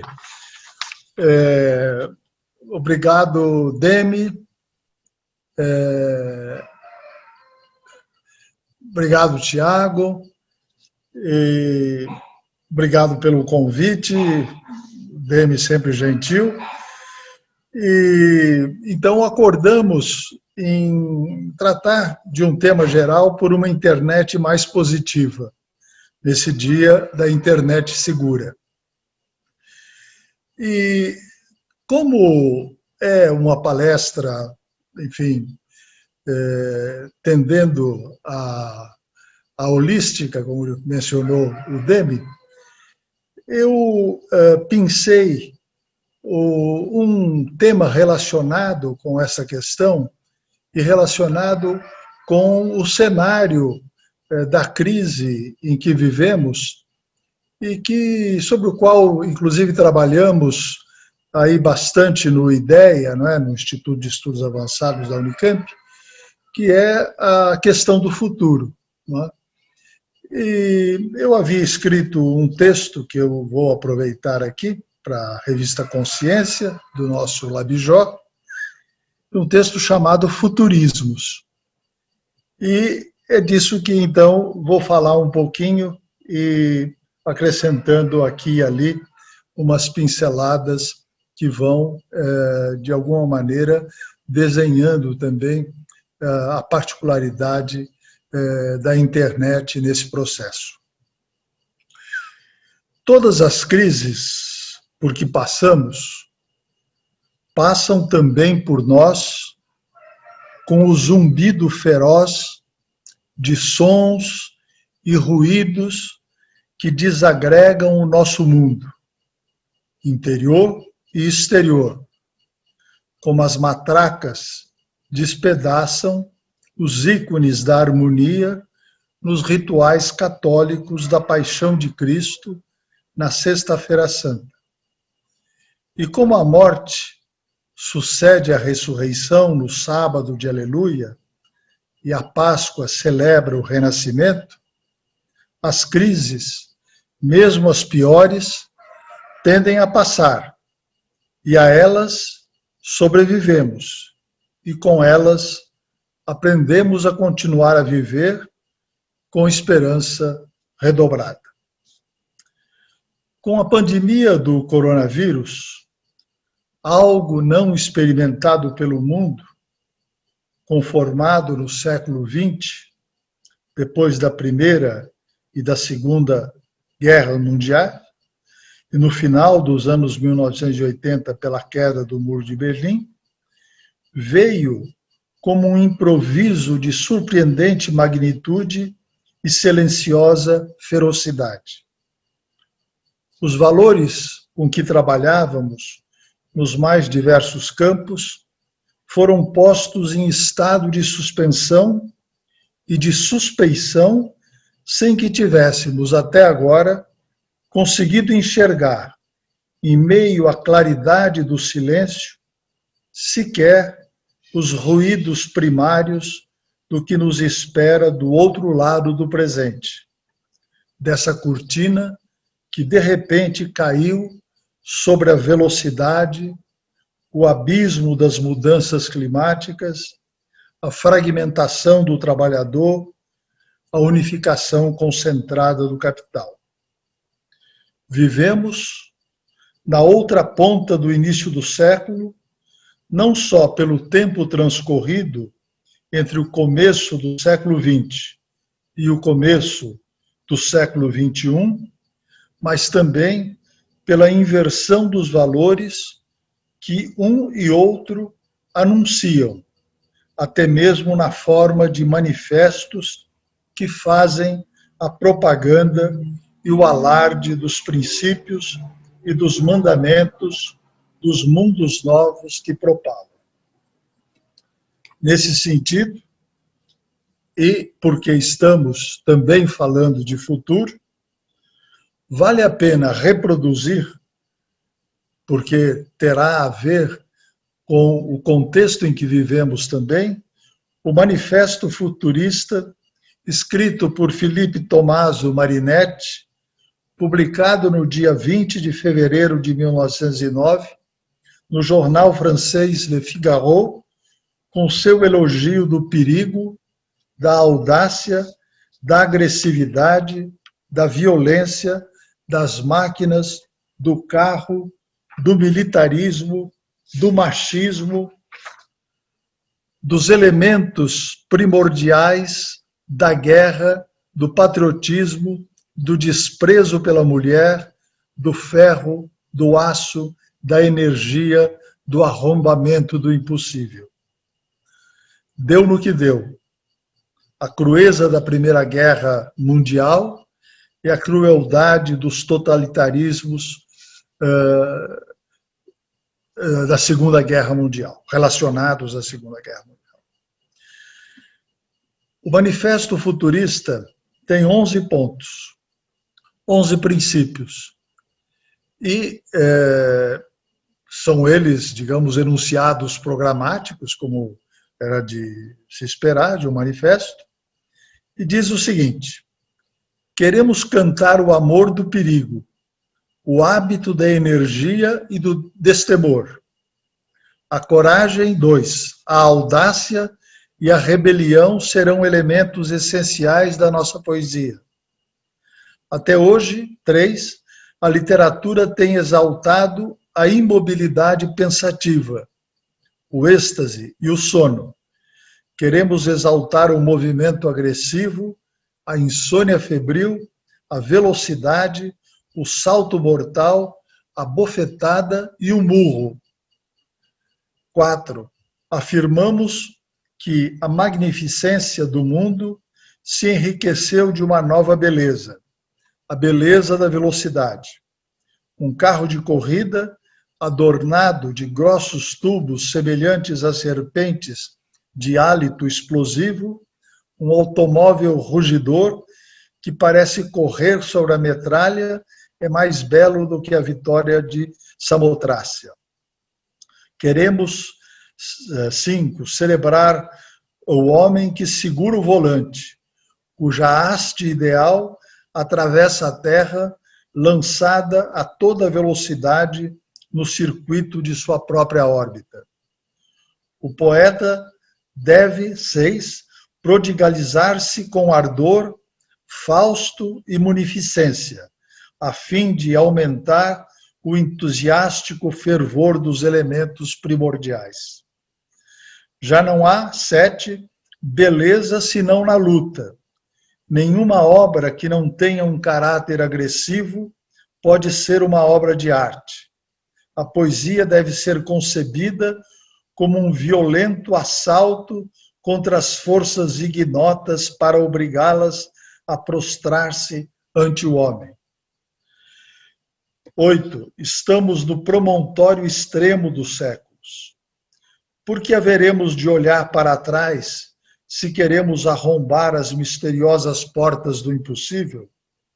O tempo e o espaço morreram ontem. Vivemos já o absoluto, pois criamos a eterna velocidade onipresente. 9. Queremos glorificar a guerra, única higiene do mundo, o militarismo, o patriotismo, o gesto destruidor dos anarquistas, as belas ideias pelas quais se morre e o desprezo da mulher. 10. Queremos destruir os museus, as bibliotecas, as academias de todo tipo e combater o moralismo, o feminismo e toda vileza oportunista e utilitária. E 11, enfim, nós cantaremos as grandes multidões agitadas pelo trabalho, pelo prazer ou pela sublevação. Cantaremos a maré multicor e polifônica das revoluções nas modernas capitais. Cantaremos o vibrante fervor noturno dos arsenais e dos cistaleiros incendiados por violentas luas elétricas, as estações insaciáveis, devoradoras de serpentes fumegantes, as fábricas suspensas das nuvens pelos contorcidos fios de suas fumaças, as pontes semelhantes a ginastas gigantes que transpõem as fumaças cintilantes ao sol como um fulgor de facas. Os navios a vapor aventurosos que farejam o horizonte, as locomotivas de amplo peito que se impertigam sobre os trilhos como enormes cavalos de aço, refreados por tubos, e o voo deslizantes dos aviões, cujas hélices se agitam ao vento como bandeiras e parecem aplaudir como uma multidão entusiasta. Esse é o manifesto do Marinetti, e onde a gente vê o elogio, então, da violência, da guerra, da velocidade, não é? Do desenvolvimento marcado por essa simbologia dos carros, da locomotiva, dos navios a vapor e assim por diante. Era exatamente o vanguardismo. Não é? Em contraposição ao vanguardismo programático de Marinetti, um século depois, em 2009, o filósofo e ativista italiano Franco Berardi publica o livro Depois do Futuro. A edição brasileira, que é da Ubu Editora, de São Paulo, de 2019, que traz, neste livro também, um manifesto, agora pós-futurista, que, ao contrário de anunciar e pregar o futuro, canta a infinidade presente, sem mais necessidade do futuro. São 11 pontos também, diz o manifesto do Berardi. 1. Queremos cantar o perigo do amor, a criação diária da energia doce que nunca se dispersa. 2. A ironia, a doçura e a rebelião serão elementos essenciais da nossa poesia. 3. A ideologia e a publicidade exaltaram até agora a mobilização permanente das energias produtivas e nervosas da humanidade para o lucro e para a guerra. Nós queremos exaltar a ternura, o sonho e o êxtase, a fragilidade das necessidades e o fazer dos sentidos. 4. Afirmamos que a grandiosidade do mundo enriqueceu-se com uma beleza nova, a beleza da autonomia. Cada um tem o seu ritmo e ninguém deve ser obrigado a correr em velocidade uniforme. Os automóveis perderam o fascínio da raridade. Sobretudo, não podem mais desempenhar a tarefa para a qual foram concebidos. A velocidade se tornou lenta. Os automóveis estão imóveis como estúpidas tartarugas no tráfego das cidades. Apenas a lentidão é veloz. 5. Queremos cantar o homem e a mulher, que se acariciam para se conhecer melhor e conhecer melhor o mundo. 6. É necessário que o poeta se esbanje com calor e generosidade para aumentar a potência da inteligência coletiva e para reduzir o tempo do trabalho assalariado. 7. Só há beleza na autonomia. Nenhuma obra que não expresse a inteligência do possível pode ser uma obra de arte. A poesia é uma ponte lançada sobre o abismo do nada para criar compartilhamento entre imagens diferentes e libertar a singularidade. 8. Estamos sobre o promontório extremo entre os séculos. Temos que olhar para trás de nós para relembrar o abismo de violência que a agressividade militar e a ignorância nacionalista podem desencadear a qualquer momento. Vivemos há muito tempo na religião do tempo uniforme. A eterna velocidade onipresente já está atrás de nós, na internet. Por isso, agora podemos esquecê-la para encontrar nosso ritmo próprio. 9. Podemos ridicularizar os idiotas que difundem o discurso da guerra, os fanáticos da competição, os fanáticos do Deus barbudo que nos incita ao massacre, os fanáticos aterrorizados pela feminilidade desarmante que há em todos nós. 10. Queremos fazer da arte uma força da mudança, uma força de mudança da velocidade da vida. Gostaríamos de abolir a separação entre a poesia e a comunicação de massa. Gostaríamos de tirar a mídia do comando dos mercados para entregá-la aos sábios e aos poetas. 11. Cantaremos às multidões que podem, enfim, libertar-se da escravidão do trabalho assalariado. Cantaremos a solidariedade e a revolta contra a exploração. Cantaremos a rede infinita do conhecimento e da invenção, a tecnologia imaterial que nos liberta do cansaço físico.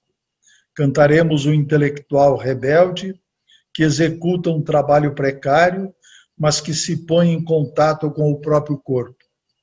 Cantaremos a infinidade presente e não teremos mais necessidade do futuro. A novidade, fim do manifesto, a novidade, o inesperado, a surpresa e o surpreendente é que, diferentemente do manifesto futurista, que já teve seu futuro realizado, é lanterna na popa, o manifesto de Franco Berard punha-se diante de um futuro presentificado pelas coordenadas históricas das grandes transformações impostas ao mundo e à sociedade pelas tecnociências. Era com essas transformações em curso que nós nos admirávamos. De repente, um agente viral põe esse processo em suspensão e obriga que aguardemos o desfecho de sua disseminação para tentarmos saber de onde vamos retomar o mundo, se será possível retomá-lo e de onde ele nos retomará para a caminhada temporária e permanente de cada um de nós e da humanidade no concerto da natureza e da cultura. O fato é que precisamos todos ter uma visão motivadora, seja do futuro, seja do que o Berard chama de infinidade presente, para não recuar diante dos sacerdotes e dos oficiantes da cólera, do ódio, da destruição e da morte. O populismo, a internacional nacionalista, por mais paradoxal que a expressão pareça, o tradicionalismo como tendência filosófica, descobrem que a internet é território ainda livre, fronteira inexplorada e selvagem no qual a hegemonia do politicamente correto ainda não se instalou. Essa é uma o que se pode ler num livro pequeno e admirável de Giuliano da Empoli e que se chama Os Engenheiros do Caos, que foi recentemente publicado aqui no Brasil também.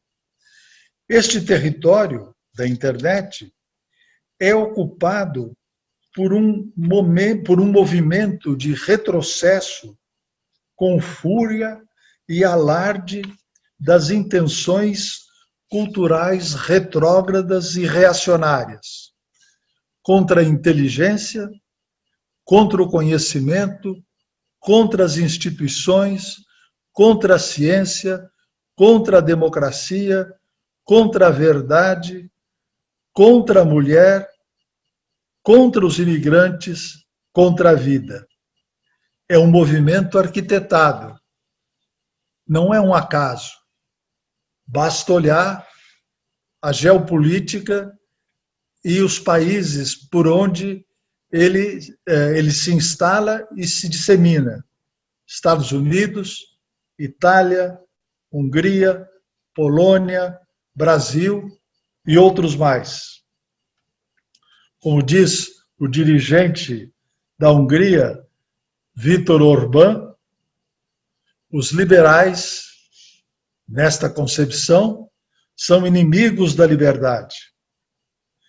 Conceito retorcido para fundar a ideia de democracias não liberais contra a ditadura do politicamente correto e do direito das minorias, como eles pretendem. É uma situação que desenvolve vários paradoxos. Entre esses paradoxos, um deles chama atenção, é de que figuras de bilionários são erigidos como porta-estandartes da cólera dos desvalidos. Vejam o que aconteceu recentemente nos Estados Unidos com o presidente Trump. Os responsáveis por decisões públicas fazem da ignorância uma bandeira. A ignorância passa a ser um estado de graça. E não se trata da ignorância cultural, sobre a qual procurei tratar já em outros escritos, não é? E que diz respeito, digamos, à questão do bem-estar cultural, que se associa ao bem-estar social como um dos produtos e uma das relevâncias indiscutíveis da ciência. Trata-se, na verdade, dessa ignorância que eu chamo de ignorância social e que, do ponto de vista, digamos, provocador, permitiria distinguir, então, duas formas de ignorância que resultariam de duas maneiras distintas de tratar e de relacionar-se com o conhecimento. A ignorância cultural, que se opõe ao conhecimento propriamente dito, e a ignorância social, que se opõe ao conhecimento enquanto saber constituído ou sabedoria autorizada. Neste caso, a ignorância é um estado de carência de conhecimento. No outro, o da ignorância cultural, trata-se de um estado crítico de desconfiança em relação ao conhecimento que se tem ou que se pode vir a ter, o que permitiria, na forma de um paradoxo, dizer que o objetivo do conhecimento é pôr o homem em estado de constante ignorância cultural, o que equivaleria a dizer que o bem-estar cultural é um estado paradoxal de qualidade de vida, feito ao mesmo tempo de conhecimento e de ignorância. O que se assiste é exatamente este elogio da ignorância social. E se vê situações em que as próprias autoridades se sentem à vontade para contestar aquilo que elas próprias afirmam e que constituem os dados da sua responsabilidade e da sua administração. É um mundo carnavalizado pelo escárnio, pelo deboche, pela grosseria, pelo exagero, pela piada chula.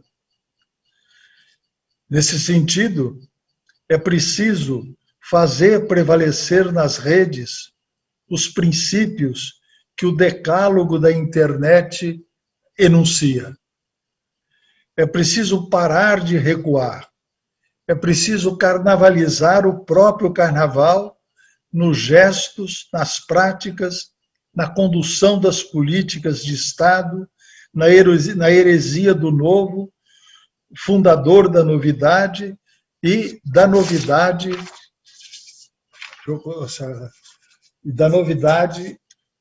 da sabedoria inscrita na história de nossa cultura.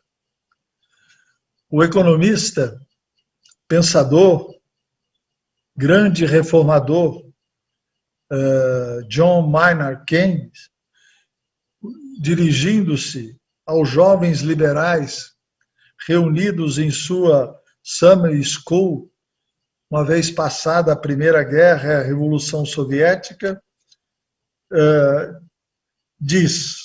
mostra a eles, apresenta a eles a seguinte questão, e que consta também do livro Os Engenheiros do Caos, que eu mencionei.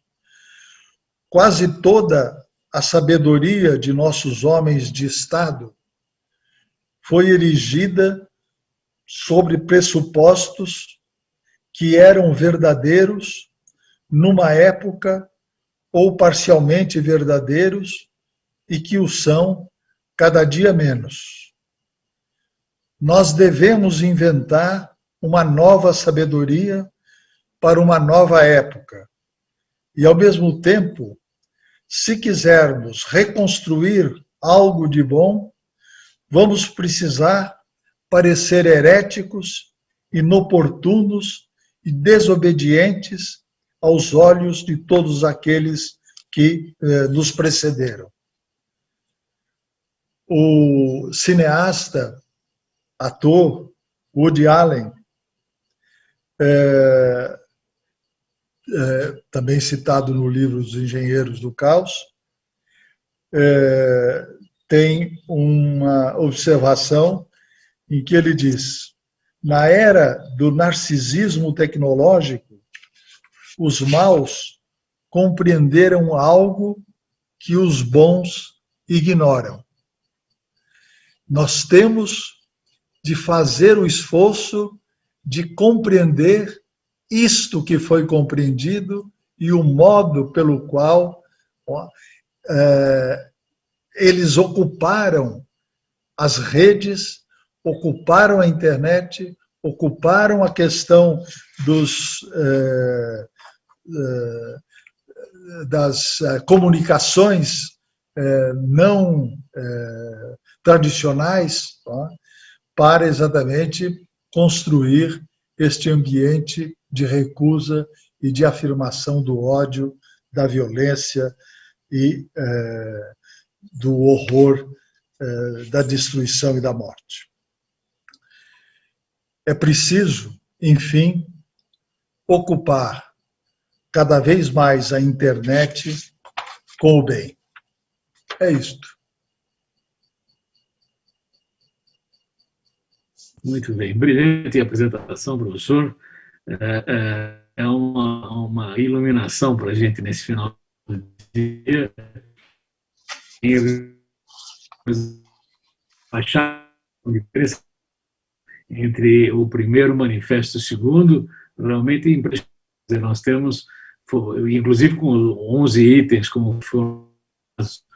Então, esse é um achado que o senhor conseguiu. Eu tenho esse livro, Engenheiros do Caos, eu tenho também, mas não avancei muito ainda, ele está aí do lado.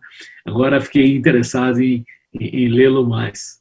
Então, de novo, achei brilhante a sua exposição. E eu não sei se temos alguma pergunta aí específica. O senhor falou, falando solto, eu pensando sozinho, o senhor falou na segunda parte.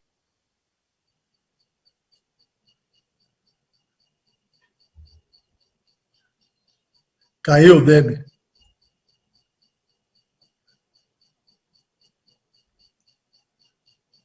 Voltou.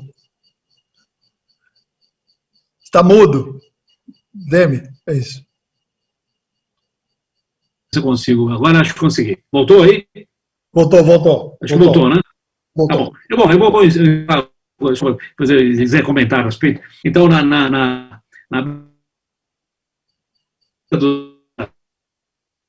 ele tem o homem como sendo um cara atravessando a ponte entre o anti-homem e o super-homem. É um sujeito evanescente que corre o risco de cair no abismo e se perder. De alguma forma, podemos fazer uma analogia na linha do que o senhor falou, que nós estamos, de fato, atravessando essa ponte e esperamos chegar do outro lado com algum sucesso.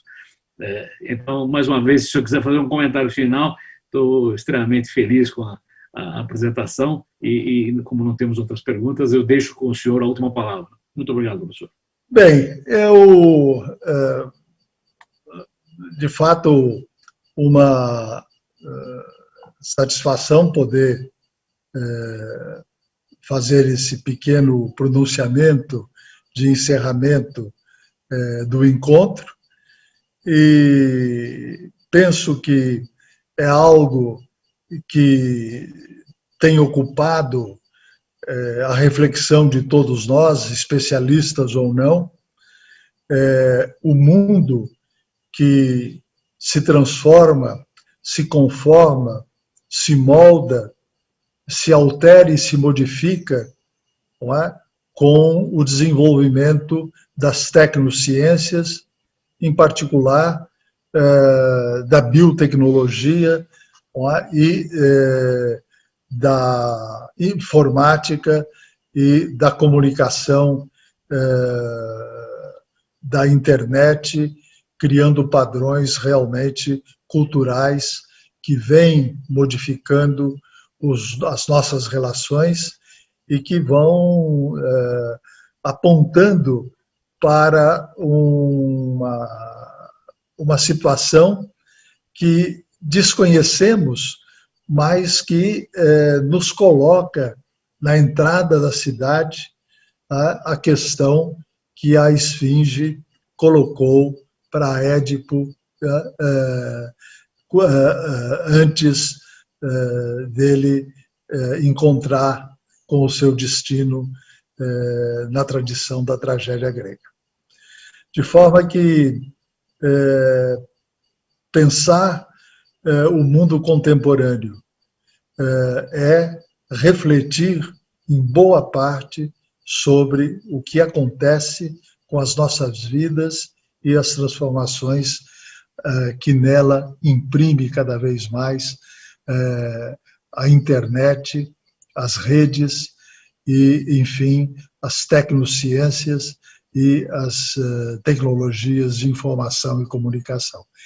Então, um pouco isso. Muito obrigado, professor. Não sei se o Tiago quer fazer o fechamento final. Eu, por mim, estou extremamente satisfeito com o que vimos e ouvimos e de fato, temos uma travessia a realizar. E, como dizia o Nietzsche, no Zaratustra, é perigoso olhar para trás e perigoso olhar para baixo. Temos que atravessar. Muito bom.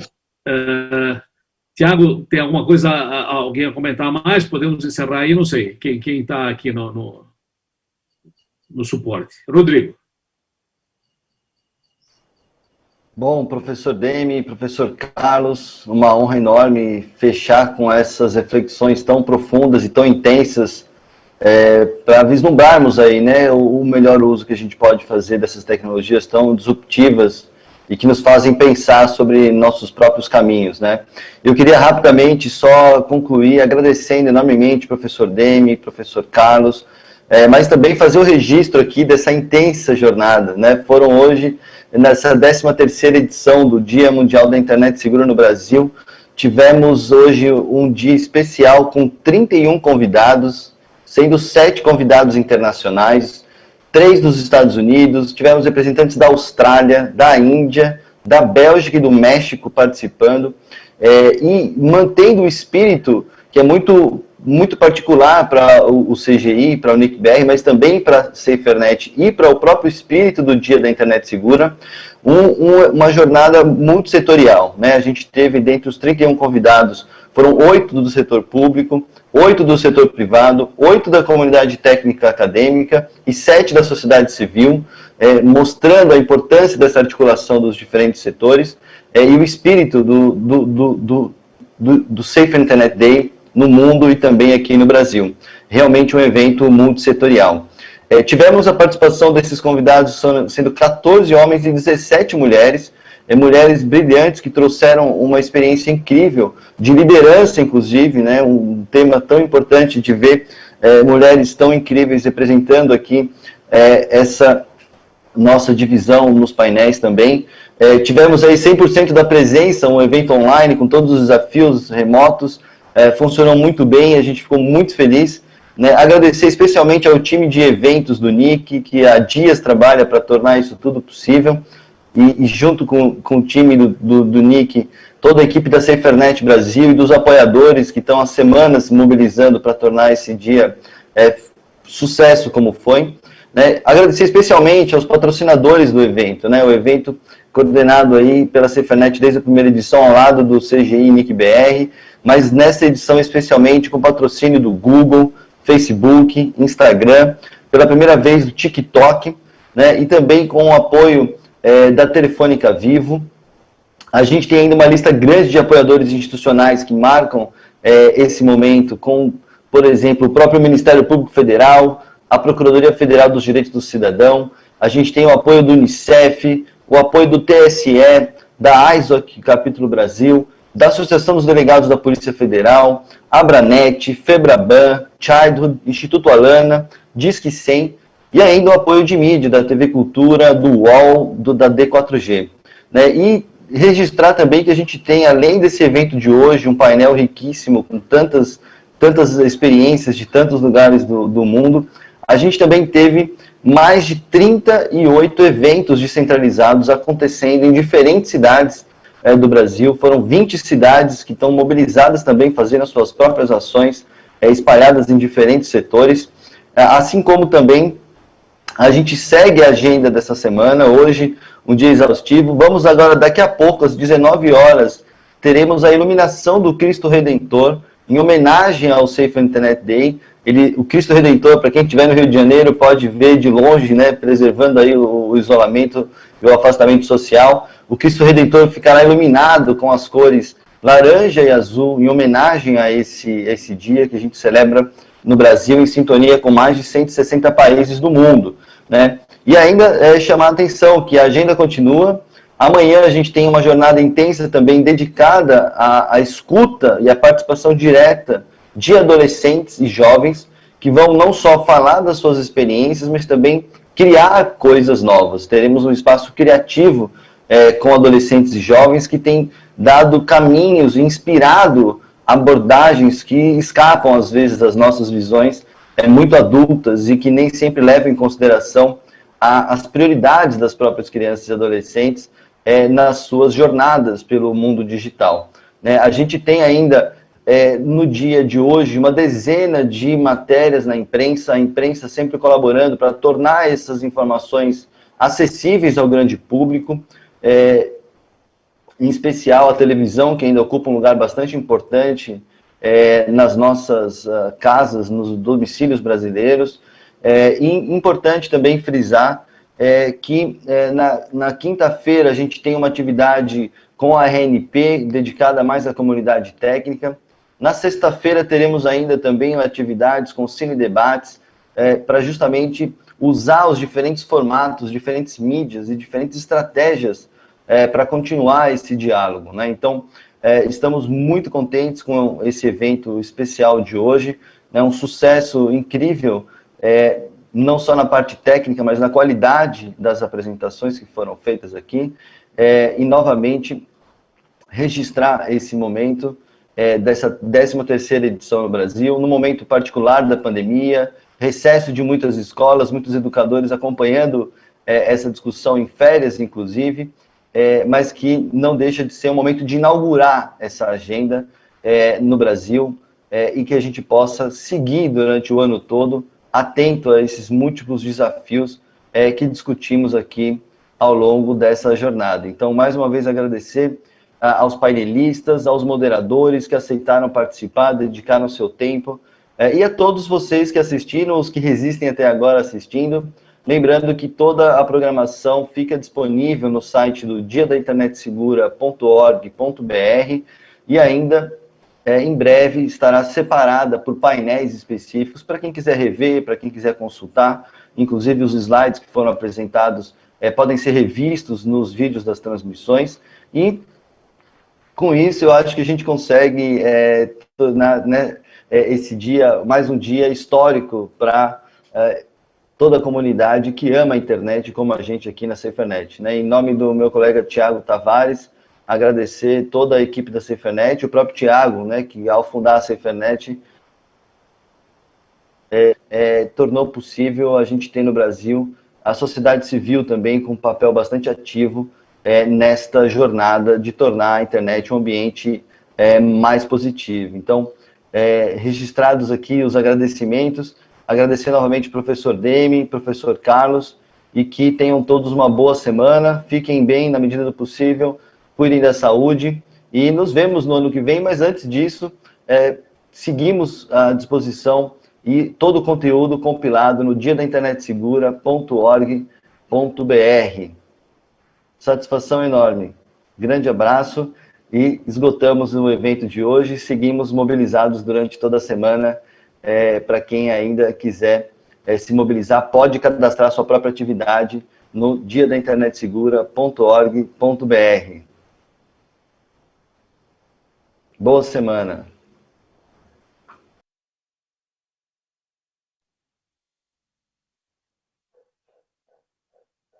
Muito bem.